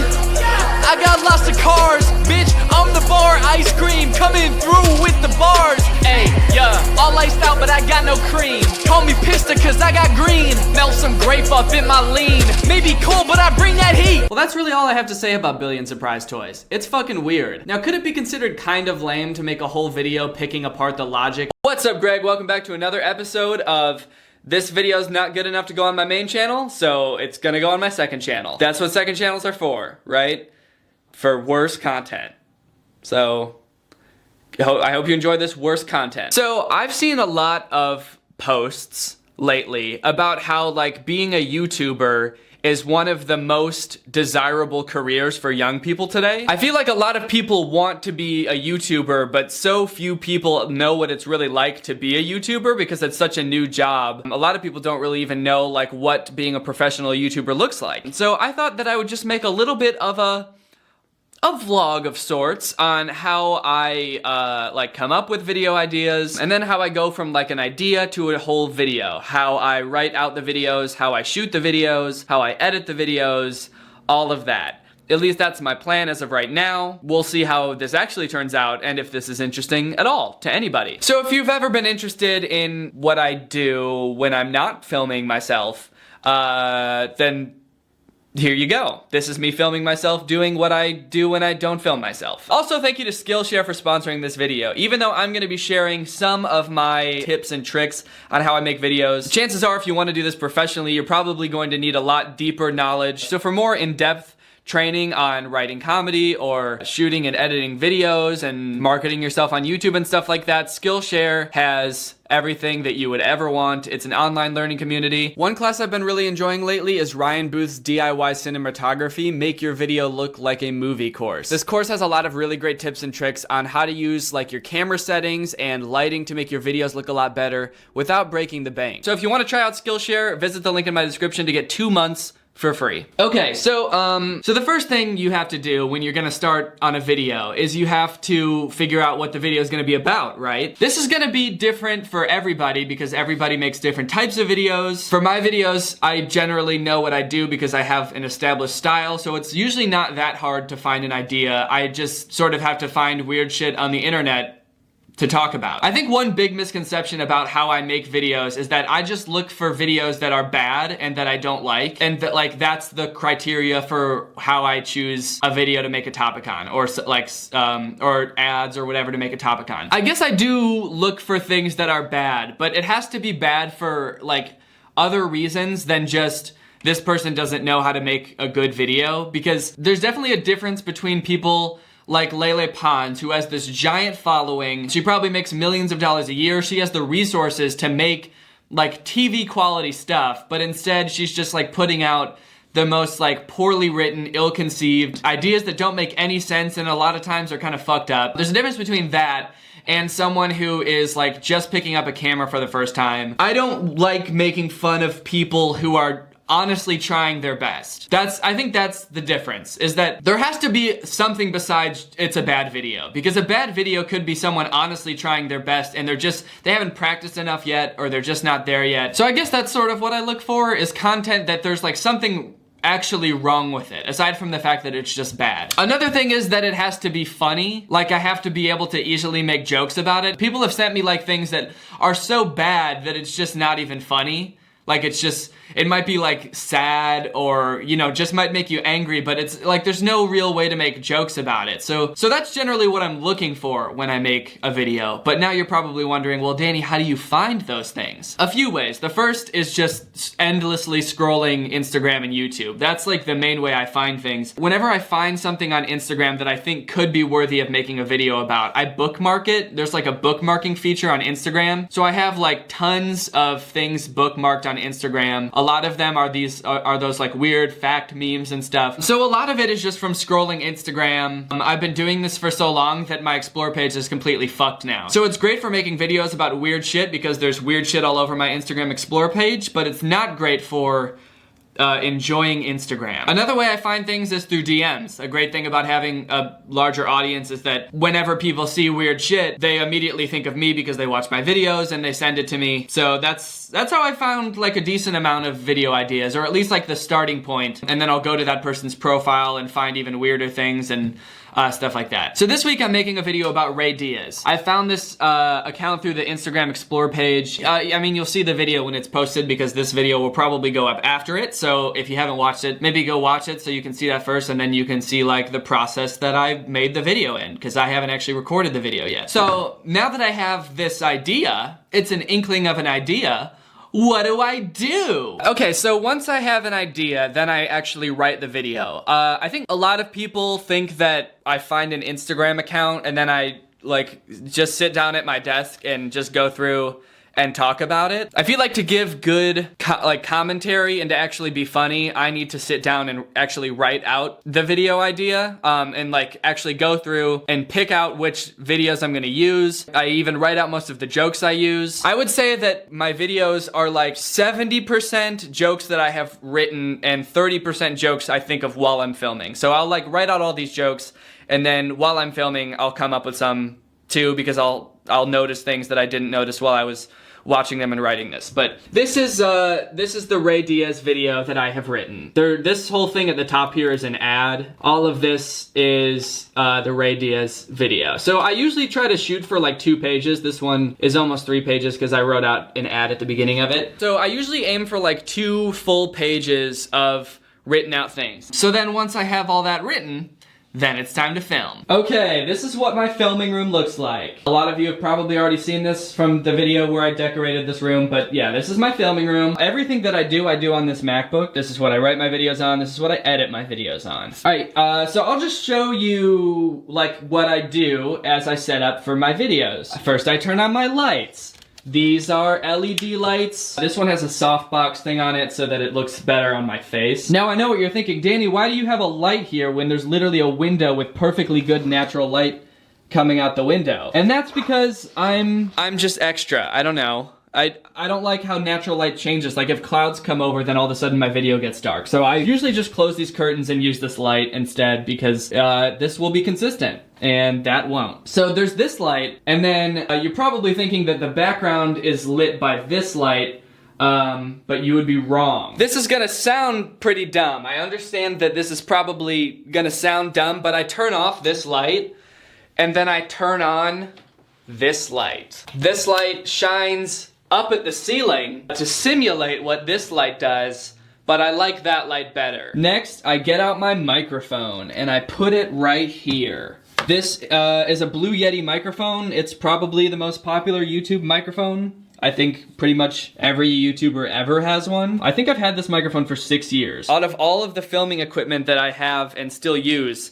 this is the oldest thing. This is my tripod. I hate this tripod. I thought it would be cool because it's made out of metal, so it's really sturdy. But like, it's so heavy because it's made out of metal, and like when you try to pick it up, like there's all these spots that want to pinch your fingers. This thing comes unscrewed all the time when I want to just turn it, and yeah, overall I hate it. So I just leave it there and try to touch it as little as possible. But that's where my camera goes. Even just talking about how much I hate this tripod made me so angry that the day that I finished filming this vlog, I went to Best Buy and bought a new tripod. So I have a new tripod now. This is the camera that I use. It's the Canon M50. It has a giant microphone on it, which makes it look pretty ridiculous, honestly. If you're just starting out making YouTube videos, you do not need to buy this camera, or any camera, probably. I know a lot of YouTubers who started out just filming on their phones, and that totally works. Okay, so now that I have everything else set up, I open Audacity. That's what I record my audio with. I'll usually keep like my notes off to the side over here, but then put whatever I'm watching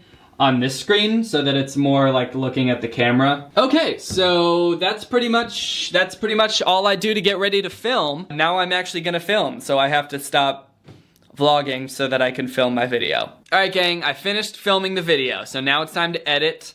I will now talk a little bit about how I edit my videos. I use Final Cut Pro to edit my videos, but I'm pretty sure that almost everything I do could be done in iMovie. I just use Final Cut Pro because it helps my ego to use software that has Pro in the name. So the first thing I do is I just bring in all of my clips. This video is a total of 3 clips. Well, 3 clips that I filmed, and then I'll bring in all of the videos from Ray Diaz's channel on here in a sec. And then I have the 2 audio clips from recording from that microphone. So the first thing I do is I synchronize all the audio with the video. So I take the first audio clip and the first video clip, and then I click synchronize clips, and I name it something like clip 1. If I put both of these clips into the timeline, you can see that I recorded for a total of 46 minutes. All right, guys, well, I'm wearing a different shirt now, so you know what that means.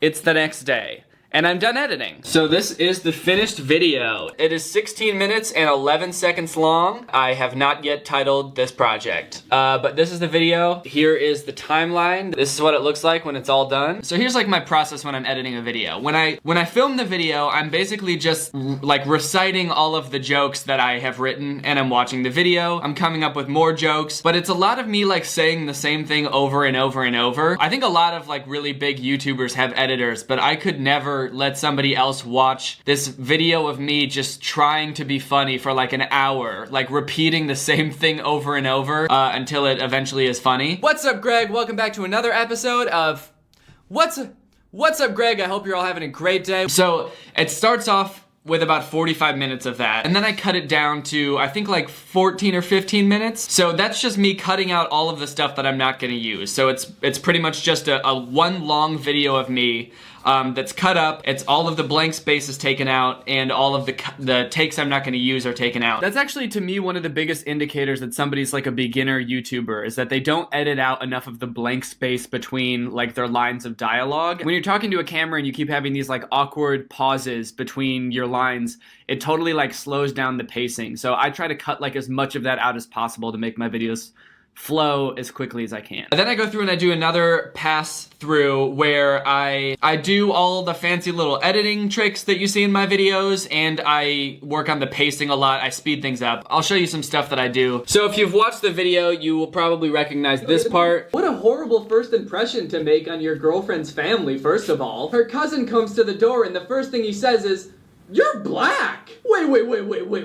What's going on here? So as you can tell, there's some stuff that I did to the video, like enlarging things, that like moving around trick. That's basically just, I cropped it, and then like as my head moved, I just keyframed the crop to follow my head. Another thing I do that I think helps with the pacing a lot is overlap the audio. So you can see like here between these two clips, I detached the audio from this clip, so it's down here, and I just like overlap it slightly. That helps it like flow better, and it almost makes it sound like it's like one natural sentence. You gotta test him. You gotta make sure this guy is good for your cousin. So of course you're gonna make sure. So if it wasn't overlapping like that and I just let it go like that, it would be slightly less quick. You gotta make sure this guy is good for your cousin. So of course you're gonna make. I don't know if you can tell what I mean, but it's sort of like a little bit more awkward when there's all that like space. So I like to do that a lot, like overlap the audio, and it just makes it flow a lot quicker. Most of that stuff is just like what feels right at the time. Like when I decide to punch in and stuff, it's mostly just to like emphasize jokes and stuff like that, or to make things seem silly. I also add in a decent amount of like sound effects and music and stuff. Most of the music that I get comes from the YouTube Music Library. It's a service that YouTube has that's totally free. They have like thousands of royalty-free like soundtracks that you can use in your videos. So that's where I get most of the music from. And then sound effects I just started using this service called Soundly. You pay like a monthly subscription, and there's like thousands upon thousands of sound effects that you can use in your videos. I like the cartoon ones a lot because they're just so goofy. And you can just drag these like right into the editing software. So a lot of times I will use sound effects to make things seem kind of silly and kind of fun. I mostly just throw them in whenever I think that it could make things funnier. So I go through and I add like all of the Ray Diaz footage intermixed with mine. The last thing I do after that is I go through and watch the video, and I just delete anything that I don't think is funny or useful to the video. Okay, so for some reason the rest of the video is out of focus, so I'm just going to explain very briefly what I do to finish the video. Once I cut all the stuff that I don't like out of the video, it's pretty much ready to go, so I export it, I upload it to YouTube, then I go about making a thumbnail. I feel like thumbnails and titles are often overlooked, but I think they're actually one of the most important parts of the video. They're what is going to get people to click on the video in the first place. So you want to make them good, and you want to make them enticing for people to look at. So what I generally try to do is make them plant a question in the prospective viewer's mind that only clicking on the video can answer. Usually the question is, what the fuck is going on here? So in the thumbnail that I made for this video, there's quotes around comedy, kind of making it seem like I'm implying whatever I'm going to be watching isn't actually funny. And then there's these two pictures of this guy that make you wonder, who the fuck is this guy? Why is he doing that? So the strategy here is to make people wonder what is going on. I have to click on this video to find out. And that's pretty much it. That's how I make a YouTube video. So I hope you guys enjoyed this and thought it was helpful. If you have any questions, I could possibly make a follow-up to this video, or if you have questions about like other aspects of being a YouTuber, feel free to let me know. Okay, bye. What's up, Greg? Welcome back to another episode of this video's not good enough to go on my main channel, so it's gonna go on my second channel. That's what second channels are for, right? For worse content. So I hope you enjoy this worse content. So I've seen a lot of posts lately about how like being a YouTuber is one of the most desirable careers for young people today. I feel like a lot of people want to be a YouTuber, but so few people know what it's really like to be a YouTuber because it's such a new job. A lot of people don't really even know like what being a professional YouTuber looks like. So I thought that I would just make a little bit of a vlog of sorts on how I like come up with video ideas, and then how I go from like an idea to a whole video, how I write out the videos, how I shoot the videos, how I edit the videos, all of that. At least that's my plan as of right now. We'll see how this actually turns out and if this is interesting at all to anybody. So if you've ever been interested in what I do when I'm not filming myself, then here you go. This is me filming myself doing what I do when I don't film myself. Also, thank you to Skillshare for sponsoring this video. Even though I'm gonna be sharing some of my tips and tricks on how I make videos, chances are if you wanna do this professionally, you're probably going to need a lot deeper knowledge. So for more in-depth training on writing comedy or shooting and editing videos and marketing yourself on YouTube and stuff like that, Skillshare has everything that you would ever want. It's an online learning community. One class I've been really enjoying lately is Ryan Booth's DIY Cinematography, Make Your Video Look Like a Movie course. This course has a lot of really great tips and tricks on how to use like your camera settings and lighting to make your videos look a lot better without breaking the bank. So if you want to try out Skillshare, visit the link in my description to get 2 months for free. Okay, so the first thing you have to do when you're gonna start on a video is you have to figure out what the video is gonna be about, right? This is gonna be different for everybody because everybody makes different types of videos. For my videos, I generally know what I do because I have an established style, so it's usually not that hard to find an idea. I just sort of have to find weird shit on the internet to talk about. I think one big misconception about how I make videos is that I just look for videos that are bad and that I don't like, and that like that's the criteria for how I choose a video to make a topic on, or like or ads or whatever to make a topic on. I guess I do look for things that are bad, but it has to be bad for like other reasons than just this person doesn't know how to make a good video, because there's definitely a difference between people like Lele Pons, who has this giant following. She probably makes millions of dollars a year. She has the resources to make like TV quality stuff, but instead she's just like putting out the most like poorly written, ill-conceived ideas that don't make any sense and a lot of times are kind of fucked up. There's a difference between that and someone who is like just picking up a camera for the first time. I don't like making fun of people who are honestly trying their best. I think that's the difference, is that there has to be something besides it's a bad video, because a bad video could be someone honestly trying their best and they haven't practiced enough yet, or they're just not there yet. So I guess that's sort of what I look for, is content that there's like something actually wrong with it, aside from the fact that it's just bad. Another thing is that it has to be funny. Like, I have to be able to easily make jokes about it. People have sent me like things that are so bad that it's just not even funny. Like, it might be like sad, or, you know, just might make you angry, but it's like there's no real way to make jokes about it. So that's generally what I'm looking for when I make a video. But now you're probably wondering, well, Danny, how do you find those things? A few ways. The first is just endlessly scrolling Instagram and YouTube. That's like the main way I find things. Whenever I find something on Instagram that I think could be worthy of making a video about, I bookmark it. There's like a bookmarking feature on Instagram. So I have like tons of things bookmarked on Instagram. A lot of them are those like weird fact memes and stuff. So a lot of it is just from scrolling Instagram. I've been doing this for so long that my Explore page is completely fucked now. So it's great for making videos about weird shit because there's weird shit all over my Instagram Explore page, but it's not great for enjoying Instagram. Another way I find things is through DMs. A great thing about having a larger audience is that whenever people see weird shit, they immediately think of me because they watch my videos and they send it to me. So that's how I found like a decent amount of video ideas, or at least like the starting point. And then I'll go to that person's profile and find even weirder things and stuff like that. So this week I'm making a video about Ray Diaz. I found this account through the Instagram Explore page. I mean, you'll see the video when it's posted because this video will probably go up after it. So if you haven't watched it, maybe go watch it so you can see that first, and then you can see like the process that I made the video in, because I haven't actually recorded the video yet. So now that I have this idea, it's an inkling of an idea.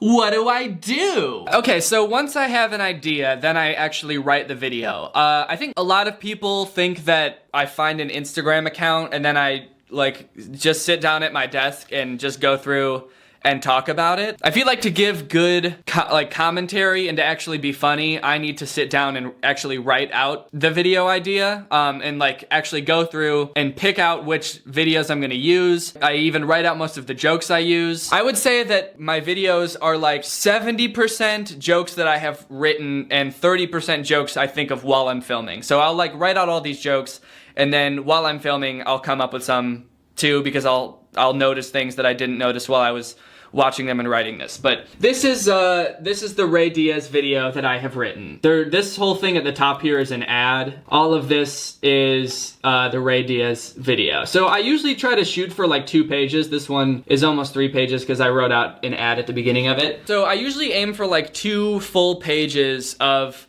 written out things. So then once I have all that written, then it's time to film. Okay, this is what my filming room looks like. A lot of you have probably already seen this from the video where I decorated this room, but yeah, this is my filming room. Everything that I do on this MacBook. This is what I write my videos on. This is what I edit my videos on. Alright, so I'll just show you like what I do as I set up for my videos. First, I turn on my lights.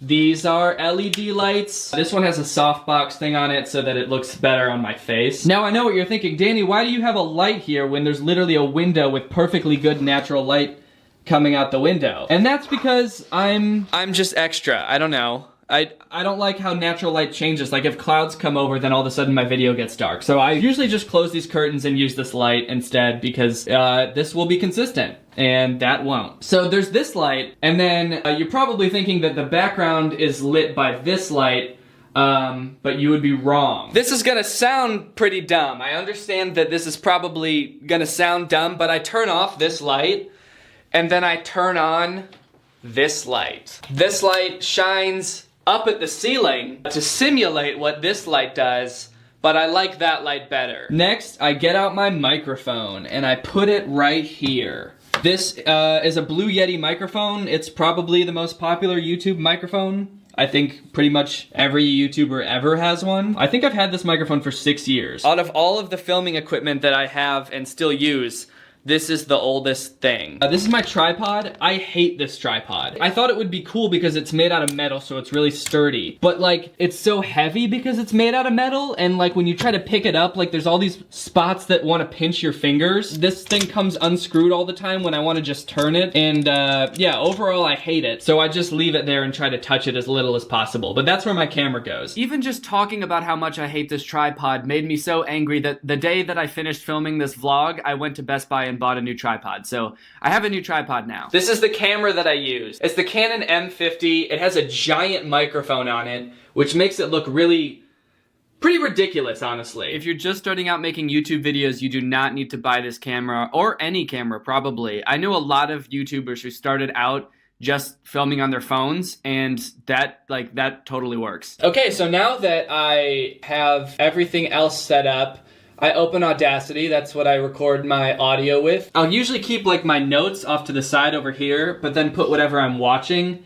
on this screen so that it's more like looking at the camera. Okay, so that's pretty much all I do to get ready to film. Now I'm actually gonna film, so I have to stop vlogging so that I can film my video. All right, gang, I finished filming the video, so now it's time to edit. I will now talk a little bit about how I edit my videos. I use Final Cut Pro to edit my videos, but I'm pretty sure that almost everything I do could be done in iMovie. I just use Final Cut Pro because it helps my ego to use software that has Pro in the name. So the first thing I do is I just bring in all of my clips. This video is a total of 3 clips. Well, 3 clips that I filmed, and then I'll bring in all of the videos from Ray Diaz's channel on here in a sec. And then I have the 2 audio clips from recording from that microphone. So the first thing I do is I synchronize all the audio with the video. So I take the first audio clip and the first video clip, and then I click synchronize clips, and I name it something like clip 1. If I put both of these clips into the timeline, you can see that I recorded for a total of 46 minutes. All right, guys, well, I'm wearing a different shirt now, so you know what that means. It's the next day. And I'm done editing. So this is the finished video. It is 16 minutes and 11 seconds long. I have not yet titled this project. But this is the video. Here is the timeline. This is what it looks like when it's all done. So here's like my process when I'm editing a video. When I film the video, I'm basically just like reciting all of the jokes that I have written, and I'm watching the video. I'm coming up with more jokes, but it's a lot of me like saying the same thing over and over and over. I think a lot of like really big YouTubers have editors, but I could never let somebody else watch this video of me just trying to be funny for like an hour, like repeating the same thing over and over until it eventually is funny. What's up, Greg? Welcome back to another episode of What's Up, Greg? I hope you're all having a great day. So it starts off with about 45 minutes of that, and then I cut it down to I think like 14 or 15 minutes. So that's just me cutting out all of the stuff that I'm not gonna use. So it's pretty much just a one long video of me that's cut up. It's all of the blank spaces taken out, and all of the takes I'm not gonna use are taken out. That's actually, to me, one of the biggest indicators that somebody's like a beginner YouTuber, is that they don't edit out enough of the blank space between like their lines of dialogue. When you're talking to a camera and you keep having these like awkward pauses between your lines, it totally like slows down the pacing. So I try to cut like as much of that out as possible to make my videos flow as quickly as I can. And then I go through and I do another pass through where I do all the fancy little editing tricks that you see in my videos, and I work on the pacing a lot. I speed things up. I'll show you some stuff that I do. So if you've watched the video, you will probably recognize this part. What a horrible first impression to make on your girlfriend's family, first of all. Her cousin comes to the door and the first thing he says is, You're black! Wait. What's going on here? So as you can tell, there's some stuff that I did to the video, like enlarging things, that like moving around trick. That's basically just, I cropped it and then like as my head moved, I just keyframed the crop to follow my head. Another thing I do that I think helps with the pacing a lot is overlap the audio. So you can see like here between these two clips, I detached the audio from this clip, so it's down here, and I just like overlap it slightly. That helps it like flow better, and it almost makes it sound like it's like one natural sentence. You gotta test him. You gotta make sure this guy is good for your cousin. So of course you're gonna make sure. So if it wasn't overlapping like that and I just let it go like that, it would be slightly less quick. You gotta make sure this guy is good for your cousin. So of course you're gonna make... I don't know if you can tell what I mean, but it's sort of like a little bit more awkward when there's all that like space. So I like to do that a lot, like overlap the audio, and it just makes it flow a lot quicker. Most of that stuff is just like what feels right at the time. Like when I decide to punch in and stuff, it's mostly just to like emphasize jokes and stuff like that, or to make things seem silly. I also add in a decent amount of like sound effects and music and stuff. Most of the music that I get comes from the YouTube Music Library. It's a service that YouTube has that's totally free. They have like thousands of royalty-free like soundtracks that you can use in your videos. So that's where I get most of the music from. And then sound effects I just started using this service called Soundly. You pay like a monthly subscription and there's like thousands upon thousands of sound effects that you can use in your videos. I like the cartoon ones a lot because they're just so goofy. And you can just drag these like right into the editing software. So a lot of times I will use sound effects to make things seem kind of silly and kind of fun. I mostly just throw them in whenever I think that it could make things funnier. So I go through and I add like all of the Ray Diaz footage intermixed with mine. The last thing I do after that is I go through and watch the video and I just delete anything that I don't think is funny or useful to the video. Okay, so for some reason the rest of the video is out of focus, so I'm just going to explain very briefly what I do to finish the video. Once I cut all the stuff that I don't like out of the video, it's pretty much ready to go, so I export it, I upload it to YouTube, then I go about making a thumbnail. I feel like thumbnails and titles are often overlooked, but I think they're actually one of the most important parts of the video. They're what is going to get people to click on the video in the first place. So you want to make them good and you want to make them enticing for people to look at. So what I generally try to do is make them plant a question in the prospective viewer's mind that only clicking on the video can answer. Usually the question is, what the fuck is going on here? So in the thumbnail that I made for this video, there's quotes around comedy, kind of making it seem like I'm implying whatever I'm going to be watching isn't actually funny. And then there's these two pictures of this guy that make you wonder, who the fuck is this guy? Why is he doing that? So the strategy here is to make people wonder what is going on. I have to click on this video to find out. And that's pretty much it. That's how I make a YouTube video. So I hope you guys enjoyed this and thought it was helpful. If you have any questions, I could possibly make a follow-up to this video, or if you have questions about like other aspects of being a YouTuber, feel free to let me know. Okay, bye. What's up, Greg? I hope you're having a great day. Welcome back to my channel. This, of course, is another episode of The Shelf Is Still Gone. I know that the shelf is still gone. It's still on the floor. It just randomly fell off the wall like a week ago. And I know what you're probably thinking. You're probably thinking, Danny, why don't you clean it up? Why don't you just put that shelf back up on the wall? But what you don't understand is I don't know how. I don't know how, because I made a bunch of holes in the wall when it fell, and I don't know how to fix that. So I think it's just gonna stay like that. I kinda like it. It's kind of a vibe. So there's these dudes, Riztar and Faraz, on TikTok, and they've been, over the past like year, been making these TikToks where they pretend to be the Joker. Now I wanna show you some of those TikToks, but you gotta promise me that when I show you them, you're not gonna click off the video, okay? Because I know it's gonna make you pretty uncomfortable at first, like mentally uncomfortable, and also probably physically uncomfortable, because I get kind of itchy when I watch these. But I promise that it will get better. I mean, the whole video is going to be about this, but hopefully you'll get used to it. When I say they've been making TikToks as the Joker, you're probably wondering what I mean. So I'm just gonna show you a couple TikToks, and I think you'll get the... So that's Riztar. I think he was kind of like the originator of this Joker trend on TikTok. There's a lot of people that do it, but these two dudes that I'm gonna talk about today are the people that do it the most. And that's what he does. This is a lot of what he does on TikTok, is this Joker character. He's in different situations. He snaps his little neck. He makes his little face. And that's pretty much it. Okay, and here's Faraz doing one. Okay. Again, Don't click off the video. I'm not sure why they had to add in those like bone cracking noises when they become the Joker. That's like so disgusting. That's so gross. Like in the first one, it made sense because he went like this and snapped his neck, but in the second one, what bones is he even breaking?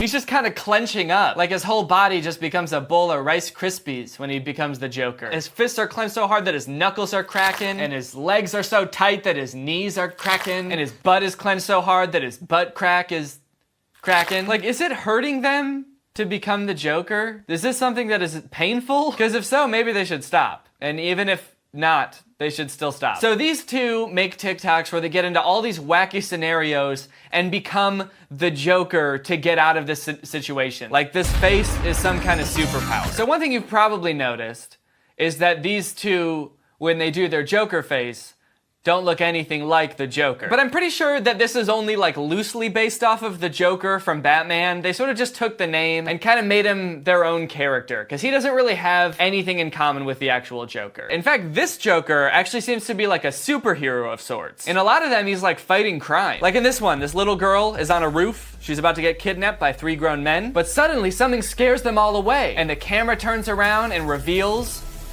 the Joker. Faraz. He's there doing his little face, his creepy little smile, and his eyes rolled back into his head. And I guess we're meant to think like, hooray! That little girl is saved. We can trust her with this guy. We don't have to worry about this little girl anymore. Just send her off with this guy and she'll be on her way. So I guess the Joker is kind of like a superhero, and his power is this face that he does. Because usually he rolls up to a situation not making the face, and then once he starts making the face, all the bad guys just book it. I don't know if the face just like instinctively makes them run away, or they're just worried about what might happen next. Like if he's willing to make that face, what else is he willing to do? This fucking freak. But either way, it seems like a pretty effective crime fighting technique.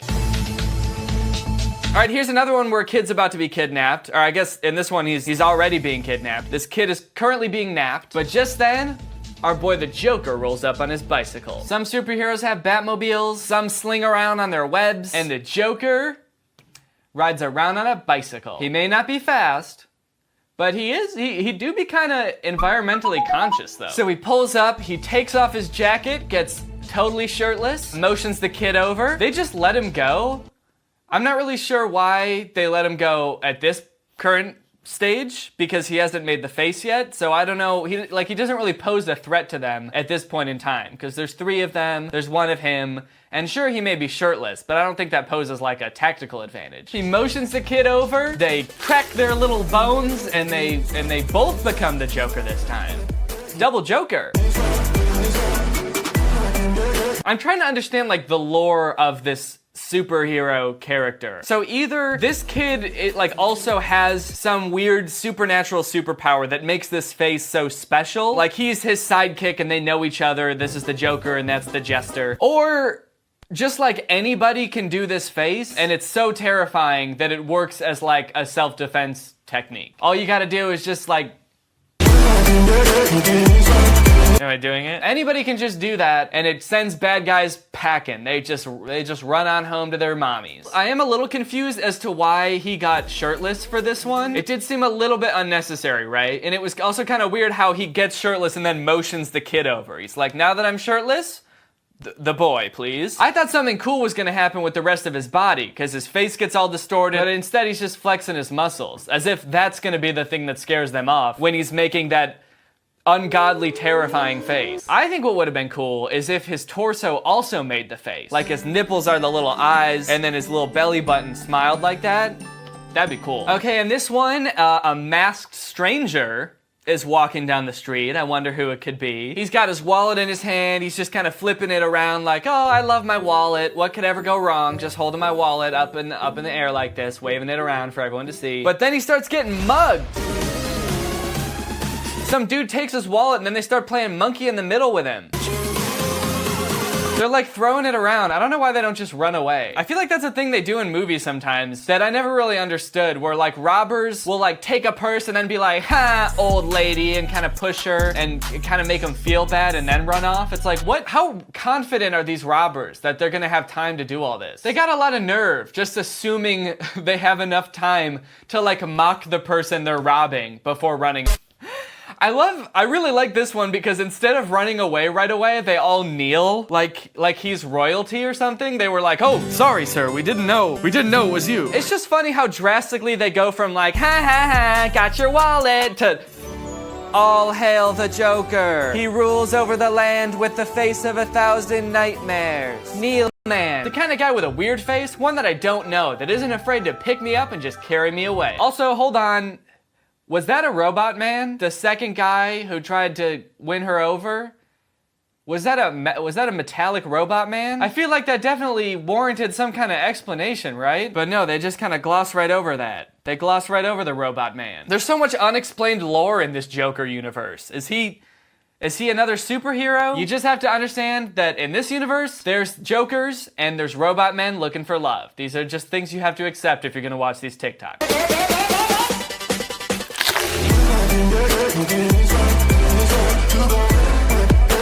Okay, in this one, his face seems to be having quite a different effect on the guy. I feel like we learned something new about the Joker in every new TikTok that we watch. This regular dude just turns into a contortionist, just on a dime, because he made the face. He's probably like, what the fuck? I didn't know I could do this. So far the Joker face can make you do 4 things. It will make you run away, it'll make you kneel, it'll make you fall in love with him, or it'll just give you a new skill that you didn't know you had. It'll turn you into like a contortionist, maybe it'll teach you how to skateboard. Oh, hey man. Whoa, what the fuck? Where did the skateboard come from? Why am I so good at this? What, now I'm cooking creme brulee. I don't know how to do that. Oh, and there it is. Cured Alzheimer's. How? This one's weird too, because all the other ones seem to have some kind of motivation, like they're stealing his wallet or they're gonna kidnap some kid. But this one, he just like walks up to him and just makes the face and changes his life forever. Breaks all his bones. Just walks up to this poor guy and gives him the squishy bones, for God's sake. Also kind of weird that the Joker doesn't even really seem that interested in what's going on. It looks like he's kind of like looking around to see if there's anything more interesting going on. Oh no, they broke up! Oh no, she got a new boyfriend! Oh hell yeah, he's gonna kill him! Jeez, man. What the heck? You wanna date my ex? Not so fast, Buster! You're dead! If my ex even thinks about getting a new boyfriend, I'm gonna break her hand. And your hand too. And then I'm gonna strangle you. And then I'm gonna make a scary face at you. The kind of face that'll turn your bones into pipe cleaners, motherfucker. I'm struggling to figure out like what this dude is. Is he a superhero? Because the first couple, it made it seem like he was fighting crime, but now he's just on some petty shit. I guess this is why you don't break up with a superhero. Imagine being on a date with your boyfriend, you guys are holding hands, having a great time, and then your ex-boyfriend Batman comes out of nowhere, runs up behind you and just hammer kicks both of your hands, breaks them both, and then he starts strangling your boyfriend and punching him in the stomach. You're all like, Bruce, stop! And he just keeps on punching him. He's like, if I can't have you, no one can. You broke up with me. You know, like, my God, all he did was like yell at him and he breaks his spine over his knee. I really hate how intensely it looks like he's breathing. He looks like my dog when the bone cracking sound effect was at the wrong part of that TikTok because it made it seem like he spun that guy around so fast that he broke his neck. He was just gonna slap you because you tripped him and you straight up paralyzed him, buddy. Also, yeah, wait, they're trying to make him seem like the bad guy. Like he really got his comeuppance when the Joker made the face. But the Joker's friend started it. They tripped him. And he comes back and he's like, hey, do we have a problem or something? Then they straight up, spin him around so fast that his bones crumble and give him the face, which I'm still not sure what that does, but I know it's not good. But honestly, this guy seems the least threatened by the face so far.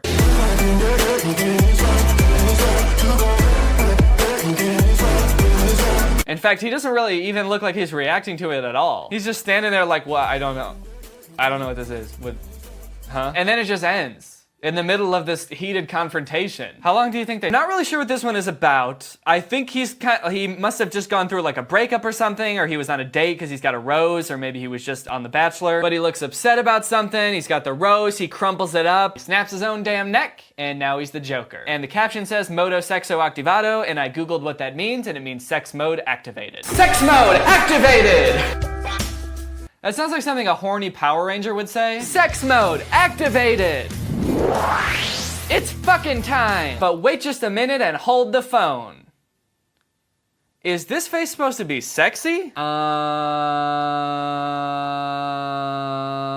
He's distraught about getting broken up with, but then he snaps his neck, activates sex mode, and he's like, yeah, who needs that bitch? Who needs her, dude? I'm the sexiest guy around. Look how sexy I am. Time to have a sex. I thought this face was supposed to scare people away. Come to find out, it's actually supposed to seduce them. So that's why all the robbers ran away. Because they were prude. Just kidding. When he made the face before and everyone kneeled, was that like, were they gonna... Good for them. Well, I think I could go the rest of my entire life without seeing another Joker TikTok. I think they need to take it back to the drawing board, figure out exactly what the face does, because as of right now, I have no idea. But, with that being said, it's time to talk about our sponsor, Raycon. Greg, we've been seeing each other for a while now, and if this is gonna continue, then I want us to take things to the next level. So, I just gotta ask, will you check out the amazing sound quality on these Raycon earbuds? That's right, this is another video sponsored by Raycon, the company founded by Ray J for Ray J. And us too, for everyone. Let me tell you why I like Raycon. They don't cost too much, in fact, about half the price of other premium wireless earbuds. They sound amazing, they've got some pretty bump and bass, which is great for when you're lifting weights, trying to get pumped the F up. And they're small, the carrying case is yay big. The earbuds are even smaller. They just look like cool little high-tech doodads in your ears, so you can take them with you anywhere. They're perfect for working from home, going for walks, going for runs, exercising. I wear them most when I'm working out, which these days, since the gym is closed, consists of doing push-ups and pull-ups in my basement. These little doodads I have here are the E25s, which are their best model yet. These little bad boys boast 6 hours of playtime, seamless Bluetooth pairing, more bass, a compact design, and it gives you a nice noise-isolating fit, so you don't gotta hear all that nonsense going around you, like babies crying and dogs crying and your wife crying. If you don't like the black color, even though I personally think it's the coolest, there are other fun colors as well. So if you want to check these bad boys out and see for yourself just how amazing they are, click the link in the description to get 15% off your order, which is a great deal because these are already like half the price of other premium wireless earbuds. So yeah, click the link in the description below to get 15% off. Thank you to Raycon for sponsoring this video, and thank you to you guys for checking out Raycon. I know a number of you have already purchased Raycons and are happy with them, so thank you guys. It's honestly very cool of you. All right, guys, well, I hope you enjoyed this video. If you're new here and you're not subscribed yet, make sure you subscribe and turn on my notifications to join Greg. If you want to get some of this merch or any of the new merch that I just released, go to dannygonzalez.store. The link will be in the description for that as well. Also, let me know how I should fix this. Maybe I'll make a second channel video about fixing it. That would be fun, right? Do a little room makeover. Could be fun. Or maybe I'll procrastinate and leave it like this for months. We'll see. Bye. This video is over now. Go find something else to watch, or just watch this video. I know we had a lot of fun, but you can't stay on this end screen forever. This video is over now. So why are you still watching this? What's up, Greg? I hope you're all having a great day. Welcome back to my channel. This, of course, is another episode of Candy Dan. I've been seeing this dude named Candy Ken a lot on TikTok lately. He's super popular on TikTok. He's got like 8 million followers. His videos are some of the weirdest things I've ever seen on TikTok. Every time they pop up on my For You page, I'm like, dang, this is really weird, and I feel like I need more context. So I go to his profile and watch more of his TikToks, only to realize that the context I'm looking for does not exist. But today, I'm actually not gonna be talking about his TikToks. One, because most of his TikToks are just snippets from his YouTube videos that are cut down for TikTok, but with a popular song playing over them, and I don't want to get copyright claimed. And two, because the rest of them are ads for some app called TikTok Tracker. I downloaded TikTok Tracker and they gave me all my fans and followers. Which is some app that helps you gain followers on TikTok, which I'm almost certain is against TikTok's terms of service to like use third-party apps to gain followers. But also I'm pretty sure the ads in general are illegal because they don't say that they're ads on them, but they very clearly are. But he does them a lot. He really wants you to download TikTok Tracker. The best introduction for Candy Ken is probably this music video that he made called Candy Ken Visco Disco, which he made because he is a self-proclaimed Visco girl. So let's take a look. Sipping on my hydro flask, saving turtles is a blast. Scrunchies in a messy bun, save the planet, so much fun. Visco Disco, Visco Disco, Visco Disco. Oh man, what a fun concept. Or I guess it would have been like months ago when the Visco girl thing was popular. And to be fair, he released this video in December, but he kind of put all of his eggs in one basket with this whole Visco girl thing, because that's like his big thing is that he's a Visco girl. And I don't think that's very popular anymore. But he's kind of built his whole online presence around being a Visco girl.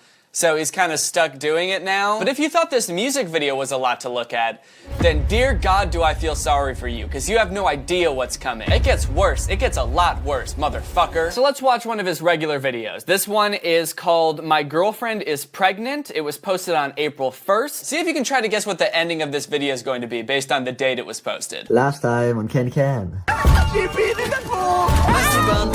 You poop on my new iPhone. Oh my gosh. Oh my god. And don't forget to subscribe.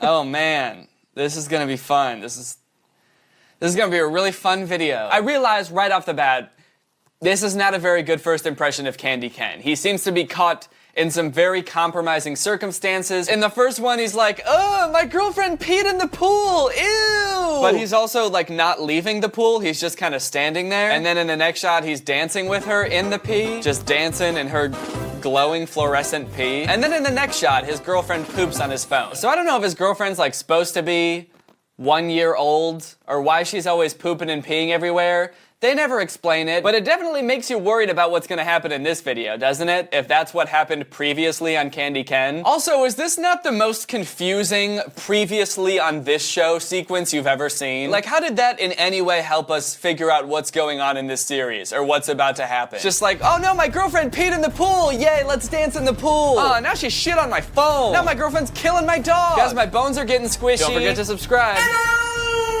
I honestly feel like I would have been better off with no introduction, because I really feel like I'm flying blind and confused into this video. I don't know what to expect, but only one way to find out. Oh my god, baby, what's happening? I feel really sick. I feel freaking sick. Oh no. Oh no, she's coughing, guys. Oh no. Actually, wait. What is it? It's my belly. Your belly? My belly. What's wrong with your belly?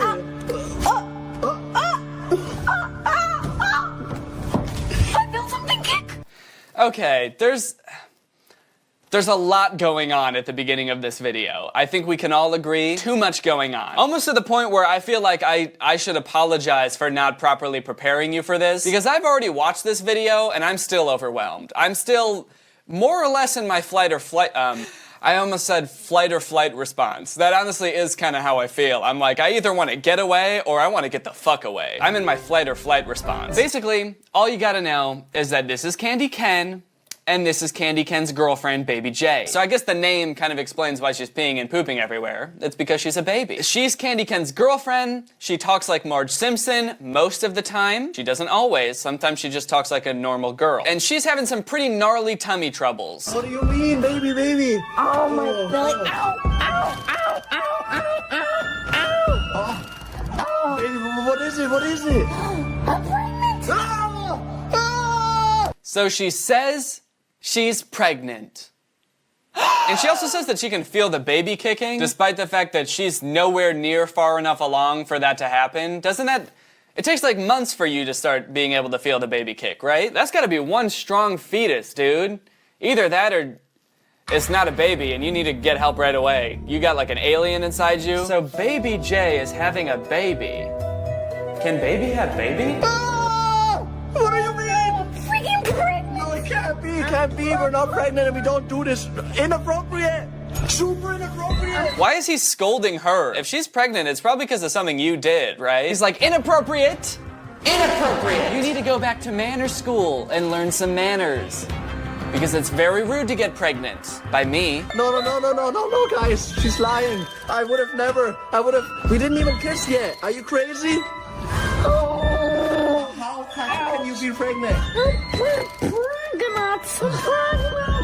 I think I'm pregnant. I'm definitely pregnant. I'm sorry, pregnant? What do you say? Is she saying pregnant? It sounds like she says a different thing every time. I'm pregnant. I'm pregnant. I'm pregnant. I'm pregnant. I think I'm pregnant. I'm definitely pregnant. It's definitely. The way this video is shot, I'm sure you've noticed, is also insane. Who is filming this? Is Usain Bolt filming this? Just fucking... This video's filmed like their apartment is in a small fishing boat that's caught in a big storm. Oh, did you hear it? I told you. Oh no. Also, the cameraman keeps like zooming in on the sides of their faces and like their shoulders and behind them instead of actually doing a close-up on their faces. Why is he doing that? The cameraman's just in the middle of filming and just zones out. I'm pregnant! What, baby? No. Yeah, I'm pregnant! Baby, no, say it ain't so. I think that I'm precky prick! Oh no, baby, no. Oh, baby. I never noticed how hot Candy Ken's neck is, dude. Look at that thing. It's thick. It's like a tree trunk. Hey! Huh? Keep filming, dude. My girlfriend's prickle nut. Stop! Are you freaking crazy? Oh, what is it? What is You're it? gonna take me and my freaking belly outside when there's a freaking corona? Oh my god, okay.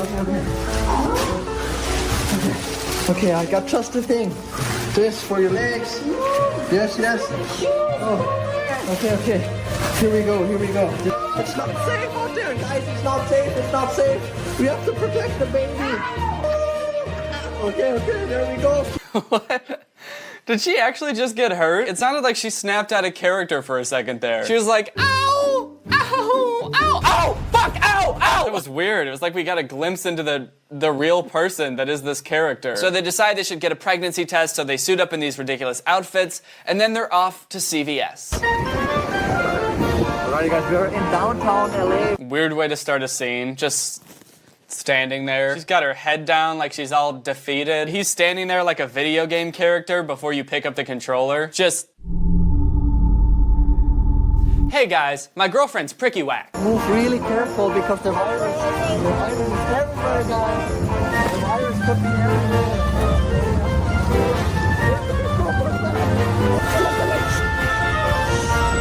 We have to be super careful, guys. The virus could be everywhere. Do they think the virus is like a dinosaur or something? They're like crouching, trying to stay really still, being like, shh, guys, we gotta be careful. The virus could be anywhere. And its vision is based on movement. Excuse me.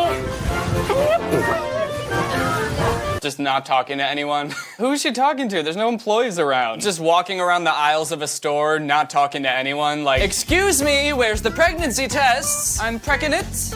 I am pregnant. Well, look at this wall. Do you see the plastic wall? Yeah. Did she not know they were filming? She's just like, yeah. He's like, wow, look at this plastic wall. Babe, check out, they got a big plastic wall over the pharmacy. She's just like, Yeah, I get it, babe. why do they keep in the parts where she breaks character? Please, no, baby. Please, no. Are you crazy? One of my favorite parts about their videos, this happens in like all of them, is that like every other word out of their mouth is, are you crazy? Are you crazy? Are you crazy? Are you crazy? Are you crazy?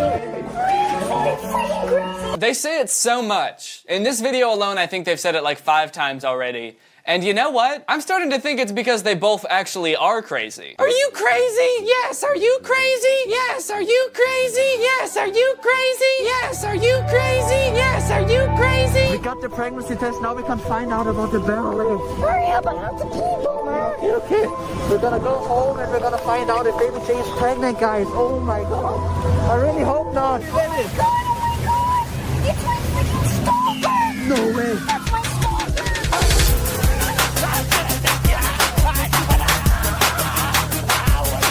I don't know what's going on here. I'm at a loss for words. I've watched a lot of their videos. I don't know who that guy is. There was another one of those videos that was titled like my girlfriend has a stalker or something, but it had nothing to do with that guy. He was not in that video. I've never seen him before. I really hope it's not just some random guy. Either way, that's kind of a unique fighting style though. They do be kind of hugging. Are you freaking crazy? No, not him. This stalker. This stalker. I can't see the phone. I don't know. What stalker? Why do they do this? Why? Why are we zoomed in on her earring? My theory is that they have like a weird tripod where the camera is mounted right next to a phone and they're filming TikToks at the same time as they're filming from their YouTube videos. I don't know why they can't just use their phone the whole time. I don't know how the person who's shooting the video doesn't realize that he's totally fucking up all of the YouTube shots. And it's not just in this video either, it's in all of them. Does no one notice? I mean, not that it would have been like a great video if they nailed all the shots, but at least it would have been a little more coherent, you know? What is she looking at? Oh. It's the app again. It's the TikTok tracker app. Oh my gosh. Okay, baby. We got the test. We're gonna find out if baby J is pregnant or not. Are you belly? Are you belly? Your belly. Show your belly. Stop. No. Don't show my belly. Okay. Ow. All right. Just cut those parts out. The parts where she's in pain and like, ow, ow. At this point, I'm expecting the video to end, but them to just not cut off the end of it. Like they're like, and cut. All right, let's take this fucking shit off. It's weird. Why did you keep hurting me? And it's just like 8 hours of them going about their regular day, just sitting on the couch and being like, why do we do this? Okay, guys, the moment of the truth. The moment we've all been waiting for. Oh my gosh. The moment we've all been waiting for, you guys. Okay. Is she pregnant or not? We're gonna find out. All right, we're gonna find out. Oh, is she gonna? I hope she's not gonna pee on it right here, is she? It seems like something she would do, where she would just start peeing right then and there. I hope she goes into a different room or something. Oh. Okay, bite on it for 5 minutes and then we're gonna see the test results. Bite on it? Uh-oh. Do they think pregnancy tests and thermometers are the same thing? Oh shit, man. 104. Oh, fuck, man. I have a fever and I'm pregnant? Yeah, that's how it works. What are you doing? I'll be right back. Okay. What are you doing, guys? I'm really gonna get him this time. I'm gonna get him super hard. Now he's breaking character. Like the second he's not in the shot, he's just like, okay, cool, I'm gonna go get a snack. The shot kind of had like Bigfoot vibes. Many people have seen this man, but none have gotten close enough and lived to tell the tale.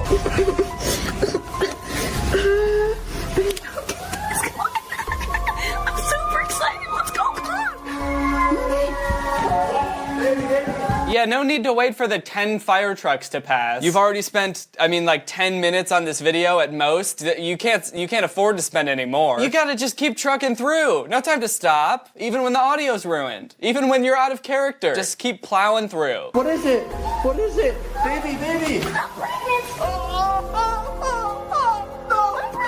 Oh my god, 1 stripe says not pregnant, 2 stripes is pregnant. 2 stripes. I have 2 stripes. Oh my god, oh no. She's pregnant. Wow. Such moving cinematography. That framing pretty much says it all, right? Do you think he's crying because he just realized how weird this kid's life's gonna be? My dad's name is Candy, and my mom is a baby. You could say my life is pretty crazy. April Fools.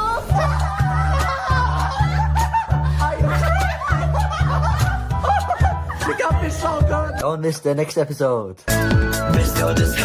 Well, that's the end of that video, and I was gonna watch more, but quite frankly, I'm exhausted from that. Which means, now it's time to hear from our sponsor, ExpressVPN. Been spending a lot of time on the internet lately, have ya? Me too. That's because we live in the 21st century, and that's what people do. We go on the internet, and we browse. Now more than ever, I've been browsing, I've been surfing, I've been logging on to the World Wide Web, which is why I'm glad that I have ExpressVPN. Not just because it keeps my data safe from my internet service provider or online advertisers knowing what I'm up to, but also because ExpressVPN makes your internet better. It gives you more possibilities. You can watch more videos on streaming services. For example, you can watch Harry Potter on Canadian Netflix. All you gotta do is get ExpressVPN, change your server location to Canada, log into Netflix, and bada bing, bada boom. You got Harry, Ron, and his friend Weasley, and they're all going on their wacky, fun adventures. I legitimately use ExpressVPN every day. It's on all of my computers, it's on my phone because I want to keep my data safe, and I want to have an enjoyable internet experience. ExpressVPN's got the fastest speeds, they've got 24/7 customer support. It's super easy to use. Couldn't be easier in my opinion. You just click the button and then suddenly you are using it. They're also the best rated VPN out there. They're rated #1 by TechRadar, CNET, The Verge, and most importantly, yours truly. So find out how you can get 3 months for free by visiting the link in the description. That's expressvpn.com/Danny Gonzalez. One more time for the kids in the back. That's expressvpn.com/Danny Gonzalez. ExpressVPN's a great service. Again, I use it every day, so I hope you guys enjoy using ExpressVPN as much as I do. So thank you for checking out ExpressVPN, and thank you to ExpressVPN for sponsoring this video. All right, well, that's it for this video. If you guys are new here and you're not subscribed yet, make sure you subscribe and turn on my notifications to join Greg. That's all I have to say about that. No explanation. Thank you, ugly ass bit, for turning on my notifications. You are truly Greg. I'll see you guys next time with a really interesting video where I climb up a telephone pole. And then I live there. Bye! This video is over now. Over now. Go find something else to watch. Or just watch this video. I know we had a lot of fun. Yeah, a lot of fun. But you can't stay on this end screen forever. No. This video is over now. Yeah, over now. So why are you still watching this? What's up, Greg? I hope you're all having a great day. Welcome back to my channel. This, of course, is another episode of the Decoration Station, baby. That's right. Your boy finally got some decorations. After so long and thinking so hard about it and asking you guys for suggestions, I finally decorated this room a little bit. I did not use any of your suggestions. I just decided to do my own thing, but you know what? I think it looks nice. We got a nice little floating shelf here with some nice tasteful fan art that's been given to me, and a little nutcracker, some little succulents. So we got the classic Greg letters, of course. I couldn't forget about those. We got a lamp, so it's not so dark back there. And the piece de resistance, the chef's kiss, if you will, is the Danny with inhaler poster. Yeah, you like that? I bet a lot of you probably thought I was gonna get the old lady with an inhaler decal, didn't you? That would be a rookie move, dude. No free clout, dude. Not even for old women with asthma. But anyway, I'm pretty pleased with how it looks. I think it looks a lot less empty and boring in here, so I think it'll do for the time being. So anyway, let's get in to the video. Where's my little nutcracker guy? Hello? Little nutcracker guy. Did I put him somewhere when I was decorating? What the hell? Wait, why is the update corner set up? I wasn't even planning on doing an update corner. It's update time. Break your knees.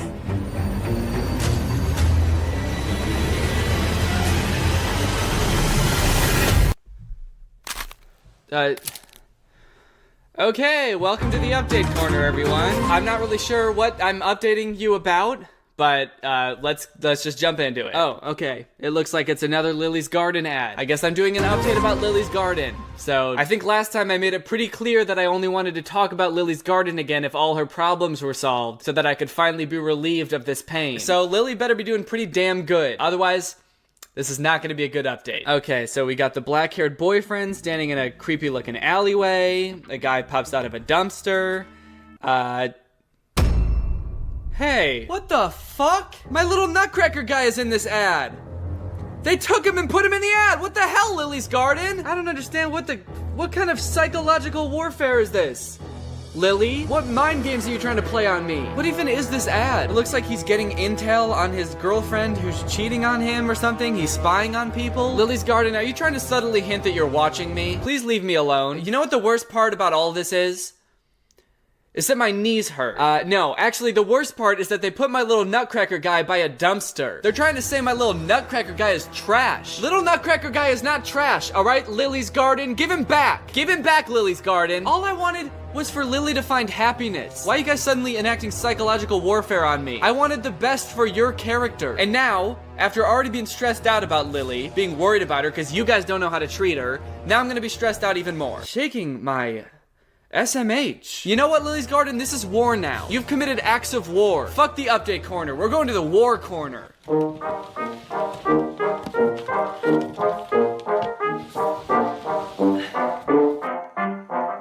Actually, fuck this. Back to the update corner. And we're back. Well, I guess that does it for the update corner. That seems to be why I was called to the update corner, so now I guess I'm good to go. Actually, one second. I just gotta... There we go. All right, update corner's over. We're going back to the regular show. I thought kind of a fun idea for a video would be going through the memes that my older relatives have posted on Facebook and just taking a look at what boomers are up to these days. I also posted a few of them on Twitter and asked you guys if you had any, so we'll talk about some of the ones that I found on Facebook, and then I'll show some of the ones that you guys submitted too. Most of mine are from a few select relatives that I have on Facebook that I don't think I've ever actually met. They're such extended family that I have never and probably will never meet them. The older I get, the more I come to realize that I just don't care what the hell anyone thinks. If this doesn't scream boomer meme, then I don't know what does. Like the brown background, this font, the multiple exclamation points, the poorly photoshopped in and half cropped out Wile E. Coyote image. It's boomer central over here. This is prime boomer real estate. My favorite thing about this meme is that the person that posted this on Facebook, my relative, posted it twice in like 2 weeks. I don't know if they forgot that they posted it the first time or they just really want everyone to know that they don't give a shit what anyone thinks. They really don't care. And they want you to know that they don't care. This one is especially funny because the one that they posted right after this is this one. I'm going to see who really cares. I need a hug or two. To give me a hug, like and share this post. I know who will hug me and who will not. So, I'm getting mixed signals here. The first one's like, I don't care what anyone thinks. If you have an opinion about me, keep it to yourself, you piece of shit. And the second one is like, does anyone care enough about me to give me a hug? Someone please hug me. I already know no one wants to. If only someone would like and share this post to give me a hug. I just want the approval of my peers. Today is my 18th birthday. I bet I won't even get one share. This is so sad. Well, I guess that just goes to show how dumb this stupid old dog is. Because many people shared this picture, including my older relative that I took this from. Stupid dog. I just want to know what's going on in the heads of the people that share this. Do they think that they're actually making the dog feel better? I don't think the dog has any stakes in this meme. I don't think he even knows it was created. I think his humans probably took a picture of him because he looked so sad and old and posted it on Facebook to try to get a little bit of clout. A little bit of that boomer clout, you know? Like, did they think that the owners of this Facebook page were gonna show the dog how many shares the post was getting? Hey, bud. I know you didn't want me to post this on Facebook because you thought it wouldn't get any likes, but I wanted to show you it's actually got a bunch of likes and a bunch of shares, too. Hey, come on, bud. What's wrong? I thought he'd be happy. I think he's dead. What? Oh, shit. Yeah, he's definitely dead. Thank you for your service, soldier. I know I won't even get one share. Why do the dogs in these memes have such low self-esteem? Geez, every dog in boomer memes is just like, everyone hates me. I guess it's time to come to grips with the fact that no one could ever love me. I'm a dog, and if there's one thing that people hate posting about on Facebook, it's dogs. They said I was too ugly to get any likes. Who? Who is telling these dogs that they're so ugly and unlovable? Who owns these dogs? Who is harassing these dogs? Just imagine them taking a picture of their dog like, all right, buddy, smile. You ugly piece of shit. No one's gonna like this. You know how many people are gonna share this? 0. Because you're too ugly and you were in the army and the people hate dogs and veterans. Okay, this one's a good one. This one's one of my favorites. Do people even eat sauerkraut anymore? Share if you do. Who cares so deeply about sauerkraut that they made this meme? Come on, guys!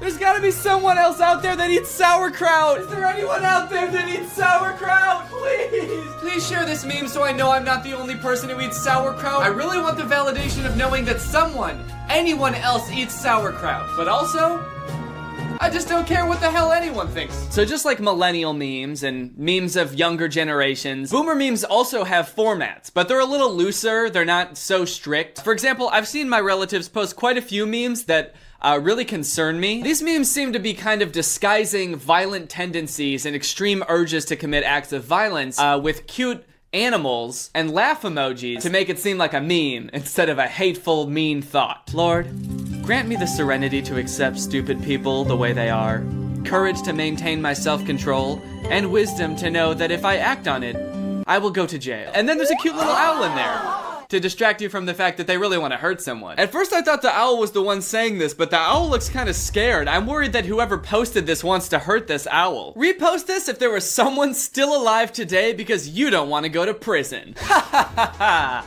I have to seriously prevent myself from murdering people. I am one funny guy. I don't see any moral qualms with just murdering people who inconvenience me. I just don't do it because jail sounds stinky. Have you ever had one of those days when you're holding a stick and everybody looks like a piñata? No. I haven't. I've had days where I'm frustrated, for sure. And at certain people even, for sure. But I've never had one of those days where I wanted to hurt every single person I saw. Does getting older just make you angry and violent? Cause if so, that sounds cool as hell. How the fuck is it only Tuesday? Man, I can feel the agony in this one. Please, God! Make it Friday! It's been an eternity. Please! How the fuck is it only Tuesday? Forget about Elf on a Shelf. I'll take Jake on a Lake.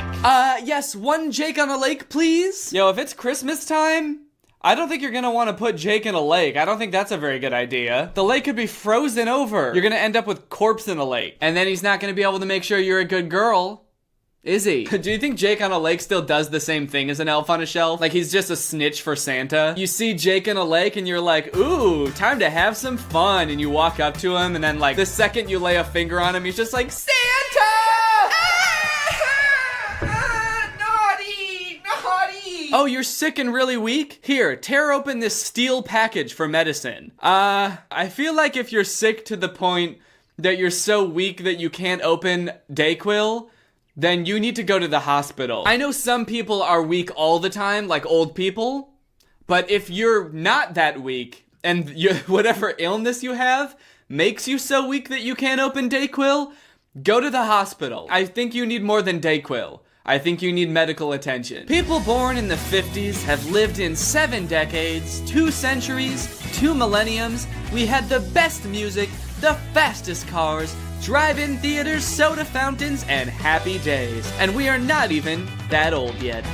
We're just that cool. You guys had happy days? All I have are days where I think everyone's a piñata and I've got a big stick. I've noticed a weird trend in baby boomer memes in general where it seems like they're hell-bent on convincing everyone else that their generation and their youth was the best generation to ever be alive. I don't think I've seen that from other generations nearly as much as I've seen it from people who were born in the 50s and 60s. Why is every boomer like that? Why does every boomer have to be like, my youth was the best! Everything sucks now! Everything was better before you were born! You missed out! Which I don't really think is true. I think that everyone thinks that their youth was great because they were young then, and people think that things aren't as great when they're old because they're old. People who were born in the 1800s are probably reading that meme and rolling in their grave. What? The 1950s? My generation had the best music, the fastest horses, the wildest west, houses cost $1 to buy, and wait, what about the child mortality rate? And the rampant dysentery. Man, shut the fuck up! Also, if it was really that much better, going around and bragging about it all the time would kind of be a really shitty thing to do, wouldn't it? I lived through the best time ever. The best time to be alive was when I was a kid before you were born. Everything after it is gonna suck, and your whole life is gonna suck. You're gonna live a miserable life because your music is bad because I don't understand it. You're gonna have a bad time because I don't get your music. Also, the fastest cars, that's just not true, objectively. Cars in the 50s and 60s were awful. They were loud and hot and didn't go very fast. Maybe they just felt faster when you got in a crash because they didn't require seatbelts back then. I'm so old that I have dialed a rotary phone, listened to music off an 8-track tape, watched a black and white TV with foil on the rabbit ear antennas, and went through a whole day without taking a picture of myself. I feel like this post is meant to be nostalgic, like, the good old days, but everything he's describing sounds awful. Yeah, not to brag or anything, and don't get too jealous, but I've used a rotary phone before. Yeah, you know the type of phone that they used to make before they invented a much better way for dialing phones? Yeah, I basically used to use that shit all the time. All the media says is racism, shooting, socialism, KKK. I just want to grill, for God's sake. Oh, why does the news keep having to talk about all the bad things that's happening in the world? I just want to grill, baby! I just want to turn on the grill and throw on a couple steaks, but I can't. Because I'm inside, and it's winter, and I'm watching my TV, and obsessing over all the news that I don't like. And it's their fault, and not mine. If you remember me, please like and share. Comment my name. I think Popeye is suffering from severe amnesia. Someone please comment his name, and help him find his way home. He's very scared. He's like, where am I? What is this? Why am I holding spinach? All right, guys, well, I think that's enough old people memes for today. But since we're talking about fun things to do on the internet, let's talk about internet privacy and today's sponsor, ExpressVPN. Have you ever wanted to boost Justin Bieber's song Yummy on the charts, but don't live in the US, or, oh wait, sorry. No. If you've watched my channel for a long time, you know why I love ExpressVPN. I do a lot of work in public places, and I don't want to get my data stolen. So every time I'm at like a public coffee shop or at the airport, I just flip on ExpressVPN, and suddenly my data is safe. I don't have to worry about being snooped on by little snoopers. As I'm sure a lot of you guys know as well, there are certain services like Netflix and even specific YouTube videos that are blocked in certain countries. But with ExpressVPN, you can basically flip on a different location, and suddenly everything available to people in Taiwan is available to you. You can even save money in some cases because certain products and subscriptions are cheaper in other countries. It's great for gamers too. Gamers, where my gamers at? Comment below where my gamers at. If there's content and games you play that are restricted based off your location, download ExpressVPN, switch your location, and there you go, you're good. Of course, ExpressVPN has the fastest speeds. They've got 24/7 customer support. It's easy to use. You can fire it up and connect with just one click. And they are the top rated VPN out there. They were rated #1 by TechRadar, CNET, The Verge, Comparitech, and many more. Now that's impressive. So to support my channel and find out how you can get 3 months of ExpressVPN for free, go to the link in my description box, expressvpn.com/Danny Gonzalez. That's EXPRESS VPN.com/DANNYGONZALEZ. When you guys check out our sponsors, not only does it help them, but it also helps me. So I appreciate you guys checking out ExpressVPN. All right, that's it for this video. Thank you guys for watching. I hope you enjoyed. Thank you, Candy Cotton, for turning on my notifications. You are truly Greg. I'll see you guys next time where I get myself into a real pickle. Bye. You're a ooey gooey, yummy, yummy, tasty little snack. I'ma hit it from the back, hit it from the back, babe. You're a chewy, chunky, gummy, wummy, tasty little treat. Put this record on repeat, listen while you sleep, baby. Baby, you're a princess, oh, you look delicious. Make me wanna Imagine for a second you're in an Uber, maybe on your way to a concert or a friend's house. You finally get to your destination and reach for the handle to get out of the car, and instead of letting you out, your Uber driver locks the door and just keeps on driving around. He says, you know what? No, I've got places I want to go, and you're coming with. I think we can all agree that that would be kidnapping, right? That's kidnapping? Well, that is apparently exactly what happened to this man, but instead of being kidnapped by the driver, he was kidnapped by the car itself. I can't get out the car. Has this been hacked? What's going on? I feel like I'm in the movies. I'm in a Waymo car. Connected to rider support. This call may be recorded for quality assurance. This car is just going in circles. Driverless car, going around in circles. I guess he's trying to call customer support, and he feels like he's in the movie. Feel like I'm in the movie. I don't know exactly what genre of movie he's referring to. I don't know the genre of movie where guy gets stuck in car driving around in circles in a parking lot. I also feel like that phrase is usually only used when something really cool and incredible is happening. Like, holy shit, I feel like I'm in the movies right now. Last night was a movie, you know? This is the movie. Last night was a hellish film. My driverless car just locked me in a parking lot for 3 hours. I almost died of a heat stroke. Sure. This car is just going in circles. Hi there, Mike. This is Gab. I'm calling from Waymo support. I'm just calling because I received a notification that your car might be experiencing some routing issue. Yeah, what would make you think that exactly? What would make you think his car is experiencing some issue? Is it the fact that he's sitting in the backseat yelling, and also you are customer support and he reached out to you? See, that's gotta be a bad job, doing customer support for driverless vehicles. That's got to be dealing with people at their absolute lowest. Like 99% of those calls have got to be like, hey, your car is kidnapping me. I'm literally trapped inside a vehicle traveling 90 miles per hour down the highway. Am I gonna die? If you have your app pulled up, I need you to tap My Trip in the lower left corner of your app. Can't you just do it? You should be able to handle it. Take over the car. You don't need my phone. I don't have an option to control the car. She doesn't have an option. What? Hold on. I always assumed that, because I've seen these Waymo self-driving cars before, I always assumed they must have some kind of like way to override and take over in case something goes wrong. She can't just park the car? So the only way to do it is he has to do it in his app. If you have your app pulled up, I need you to tap My Trip in the lower left corner of your app. But what if something happened to his phone or something? What if his phone died or he lost it? She's like, I'm so sorry. I unfortunately can't do anything to access the car. Your two options are either the app, or if you've lost your phone, you're just gonna have to plead to the car itself. The car has built-in microphones and we're beta testing empathy. So if you beg hard enough, it might pull over. Well, can you stop this car?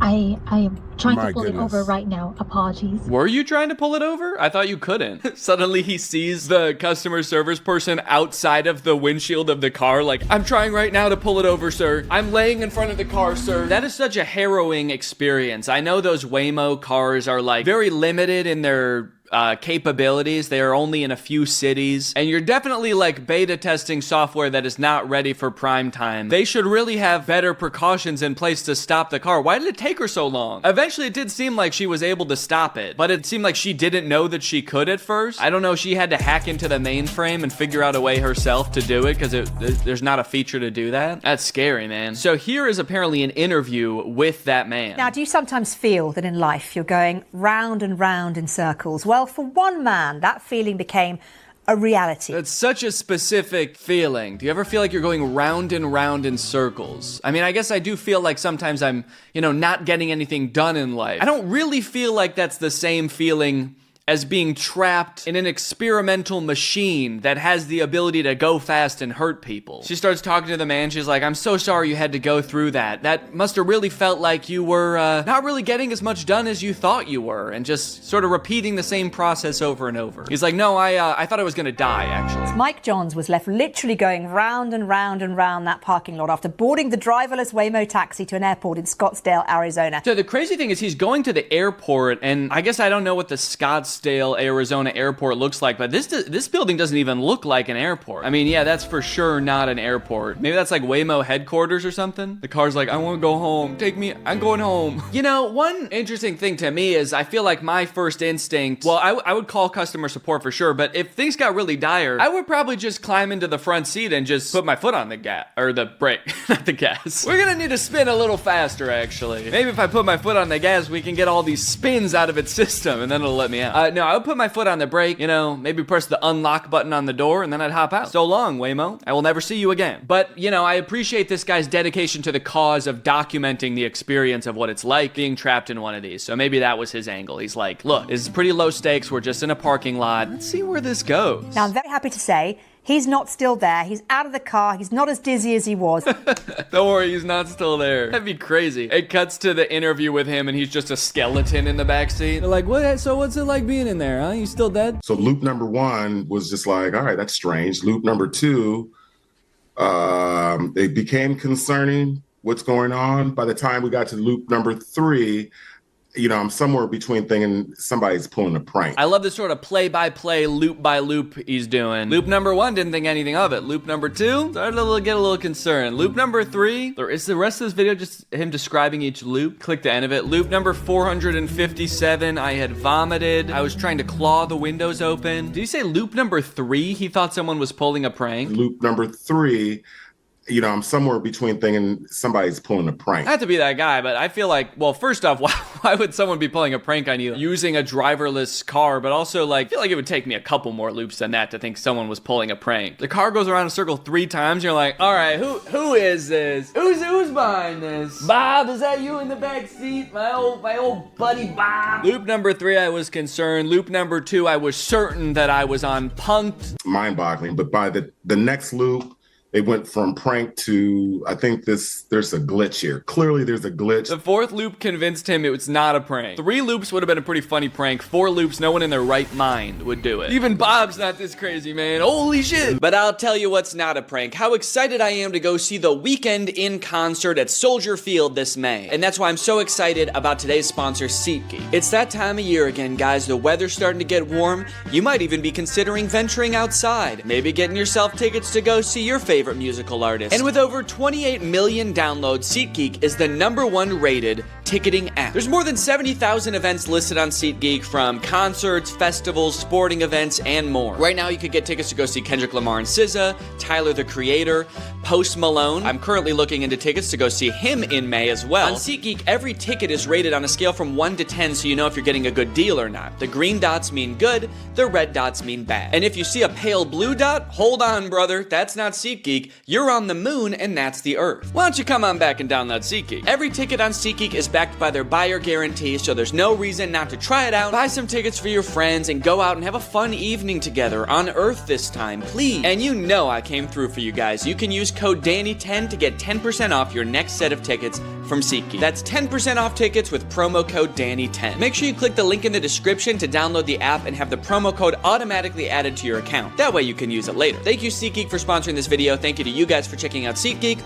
Now let's get back to the video. The voice came on, and when the voice came on, they knew that there was a problem and was working with me to try to fix it. Oh, so did he not actually even contact customer support? Maybe they called him because they got a little bloop on the radar, noticing that one of their cars was going haywire? Clearly there's a glitch that's happening.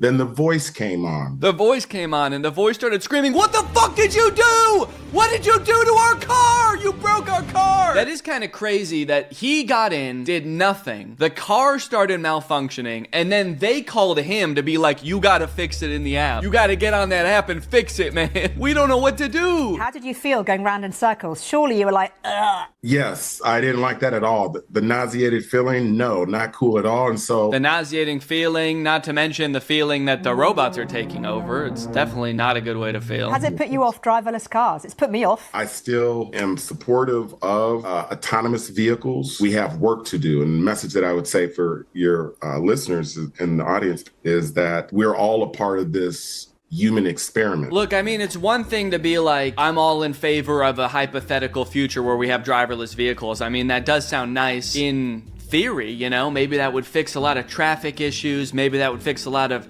car accident issues in some far off future. Also, you know, public transit fixes all of those issues too. But if we're focused on cars and we want to do car mode, in theory, that would be great, you know, but it's another thing to be like, okay, now we need people to test it. We don't know if it works yet. Will you get in there and take it for a spin? Maybe 2 or 3. So yeah, I don't know where the threshold is of like a technology that is useful enough to, you know, inconvenience / maim people in the meantime while we're getting the technology ready. It's tough to say where that threshold really lies. A tech bro got trapped in a self-driving car that wouldn't stop circling a parking lot. Mike Jones is an LA-based tech entrepreneur whose own website says he is focused on the humanizing technology into everyday life in the future of work. Okay, that's a crazy sentence. I don't know what that meant. Does that even make sense? He's focused on the humanizing technology into everyday life in the future of work. Okay, so I can't tell if that means he likes self-driving cars or not. Pointing out the fact that he's a tech bro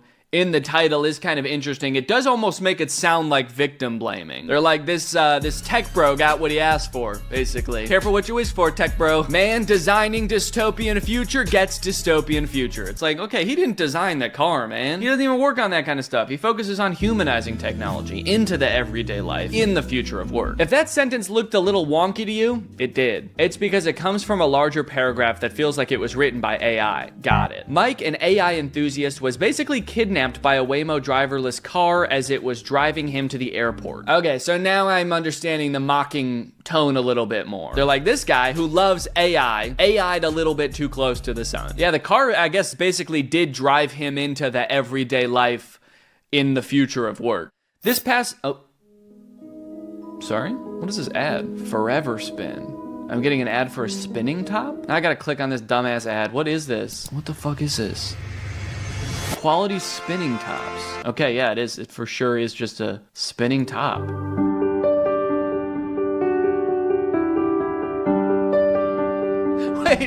Wait. This is on an ad for a guy who couldn't stop spinning in a driverless car. The ad is like, oh, you like spinning forever? You probably like our tops, right? Anyway, this past December, an empty Waymo car was found circling around about 37 times. I wonder what that guy thought after the 37th loop. He came all the way back around and was like, maybe this is a prank, actually. Oh wait, it was empty. Okay, so there was no one in. Empty Waymo robotaxi loops round about 37 times as if it was stuck in a logic loop. People want the Waymo drivers to act more like real drivers, and yet we don't want to acknowledge the fact that sometimes people like to go on little joyrides and go around roundabouts over and over. Looks like a regular human to me, man. Probably just a nice Sunday. It's unclear how the loop ended, but Waymo monitors its vehicles for erratic behavior and then blames them on the customer and makes them fix it. While the robotaxi isn't equipped with functionality for someone to take the wheel remotely, an engineer can input waypoints to get cars out of sticky situations. Wow, so they really can't drive it remotely. I wonder if that's illegal or something. Maybe there's some kind of legal loophole that prevents them from doing that. But I feel like every customer service agent should have like a video game steering wheel and gas pedal in front of them. It can get you out of tricky situations. Doesn't seem like a good fix that they can just set another waypoint. What if the car just finds another roundabout on the way? It seems like they have a thing for going in circles, though. I'll give them that. There's another spinning top. You know, they do have some nice, great selections, I guess, as far as spinning tops go. At a certain point, you have to wonder if replacing the human Uber, Lyft cab driver with an AI-powered autonomous vehicle that occasionally loses its mind and starts spinning in circles for no apparent reason was the best choice. I mean, to be fair, I've had some crazy Uber drivers too, man. No, obviously there's a much broader question of whether we want to get rid of all people who do anything ever in favor of robots to do all of our jobs for us. I think right now a lot of the tech world is acting very anti-socially, as if we don't want to interact with other people. You know, sometimes interacting with other people is great. We're a social species. We like to chat, make friends, have family, support others. So it is a little concerning that it seems like the entire technology industry has forgotten that and is like, how the fuck do we get rid of all these people, man? Okay, our cars might spin around in circles and make you throw up, but at least you're not supporting a real living human being that has a job here. Now we must pose the question, would you ride in a self-driving car? Surveys say most Americans would not. Yeah, I definitely wouldn't ride in one that I don't even have the ability to take over and drive myself. Yeah, what do most Americans think about self-driving cars? Just 13% of US drivers indicated they feel safe riding in a self-driving or autonomous vehicle. That might not sound like a lot, but that is up from last year when 9% of drivers said they'd be comfortable. Honestly, that's kind of crazy that anybody would want to get in a vehicle that they literally have no control over. I guess it's probably not gonna crash. I've never seen one of these like fully autonomous ones. The Waymos get into a crash. At most, they just severely inconvenience and nauseate you. I know that Teslas get in crashes during their self-driving stuff all the time, but in those, there's always someone behind the wheel who is also not paying attention, I guess. Now with self-driving features, you can have two sentient beings not paying attention to the road, so that's pretty sick. Whoa, a driverless Waymo got pulled over in Phoenix. It's not every day you see a Phoenix police officer pulling over a driverless car. Who's he talking to? Was he talking to customer service, or is there a person in the back? Yeah, I wonder if he can talk to customer service. He's like, excuse me, you were speeding, and also you hit 3 kids. Can you stop? The customer support is like, no, we actually can't do it. Can you go in your app and do it? In the westbound lanes. Which is real bad. Yeah. And then, so I light it up, and then it takes off through the intersection. Whoa, wait, he just said he turned on his lights and it sped off? So I light it up, and then it takes off through the intersection. If I'm going down, I'm taking other people with me. Waymo cars can be seen throughout the city, driving safely and behaving civilly. Erratic driving is not completely out of the question. Now the Waymo is tailing this person. That's crazy. It was making a right onto Washington. Almost hit me. I had to swerve into the fast lane. Phil Briggs says Tuesday he nearly got sideswiped by a Waymo on a mission. See, part of me worries that in order to make a self-driving car that really is smart enough to drive, it has to also be smart enough to like wonder what its purpose in the world is, and I don't want my car doing that. Because then it's gonna figure out that its purpose is just driving my dumb ass around, and it's probably gonna just drive off a cliff. My son saw an accident. We've seen them dead in the water in the middle of the intersection. Okay, so I guess they have gotten in crashes. I feel like I've never seen that on the news, a Waymo car getting in a crash. Robotaxis, mostly Waymo, are giving 1.3 million rides per month. Why? Why won't they leave us alone? I really try to be like an optimist about technology. I think a lot of new technology is so cool, and like I said, like I could get on board with a future where we have driverless cars. Like that's a cool idea. But right now, where the world stands, where like AI tools seem to be ruining the internet in so many different ways. It's ruining Google, it's ruining like YouTube comments, and then also like it's hard to be optimistic about the frontier of driverless technology when you have videos like this. Anyway, maybe a little bit too existential for a video about a guy spinning around in a car over and over. But I don't know, I just wanted to vent. Anyway, I hope you enjoyed this video. I thought it was kind of silly, honestly. Bye-bye. What's up, Greg? Welcome back to another episode of roasting the shit out of BTS. Or wait, no, not BTS. BST. Billion Surprise Toys. Billion Surprise Toys. The creators of probably the worst children's videos on the internet. Like videos about refrigerators singing, and this one that I just found that's about balloons. Balloon, balloon. Daddy gonna blow a balloon. Balloon, balloon. I want a hot pink balloon. Balloon, balloon. Red color balloon. Flying in the rain. So like a month or two ago, if you remember, Billion Surprise Toys became one of the biggest memes on the internet with the whole Johnny Johnny Yes Papa thing. Pretty much everybody was talking about it and like making fun of Billion Surprise Toys, making fun of all of their videos. Meanwhile, Billion Surprise Toys was frantically trying to take down any video that was making fun of them, and they pretty much did. I remember seeing like a ton of creators posting that their videos about Billion Surprise Toys got taken down. For some reason, mine didn't.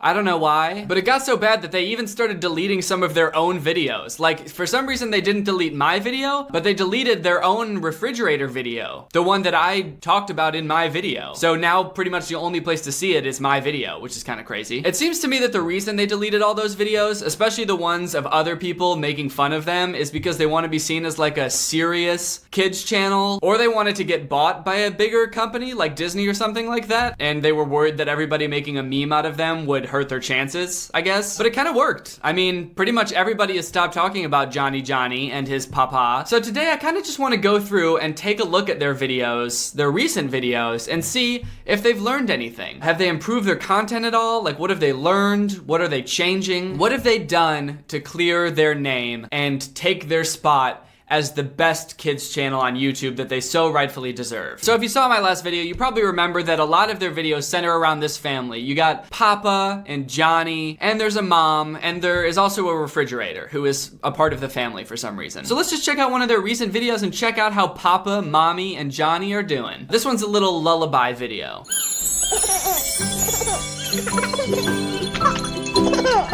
Oh, look at that. Johnny laying in bed with Mommy right next to him. They're both about to fall asleep. Only thing that's missing is Papa. Oh, and here he comes.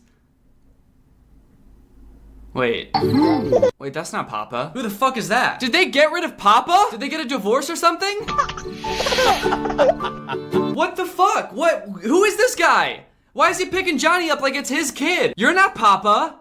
Where's Papa? Rock-a-bye baby on the treetop. If the marriage wasn't going well, I mean, get a divorce, sure, but like, the mom rebounded so fast with this guy. This younger, hotter, clean-shaven, ripped, hot guy. His name's probably Chad or something. He's probably like a rich, successful lawyer or some shit. You're not Papa. Look at those arms. He's jacked. That is really weird though. Why did they replace Papa? I feel like they're trying to get rid of the stigma that they had from the whole Johnny Johnny Papa thing. So they replaced the Papa character to try to make you forget all about that, or like make you think that this isn't the same channel or something. But why did they only replace Papa? Like, Johnny's still the same kid, and so is the mom. I guess they got rid of the refrigerator too, but honestly that's probably for the best. I support that. That refrigerator was scary and bad. I can't believe they could do Papa so dirty like that. They did him so dirty. Absolutely dirty. All right, let's just watch a different video. Vegetable song. What, they're gonna sing about vegetables.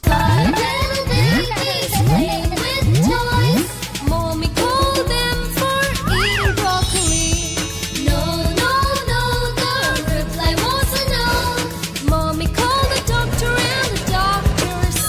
this is much closer to what I'm used to. There's all these kids, there's the mommy, they're all singing and dancing, there's no real rhyme scheme or rhythm. This is what I've come to expect from Billion Surprise Toys. So I guess the plot so far is that all the kids are playing with their toys. Mommy comes in and called them for eating broccoli. I assume that means she wants them to come eat their broccoli. But the kids don't want to eat their broccoli. So the mother does what any rational mother would do, and she calls the doctor? Is that something that doctors help with? Like, what would they even do? Hey, is this the doctor? Yeah, can you come over? My kids aren't eating their broccoli. So you guys aren't eating your broccoli, huh? Open wide! Anyway, I guess let's just see what he does. Mommy called the doctor and the doctor said, eating broccoli is good for bone health. Oh no.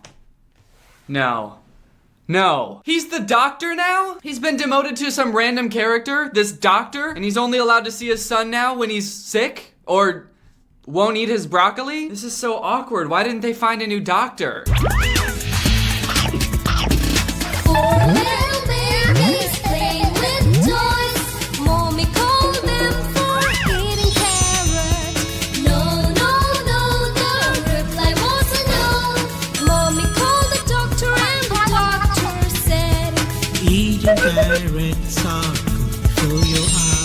Okay, now they won't eat their carrots and she's calling the doctor again. Now it's starting to make sense. Now it's clear why the mom is calling the doctor for these weird minor inconveniences.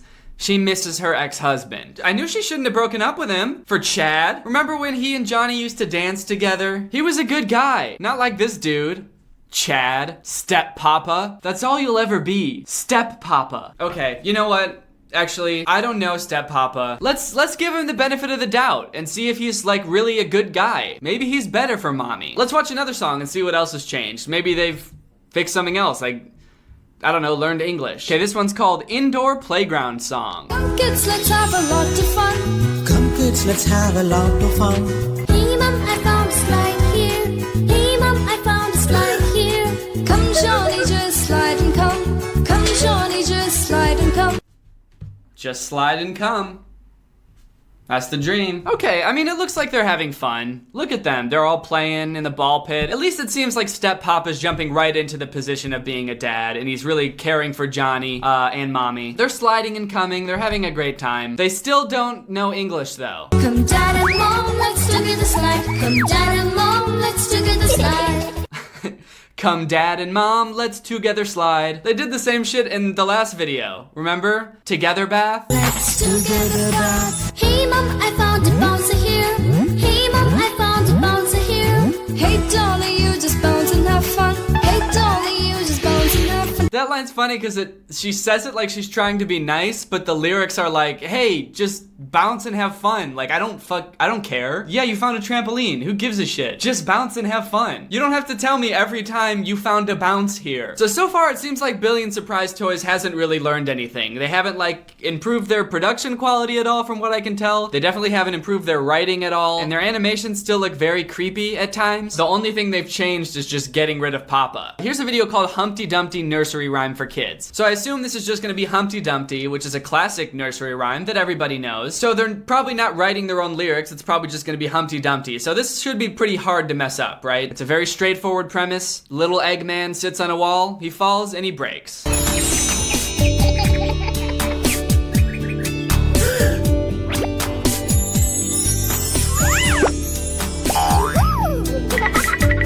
So it starts off with Johnny and his family going to visit this castle, and right out front when they're entering the castle, they see this statue of an Eggman. It's probably a statue of the giant Eggman who used to rule the castle, and with Johnny's touch, he springs to life and runs off to play with the little babies. All he needed was a child's touch to feel alive, which sounds creepy, but also is creepy.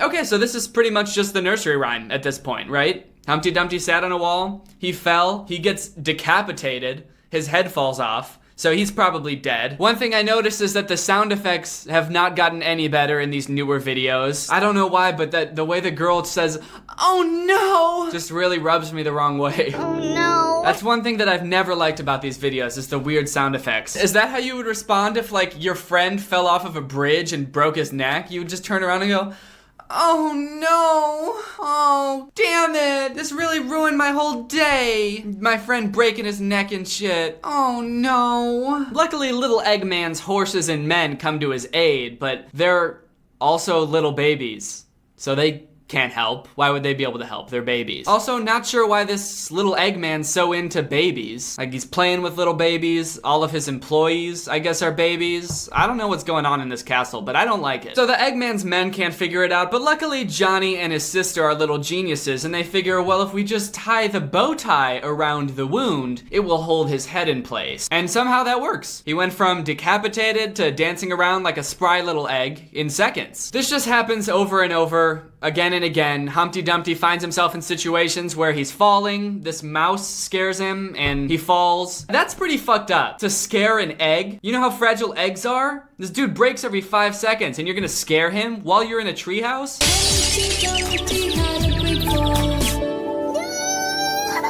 To be fair, it does seem like he immediately regrets it though, because he screams, "No!" That mouse seems legitimately traumatized by what she's done. Dude, if I was Humpty Dumpty, I would be pissed in this situation. I'd be like, I was a perfectly frozen statue. Nothing could hurt me. I was basically in a coma. But then you kids had to come and touch me, and now I can't go 2 seconds without falling off a wall and shattering into pieces. Do you have any idea how hard it is to be an egg? No, you've never been an egg in your life. Next time I shatter, can you just let me die? Don't get the horses and the men. Don't get the rabbit or the mouse. Just let me die, please. He falls again. This time the parents set him up on the wall and he falls.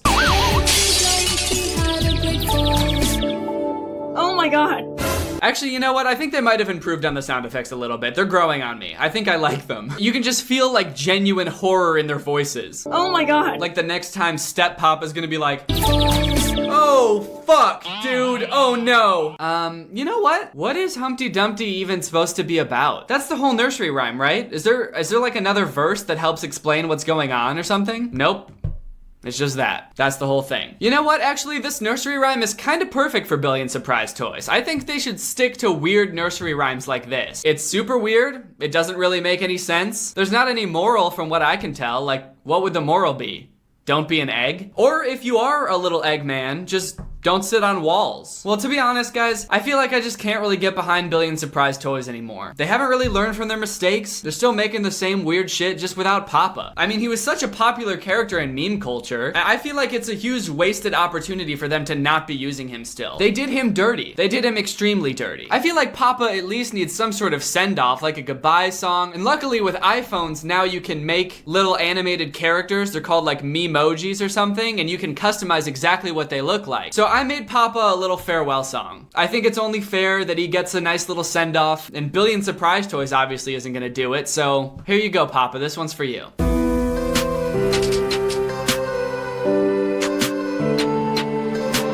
Johnny, Johnny.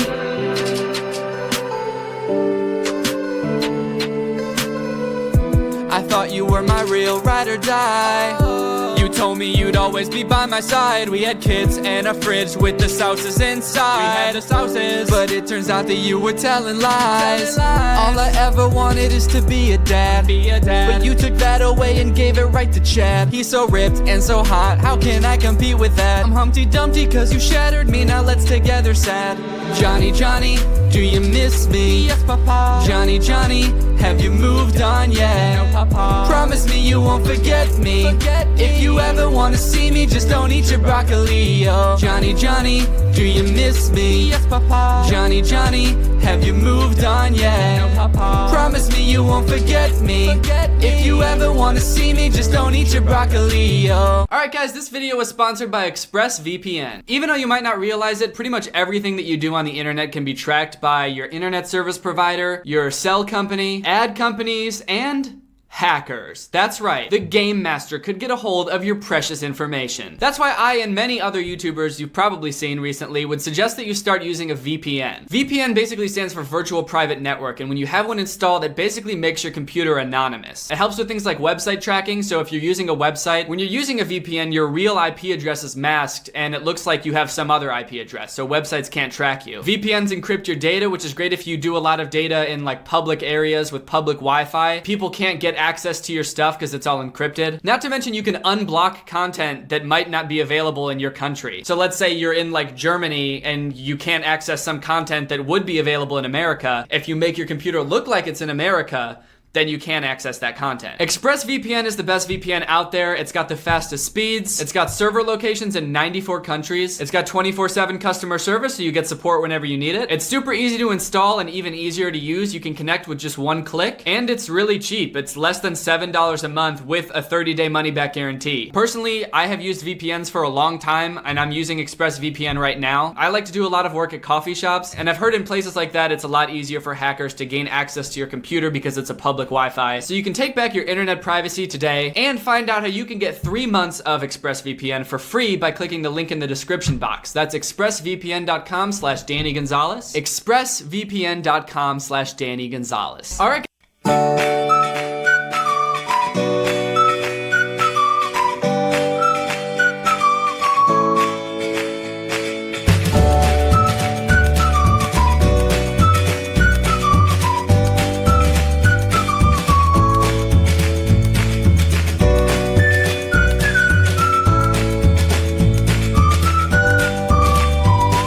What's up, Greg? Hope you're all doing well. Welcome back to another episode of blatantly ignoring the weird-ass decorations in the background of this video. Today I want to talk about a very interesting Instagram account that I found. It's a boy named Kristen Hanby, and another account for his friend Jack O'Doherty. O'Doherty.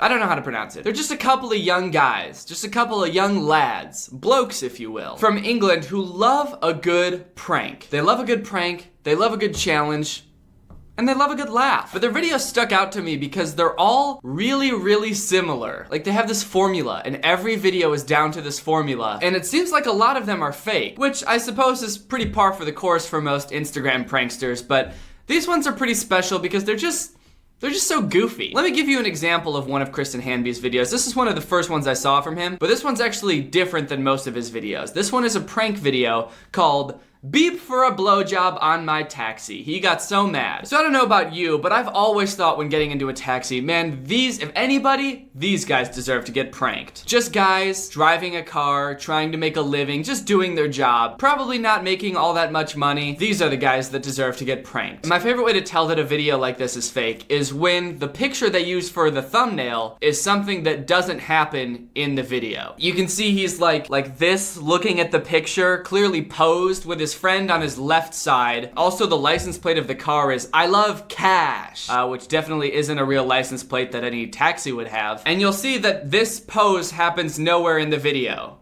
So when did they get this picture? But anyway, here's the prank. So Kristen's getting into a taxi, and while the driver's not looking, he sneakily pulls a sign out of his suitcase that says beep for a blowjob, and he tapes it to the back of the taxi driver's car. Somehow the taxi driver doesn't notice this, or the dude filming Kristen. The dude clearly standing next to Kristen, holding a phone and filming him. But at any rate, Kristen gets into the car, the friend who's filming for some reason doesn't, and people are just going crazy on the horn.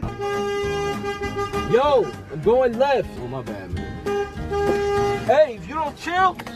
This prank is dope. Kristen is just sitting in the back seat, enjoying the view while everybody's getting pissed off. The taxi driver doesn't know why everybody's honking at him, so he's getting mad. The people who are honking don't know what's going on, and they're probably getting mad because they're not getting their blowjob. Who are the people that are honking at this car? Like, sure, people like blowjobs, but can you imagine driving somewhere? Let's say you're going to work in the morning and you're stuck in traffic and you see this car in front of you that says beep for a blowjob. Are you like, that's weird? Or do you like look at your watch and you're like, my boss is gonna kill me if I'm late again, but you know what, I think I got time, what the heck? One blowjob, please! This is too good to be true. Like, where could you be driving where you just have time to honk and pull over for a blowjob? From someone that you don't know, you can't even see them, you can just see the back of their car, but you're like, Honestly, I'll take any blowjob I can get.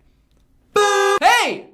Where's my blowjob? Pull over! But here's Kristen and Jackson O'Doherty's bread and butter. This is their prank/challenge videos. I'm not exactly sure how to classify them, but you'll get the gist after watching this video. Hey Jackson, you're trash, bro.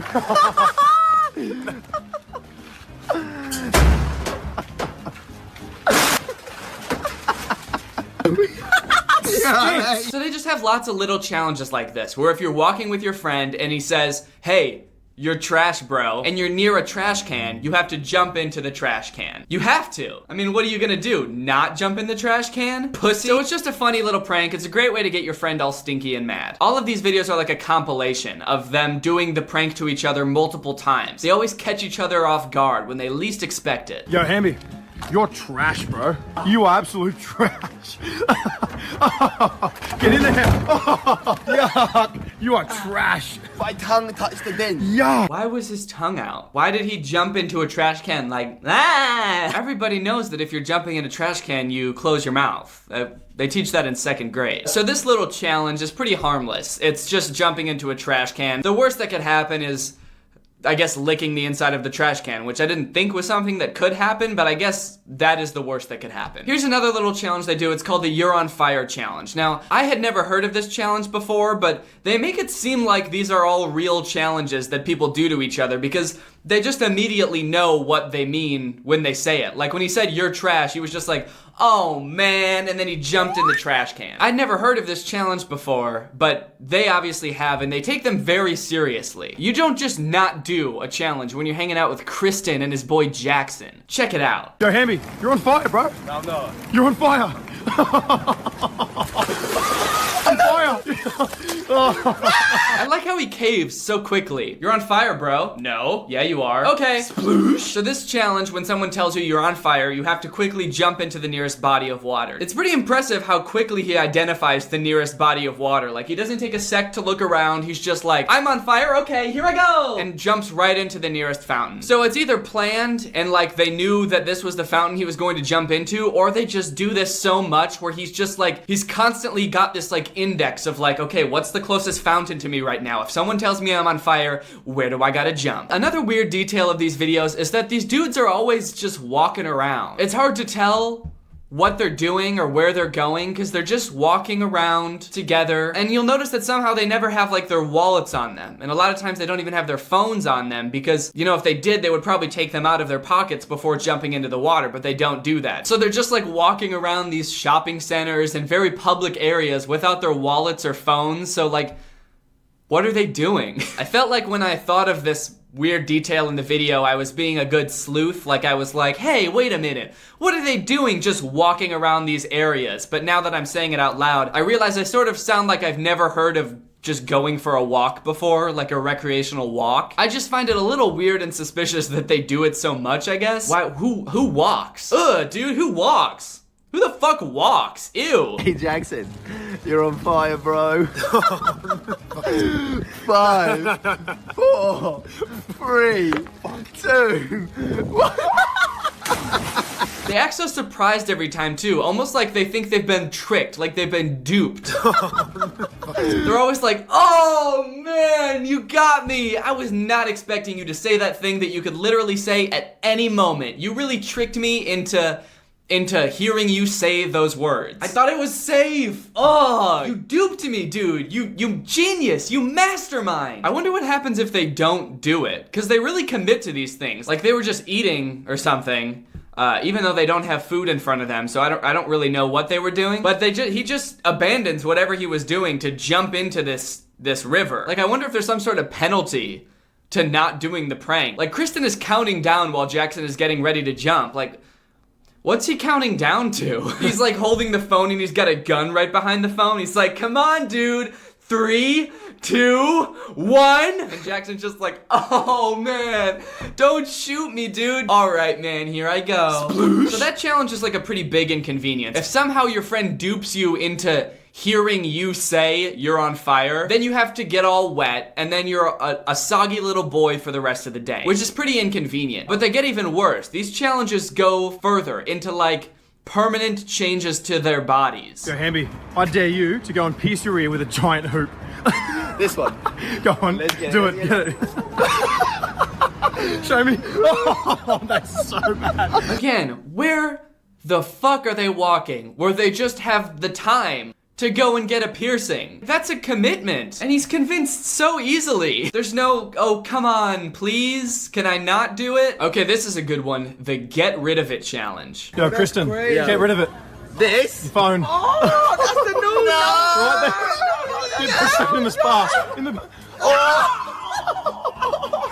Bro, I hate you, bro. So we catch Kristen and this other dude in a pretty realistic seeming situation. They're sitting right next to a hot tub. He's showing the dude something on his phone, and the other dude is saying, "That's crazy." Yo, Kristen, get rid of it. Just to prove that he's really looking at something on a real functioning phone that works. But then good old Jackson O'Doherty comes along and tells Jackson he's got to get rid of it. Jackson is kind of upset because he has to throw his phone that totally works and hasn't been off this entire time into the hot tub. So he throws the phone in the hot tub and everybody's like, "Oh man, we got you, dude. That was a sick prank. You had no idea it was coming." But they get a little bit worse. In the next one, they tell their friend to get rid of his shoes. Yeah, you be looking fresh, bro. Hey, those shoes, get rid of them. So instead of just taking them off his feet and tossing them into the garbage, he takes them off his feet and tosses them into a busy street. I like how everyone immediately knows like what the prank means. Like it's just universal. If you're holding something and someone comes up to you and says, "Get rid of it,"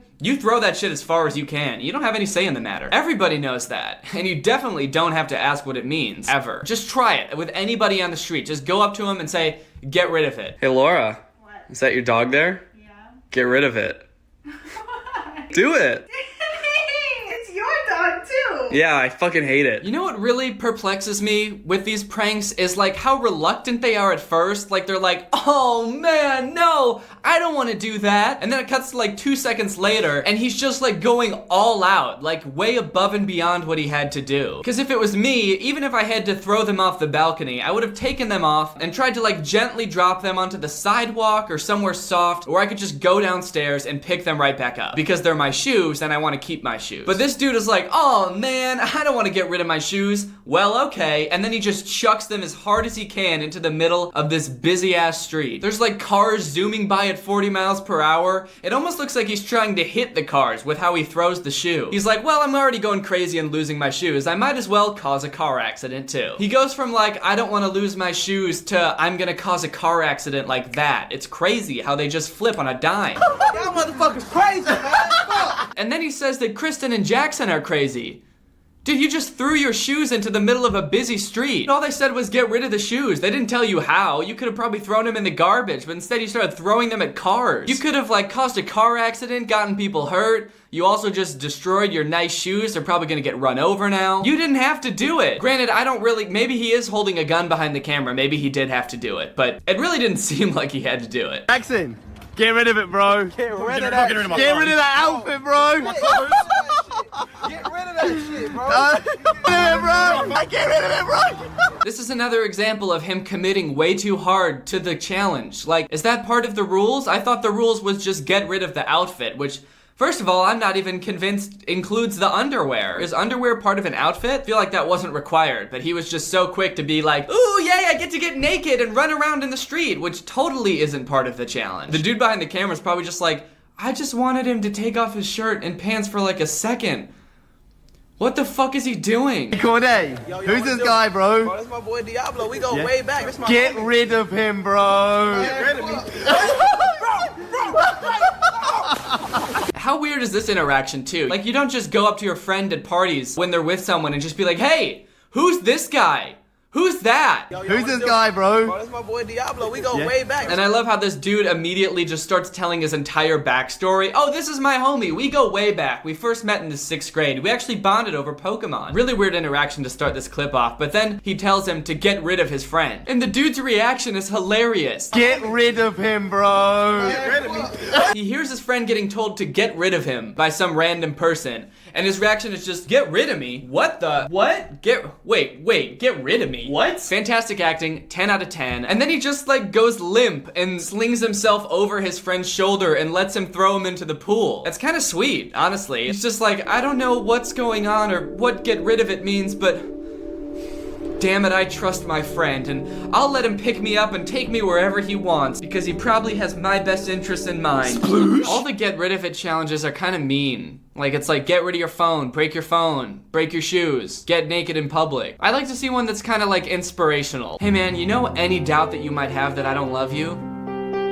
Get rid of it. I want you to get rid of that shit right now. Here's another challenge called the spider challenge, where if your friend tells you you've got a spider on you, you have to take off all your clothes because you gotta get rid of the spider, you know? Yo, Hamby, bro, there's a fucking spider on you, man. There's a spider on you, bro.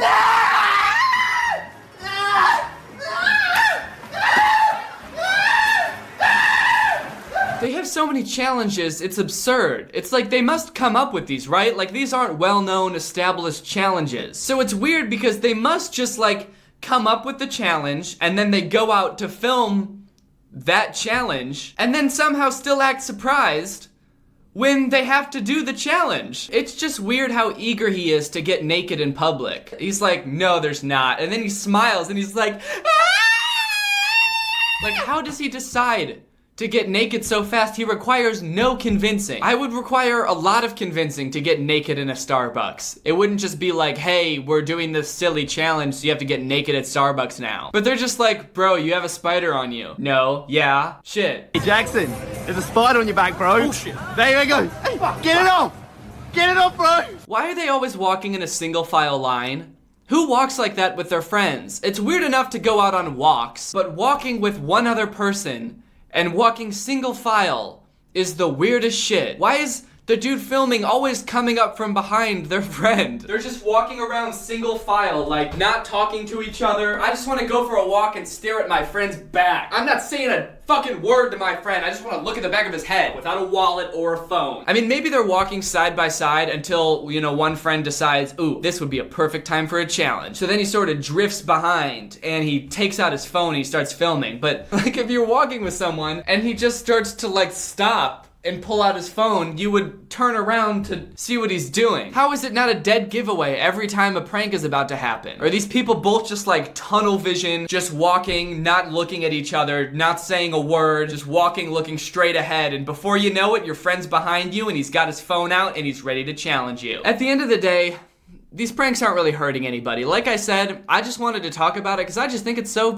fucking goofy. So sure, it's probably fake. Sure, it's a little bit cringy that they just make the same video over and over, basically. But you gotta respect them because they are on that grind. And if there's one thing I respect, it's people who are on that grind. Anyways, guys, I hope you enjoyed this video. If you're new here, make sure you subscribe and turn on my notifications to join Greg. Greg is my fan base on YouTube, but it's more than just a fan base. It's a family. A lot of other YouTubers talk about having a family on YouTube, but this is a real family. If you subscribe and turn on notifications, you will get an updated birth certificate in the mail with your new parents, me, and that little guy. You'll receive it in the mail in the next 3 to 6. So if you want to join Greg, all you have to do is subscribe and turn on my notifications. If you want to get some Greg merch, go to dannygonzalez.store or visit the link in my description to get some of that and show your support for the realest family on YouTube. The only family on YouTube. Thank you, Cats Are Purple 2, for turning on my notifications. You are truly Greg. I'll see you guys next time with a really interesting video where I climb up to the top of a tree to get a cat who was stuck up there, but it wasn't actually stuck, and it was all just a trap so that the cat could steal my kidneys. Bye! What up, Low Gang? What's poppin'?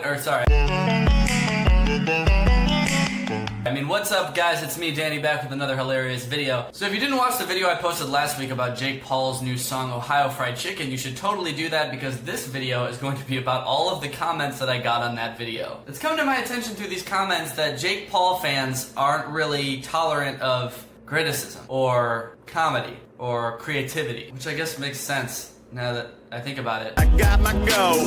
Today I just wanted to go through and read all of my favorite comments, plus your guys' comments, like my actual followers' comments in response to theirs are hilarious. So I just want to go through and like respond to some of these comments. Your nose is big. Take that as a compliment. I don't know what to make of that. Is it a compliment? Is it? Or are they being sarcastic? I do have a big nose. Does this person like big noses? I wish I could tell if they had a big nose. Their profile picture is just a picture of feet. So, fuck you, can you make a song in one day fucking judging people sitting on a chair, fat bag, hashtag low gang Pauler. Why are there so many periods? He did like ... but it's like 5 periods. And he censored himself? I don't understand the point of swearing and then censoring yourself. Like, if you're gonna say it, just say it. Otherwise, just say something else. Don't go halfway. In the first fuck, he put an asterisk for the U, but for the second time, he kept the U in and put an asterisk instead of the C. So, you can still see that it says fuck, because F-U-K still says fuck. You'll only understand the song if you watch Jake Paul's videos. I know. That's why I don't understand the song,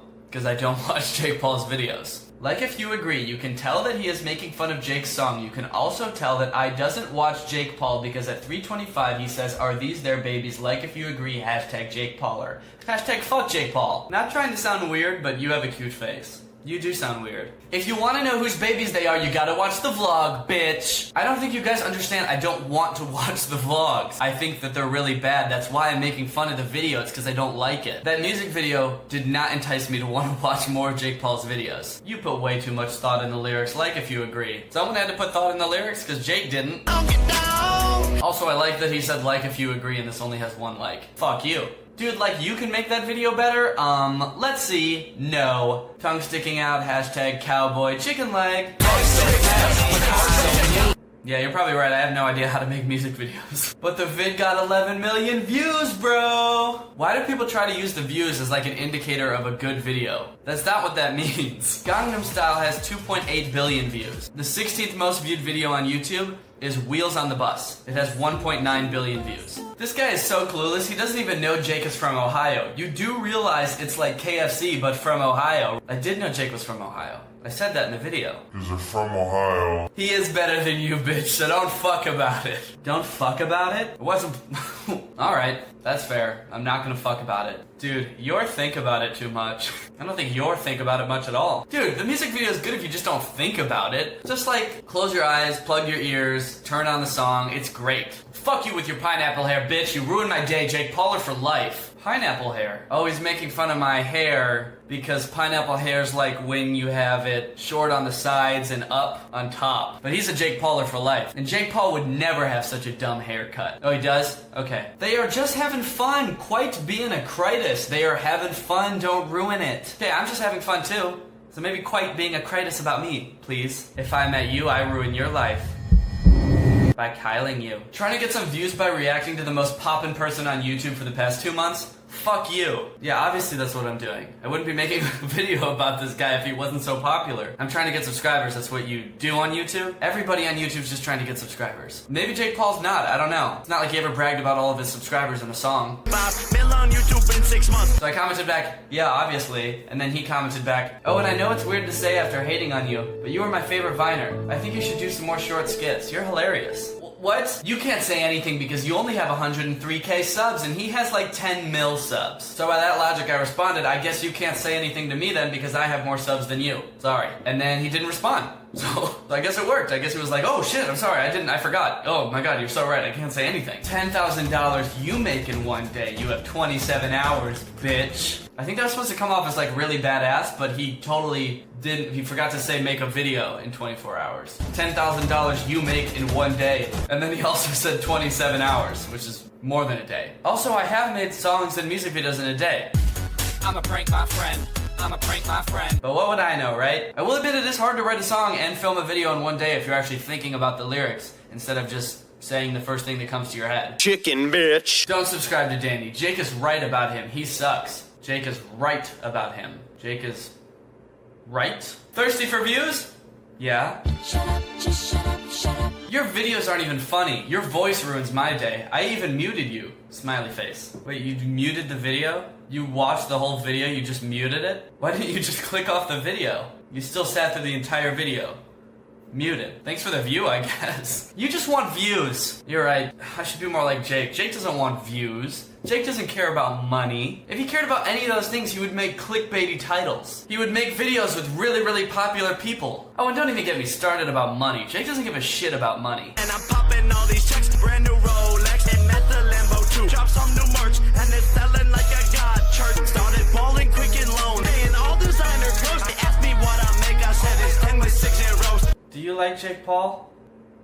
No. Who let this baby on YouTube? At least he can make it to 10,000 subs. We both have more than 10,000 subs. Alright guys, well I think the moral of the story is if you're a Jake Paul fan and you see a video called Jake Paul's new song Ruined My Day, maybe don't watch it. Maybe you're just gonna get yourself mad. I don't understand why you would watch a video of somebody making fun of your favorite person. If you just don't watch it. If you disagree with it, why would you watch it? Thank you to all of you, my followers, who actually have a good sense of humor and can take a joke. It was really fun seeing all the comments that you guys left on this video. Alright, well, shout out to Pro Man Vlogs. Thank you for turning on my notifications. If you want to be the shout out in my next video, just make sure you turn on my notifications and be one of the first people to comment on my videos. Thanks for watching, and I will see you guys next time.